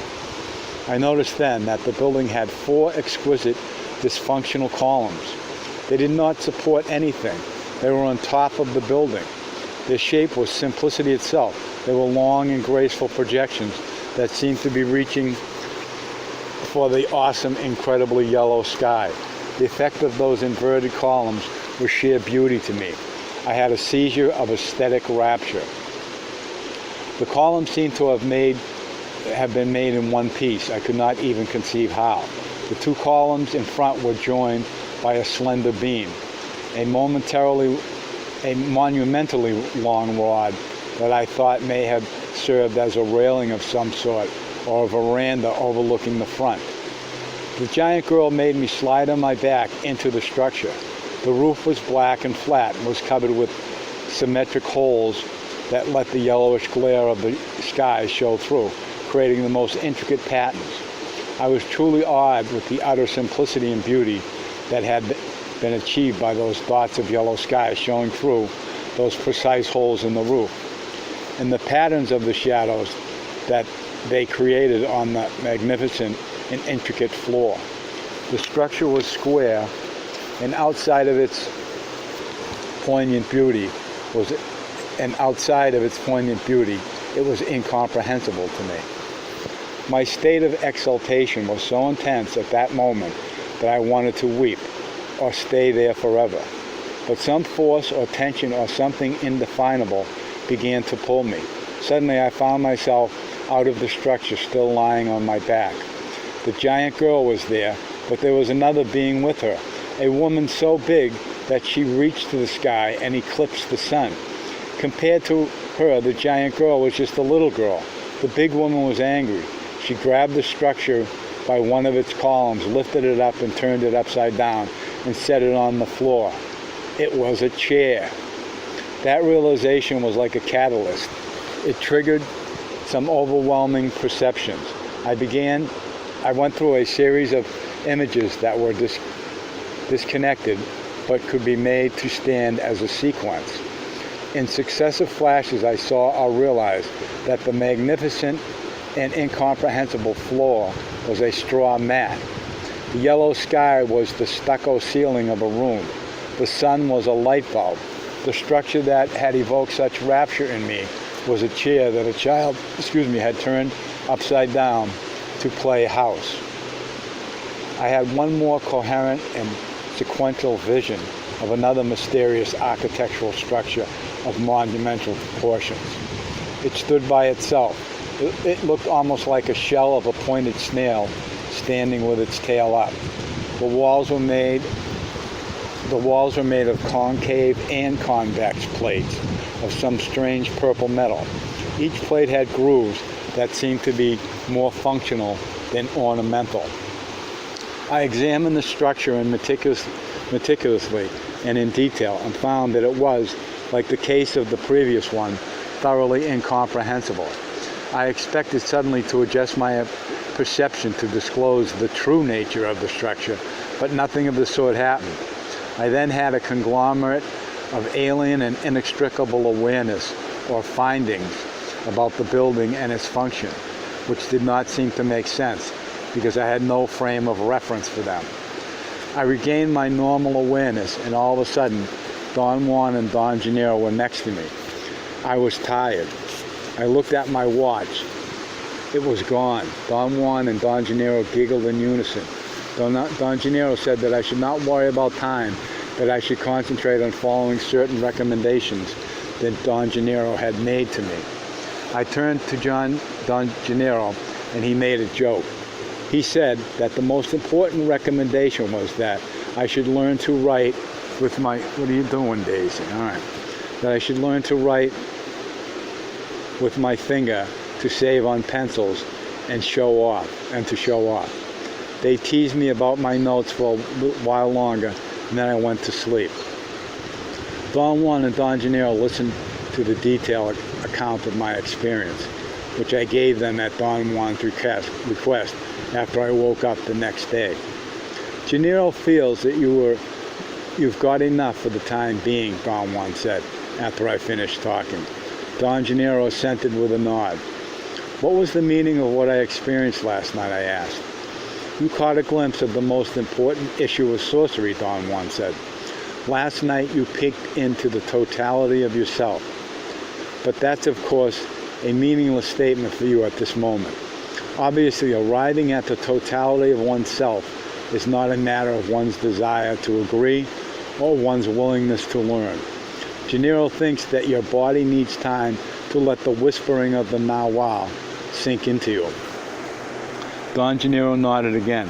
Plenty of time, he said, shaking his head up and down. 20 or 30 years, perhaps. I did not know how to react. I looked at Don Juan for clues. They both had serious expressions. Do I really have 20 or 30 years, I asked. Of course not, Don Gennaro yelled, and they broke into laughter. Don Juan said that I should return whenever my inner voice told me to, and that in the meantime I should try to assemble all the suggestions that they had made while I was split. How do I do that, I asked. By turning off your internal dialogue and letting something in you flow out and expand, Don Juan said. That something is your perception. But do not try to figure out what I mean. Just let the whispering of the Nawal guide you. Then he said that the night before I had had two sets of intrinsically different views. One was inexplicable, and the other was perfectly natural. And the order in which they had happened pointed to a condition that was intrinsic to all of us. One view was the Nawal, the other the Tonal, Don Gennaro added. I wanted him to explain his statement. He looked at me and patted me on the back. Don Juan stepped in and said that the first two views were the Nawal, and that Don Gennaro had selected a tree and the ground as points of emphasis. The other two were views of the Tonal that he himself had selected. One of them was my perception of the world as an infant. It appeared to be an alien world to you because your perception had not been trimmed yet to fit the desired mold, he said. Was that the way I really saw the world, I asked? Certainly, he said. That was your memory. I asked Don Juan whether the feeling of aesthetic appreciation that had enraptured me was also part of my memory. We go into those views as we are today, he said. You were seeing that scene as you would see it now. Yet the exercise was one of perception. That was the scene of a time when the world became to you what it is now, a time when a chair became a chair. He did not want to discuss the other scene. That wasn't the memory of my childhood, I said. That's right, he said. It was something else.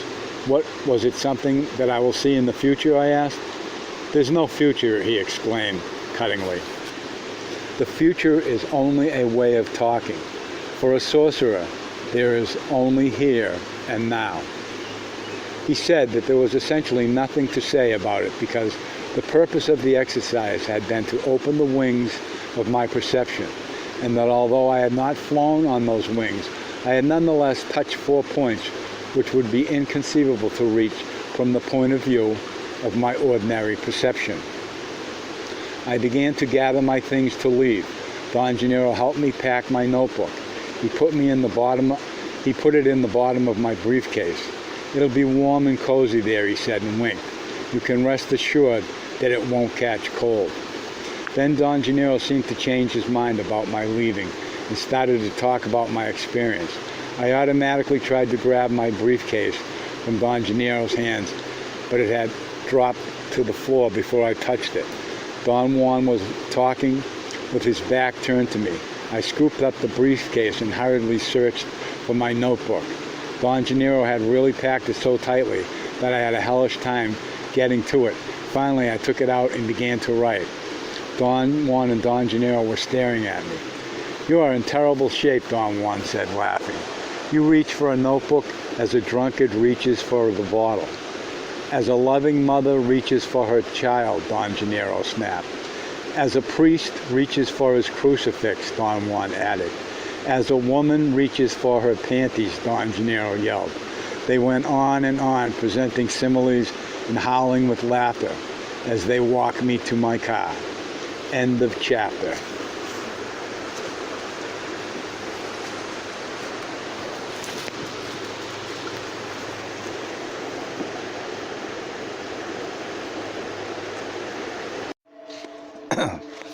Carlos Castaneda's Tales of Power, Part 3, The Sorcerer's Explanation. Chapter 1, 3 Witnesses to the Narwhal. Upon returning home, I was faced again with the task of organizing my field notes. When Don Juan and Don Gennaro had made me experience became all the more poignant as I recapitulated the events. I noticed, however, that my usual reaction of indulging for months in bewilderment and awe over what I had gone through was not as intense as it had been in the past. Various times I deliberately attempted to engage my feelings, as I had done before, in speculation and even in self-pity, but something was missing. I had also had the intention of writing down a number of questions to ask Don Juan, Don Gennaro, or even Pablito. The project failed before I had begun. There was something in me that prevented my entering into a mood of inquiry or perplexity.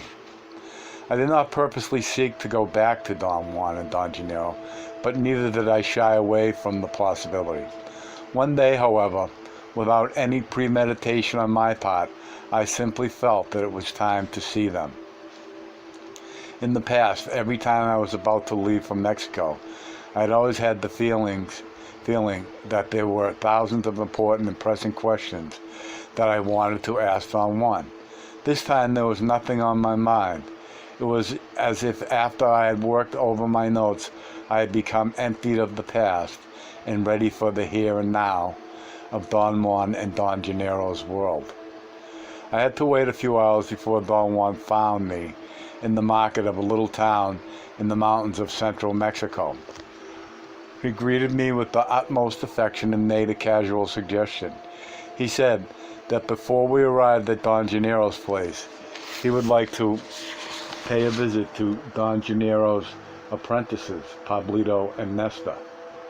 As I turned off the highway, he told me to keep a close watch for any unusual sight on the side of the road or on the road itself.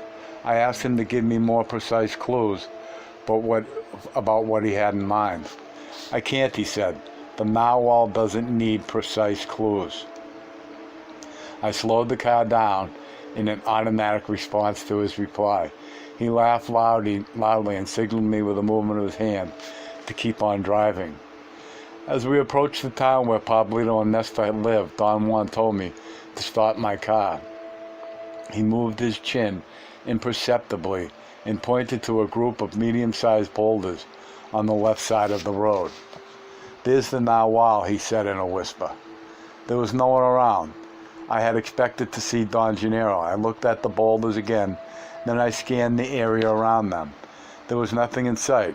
I strained my eyes to distinguish anything.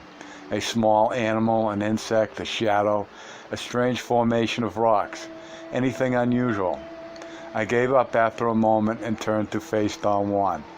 He held my questioning gaze without smiling, and then gently pushed my arm with the back of his hand to make me look at the boulders again. I stared at them. Then Don Juan got out of the car and told me to follow him and examine them. We walked slowly on a gentle slope for about 60 or 70 yards to the base of the rocks. He stood there for a moment and whispered in my right ear that the narwhal was waiting for me right at that place. I told him that no matter how hard I tried, all I could distinguish were the rocks and a few tufts of weeds and some cactuses. He insisted, however, that the narwhal was there, waiting for me. He ordered me to sit down and turn off my internal dialogue. Then he kept my unfocused eyes on top of the boulders, and keep my unfocused eyes on top of the boulders. He sat by me and, putting his mouth to my right ear, whispered that the narwhal had seen me, that it was there, although I could not visualize it, and that my problem was merely one of not being capable of completely shutting off my internal dialogue. I heard every word of what he said in a state of inner silence. I understood everything, yet I was incapable of answering. The effort needed to think and talk had been impossible. My reactions to his comments were not thoughts proper, but rather complete units of feeling, which had all the innuendos of meaning that I usually associate with thinking. He whispered that it was very difficult to start by oneself on the path toward the narwhal, and that I was indeed most fortunate to have been launched by the moth and its song. He said that by holding the memory of the moth's call, I could bring it to aid me. His words were either an overpowering suggestion, or perhaps I summoned the perceptual phenomenon he called the moth's call, for no sooner had he whispered his words to me than the extraordinary sputtering sound became audible. Its richness of tone made me feel as if I were inside an echo chamber. As the sound grew in loudness or proximity, I also detected in a dreamlike state that something was moving on top of the boulders. The movement frightened me so intensely that I immediately regained my crystal clear awareness. My eyes focused on the boulders.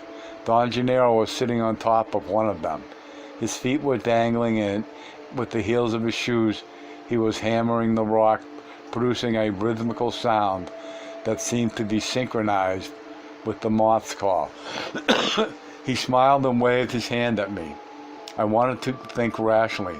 I had the feeling, the desire to figure out how he got there, or how I saw him there, but I could not involve my reason at all. All I could do under the circumstances was to look at him while he sat smiling, waving his hands.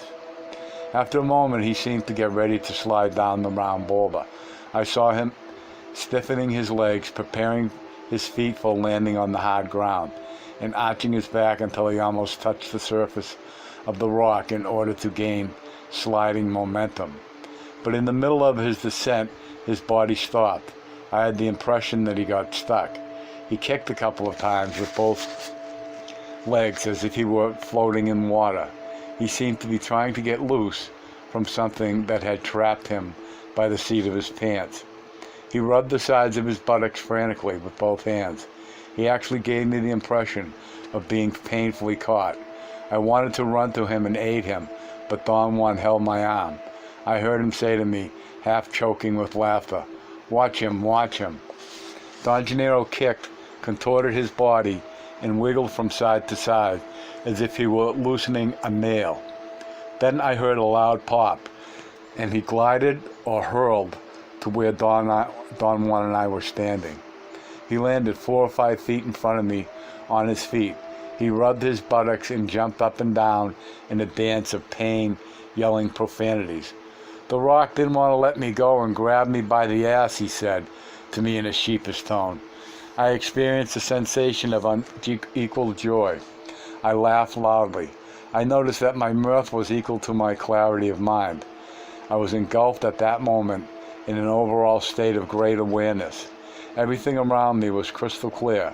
I had been drowsy or absent-minded before because of my inner silence, but then something in Don Juan's sudden appearance had created a state of great lucidity. Don Gennaro kept on rubbing his buttocks and jumping up and down for a while longer. Then he limped to my car, opened the door, and crawled into the back seat. I automatically turned around to talk to Don Juan, but he was not anywhere in sight. I started to call out loud to him. Don Gennaro got out of the car and began to run around in circles, also calling Don Juan's name in a shrill, frantic tone. It was only then, as I watched him, that I realized he was mimicking me. I had an attack of such intense fear upon finding myself alone with Don Gennaro that I had run around the car 3 or 4 times in quite an unconscious manner, yelling Don Juan's name. Don Gennaro said that we had to pick up Pablito and Nesta, and that Don Juan would be waiting for us somewhere along the way. After I had overcome my initial fright, I told him that I was glad to see him. He teased me about my reaction. He said that Don Juan was not like a father to me, but rather like a mother. He made some remarks and puns about mothers that were utterly funny. I was laughing so hard that I did not notice that we had arrived at Pablito's house. Don Gennaro told me to stop and get out of the car. Pablito was standing by the door of his house. He came running and got in the car and sat next to me in the front. "Let's go to Nesta's place," he said, as if he were in a hurry. I turned to look for Don Gennaro. He was not around. Pablito. Okay, well, I just lost my place. He was not. We drove up to Nesta's house. He was also waiting by the door. We got out of the car. I had the feeling that the two of them knew what was going on. "Where are we going?" I asked. "Did Gennaro tell you?" Pablito asked me with a tone of incredulity. You know what I mean. I assured them that neither Don Juan nor Don Gennaro had mentioned anything to me. "We're going to a power place," Pablito said. "What are we going to do there?" I asked. They both said in unison that they did not know. Nesta added that Don Gennaro had told them to guide me to the place. "Did you come from Gennaro's house?" Pablito asked. I mentioned that I had been at Don Juan's and that we had found Don Gennaro on the way and that Don Juan had left me with him. "Where did Don Gennaro go?" I asked Pablito. But Pablito did not know what I was talking about. He had not seen Don Gennaro in my car. "He drove with me to your house," I said. "I think you had the narwhal in your car," Nesta said in a frightened tone. He did not want to sit in the back and cram next to me to Pablito and me and Pablito in the front seat. We drove in silence, except for Nesta's short commands to show the way. I wanted to think about events of that morning, but somehow I knew that any attempt to explain them was a fruitless indulging on my part. I tried to engage Nesta and Pablito in the conversation. They said that they were too nervous inside the car and could not talk. I enjoyed their candid reply and did not press them any further. After more than an hour's drive, we parked the car on the side of the road and climbed up the side of a steep mountain. We walked in silence for another hour or so, with Nestor in the lead. Then we stopped at the bottom of a huge cliff, which was perhaps over 200 feet high, with a nearly vertical drop. With half-closed eyes, Nestor scanned the ground, looking for a proper place to sit. I was painfully aware that he was clumsy in his scanning movements. Pablito, who was next to me, seemed at various times to be on the verge of stepping in and correcting him, but he restrained himself and relaxed. Then Nestor selected a place. After a moment's hesitation, Pablito sighed with relief. I knew that the place Nestor had selected was the proper one, but I could not figure out how I knew that. Thus I involved myself in the pseudo-problem of imagining what place I would have selected myself had I been leading them. I could not, however, even begin to speculate on the procedure I would have to follow. Pablito was obviously aware of what I was doing. "You can't do that," he whispered to me. I laughed with embarrassment, as if he had caught me doing something illicit. Pablito laughed and said that Don Gennaro always walked around in the mountains with both of them and gave each one of them the lead from time to time, so we knew that there was no way of imagining what would have been one's choice. Gennaro says that the reason why there is no way to do that is because there is only right and wrong choices, he said. If you make a wrong choice, your body knows it, and so does the body of everyone else. But if you make a right choice, the body knows that and relaxes and forgets right away that there was a choice. You loaded your body, see, like a gun, for the next choice. If you want to use your body again for making the same choice, it doesn't work. Nestor looked at me. He was apparently curious about my taking notes. He nodded affirmatively, as if agreeing with Pablito, and then smiled for the first time. Two of his upper teeth were crooked. Pablito explained that Nestor was not mean or morbid, but embarrassed by his teeth, and that was the reason he never smiled. Nestor laughed, covering his mouth. I told them that I could send him to a dentist to have his teeth straightened. They thought my suggestion was a joke and laughed like two children. Gennaro says that he has to overcome the feeling of shame by himself, Pablito said, because Gennaro says that he's lucky. While everyone else bites the same way, Nestor can split a bone lengthwise with his strong crooked teeth, and he can bite a hole through your finger like a nail. Nestor opened his mouth and showed me his teeth. The left incisor and the canine had grown sideways. He made his teeth clatter by biting on them and growling like a dog. He made 2 or 3 mock advances towards me and Pablito. I had never seen Nestor so light. I had never seen Nestor so light. The few times I had been with him in the past, he had given me the impression of being a middle-aged man.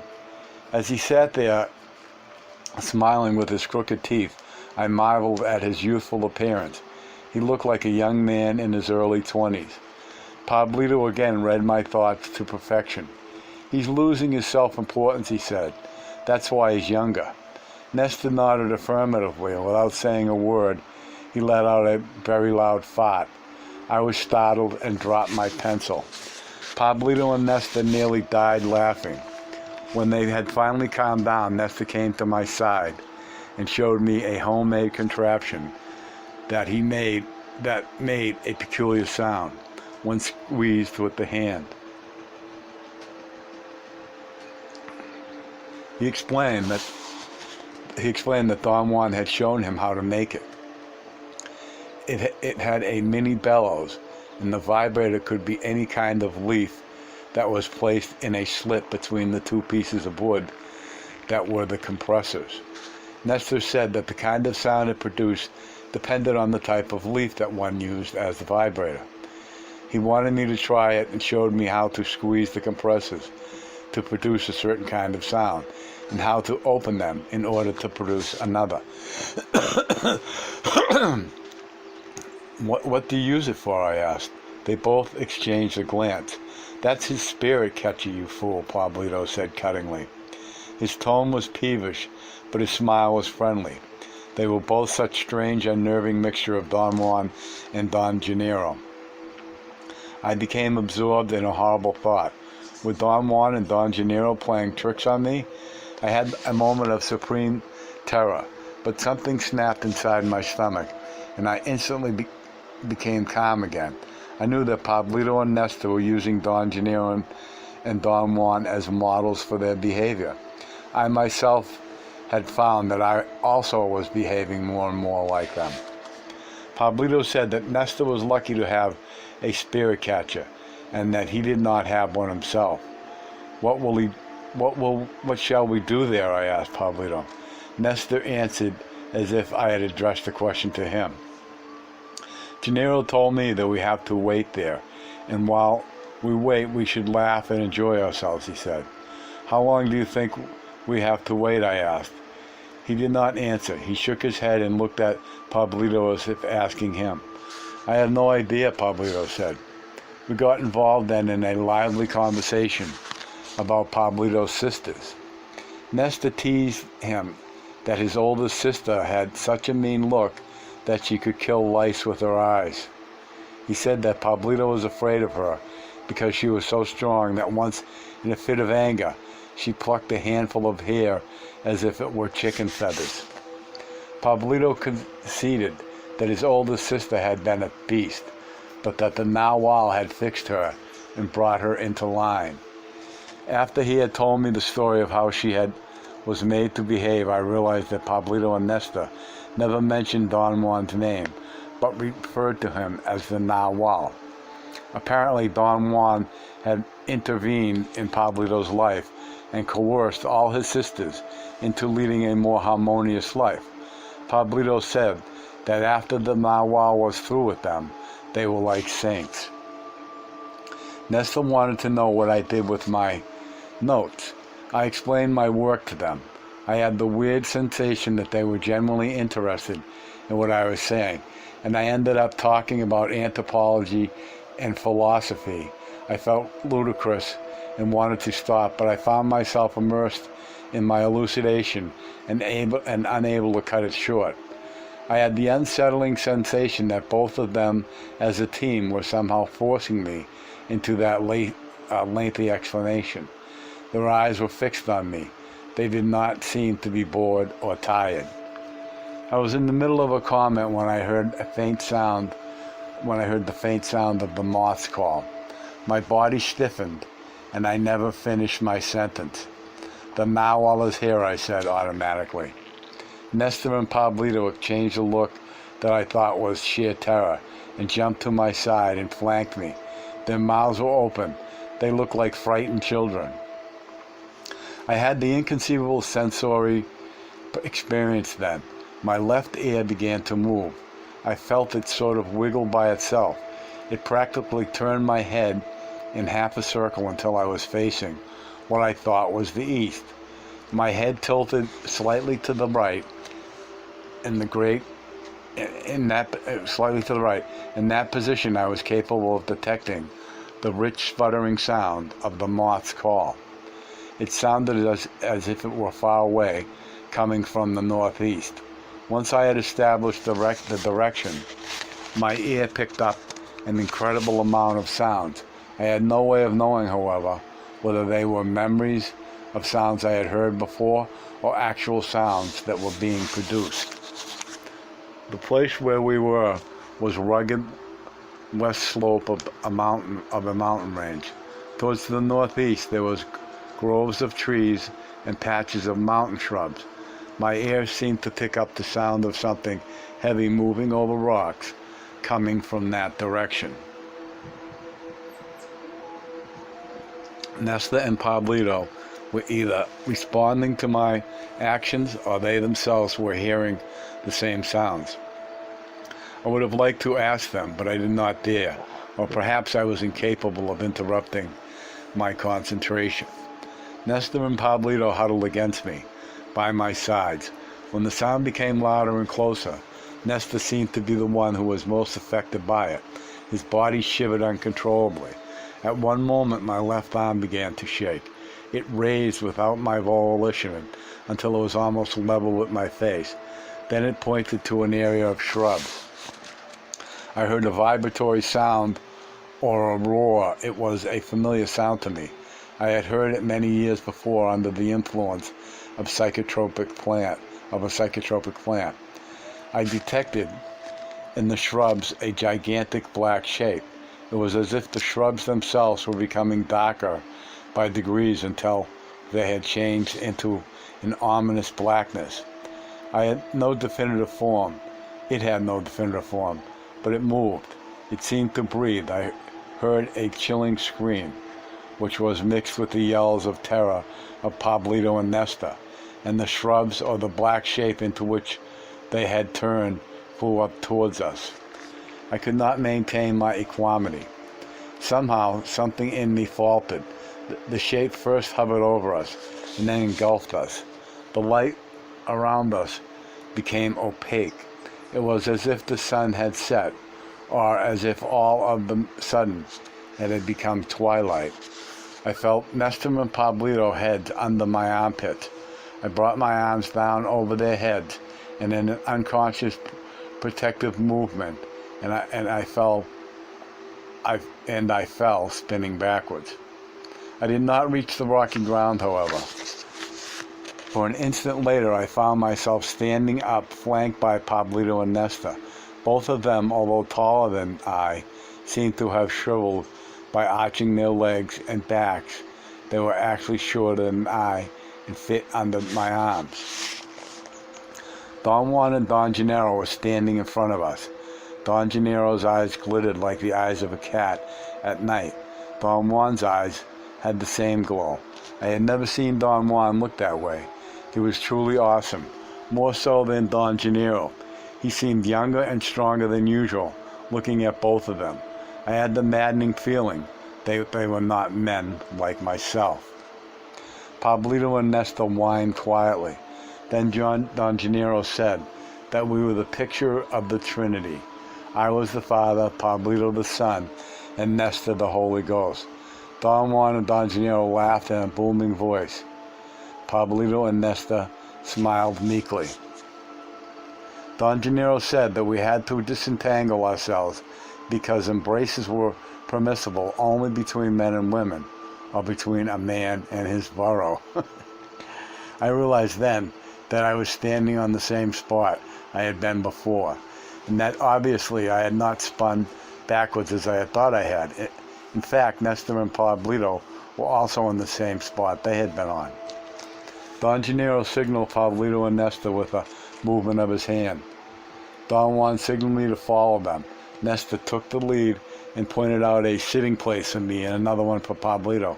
We sat in a straight line about 50 yards from the place where Don Juan and Don Gennaro stood motionless at the base of the cliff. As I kept on staring at them, my eyes went involuntarily out of focus. I knew I had definitely crossed them because I was seeing 4 of them. Then my left eye image of Don Juan became superimposed on the right eye image of Don Gennaro, and the result of the merger was that I saw the iridescent being standing in between Don Juan and Don Gennaro. It was not a man, or as I ordinarily see a man. It was rather a ball of white fire, something like filters or white covered it. I shook my head. The double image was dispelled, and yet the sight of Don Juan and Don Gennaro as luminous beings persisted. I was seeing 2 strange, elongated, luminous objects. They looked like white, incandescent footballs with fibers that had a light of their own. The 2 luminous beings shriveled. I actually saw their fibers shrinking, and then they whizzed out of sight. They were pulled up by a long filament, a cobweb that seemed to shoot out from the top of the cliff. The sensation I had was that a long beam of light or a luminous line had dropped from the rock and lifted them up. I perceived the sequence with my eyes and with my body. I was also capable of noticing enormous disparities in my mode of perceiving.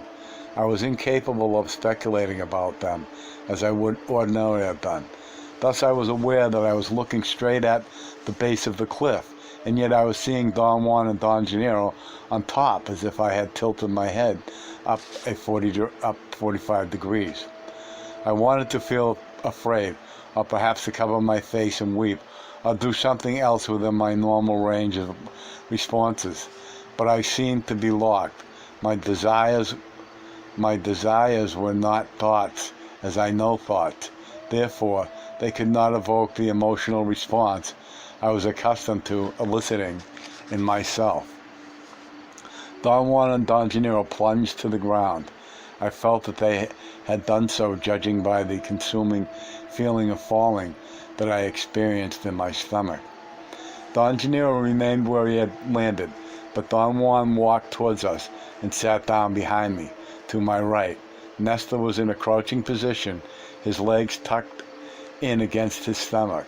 He was resting his chin on his cupped palms. His forearms served as support by being propped up against his thighs. Pablito was sitting with his body slightly bent forward, holding his hands against his stomach. I noticed then that I had placed my forearms across my umbilical region, and I was holding myself by the skin on my sides. I had grabbed myself so hard that my sides ached. Don Juan spoke in a dry murmur, addressing all of us. "You must fix your gaze on the narwhal," he said. His thoughts... Let me do this again. All thoughts and words must be washed away. He repeated it 4 or 5 times. His voice was strange, unknown to me. It gave me the actual feeling of the scales on the skin of a lizard. The simile was a feeling, not a conscious thought. Each of his words peeled like scales. There was such an eerie rhythm to them. They were muffled, dry, like soft coughing, a rhythmical murmur that made it into a command. Don Gennaro stood motionless. As I stared at him, I could not keep my image conversion, and my eyes crossed involuntarily. In that state, I noticed again a strange luminosity in Don Gennaro's body. My eyes were beginning to close or to tear. Don Juan came to my rescue. I heard him giving me a command not to cross my eyes. I felt a small tap on my head. He had apparently hit me with the pebble. I saw the pebble bounce a couple of times on the rocks near me. He must have also hit Nestor and Pablito. I heard the sound of the other pebbles as they bounced on the rocks. Don Gennaro adopted a strange dancing posture. His knees were bent. His arms were extended at each side, his fingers outstretched. He seemed to be about to twirl. In fact, he half whirled around, and then he was pulled up. I had the clear perception that he had been hoisted by the line of a great caterpillar that lifted his body to the very top of the cliff. My perception of the upward movement was a most weird mixture of visual and bodily sensation. I half saw and half felt his flight to the top. There was something that looked or felt like a line or an almost imperceptible thread of light pulling him up. I did not see the fight upwards in the sense that I would allow a bird in flight that I would follow a bird in flight with my eyes. There was no linear sequence of his movement. I did not have to raise my hand to keep him within my field of vision. I saw the line pulling him, and then I felt his movement with my body, and then the next instant he was on the very top of the cliff, hundreds of feet up. After a few moments, he plummeted down. I felt his falling and groaning involuntarily. Don Gennaro repeated his feat 3 more times. Each time, my perception was turned. During his last upward leap, I could actually distinguish a series of lines emanating from his midsection. I knew when he was about to ascend or descend, judging by the way the lines of his body moved. When he was about to leap upward, the lines bent upward. The opposite happened when he was about to leap downward. The lines bent outward and down. After his fourth leap, Don Gennaro came to us and sat down behind Pablito and Nesta. Then Don Juan moved to the front and stood where Don Gennaro had been. He sat motionless for a while. Don Gennaro gave some brief instructions to Pablito and Nesta. I did not understand what he had said. I glanced at them and saw that he made each one hold a rock and place it against the area of their navels. I was wondering whether I had to do that when he told me that the precaution did not apply to me, but nonetheless, I should have a rock within reach just in case I got ill. Don Gennaro jutted his chin forward to indicate that I should gaze at Don Juan, and then he said something unintelligible. He repeated it, and although I did not understand his words, I knew that it was more or less the same formula that Don Juan had voiced. The words did not really matter. It was the rhythm and the dryness of tone, the cough-like quality. I had the certainty that whatever language Don Gennaro was using was more than appropriate. Whatever language Don Gennaro was using was more appropriate than Spanish for the staccato quality of the rhythm. Don Juan did exactly as Don Gennaro had initially done, but then instead of leaping upward, he twirled around like a gymnast. In a semi-aware way, I expected him to land on his feet again. He never did. His body kept on twirling a few feet above the ground.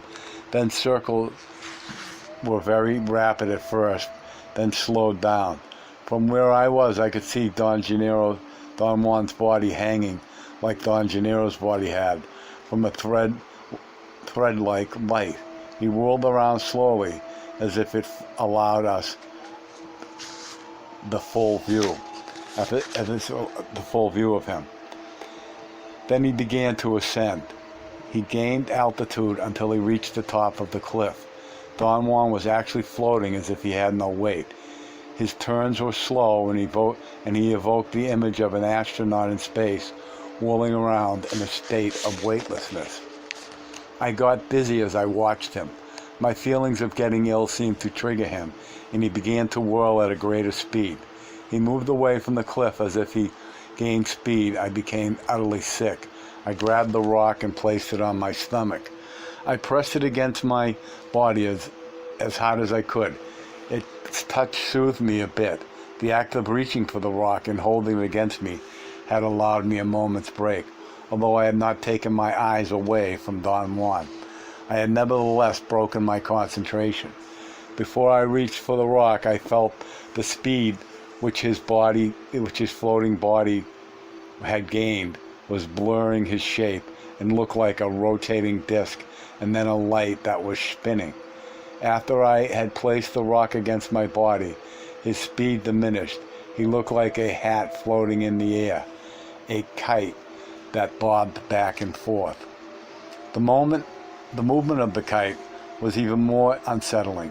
I became uncontrollably ill. I heard the flapping of bird wings, and after a moment of uncertainty, I knew that the events had ended. I felt so ill and exhausted that I lay down to sleep. I must have dozed off for a while. I opened my eyes when someone shook my arm. It was Pablito. He spoke to me in a frantic tone and said that I could not fall asleep because if I did, all of us would die. He insisted that we had to leave right away, or even if we had to, drag ourselves on all fours. He also seemed to be physically exhausted, In fact, I had the idea that we should spend the night there. The prospect of walking to my car in the dark seemed most dreadful to me.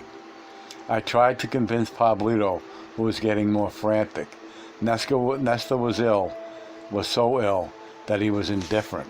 Pablito sat down in a state of total despair. I made an effort to organize my thoughts. It was quite dark by then, although there was still enough light to distinguish the rocks around us. The quietness was exquisite and soothing. I enjoyed the moment fully, and suddenly my body jumped. I heard the distant sound of a branch being cracked. I automatically turned to Pablito. He seemed to know what had happened to me. We grabbed Nesta by the armpits and practically lifted him up. We dragged him and ran. He apparently was the only one who knew the way. He gave us short commands from time to time. I was not concerned with what we did. My attention was focused on my left ear, which seemed to be a unit independent from the rest of me. Some feeling in me forced me to stop every so often and scan the surroundings with my ear. I knew something was following us. It was something massive. It crushed small rocks as it advanced. Nesta regained a degree of composure and walked by himself, holding on to Pablito's arm occasionally. We arrived at a group of trees, but then it was completely dark. I heard a sudden and extremely loud cracking sound. It was like the cracking of a monstrous whip that lashed the tops of the trees. I could feel a wave of some sort rippling overhead. Pablito and Nesta screamed and scrambled out of there at full speed. I wanted them to stop. I was not sure I could run in the dark, but at that instant I heard and felt a series of heavy exhalations right behind me. My fright was indescribable. The three of us ran together until we reached the car. Nesta led us in some unknown way. I thought that I should leave them at their houses, and then go to a hotel in town. I would not have gone to Gennaro's place for anything in the world, but Nesta did not want to leave the car. Neither did Pablito, and neither did I. We ended up at Pablito's house. He sent Nesta to buy some beer and cola, while his mother and sisters prepared food for us. Nesta made a joke and asked if we could be escorted by the older sister in case he was attacked by dogs or drunkards. Pablito laughed and told me that he had been entrusted with Nesta. Who has entrusted you with him? I asked. Power, of course, he replied. At one time, Nesta was older than me. Then Gennaro did something to him, and now he's younger. You saw that, didn't you? What did Gennaro do? I asked him. You know, he made him a child again. He was too important and heavy. He would have died if he was not turned younger. There was something truly candid and endearing about Pablito. The simplicity of his explanation was so overwhelming to me. Nesta was indeed younger. Not only did he look younger, but he acted like an innocent child. I knew without any doubt that he genuinely felt like one. I take care of him, Pablito continued. Gennaro says that it's an honor to look after a warrior. Nesta is a fine warrior. His eyes shone like Don Gennaro's. He patted me vigorously on the back and laughed. Wish him well, Carlitos, he said. Wish him well. I was very tired. I had a strange surge of happy sadness. I told him that I came from a place where people rarely, if ever, wished one another well. I know, he said, the same thing happened to me, but I am a warrior now, and I can afford to wish him well. End of chapter.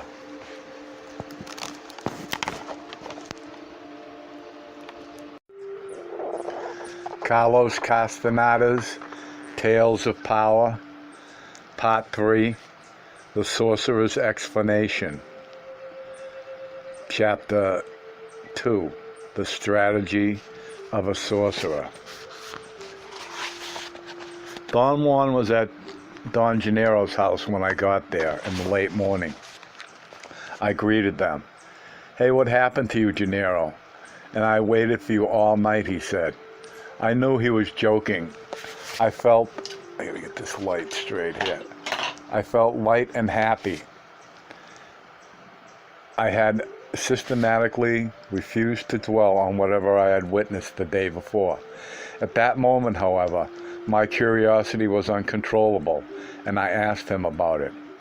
"Oh, that was a simple demonstration of all the things that you should know before you get the sorcerer's explanation," he said. "What you did yesterday made Gennaro feel that you have stored enough power to go for the real thing.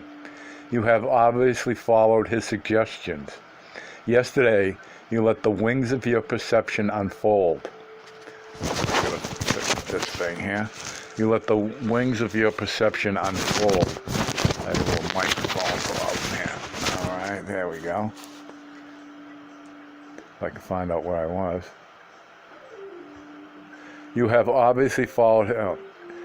You were stiff, but you still perceived all the comings and goings of the Nawal. In other words, you saw. You also confirmed something which at this time is even more important than seeing, and that was the fact that you can now place your unwavering attention on the Nawal. And that's what will decide the outcome of the last issue, the sorcerer's explanation. Pablito and you will go into it at the same time. It is a gift of power to be accompanied by such a fine warrior."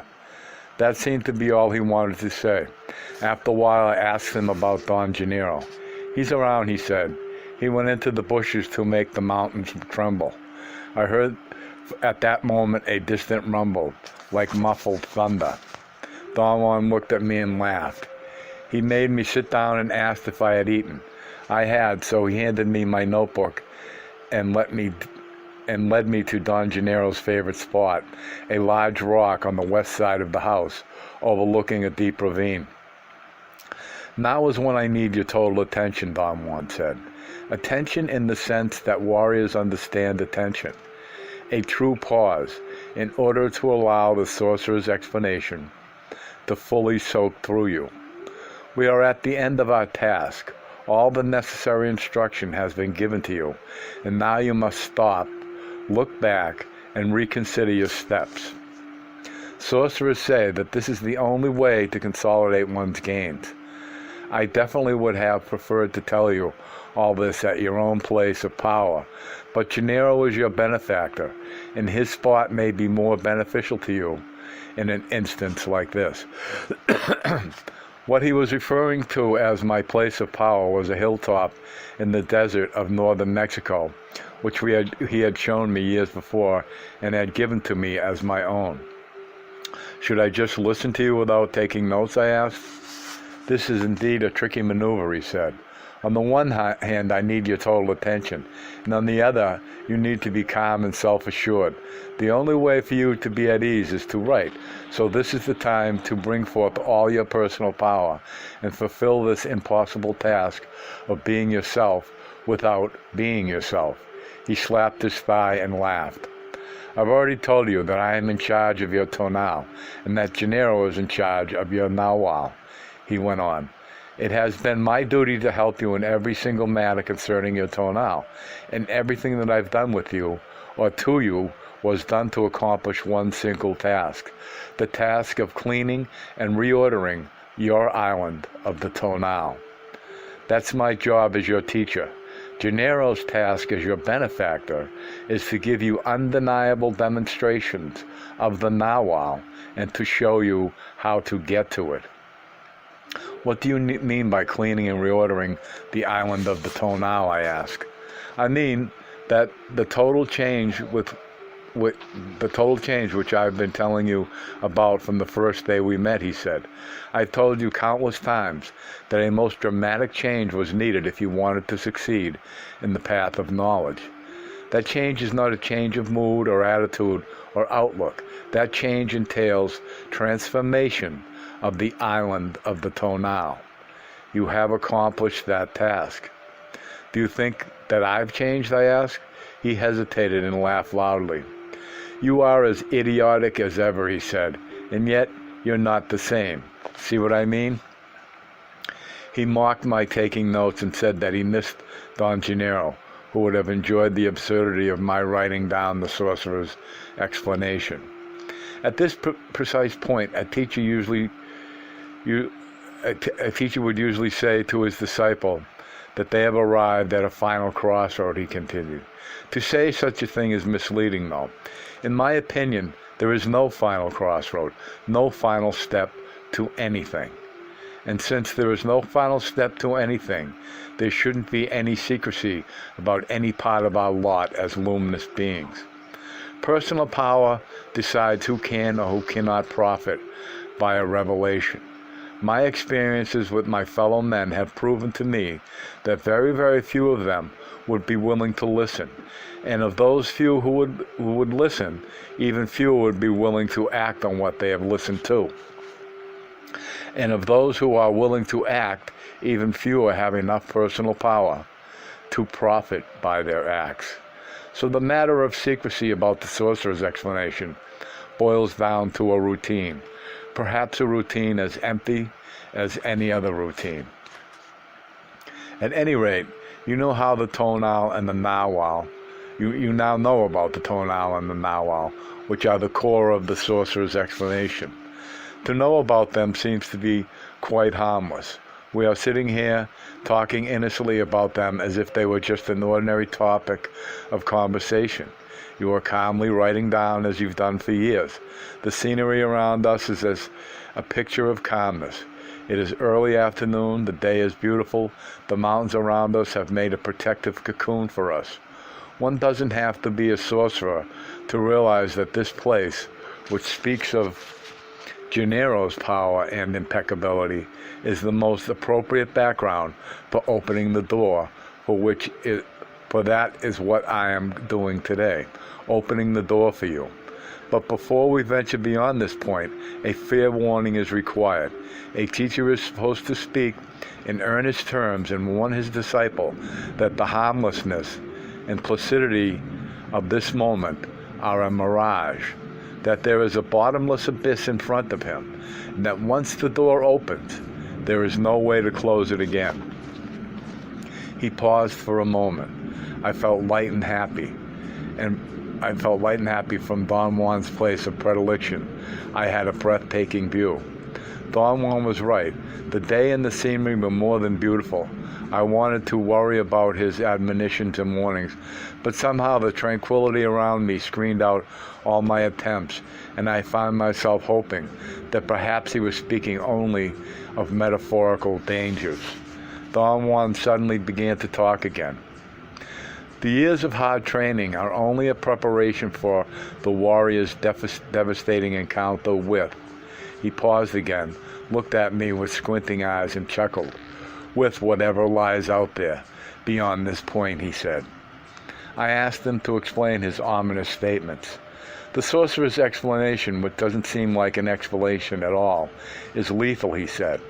It seems harmless and charming, but as soon as the warrior opens himself to it, it delivers a blow that no one can parry. He broke into a loud laugh. So be prepared for the worst, and don't hurry or panic, he proceeded. You don't have any time, and yet you're surrounded by eternity. What a paradox for your reason. Don Juan stood up. He wiped off the debris on a smooth bowl-like depression and sat there comfortably, with his back against the rock, facing the northwest. He indicated another place for me where I could sit comfortably. I was to his left, also facing the northwest. The rock was warm and gave me a feeling of serenity, of protection. It was a mild day. A soft wind made the heat of the afternoon sun very pleasant. I took off my hat, but Don Juan insisted that I should wear it. You're now facing in the direction of your own place of power, he said.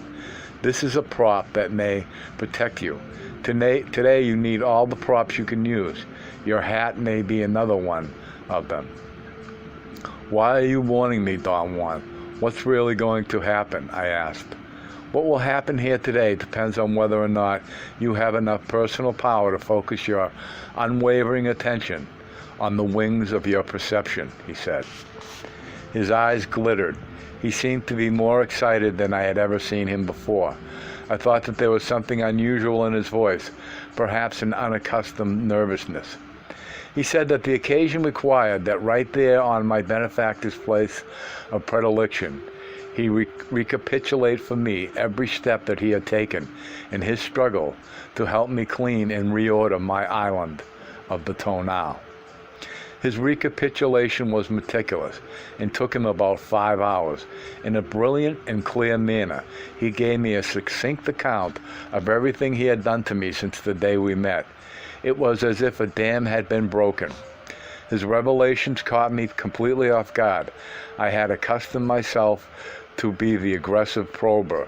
Thus, to have Don Juan, who was always the reluctant party, elucidating the points of his teachings in such an academic manner was as astounding as his wearing a suit in Mexico City. His control of the language, his dramatic timing, and his choice of words were so extraordinary that I had no way to explain them rationally. He said at that point a teacher had to speak to the individual warrior in exclusive terms, that the way he was talking to me and the clarity of his explanation were part of his last trick, and that only at the end would everything that he was doing make sense to me. He talked without stopping until he had finished presenting his recapitulation. I wrote down everything he said without any conscious effort on my part. Let me begin by telling you that a teacher never seeks apprentices, and no one can solicit the teachings, he said. It is always an omen which points out an apprentice. A warrior who may be in the position of becoming a teacher must be alert in order to catch his cubic centimeter of chance. I saw you just before we met. You had a good tonal, like that girl we encountered in Mexico City. After I saw you, I waited, very much like what we did with the girl that night in the park. The girl went by without paying attention to us, but you were brought to me by a man who ran away after babbling inanities. You were left there facing me, also babbling inanities. I knew I had to act fast and hook you. You yourself would have had to do something of that sort if that girl would have talked to you. What I did was grab you with my will. Don Juan was alluding to an extraordinary way he had looked at me the day we met. He had fixed his gaze on me, and I had had an inexplicable feeling of vacuity, V-A-C-U-I-T-Y, never heard that one before, vacuity or numbness. I could not find any logical explanation for any reaction, and I have always believed that after our first meeting, I went back to see him only because I had become obsessed with that look. That was my quickest way of hooking you, he said. It was a direct blow to your tonal. I numbed it by focusing my will on it. How did you do that? I asked. The warrior's gaze is placed on the right eye of the other person, he said. And what it does is to stop the internal dialogue. Then the narwhal takes over, thus the danger of that maneuver. Whenever the narwhal prevails, even if it is only for an instant, there is no way of describing the feeling that the body experiences. I know that you have spent endless hours trying to figure out what you felt, and that to this day you haven't been able to. I accomplished what I wanted, though. I hooked you. I told him that I could still remember him staring at me.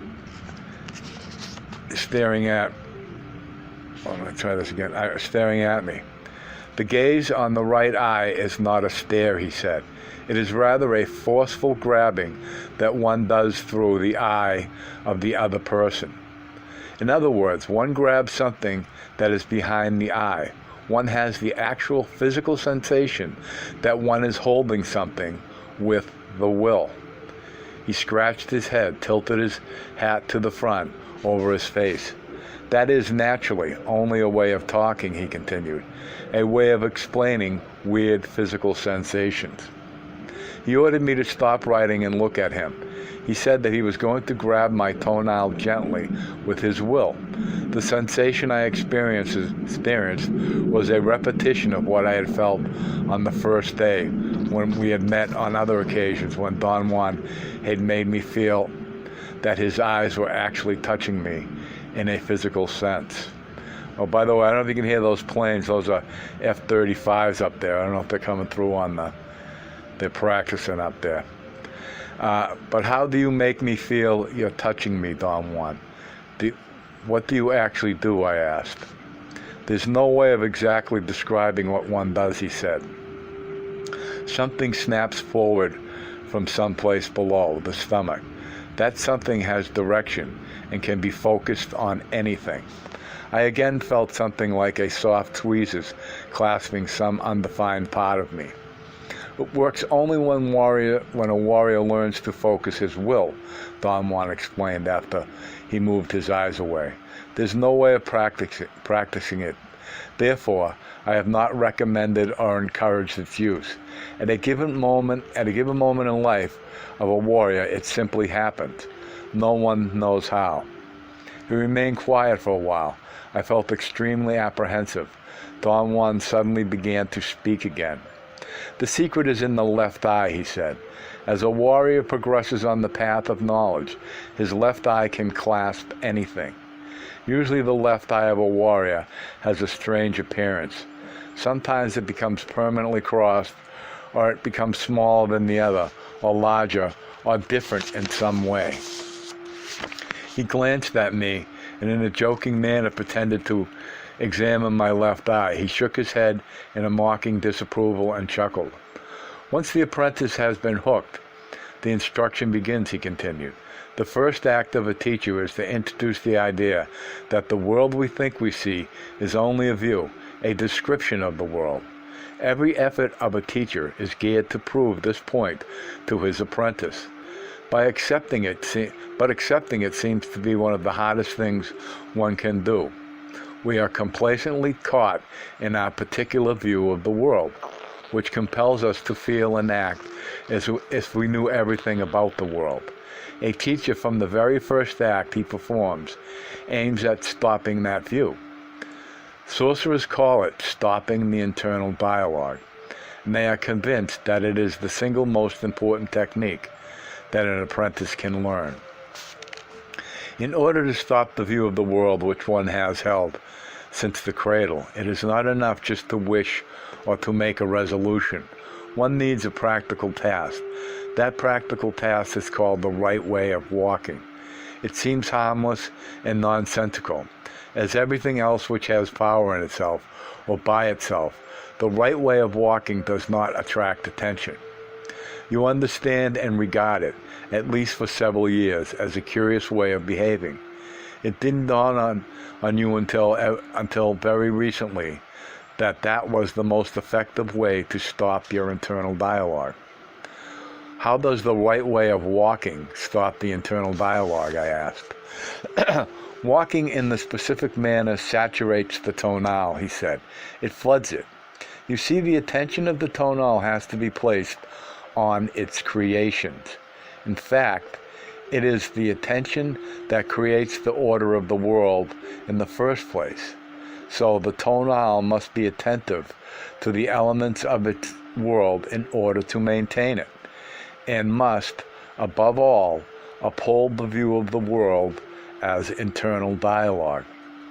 He said that the right way of walking was a subterfuge.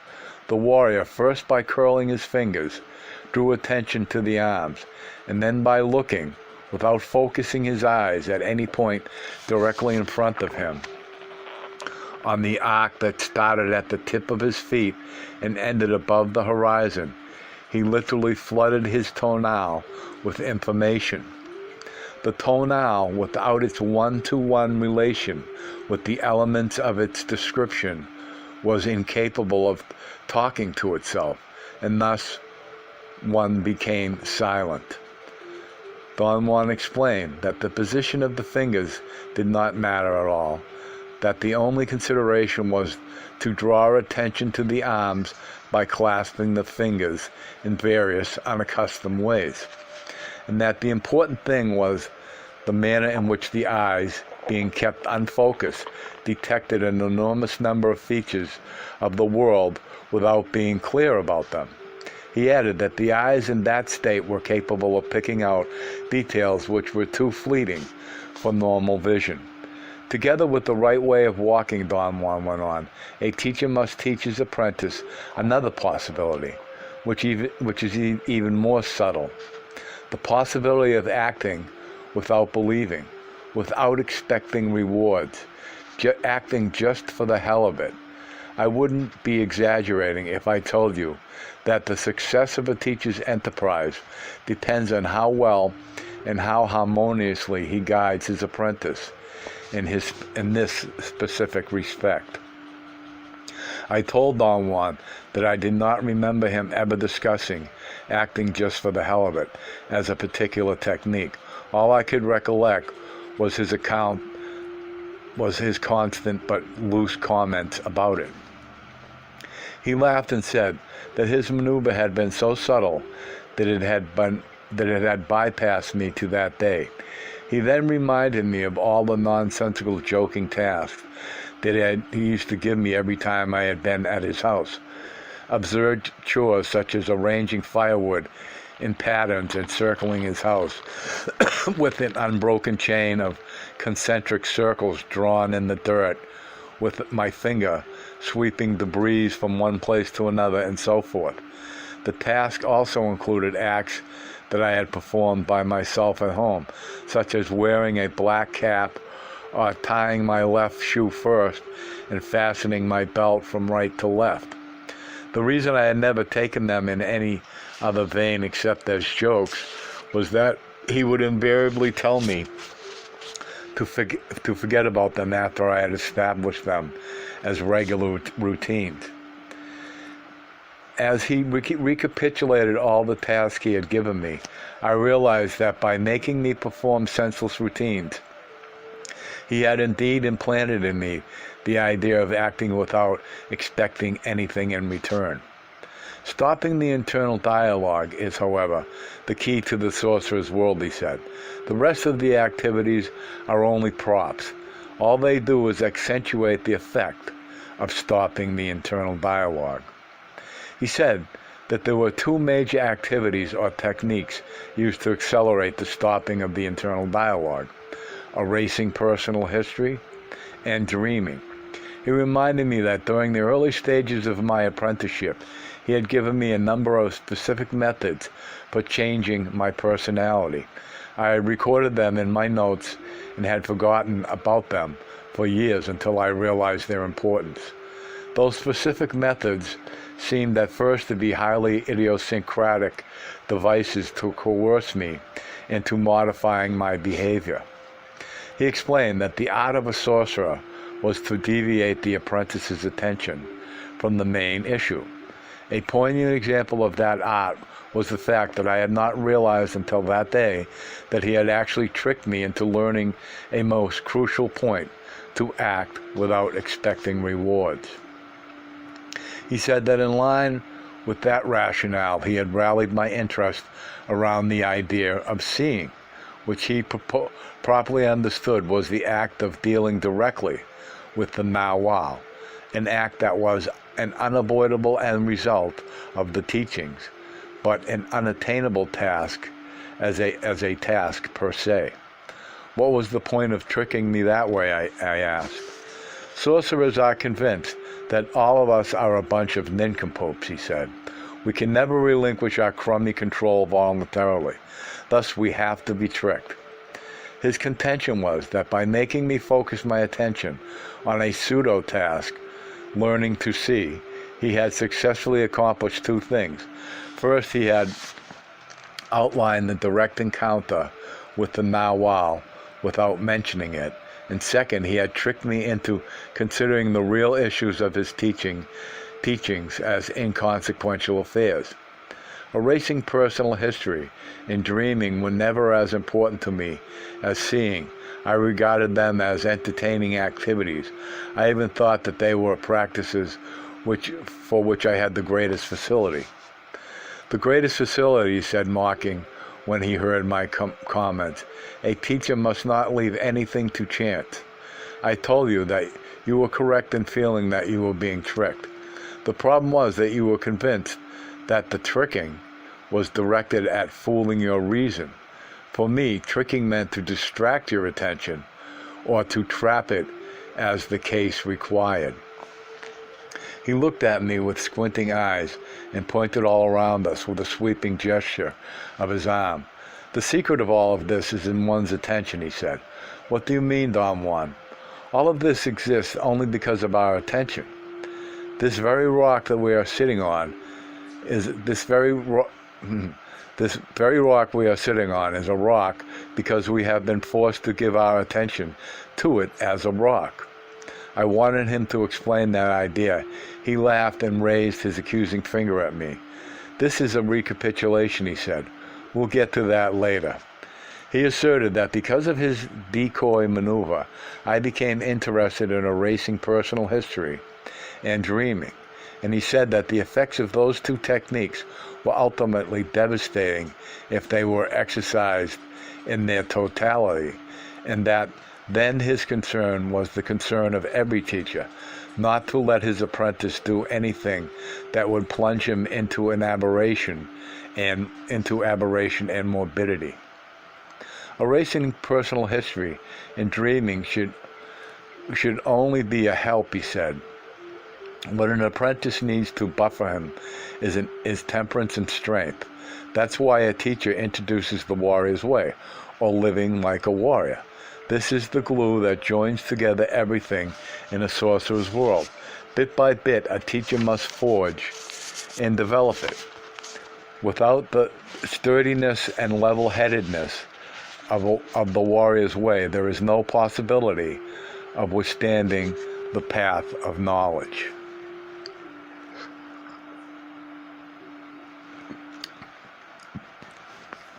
Don Juan said that learning the warrior's path was an instance when the apprentice's attention had to be trapped rather than deviated, and that he had trapped my attention by pushing me out of my ordinary circumstances every time I had gone to see him. Our roaming around the desert and the mountains had been the means to accomplish that. The maneuver of altering the context of my ordinary world by taking me for hikes and hunting was another instance of his system that had bypassed me. Context disarrangement meant that I did not know the ropes, and my attention had to be focused on everything Don Juan did. What a trick, he said with a laugh. I laughed with awe. I never realized he was so aware. He then enumerated his steps in guiding and trapping my attention. When he had finished his account, he added that a teacher had to take into consideration the personality of the apprentice, and that in my case he had to be careful because I was violent and would have thought nothing of killing myself out of despair. What a preposterous fellow you are, Don Juan, I said in jest, and he exploded in a giant laugh. He explained that in order to help erase personal history, 3 other techniques were taught. They were losing self-importance, assuming responsibility, and using death as an advisor. The idea was that without the beneficial effect of those 3 techniques, erasing personal history would involve the apprentice in being shifty, evasive, and unnecessarily dubious about himself and his actions. Don Juan asked me to tell him what had been the most natural reaction I had had in moments of stress, frustration, and disappointment before I became an apprentice. He said that his own reaction had been wrath. I told him that mine had been self-pity. Although you are not aware of it, you had to work your head off to make that feeling a natural one, he said. By now, there is no way for you to recollect the immense effort that you needed to establish self-pity as a feature of your island. Self-pity bore witness to everything you did. It was just at your fingertips, ready to advise you. Death is considered by a warrior to be a more amenable advisor, which can also be brought to bear witness on everything one does. Just like self-pity or wrath. Obviously, after an untold struggle, you had learned to feel sorry for yourself. But you can also learn in the same way to feel your impending end, and thus you can learn to have the idea of your death at your fingertips. As an advisor, self-pity is nothing in comparison to death. Don Juan pointed out that there was seemingly a contradiction in the idea of change. On the one hand, the sorcerer's world called for a drastic transformation, and on the other hand, the sorcerer's explanation said that the island of the tonal was complete, and not a single element of it could be removed. Change, then, did not mean obliterating anything, but rather altering the use assigned to those elements. Take self-pity, for instance. There is no way to get rid of it for good. It has a definite place and character in your island, a definite facade which is recognizable. Thus, every time the occasion arises, self-pity becomes active. It has history. If you then change the facade of self-pity, you would have shifted its place of prominence. I asked him to explain the meaning of his metaphors, especially the idea of changing facades. I understood it as perhaps an act of playing more than one role at the same time. One changes the facade by altering the use of the elements of the island, he replied. Take self-pity again. It was useful to you because you either felt important and deserving of being better conditions or better treatment, or because you were unwilling to assume responsibility for the acts that brought you to the state that elicited self-pity, or because you were incapable of bringing the idea of your impending death to witness your acts and advise you. Erasing personal history and its three companion techniques are the sorcerer's means for changing the facade of the elements of the island. For instance, by erasing your personal history, you are being denied use to self-pity. In order for self-pity to work, you had to feel important, irresponsible, and immoral. When those feelings were altered in some way, it was no longer possible for you to feel sorry for yourself. The same way was true with all the other elements which you've changed on your island. Without using those four techniques, you never could have succeeded in changing them. But changing the facade means only that one has assigned a secondary place to a formerly important element. Your self-pity is still a feature of your island. It will be there in the back in the same way that the idea of your impending death or your humbleness or your responsibility for your acts were there without ever being used. Don Juan said that once all those techniques had been presented, the apprentice arrived at the crossroad, depending on his sensibility. The apprentice did one of two things. He either took the recommendations and suggestions made by his teacher at their face value, acting without expecting rewards, or he took everything as a joke or an aberration. I remarked that in my own case I was confused by the word techniques. I had always expected a set of precise directions, but he had given me only vague suggestions. I was incapable of taking them seriously or acting in accordance with his stipulations. That was your mistake, he said. I had to decide whether or not to use power plants. You could have used those four techniques to clean and reorder your island of the tonal. That would have led you to the narwhal. But not all of us are capable of reacting to simple recommendations. You and I, for that matter, needed something else to shake us. We needed those power plants.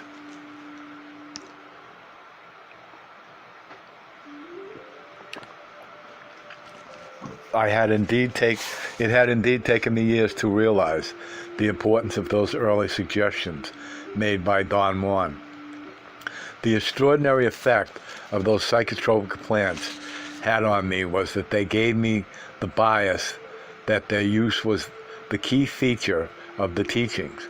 I held on to that conviction, and it was only in the later years of my apprenticeship that I realized that the meaningful transformation and finding of sorcerers were always done in states of sober consciousness. What would have happened if I had taken your recommendation seriously, I asked. You would have gotten to the Nawal, he replied, but you would have gotten to the Nawal without a benefactor. Power provides according to your impeccability, he said. If you had seriously used those 4 techniques, you would have stored enough personal power to find a benefactor. You would have been impeccable, and power would have opened all the necessary avenues. That is the rule. Why didn't you give me more time, I asked. You had all the time you needed, he said. Power showed you the way. One night I gave you a riddle to work out, and you had to find your beneficial spot in front of the door of my house. That night you performed marvelously under pressure, and in the morning you fell asleep over a very special rock that I had put there. Power showed me that you had to be pushed mercilessly, or you wouldn't do a thing. Sound familiar? Did power plants help me, I asked. Certainly, he said. They opened you up by stopping your view of the world. In this respect, power plants have the same effect on the tonal as the right way of walking.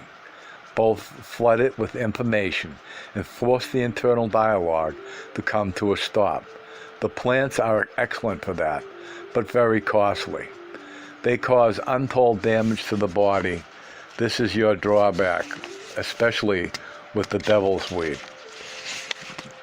This is their drawback, especially with the devil's weed.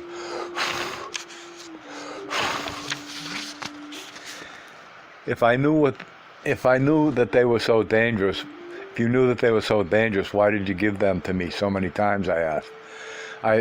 He assured me that the details of the procedure were decided by power itself.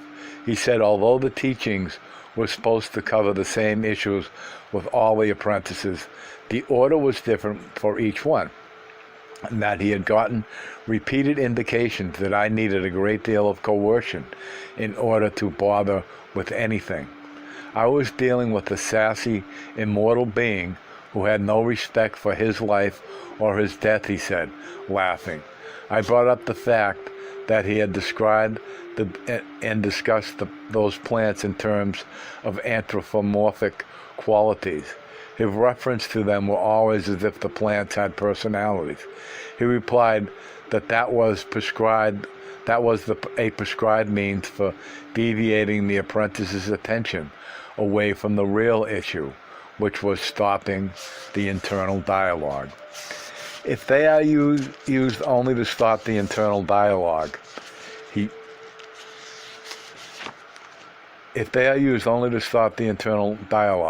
what's their connection with the ally, I asked.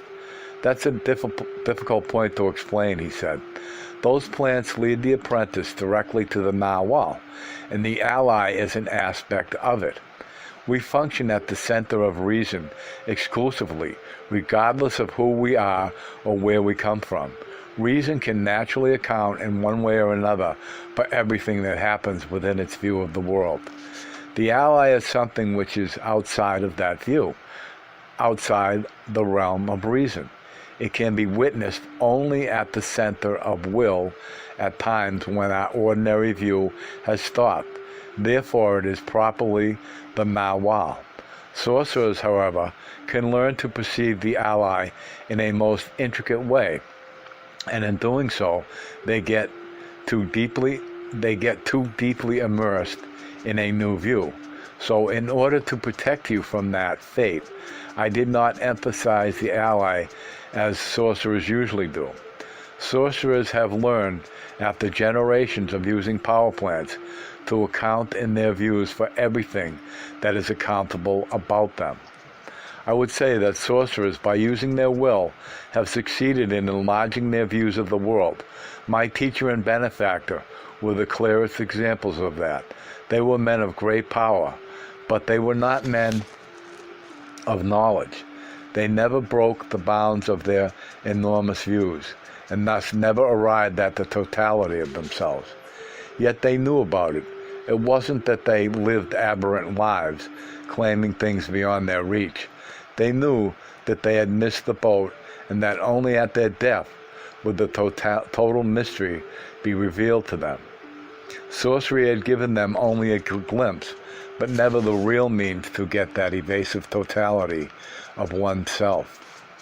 I gave you enough of the sorcerer's view without letting you get hooked by it. I said that only if one pits two views against each other can one weasel between them to arrive at the real world. I meant that one can arrive at the totality of oneself only when one fully understands that the world is merely a view, regardless of whether the view belongs to an ordinary man or to a sorcerer. Here is where I varied from the tradition. After a lifelong struggle, I know that what matters is not to learn a new description, but to arrive at the totality of oneself. One should get to the narwhal without maligning the toenail, and above all, without injuring one's body. You took those plants following the exact steps I followed myself. The only difference was that instead of plunging you into them, I stopped when I judged you had stored enough views of the narwhal. That is the reason why I never wanted to discuss your encounters with power plants or let you talk obsessively about them. There was no point in elaborating about the unspeakable. Those were true excursions into the narwhal, the unknown. I mentioned that my need to talk about my perceptions under the influence of psychotropic plants was due to an interest in elucidating my hypothesis of my own. I was convinced that with the aid of such plants, he had provided me with memories of inconceivable ways of perceiving. Those memories, which at the time I experienced them, may have seemed idiosyncratic and disconnected by anything meaningful, were later assembled into units of meaning. I knew that Don Juan had artfully guided me each time, that any assembling of meaning was made under his guidance. I don't want to emphasize those events or explain them, he said dryly. The act of dwelling on explanations will put us right back to where we don't want to be. That is, we'll be thrown back into a view of the world, this time a much larger view.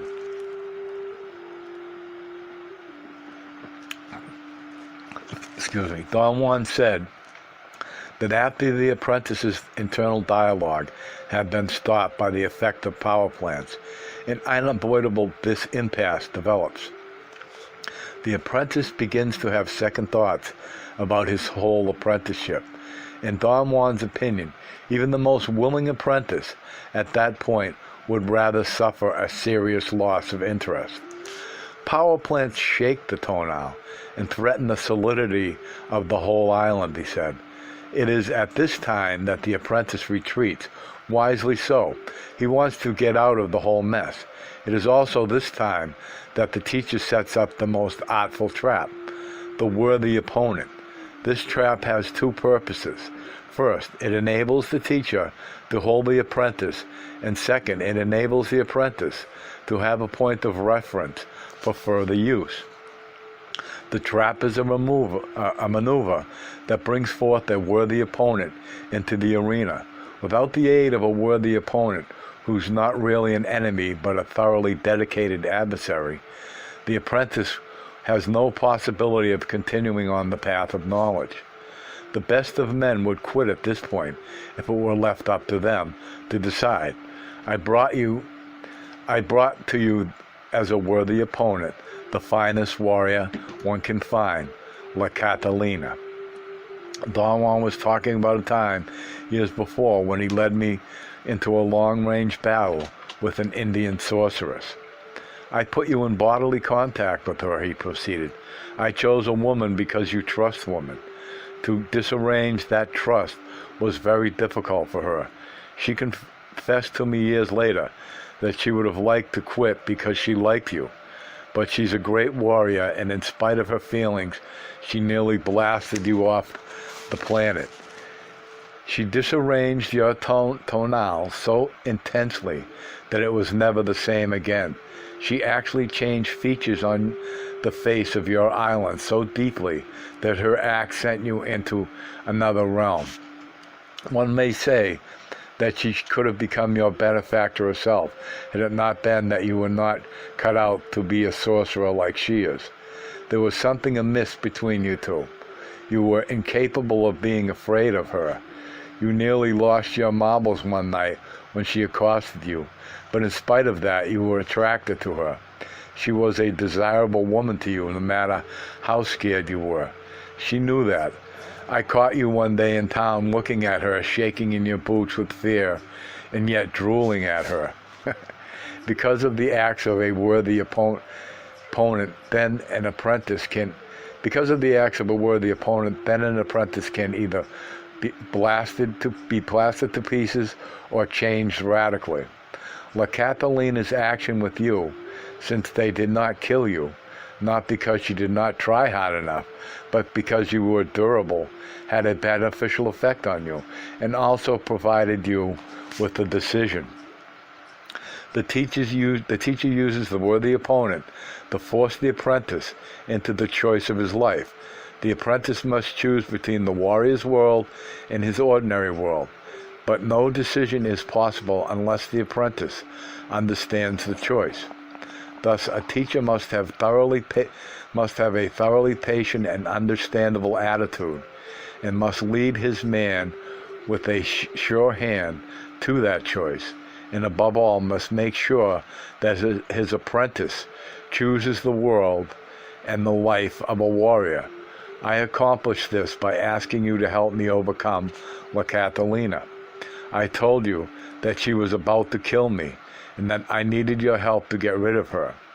I gave you fair warning about the consequences of your choice, and plenty of time to decide whether or not to make it. I clearly remembered that Don Juan had set me loose that day. He told me that if I did not want to help him, I was free to leave and never come back. I felt at that moment that I was at liberty to choose my own course and had no further obligation to him. I left his house and drove away with a mixture of sadness and happiness. I was sad to leave Don Juan, and yet I was happy to be through with all the disconcerting activities. I thought of Los Angeles and my friends and all the routines of my daily life which were waiting for me, those little routines which had always given me so much pleasure. For a while I felt euphoric. The weirdness of Don Juan and his life was behind me, and I was free. My happy mood did not last long, however. My desire to leave Don Juan's world was untenable. My routines had lost their power. I tried to think of something I wanted to do in Los Angeles, but there was nothing. Don Juan had once told me that I was afraid of people and had learned to defend myself by not wanting anything. He said that not wanting anything was a warrior's finest attainment. In my stupidity, however, I had enlarged the sensation to not wanting anything and had made it lapse into not liking anything. Thus my life was boring and empty. He was right, and as I zoomed north on the highway, the full impact of my own unsuspected madness finally hit me. I began to realize the scope of my choice. I was actually leaving a magical world of continual renewal for a soft, boring life in Los Angeles. I began to recollect my empty days. I remembered one Sunday in particular. I had felt restless all day with nothing to do. No friends had come to visit me. No one had invited me to a party. The people I wanted to see were not home, and worst of all, I had seen all the movies in town. In the late afternoon, in ultimate despair, I searched for a list of movies again and found one I had never wanted to see. It was being shown in a town 35 miles away. I went to see it and hated it, but even that was better than having nothing to do. Under the impact of Don Juan's world, I had changed. For one thing, since I had not met him, I had not had the time to be bored. That in itself was enough for me. Don Juan had indeed made me sure I would choose the warrior's world. I turned around and drove back to his house. What would have happened if I had chosen to go back to Los Angeles, I asked. That would have been an impossibility, he said. That choice didn't exist. All that required of you was to allow your tonal to become aware of having decided to join the world of sorcerers. The tonal doesn't know that decisions are made in the realm of the narwhal. When we think we decide, all we're doing is acknowledging that something beyond our understanding has set up the frame of our so-called decision, and all we do is acquiesce. In the life of a warrior, there is only one thing, one issue alone which is really decided: how far one can go on the path of knowledge and power. That is an issue which is open and no one can predict its outcome. I once told you that the freedom of a warrior is either to act impeccably or to act like a nincompoop. Impeccability is indeed the only act which is free, and thus the true measure of a warrior's path. Don Juan said that after the apprentice had made his decision to join the world of sorcerers, the teacher gave him a pragmatic chore, a task that he had to fulfill in his daily life. He explained that the task, which is designed to fit the apprentice's personality, is usually a sort of far-fetched life situation, which the apprentice is supposed to get into as a means of permanently affecting his view of the world. In my own case, I understood the task more as a lively joke than a serious situation. As time passed, however, it finally dawned on me that I had to be earnest about it. After the apprentice has been given his sorcery task, he already has another type of instruction, he proceeded. He is a warrior then. In your case, since you were no longer an apprentice, I taught you that the 3 techniques that help dreaming: disrupting the routines of life, the gate of power, and not doing. You were very consistent, dumb as an apprentice and dumb as a warrior. You dutifully wrote down everything I said and everything that happened to you, but you did not act exactly as I had told you to. So I still had to blast you with power plants. Don Juan then gave me a step-by-step rendition of how he had driven my attention away from dreaming, making me believe that the important problem was a very difficult activity he had called not doing, which consisted of a perceptual game of focusing attention on features of the world that were ordinarily overlooked, such as the shadows of things. Don Juan said that his strategy had been to set not doing apart by imposing the most strict secrecy on it.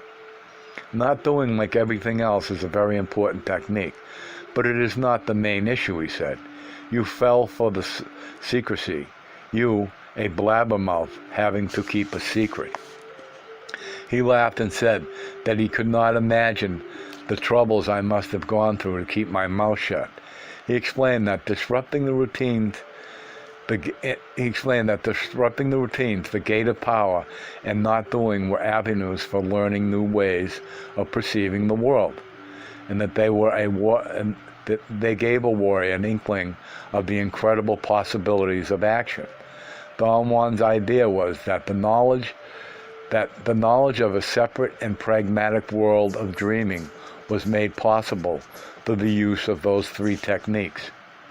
Dreaming is a practical aid devised by sorcerers, he said.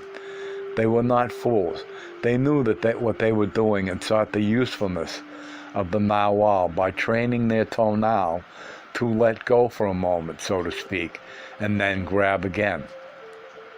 This statement doesn't make sense to you, but that's what you've been doing all along, training yourself to let go without losing your marbles. Dreaming, of course, is the crown of the sorcerer's efforts, the ultimate use of the narwhal.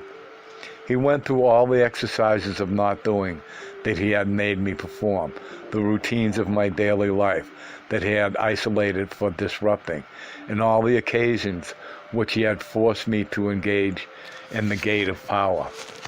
We're coming to the end of my recapitulation, he said. Now we have to talk about Gennaro.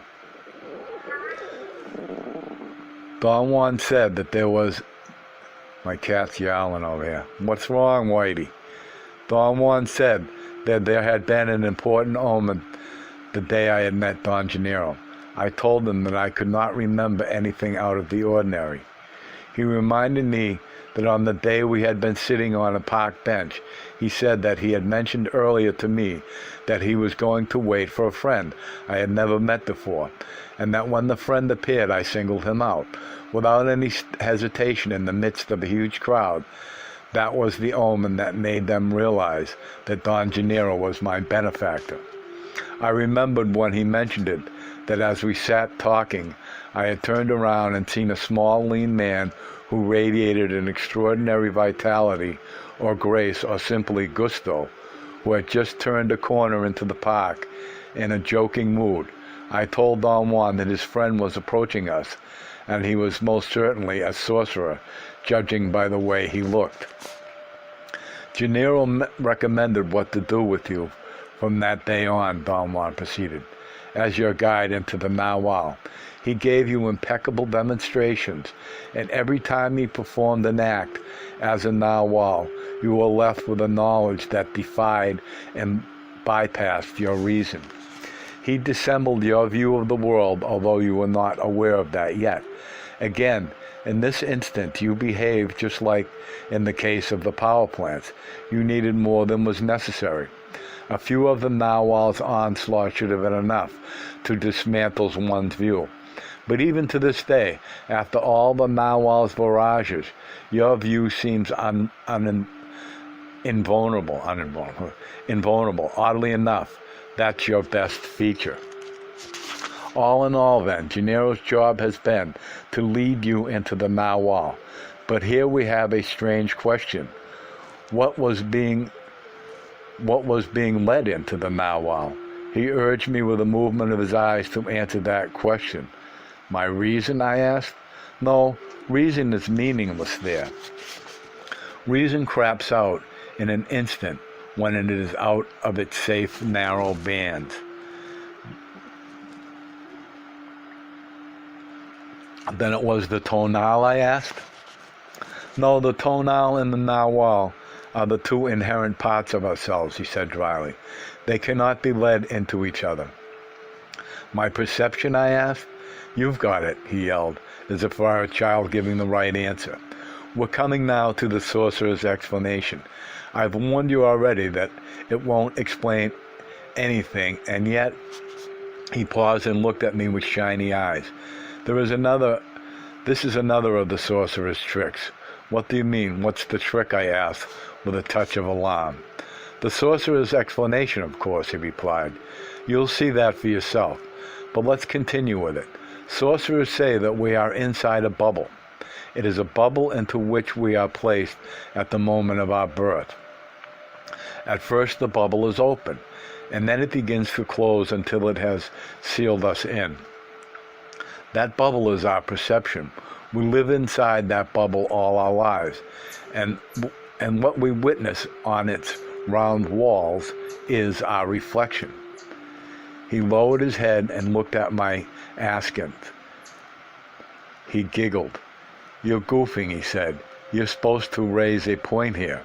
I laughed. Somehow his warnings about the sorcerer's explanation, plus the realization of the awesome range of his awareness, had finally begun to take their toll on me. What was the point I was supposed to raise, I asked. Excuse me.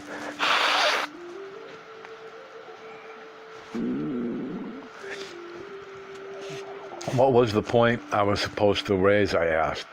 It was, if what we witnessed on the walls of our reflection, let me read this again. If what we witness on the walls is our own reflection, then the thing that's being reflected must be the real thing, he said, smiling. That's a good point, I said in a joking tone. My reason could easily follow that argument. The thing reflected in our view of the world, he said. The view is first a description, which is given to us from the moment of our birth, until all our attention is caught by it, and the description becomes our view. The teacher's task is to rearrange the view, to prepare the luminous being for the time when the benefactor opens the bubble from the outside. He went into another studied pause and made another remark about my lack of attention, judged by my incapacity to make an appropriate comment to question. What should have been my question, I asked. Why should the bubble be opened, he replied. He laughed loudly and patted me on the back when I said, that's a good question. Of course, he exclaimed. It has to be a good question for you. It's one of your own. The bubble is opened in order to allow the luminous being to view his totality, he went on. Naturally, this business of calling it a bubble is only a way of talking, but in this case, it is an accurate way. The delicate maneuver of leading a luminous being into the totality of himself requires that the teacher work from the inside the bubble and the benefactor from outside. The teacher reorders the view of the world. I have called that view the island of the tonal. I've said that everything that we are is on that island. The sorcerer's explanation says that the island of the tonal is made by our perception, which has been trained to focus on certain elements. Each of those elements and all of them together form our view of the world. The job of the teacher, insofar as the apprentice perception is concerned, consists of reordering all the elements on the island on one half of the bubble. By now, one must have realized that cleaning and reordering the island of the tonal means regrouping all of its elements on the side of reason. My task has been to disarrange your ordinary view, not to destroy it, but to force it to rally on the side of reason. You've done that better than anyone I know. He drew an imaginary circle on the rock and divided it along a vertical diameter. He said that the art of the teacher was to force his disciple to group his view of the world on the right half of the bubble. Why the right half, I asked. That's the side of the tonal, he said. The teacher always addresses himself to that side, and by presenting his apprentice on the one hand with the warrior's way, he forces him into reasonableness and sobriety and strength of character and body, and by presenting him on the other hand with unthinkable but real situations with the assent which the apprentice cannot cope with, he forces him to realize that his reason, although it is a most wonderful affair, can only cover a small area. Once the warrior is confronted with his incapacity to reason everything out, he will go out of his way to bolster and defend his defeated reason. And to that effect, he will rally everything he's got around it. The teacher sees that by hammering him mercilessly until all his view of the world is on one half of the bubble, the other half of the bubble that one has cleared can then be claimed by something the sorcerers call will. We can better explain this by saying that the task of the teacher is to wipe clean one half of the bubble, to reorder everything on the other half. The benefactor's task, then, is to open the bubble on the side that has been cleaned. Once the seal is broken, the warrior is never the same. He has then the command of his totality. Half of the bubble is the ultimate center of reason, the tonal. The other half is the ultimate center of will, the nawal. That is the order that should prevail. Any other arrangement is nonsensical and petty, because it goes against our nature. It robs us of our magical heritage and reduces us to nothing. Don Juan stood up, stretched his arm back, and walked around, loosening up his muscles. It was a bit cold by then. I asked him if we were through. Why, the show hasn't even started yet, he explained and laughed. That was only the beginning. He looked at the sky, pointed to the west with a casual movement of his hand. In about an hour, the Nawal will be here, he smiled. He sat down again. We have one single issue left, he continued. The sorcerers call it the secret of the luminous beings, and that is the fact that we are perceivers. We men and all other luminous beings on earth are perceivers. That is our trouble, the bubble of perception. Our mistake is to believe that the only perception worthy of acknowledgement is what goes through our reason. Sorcerers believe that reason is only one center, and that it shouldn't take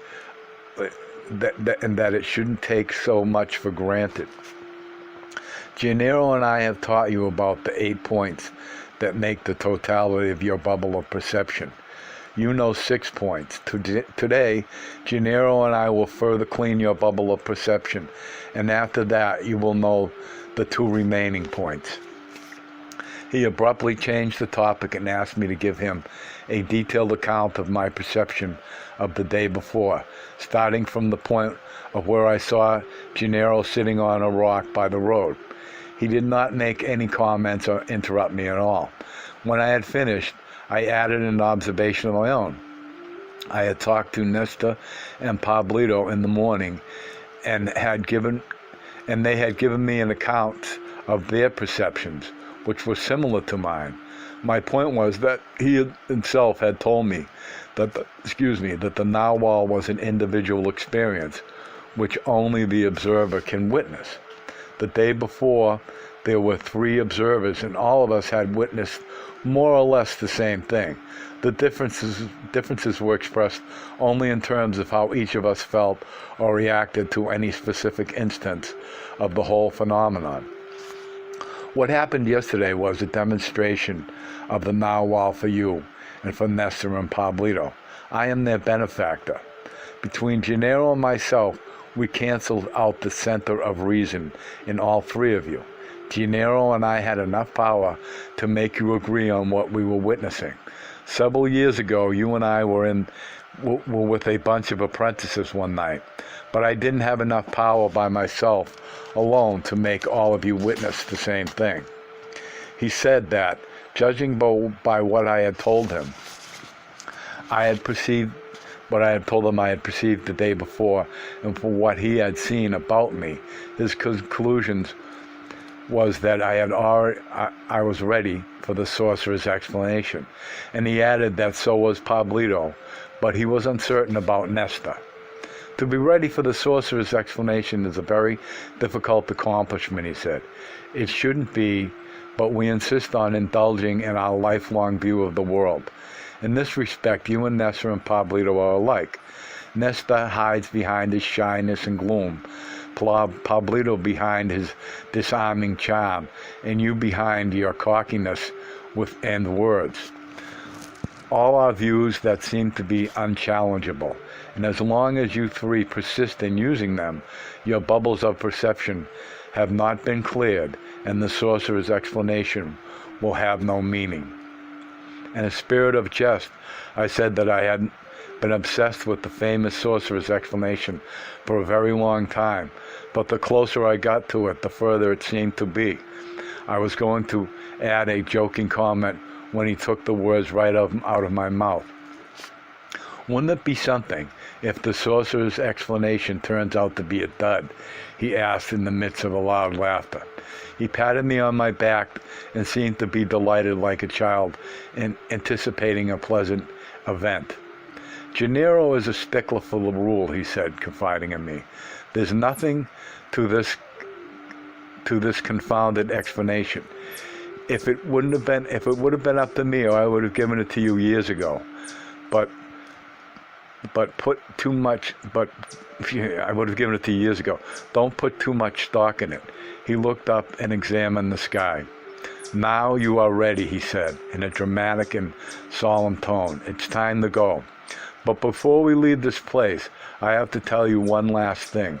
The mystery or the secret of the sorcerer's explanation is that it deals with unfolding the wings of perception. He put his hand over my writing pad and said that I should go to the bushes and take care of my bodily function, and after that I should take off my clothes and leave them in a bundle right where they are. I looked at him questioningly and he explained that I had to be naked, but that I could keep my shoes on and my shoes and my hat on. I insisted on knowing why I had to be naked. Don Juan laughed and said that the reason was rather personal and had to do with my own comfort, and that I myself had told him that that was the way I wanted it. His explanation baffled me. I felt he was playing a joke on me, or that in conformity with what he had revealed to me, he was simply displacing my attention. I wanted to know why he was doing that. He began to talk about an incident that had happened to me years before, while we had been in the mountains of northern Mexico with Don Gennaro. On that occasion, they were explaining to me that reason could not possibly account for everything that took place in the world. In order to give me an undeniable demonstration of it, Don Gennaro performed a magnificent leap as a narwhal and elongated himself to reach the top of some peaks 10 or 15 miles away. Don Juan said that I had missed the issue, and that as far as convincing my reason was concerned, Don Gennaro's demonstration was a failure. But from a point of view of my bodily reaction, it was not. The bodily reaction that Don Juan was referring to was something which was very vivid in my mind. I saw Don Gennaro disappear in front of my very eyes, as if the wind had swished him away. His leap, or whatever he had done, had had such a profound effect on me that I had felt as if his movement had ripped something in my intestines.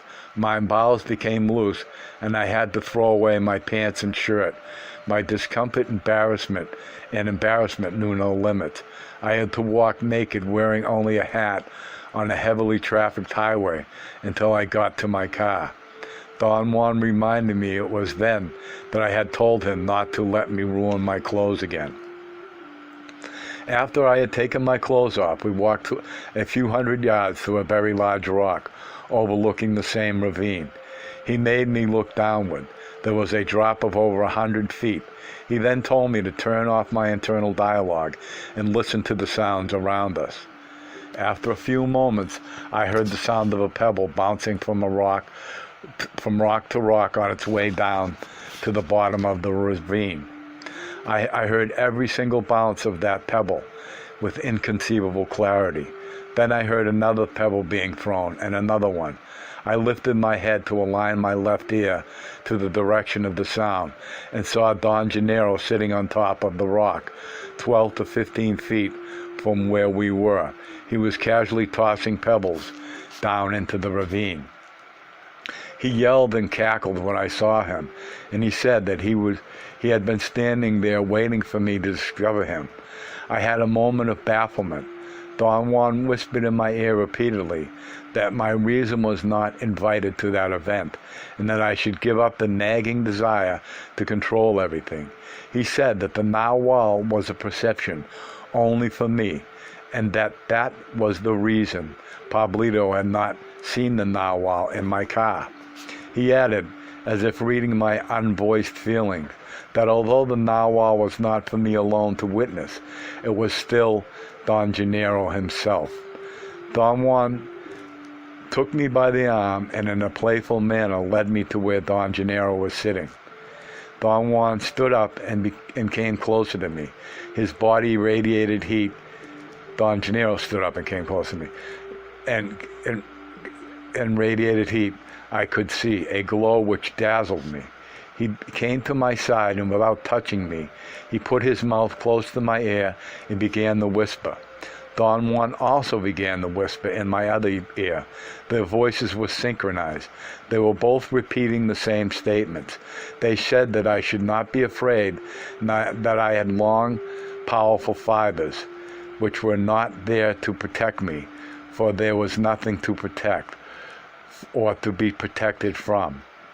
That they were there to guide my narwhal's perception in the very much the same way my eyes guided my normal tonal's perception.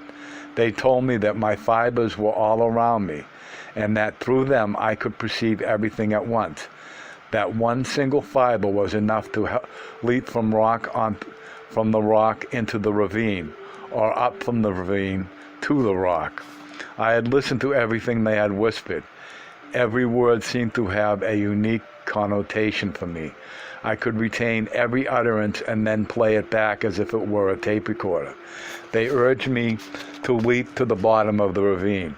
They told me that I should first feel my fibers, then isolate one that went all the way down to the bottom of the ravine and follow it.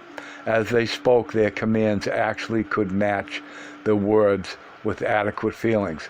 I sensed an itching all over me, especially a most peculiar sensation which was indescribable in itself, but approximated the sensation of a long itching. My body could actually feel the bottom of the ravine, and I sensed the feeling as an itching in some undefined area of my body. Don Juan and Don Gennaro kept on coaxing me to slide through that feeling. I could not know how. Then I heard Don Gennaro's voice alone. He said that he was going to jump with me. He grabbed me and pushed me or embraced me and plunged me with him into the abyss. I had the ultimate sensation of physical anguish. It was as if my stomach were being chewed and devoured. It was a mixture of pain and pleasure at such intensity and duration that all I could do was yell and yell at the top of my lungs. When the sensation subsided, I saw an inextricable cluster of sparks and dark masses, beams of light and cloud-like formations. I could not tell whether my eyes were open or closed, or where my eyes were, or where my body was, for that matter. Then I sensed the same physical anguish, although not as pronounced as the first time. And next I had the impression I had woken up and found myself standing on the rock with Don Juan and Don Gennaro. Don Juan said that I had goofed again, that it was useless to leap if the perception of the leap was going to be chaotic. Both of them repeated countless times in my ears that the narwhal by itself was of no use, that it had to be tempered by the tonal. They said that I had to leap willingly and be aware of my act. I hesitated, not so much because I was afraid, but because I was reluctant. I felt my facilitation as if my body were swinging from side to side like a pendulum. Then some strange mood overtook me, and I leaped with all my corporealness. I wanted to think as I took the plunge, but I could not. I saw as if through a fog the walls of a narrow gorge and the jutting rocks at the bottom of the ravine. I did not have a sequential perception of my descent. I had instead a sensation that I was actually on the ground at the bottom. I distinguished every feature of the rocks in a short circle around me. I noticed that my view was not unidirectional and stereoscopic. from the level of my eyes, but flat and all around me. After a moment, I panicked, and something pulled me up like a yo-yo. Don Juan and Don Gennaro made me perform the leap over and over.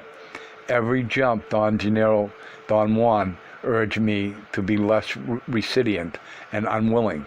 He said that time and time again, that the sorcerer's secret in using the narwhal in our perception, that leaping was simply an exercise in perception, that it would end only after I had succeeded in perceiving as a perfect tonal what was at the bottom of the ravine. At one moment I had an inconceivable sensation. I was fully and soberly aware that I was standing on the edge of the rock with Don Juan and Don Gennaro whispering in my ears. Then in the next instant, I was looking at the bottom of the ravine. Everything was perfectly normal. It was almost dark by then, but there was still enough light to make everything absolutely recognizable in the world of my everyday life. I was watching some bushes, which I heard when I heard a sudden noise, a rock rolling down. I saw instantly a good-sized rock tumbling down the wall of the ravine towards me. In a flash, I also saw Don Gennaro throwing it. I had an attack of panic, and an instant later, I had been pulled back to the site on top of the rock. I looked around. Don Gennaro was not there anymore. Don Juan began to laugh and said that Don Gennaro had left because he could not stand my stench. I then had the embarrassing realization that I was truly a mess. Don Juan had been right in making me take off my clothes. He walked me to a stream nearby and let me like a horse scoop water with my hand and throw it at me while he made hilarious comments about having saved my pants. End of chapter.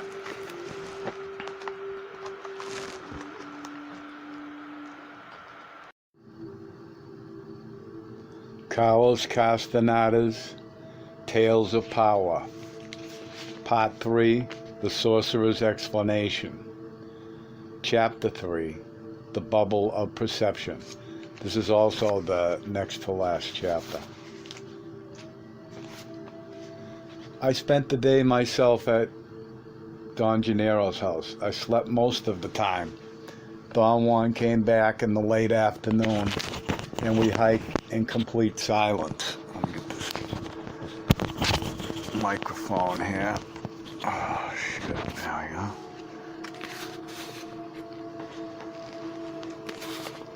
To a nearby range of mountains. We stopped at dusk and sat on the edge of a deep gorge until it was almost dark. Then Don Juan led me to another place close by, a monumental cliff with a sheer vertical rock wall. The cliff was unnoticeable from the trail that led to it. Don Juan, however, had shown it to me several times before. He had made me look over the edge and told me that the whole cliff was a place of power, especially the base of it, which was a canyon several hundred feet down. Every time I had looked into it, I had a discomforting chill. The canyon was always dark and menacing. Before we reached the place, Don Juan said that I had to go on by myself and meet Pablito on the edge of the cliff. He recommended that I could relax and perform the gate of power in order to wash away my nervous tiredness. Don Juan stepped aside to the left of the trail, and the darkness simply swallowed him. I wanted to stop and examine where he had gone, but my body did not obey. I began to jog, although I was so tired that I could hardly keep on my feet. When I reached the cliff, I could not see anyone there, and I went on jogging in place, breathing deeply. After a while, I relaxed a bit. I stood motionless with my back against the rock, and I noticed then the shape of a man a few feet away from me. He was sitting, hiding his head in his arms. I had a moment of intense fright and recoiled, and then I explained to myself that the man must be Pablito, and without any hesitation I advanced toward him. I called Pablito's name out loud. I figured that he must have been uncertain of who I was and had become so scared that he covered his head not to look. But before I reached him, some inexplicable fear took possession of me. My body froze on the spot, with my right arm already extended to touch him. The man lifted his head up. It was not Pablito. His eyes were two enormous mirrors, like a tiger's eyes. My body jumped backwards. My muscles tensed, and then released the tension without the slightest influence of my volition. I performed a backward leap, so fast and so far that under normal conditions I would have plunged into a grandiose speculation about it. As it was, however, my fright was so out of proportion that I had no inclination for pondering, and I would have run out of there had it not been that someone held my arm forcibly. The feeling that someone was holding me by the arm threw me into a total panic. I screamed. My outburst, instead of being a shriek I thought it would have been, was a long, chilling yell. I turned to face my assailant. It was Pablito, who was shaking even more than me. My nervousness was at its peak. I could not talk. My teeth chattered and ripples went through my back, making me jerk involuntarily. I had to breathe through my mouth. Pablito said between chatters that the narwhal had been waiting for him, and he had barely gotten out of its clutches when he bumped into me, and then I had nearly killed him with my yell. I wanted to laugh and made the most weird sounds imaginable. When I regained my calmness, I told Pablito that apparently the same thing had happened to me. The end result in my case had been that my fatigue had vanished. I felt instead an uncontainable surge of strength and well-being. Pablito seemed to be experiencing the same sensations. We began to giggle in a nervous, silly way. I heard the sound of soft and careful steps in the distance. I detected the sound before Pablito. He appeared to react to my stiffening. I had the certainty that someone was approaching the place where we were. We turned in the direction of the sound, and a moment later, the silhouettes of Don Juan and Don Gennaro became visible. They were walking calmly and stopped 4 or 5 feet away from us. Don Juan was facing me and Don Gennaro faced Pablito. I wanted to tell Don Juan that something had scared me nearly out of my wits, but Pablito squeezed my arm. I knew what he meant. There was something strange about Don Juan and Don Gennaro. As I looked at them, my eyes began to get out of focus. Don Gennaro gave a sharp command.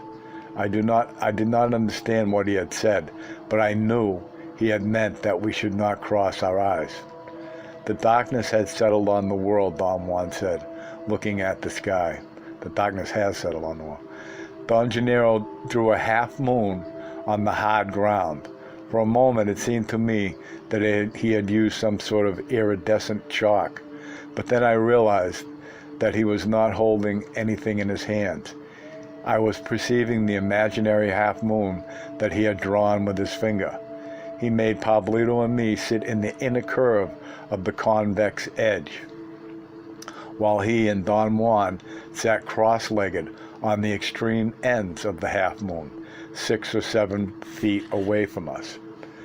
Don Juan spoke first. He said that they were going to show us their allies.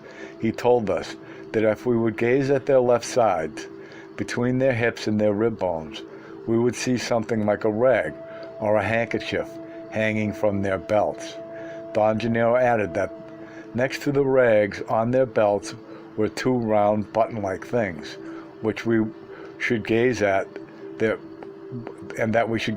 belts until we saw the rags and buttons.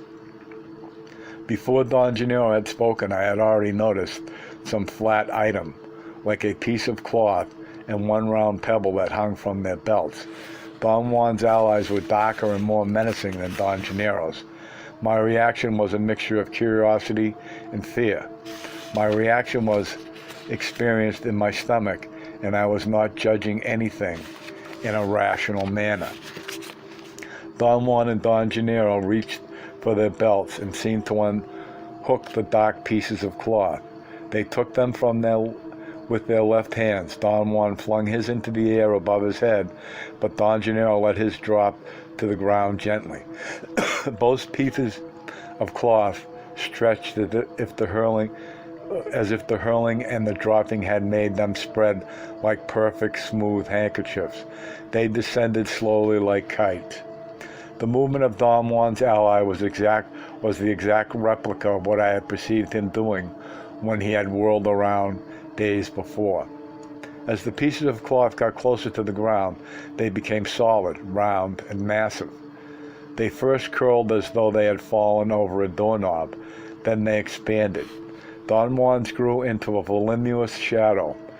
It took the lead and moved toward us. It took the lead and moved toward us, crushing small rocks and hard lumps of dirt.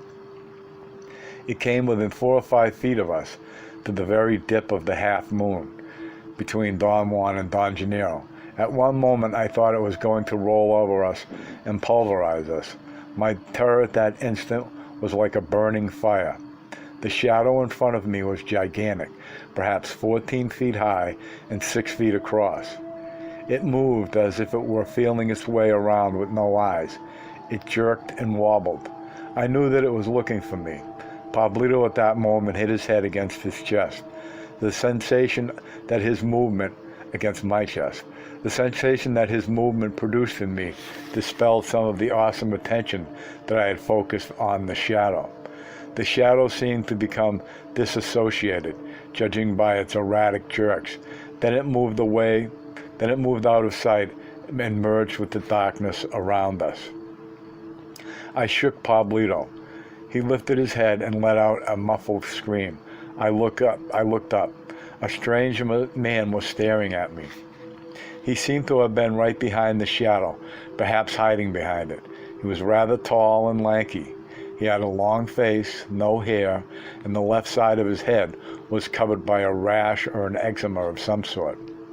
His eyes were wild and shiny. His mouth was half open. He wore some sort of strange pajama-like clothing. His pants were too short for him. I could not distinguish whether or not he had on shoes. He stood looking at us for what seemed like a long time, as if waiting for some opening in order to lurch at us and tear us apart. There was so much intensity in his eyes. It was not hatred or violence, but some sort of animal feeling of distrust. I could not stand the tension any longer. I wanted to adapt the fighting position that Don Juan had taught me years before, and I would have done so had it not been for Pablito, who whispered that the ally could not go over the line that Don Gennaro had drawn on the ground. I realized then that there was indeed a bright line that seemed to detain whatever was in front of us. After a moment, the man moved away to the left, just like the shadow before. I had the sensation that Don Juan and Don Gennaro had called them both back. There was a short, quiet pause. I could not see Don Juan or Don Gennaro anymore. They were no longer sitting on the points of the half moon. Suddenly I heard the sound of 2 small pebbles hitting the solid rock floor where we were sitting, and in a flash the area in front of us lit up as if a mellow yellowish light had been turned on. In front of us there was a ravenous beast, a giant, nauseating-looking coyote or wolf. Its whole body was covered with a white secretion like perspiration or saliva. Its hair was raggedy and wet. Its eyes were wild. It growled with a blind fury that sent chills through me. Its jaws shivered and globs of saliva flew all over the place. It pawed the ground like a mad dog trying to get loose from a chain.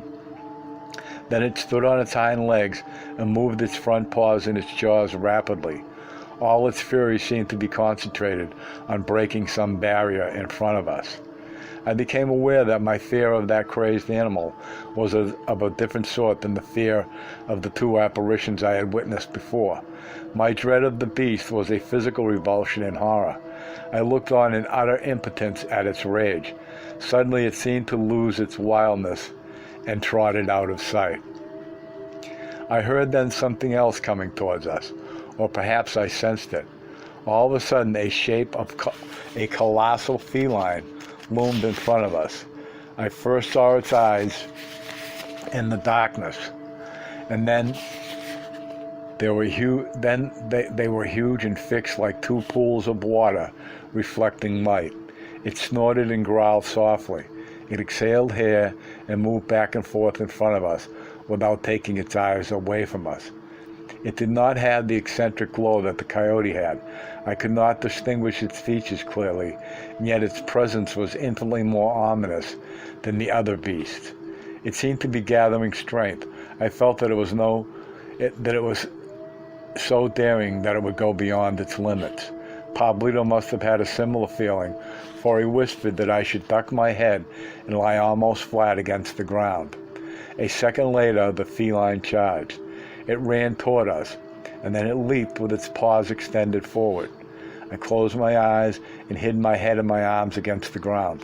I felt that the beast had ripped the protective line that Don Gennaro had drawn around us, and was actually on top of us. I felt its weight pinning me down. The fur on its belly rubbed against my neck. It seemed that its forelegs were caught in something. It wriggled to set itself free. I felt its jerking and prodding and heard its diabolic puffing and hissing. I knew then that I was lost. I had a vague sense of a rational choice, and I wanted to resign myself calmly to my fate of dying there, but I was afraid of the physical pain of dying under such awful circumstances. Then some strange force surged through my body. It was as if my body refused to die and pooled all its strength in one single point, my left arm and hand. I felt an indomitable surge coming through it. Something uncontrollable was taking possession of my body, something that forced me to push the massive malignant weight of that beast off of us. Pablito seemed to have reacted in the same fashion, and we both stood up at once. There was so much energy created by both of us that the beast was flung like a rag doll. The exertion had been supreme. I collapsed on the ground, panting for air. The muscles of my stomach were so tense I could not breathe. I did not pay any attention to what Pablito was doing. I finally noticed that Don Juan and Don Gennaro were helping me to sit up. I saw Pablito spread out on the ground facing down with his arms outstretched. He seemed to have fainted. After they made him sit up, Don Juan and Don Gennaro helped Pablito. Both of them rubbed his stomach and his back. They made him stand up, and after a while he could sit up by himself again. Don Juan and Don Gennaro sat on the ends of the half moon, and then they began to move in front of us, as if a rail existed between the 2 points, a rail that they were using to shift their positions back and forth from one side to the other. Their movement made me dizzy. They finally stopped next to Pablito and began to whisper in his ear. After a moment, they stood up, all three of them at once, and walked to the edge of the cliff. Don Gennaro lifted Pablito as if he were a child. Pablito's body was stiff like a board. Don Juan held Pablito by his ankles. He whirled him around and seemingly to gain momentum and force, and finally he let go of his legs and hurled his body out over the abyss, away from the edge of the cliff. I saw Pablito's body against the dark western sky. It described circles, just like Don Juan's body had done days before. The circles were slow. Pablito seemed to be gaining altitude instead of falling down. Then the circling became accelerated. Pablito's body twirled like a disc for a moment, then it disintegrated. I perceived that it had vanished in thin air. Don Juan and Don Gennaro came to my side, squatted by me, and proceeded to whisper in my ears. Each said something different, yet I had no trouble in following their commands. It was as if I became split the instant they uttered their first words. I felt that they were doing with me what they had done with Pablito. Don Gennaro made me whirl, and I had the thoroughly conscious sensation of spinning or floating for a moment. Next, I was rushing through the air, plummeting down to the ground at a tremendous speed. I felt as I was falling that my clothes were ripping off. Then my flesh fell off, and finally only my head remained. I had a very clear sensation that as my body became dismembered, I lost my superfluous weight, and thus my falling lost its momentum, and my speed decreased. My descent was no longer a vertigo. I began to move back and forth like a leaf. Then my head was stripped of its weight, and all that was left of me was a square centimeter, a nugget, a tiny pebble-like residue. All my feelings were concentrated there. Then the nugget seemed to burst, and I was 1,000 pieces. I knew, or something somewhere knew, that I was aware of the 1,000 pieces at once. I was the awareness itself. Then some part of that awareness began to be stirred. It rose, grew.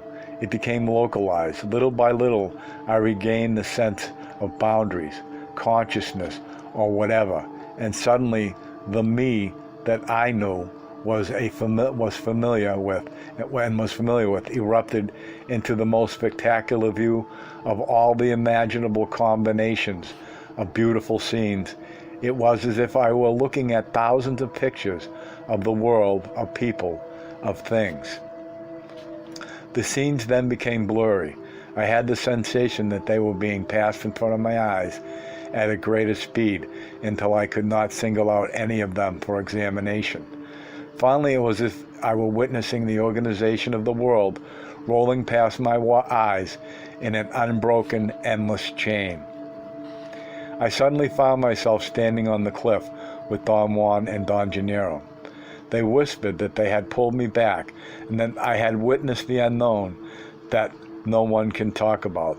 They said that they were going to hurl me into it once more, and that I should let the wings of my perception unfold and touch the tonal and the narwhal at once, without being aware of going back and forth from one to the other. I again had the sensation of being tossed, spinning and falling down at a tremendous speed. Then I exploded. I disintegrated. Something in me gave out. It released something I had kept locked up all my life. I was thoroughly aware then that my secret reservoir had been tapped, and that it poured out unrestrainedly. There was no longer the sweet unity I call me. There was nothing, and yet that nothing was filled. It was not light or darkness, hot or cold, pleasant or unpleasant. It was not that I moved or floated or was stationary. Neither was I a single unit, a self, or as I am accustomed to being. I was a myriad of selves, which were all me, a colony of separate units that had a special allegiance to one another and would join unavoidably to form one single awareness, my human awareness. It was not that I knew beyond the shadow of a doubt, because there was nothing I could have known with, but all my single awareness knew that the I, the me of my familiar world, was a colony, a conglomerate of separate and independent feelings that had an unbending solidarity to one another. The unbending solidarity of my countless awarenesses, the allegiance that those parts had for one another, was my life force. A way of describing that unified sensation would be to say that those nuggets of awareness were scattered. Each one of them, as they were scattered, each one of them was aware of itself, and none was more predominant than the other. Then something would stir them, and they would join and emerge onto an area where all of them had to be pulled into one clump. The me I know as me myself. Then I would witness a coherent scene of worldly activity, or a scene that pertained to other worlds in which I thought must have been pure imagination, or a scene that pertained to pure thinking. That is, I had views of intellectual systems or of ideas sprung together as verbalizations. In some scenes, I talked to myself to my heart's content. After every one of those coherent views, the me would disintegrate and nothing would into nothingness, and it would disintegrate and be nothing once more. During one of those excursions into a coherent view, I found myself on the cliff with Don Juan. I instantly realized that I was then the total me I am familiar with. I felt my physicality as real. I was in the world rather than merely viewing it. Don Juan hugged me like a child. He looked at me. His face was very close. I could see his eyes in the darkness. They were kind. They seemed to hold a question. I knew what it was. The unspeakable was truly unspeakable. Well, he asked softly, as if he would need my reaffirmation. I was speechless. The words numb, bewildered, confused, and so on were not in any way appropriate descriptions of my feelings at that moment. I was not solid. I knew that Don Juan had to grab me and keep me forcibly on the ground. Otherwise, I would have floated into the air and disappeared. I was not afraid of vanishing. I longed for the unknown, where my awareness was not unified.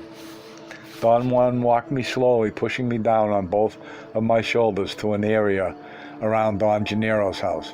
He made me lie down, then covered me with soft dirt from a pile that he seemed to have prepared beforehand.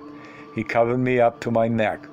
Then, with leaves, he made a sort of pillow for my head to rest on and to hold me, and told me not to move or to fall asleep. He said that he was going to sit and keep me company until the earth had again consolidated my form.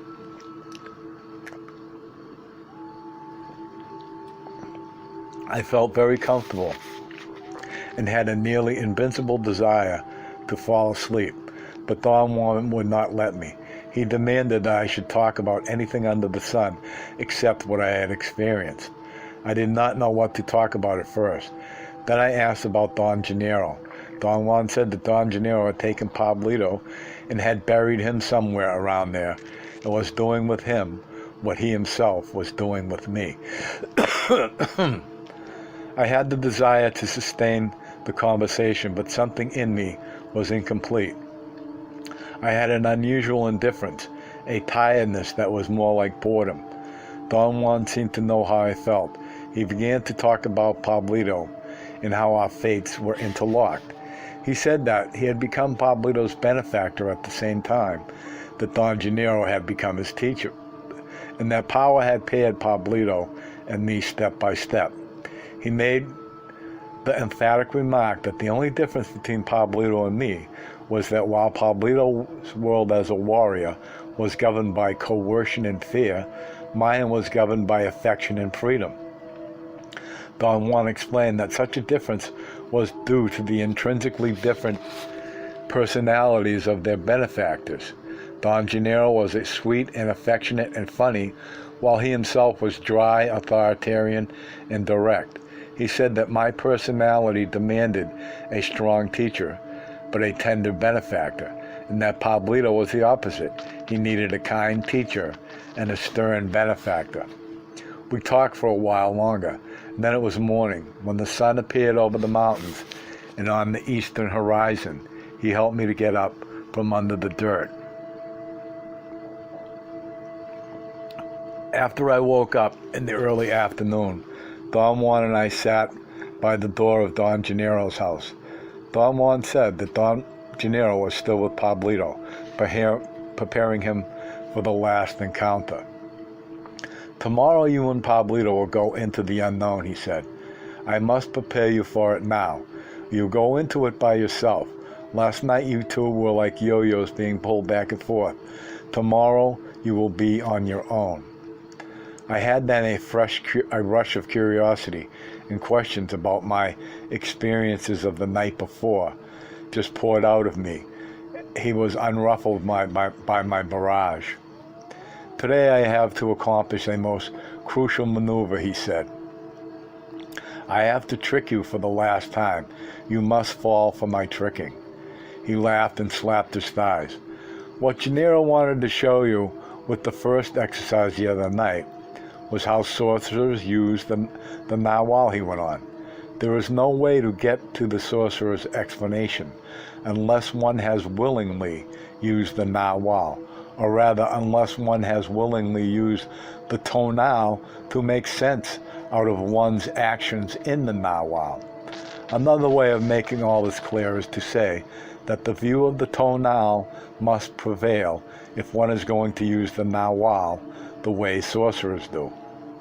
I told him that I had found a blatant incongruity in what he had just said.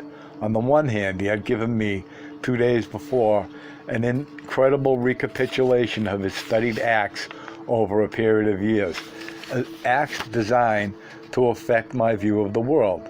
And on the other hand, he wanted that same view to prevail. One thing has nothing to do with the other, he said. Order in our perception is the exclusive realm of the tonal. Only there can our actions have a sequence. Only there are they like stairways where one can count the steps. There is nothing of that sort in the now-while. Therefore, the view of the tonal is a tool, and as such, it is not only the best tool, but the only tool we've got. Last night your bubble of perception opened, and its wings unfolded. There is nothing else to say about it. It is impossible to explain what happened to you, so I'm not going to attempt to, and you shouldn't try to either. It should be enough to say that the wings of your perception were made to touch your totality. Last night you went back and forth between the now-while and the tonal, time and time again. You were hurled in twice so as to leave no possibility for mistakes. The second time you experienced the full impact of the journey into the unknown, and your perception unfolded its wings when something in you realized your true nature. You are a cluster. This is the sorcerer's explanation. The now-while is the unspeakable. All the possible feelings and beings themselves float in it like barges, peaceful, unaltered forever. Then the glue of life binds some of them together. You yourself found that out last night, and so did Pablito, and so did Gennaro the time he journeyed into the unknown, and so did I. When the glue of life binds those feelings together, a being is created, a being that loses the sense of its true nature and becomes blinded by the glare and the clamor of the area where beings hover, the tonal.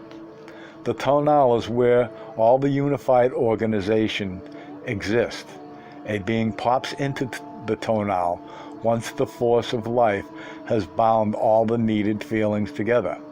I said to you once that the tonal begins at birth and ends at death. I said that because I know that as soon as the force of life leaves the body, all those single awarenesses disintegrate and go back again to where they came from, the now-while. What a warrior does in journeying into the unknown is very much like dying, except that his cluster of single feelings do not disintegrate, but expand a bit without losing their togetherness. At death, however, they sink deeply and move independently as if they had never been a unit. I wanted to tell him how completely homogeneous his statements were with my experience, but he did not let me talk. There is no way to refer to the unknown, he said. One can only witness it. The sorcerer's explanation says that each of us has a center from which the now-while can be witnessed, the will. Thus a warrior can venture into the now-while and let his cluster arrange and rearrange itself in any way possible. I said to you that the expression of the now-while is a personal matter, and meant that it is up to the individual warrior himself to direct the arrangement and rearrangements of that cluster. A human form or human feeling is the original one. Perhaps it is the sweetest form of them all to use, all to us. There are, however, an endless number of alternative forms which the cluster can adopt. I've said to you that a sorcerer can adopt any form he wants. That is true. A sorcerer who is in possession of the totality of himself can direct the parts of his cluster to join in any conceivable way. The force of life is what makes us all what makes all that shuffling possible. Once the force of life is exhausted, there is no way to reassemble that cluster. I have called that cluster the bubble of perception. I have also said that it is sealed, closed tightly, and that it never opens until the moment of our death. Yet it could be made to open. Sorcerers have obviously learned that secret. And although not all of them arrive at the totality of themselves, they know about the possibility of it. They know that the bubble opens only when one plunges into the now. Yesterday I gave you a recapitulation of all the steps that you have followed to arrive at that point. He scrutinized me as if I were waiting for a comment, as if he were waiting for a comment or question. What he had said was beyond comment. I understood then it would have been of no consequence if he had told me everything 14 years before, or if he would have told it to me at any point during my apprenticeship. What was important was the fact that I had experienced with or in my body the premise of his explanation. I am waiting for a usual question, he said, voicing his words slowly. What question? I asked. The one your reason is itching to ask. Today I have relinquished all questions. I really don't have any, Don Juan. That's not fair, he said. There's one particular question that I need you to ask. He said that I would have to shut off my internal dialogue for an instant. I could discern what the question was. I had a sudden thought, a momentary insight, and then I knew what he wanted. Where was my body while all this was happening to me, Don Juan? I asked.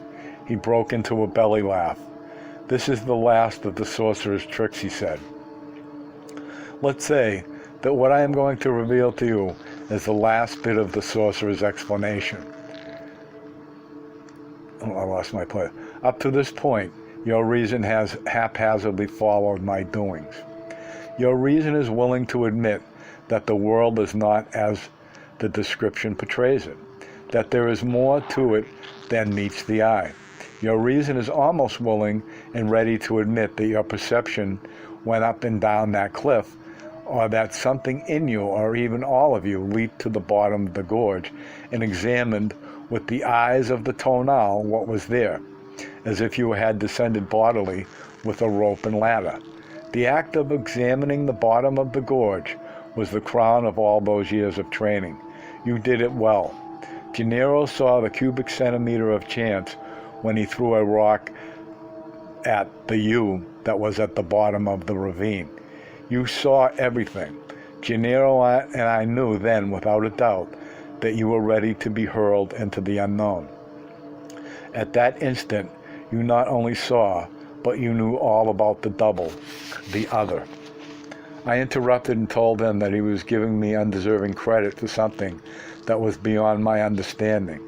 His reply was that I needed to let all those impressions settle in, and that once I had done that, answers would just pour out of me in the same manner that questions had poured out of me in the past.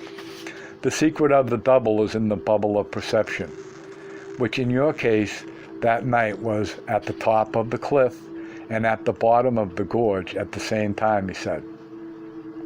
The cluster of feelings can be made to assemble instantly anywhere. In other words, one can perceive the here and the there at once. He urged me to think and remember a sequence of actions which he had said were so ordinary that I had almost forgot them. I did not know what he was talking about. He coaxed me to try harder. Think about your hat, he said, and think what Gennaro did with it.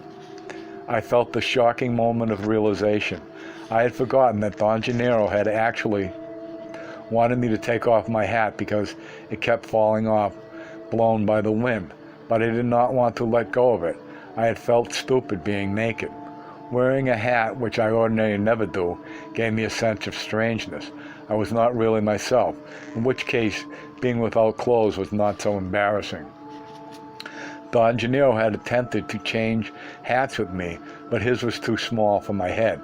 He made jokes about the size of my head and the proportions of my body. And finally he took my hat off and wrapped my head with an old poncho like a turban.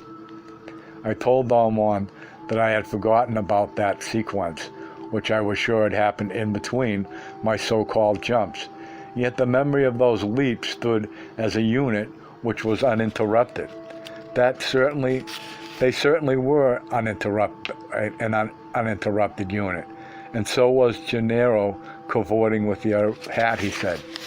Those two memories cannot be made to go one after the other because they happened at the same time. He made the fingers of his left hand move as if they could not fit into spaces between the fingers on his right hand. Those leaps were only the beginning, he went on. Then came your true excursion into the unknown. Last night you experienced the unspeakable, the narwhal. Your reason cannot fight the physical knowledge that you are a nameless cluster of feelings. Your reason at this point might even admit that there is another center of assemblage, the will, through which it is possible to judge or assess and use the extraordinary effects of the narwhal. It has finally dawned on your reason that one can reflect the narwhal through the will, although one can never explain it.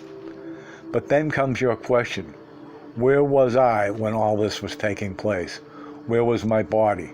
The conviction that there is a real you as a result of the fact that you have rallied everything you've got around your reason.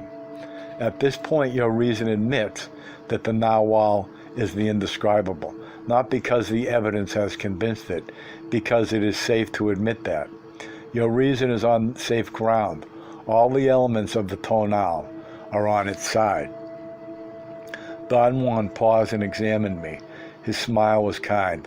Let's go to Gennaro's place of predilection, he said. He stood up and we walked to the rock where we had talked 2 days before. We sat comfortably on the same spots with our backs against the rock. To make reason feel safe is always the task of the teacher, he said. I've tricked your reason into believing that the tonal was accountable and predictable. Gennaro and I have labored to give you the impression that only the narwhal is beyond the scope of explanation. The proof that the tricking was successful is that at this moment it seems to you that in spite of everything you have gone through, there is still a core that you can claim as your own, your reason. That's a mirage.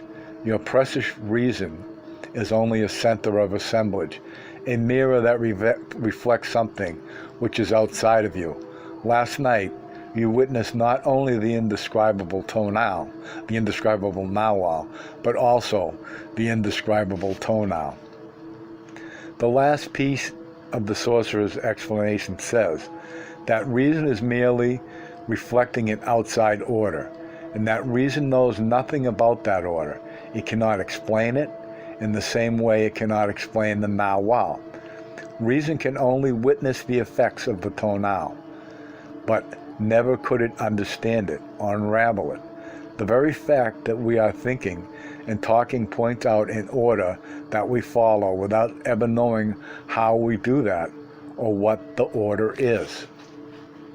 I brought up then the idea of Weston's man research into the workings of the brain as a possibility to explaining what that order is.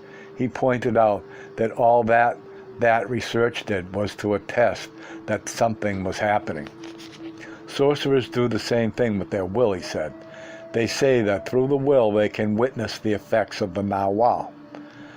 I can add now that through reason, no matter what we do with it or how we do it, we are merely witnessing the effects of the tonal. In both cases, there is no hope ever to understand or to explain what it is that we are witnessing. Last night was the first time that you flew on the wings of your perception. You were still very timid, and you ventured only on the band of human perception. A sorcerer can use those wings to touch other sensibility, a crow's for instance, a coyote's or a cricket's, or the order of other worlds in that infinite space. Do you mean other planets, Thalmon? Certainly. The wings of perception can take us to the most recondite confines of the narwhal or into inconceivable worlds of the tonal. Can a sorcerer go to the moon, for instance? Of course he can, he replied, but he wouldn't be able to bring back a bag of rocks, though. We both laughed and joked about it, but his statement had been made in ultimate seriousness. We have arrived at the last part of the sorcerer's explanation, he said. Last night, Gennaro and I showed you the last 2 points that make the totality of man, the Nawal and the tonal. Once I told you that those 2 points were outside of oneself, and yet they were not. That is the paradox of the luminous beings. The tonal of every one of us is but a reflection of that indescribable unknown filled with order. The Nawal of every one of us is but a reflection of that indescribable void that contains everything. Now you should sit on Gennaro's place of predilection until twilight, and by then you should have pounded the sorcerer's explanation into place. As you sit there now, you have nothing except the force of your life that binds that cluster of feelings. He stood up. Tomorrow's task is to plunge into the unknown by yourself, while Gennaro and I watch without intervening, he said. Sit here and turn off your internal dialogue. You may gather the power needed to unfold the wings of your perception and fly to that infinitude. End of chapter.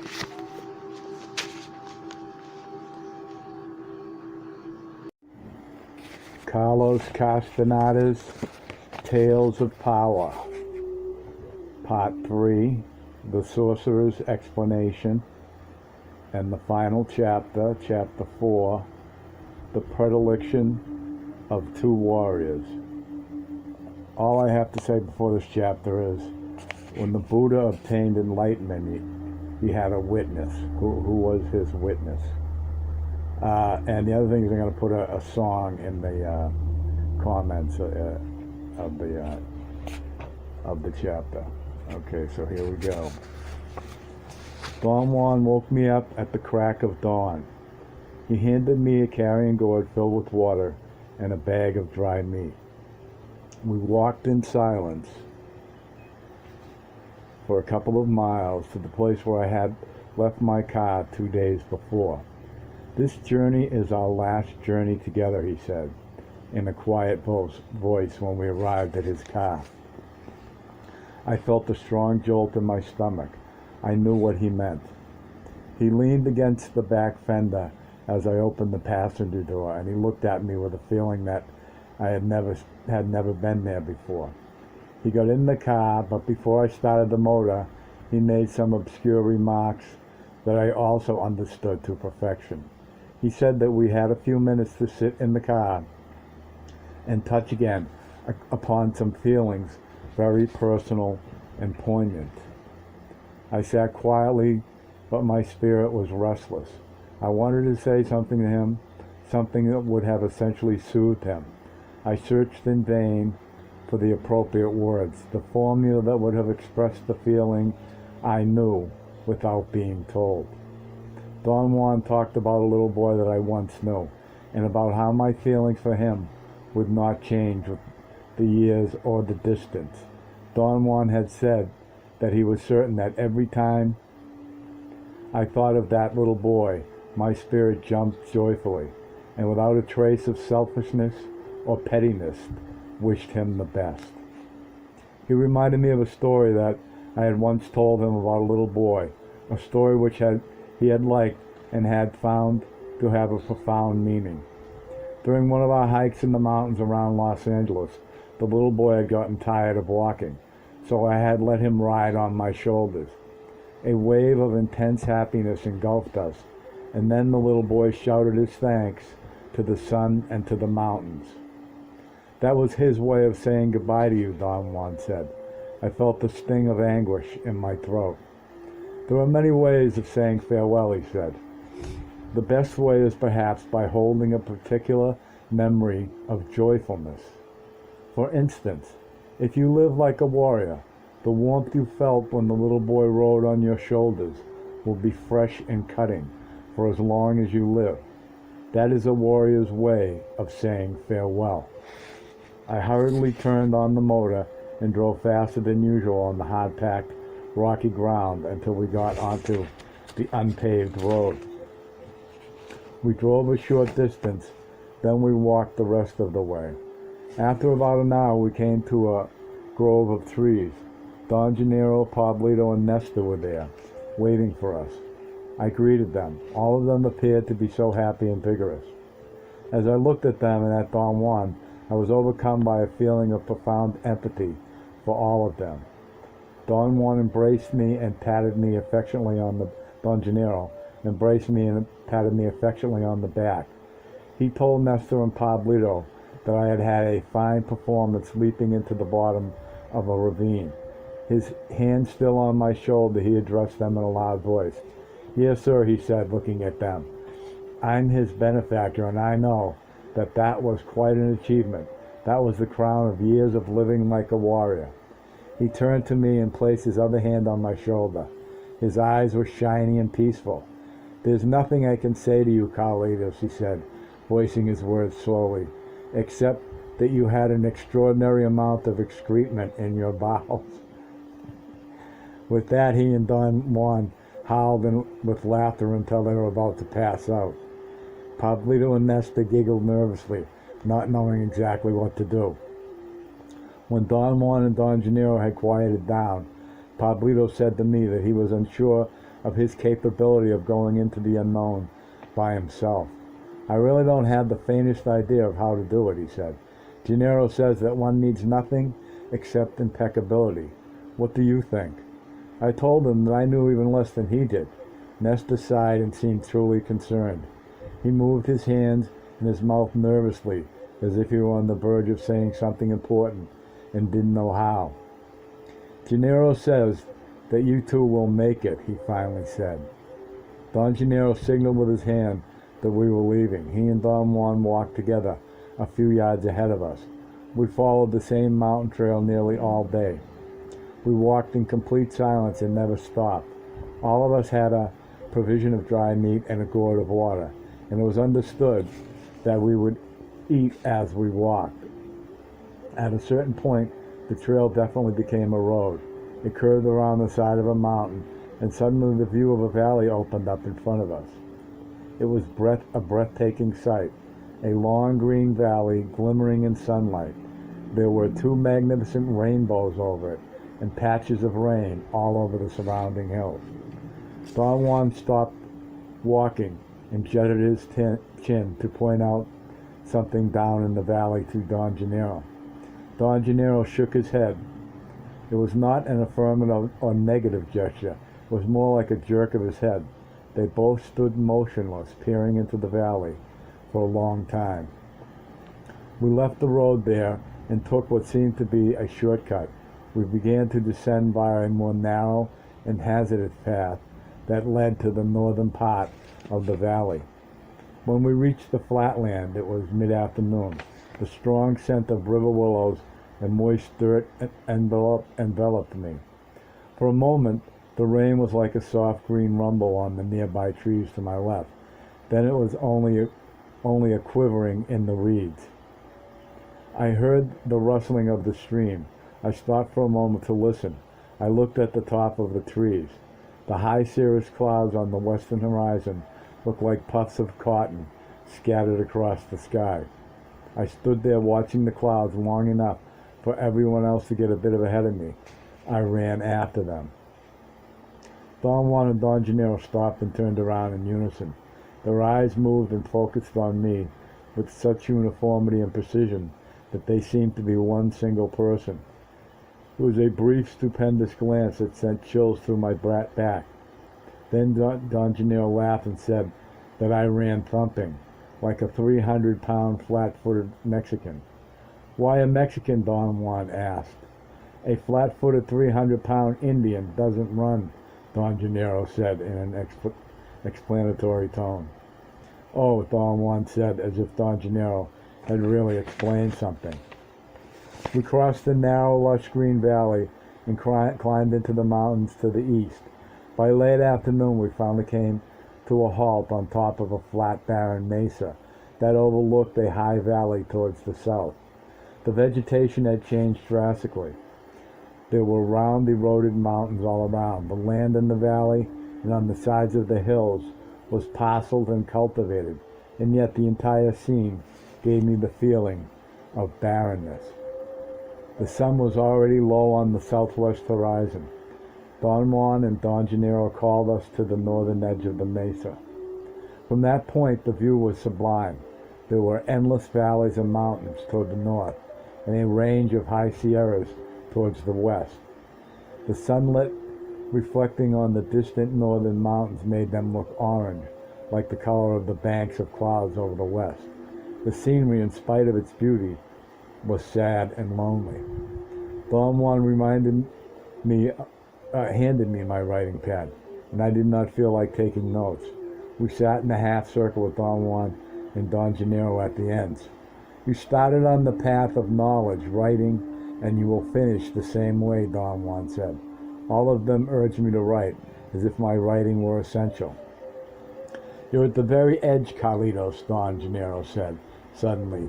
You and Pablito both. His voice was soft. Without his joking tone, he sounded kind and worried. Other warriors journeying into the unknown have stood on this very spot, he went on. They wish you two very well. I felt a ripple around me as if the air had been half solid and something had created a wave that rippled through me. All of us here wish you two well, he said. Nestor embraced Pablito and me, and then he sat apart from us. We still have some time, Don Gennaro said, looking at the sky. And then turning to Nestor, he asked, what should we do in the meantime? We should laugh and enjoy ourselves, Nestor answered briskly. I told Don Juan that I was afraid of what was waiting for me, and that I had most certainly been tricked into all of that. I, who had not even imagined that situations like the one Pablito and I were living in existed. I said that something truly awesome had taken possession of me, and little by little had pushed me until I was facing something perhaps worse than death. You're complaining, Don Juan said dryly. You're feeling sorry for yourself to the last minute. They all laughed. He was right. What an invincible urge. I thought I had vanquished it from my life. I begged all of them to forgive my idiocy. Don't apologize, Don Juan said to me. Apologies are nonsense. What really matters is being an impeccable warrior in this unique place of power. This place has harbored the finest warriors. Be as fine as they were.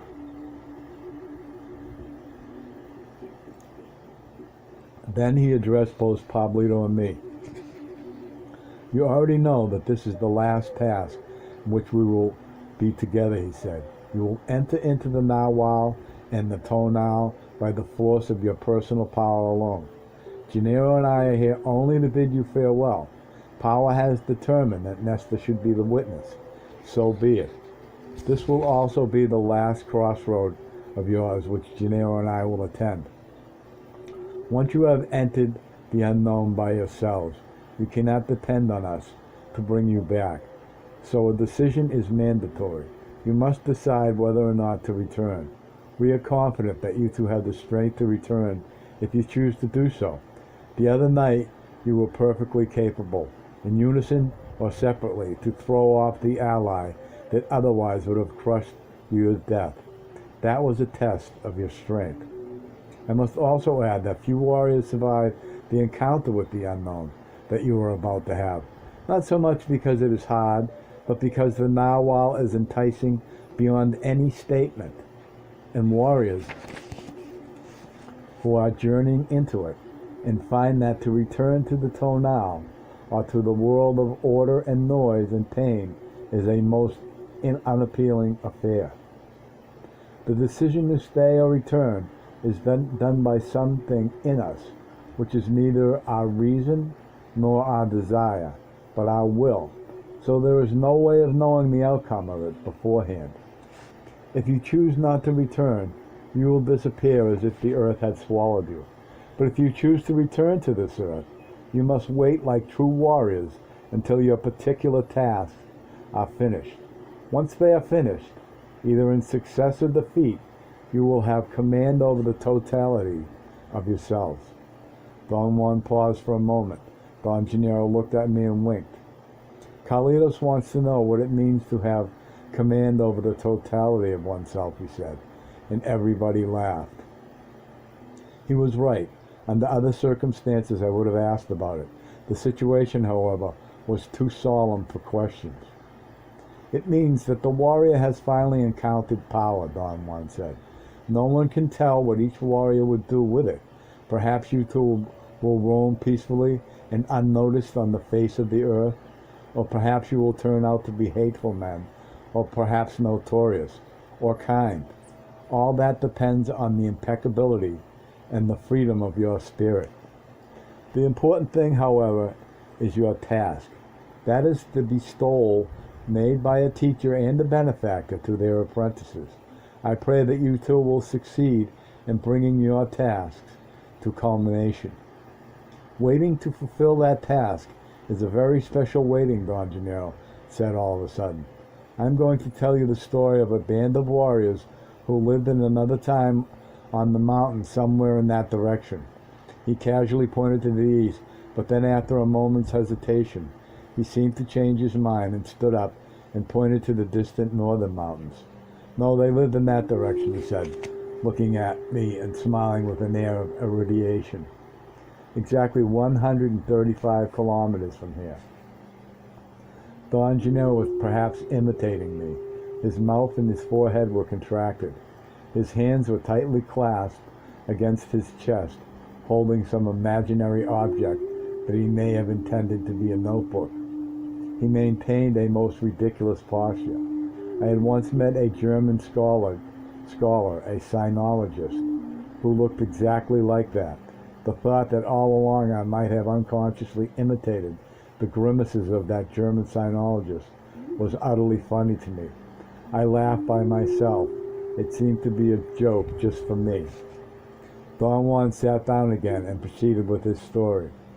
Whenever a member of the band of warriors was thought to have committed an act which was against their rules, his fate was put to a decision of all of them. The culprit had to explain his reasons for having done what he did.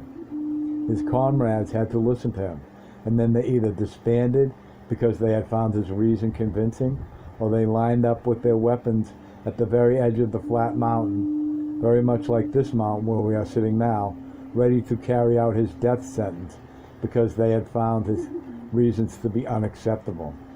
In that case, the condemned warrior had to say goodbye to his old comrades, and his execution began. Don Gennaro looked at me and Pablito as if waiting for a sign from us. Then he turned to Nesta. Perhaps the witness would tell us what the story has to do with these two, he said to Nesta. Nesta smiled shyly and seemed to immerse himself deep in thought for a moment. The witness has no idea, he said, and broke into a nervous giggle. Don Gennaro asked everyone to stand up and go with him and look over the west edge of the mesa. There was a mild slope down to the bottom of the land formation, and there was a narrow, flat strip of land ending in a crevice that seemed to be a natural channel for the runoff of rainwater. Right where that ditch is, there was a row of trees on the mountain in the story, he said, and beyond that point there was a thick forest. After saying goodbye to his comrades, the condemned warrior was supposed to begin walking down the slope towards the trees. His comrades then cocked their weapons and aimed at him. If no one shot, or if the warrior survived his wounds and reached the edge of the trees, he was free. He went back to the place where he had been sitting. How about now, witness? He asked Nesta. Can you tell? Nesta was the epitome of nervousness. He took off his hat and scratched his head. Then he hid his face in his hands.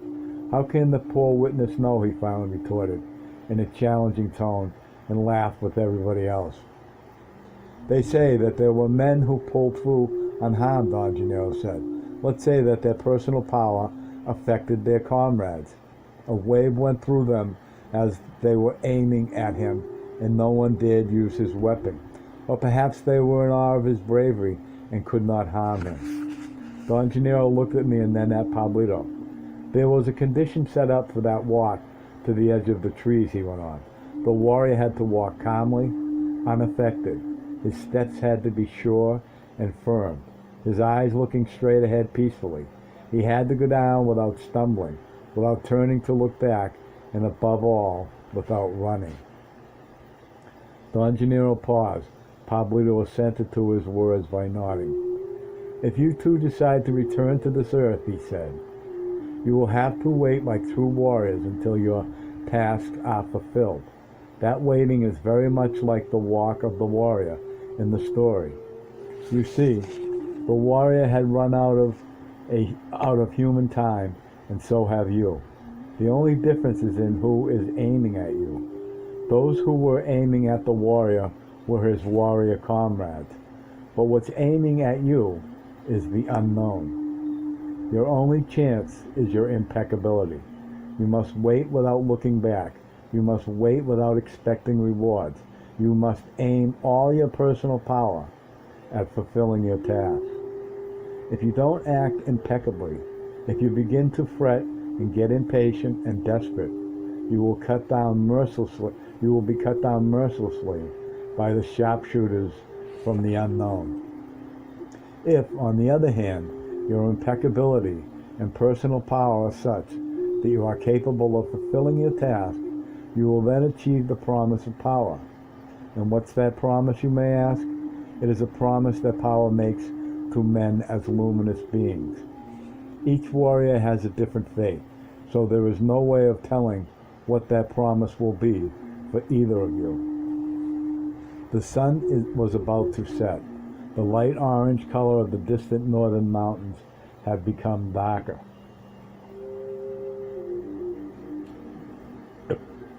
Excuse me. The scenery gave me the feeling of a windswept, lonely world. You have learned that the backbone of a warrior is to be humble and efficient, Don Gennaro said, and his voice made me jump. You have learned to act without expecting anything in return. Now I tell you that in order to withstand what lies ahead of you beyond this day, you'll need your ultimate forbearance. I experienced a shock in my stomach. Pablito began to shiver quietly. A warrior must be always ready, he said. The fate of all of us here has been to know that we are the prisoners of power. No one knows why, us in particular, but what a great fortune. Don Gennaro stopped talking and lowered his head as if he were exhausted. That had been the first time that I had heard him speak in such terms. It is mandatory here that a warrior say goodbye to all those present and to all those he leaves behind, Don Juan said suddenly. He must do this in his own words and loudly, so his voice will remain here forever in this place of power. Don Juan's voice brought forth another dimension to my state of being at that moment. Our conversation in the car became all the more poignant. How right he was when he had said that the serenity of the scenery around us was only a mirage, and that the sorcerer's explanation delivered a blow that no one can parry. I had heard the sorcerer's explanation, and I had experienced its premises. And there I was, more naked, more helpless than ever in my entire life. Nothing that I had ever done, nothing that I had ever imagined could even compare to the anguish and the loneliness of that moment. The sorcerer's explanation had stripped me even of my reason. Don Juan was right again when he said that a warrior could not avoid pain and grief, but only the indulging in them. At that moment, my sadness was uncontainable. I could not stand to say goodbye to those who had shared with me the turns of my fate. I told Don Juan and Don Gennaro that I had made a pact with someone to die together, and that my spirit could not bear to leave alone. We are all alone, Carlitos, Don Gennaro said softly. That's our condition. I felt in my throat the anguish of my passion for life and for those close to me. I refused to say goodbye to them. We are alone, Don Juan said, but to die alone is not to die in loneliness. His voice sounded muffled and dry, like coughing. Pablito wept quietly. Then he stood up and spoke. It was not a harangue or a testimonial. In a clear voice, he thanked Don Gennaro and Don Juan for their kindness. He turned to Nestor and thanked him for having given him the opportunity to take care of him. He wiped his eyes with his sleeve. What a wonderful thing it was to be in this beautiful world, in this marvelous time, he exclaimed, and sighed. His mood was overwhelming. If I don't return, I beg you as an ultimate favor to help those who have shared my fate, he said to Don Gennaro. He then turned towards the west, in the direction of his home, his lean body convulsed with tears. He ran towards the edge of the mesa with outstretched arms as if he were running to embrace someone. His lips moved and seemed to be talking in a low voice. I turned my head away. I did not want to hear what Pablito was saying. He came back to where we were sitting, slumped down next to me, and lowered his voice and lowered his head. I was incapable of saying a thing, but then an outside force seemed to take over and made me stand up, and I too spoke my thanks and my sadness. We were quiet again. A north wind hissed softly, blowing in my face. Don Juan looked at me. I had never seen so much kindness in his eyes. He said to me that a warrior said farewell by thanking all those who had a gesture of kindness or concern for him, and that I had to voice my gratitude, not only to them, but also to those who had taken care of me and had helped me on my way. I faced the northwest towards Los Angeles, and all the sentimentality of my spirit poured out. What a purifying release it was to voice my thanks. I sat down again. No one looked at me. A warrior acknowledges his pain, but he doesn't indulge in it, Don Juan said. Thus the mood of a warrior who enters into the unknown is not one of sadness. On the contrary, he's joyful because he feels humbled by his great fortune, confident that his spirit is impeccable, and above all, fully aware of his efficiency. A warrior's joyfulness comes from having accepted his fate and from having truthfully assessed what lies ahead of him. There was a long pause. My sadness was paramount. I wanted to do something to get out of such oppressiveness. Witness, please squeeze your spirit catcher, Don Juan said. I heard the loud, most ludicrous sound of Nestor's contraption. Pablito nearly got hysterical laughing, and so did Don Juan and Don Gennaro. I noticed a peculiar smell and realized then that Nestor had farted. What was so horrendously funny was the expression of ultimate seriousness on his face. He had farted not as a joke, but because he did not have his spirit catcher with him.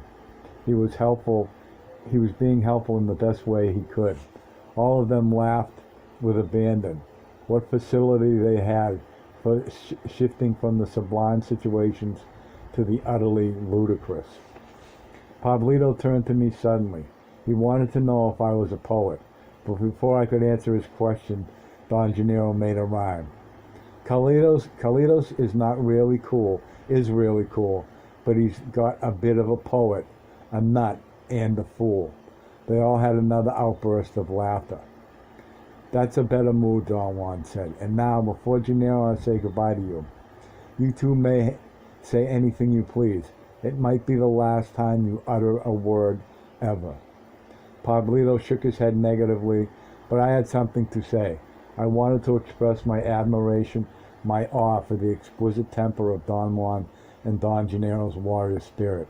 But I became entangled in my words and ended up saying nothing, or even worse yet, I ended up sounding as if I were complaining again.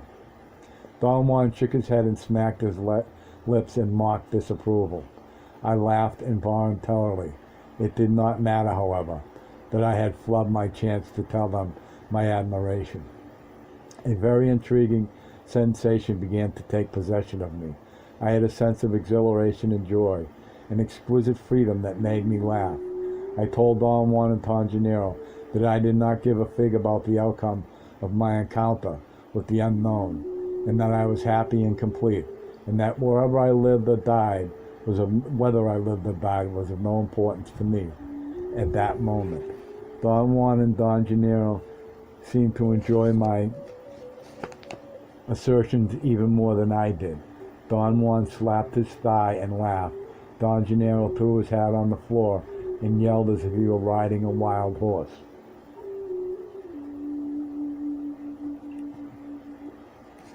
We have enjoyed ourselves and laughed while waiting, just as the witness recommended, Don Gennaro said all of a sudden. But it is the natural condition of order that it should always come to an end. He looked at the sky. It's almost time for us to disband, like the warriors in the story, he said. But before we go our separate ways, I must tell you one last thing. I'm going to disclose to you a warrior's secret. Perhaps you can call it a warrior's predilection. He addressed me in particular and said that once I had told him that the life of a warrior was cold and lonely and devoid of feelings. He even added that at that precise moment that I was convinced that it was so.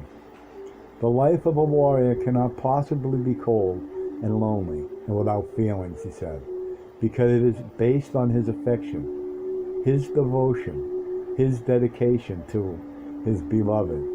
And who, you may ask, is his beloved?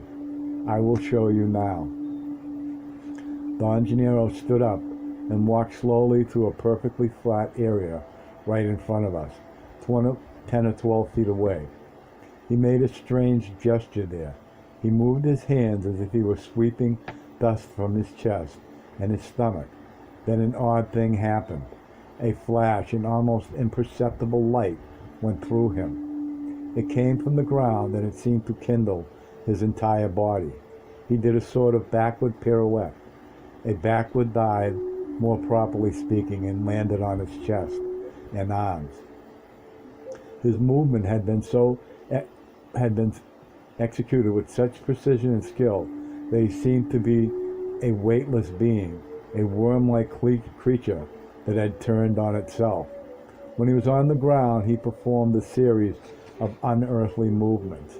He glided just a few inches above the ground, or rolled on it as if he were lying on ball bearings, or he swam on it, describing circles and turning with swiftness and agility, with the swiftness and agility of an eel swimming in the ocean. My eyes began to cross at one moment, and then without any transition, I was watching a ball of luminosity sliding back and forth on something that appeared to be the floor of an ice skating rink with 1,000 lights shining on it. The sight was sublime. Then the ball of fire came to rest and stayed motionless. A voice shook me and dispelled my attention. It was Don Juan talking. I could not understand at first what he was saying. I looked again at the ball of fire. I could distinguish only Don Gennaro lying on the ground, his arms and legs spread out.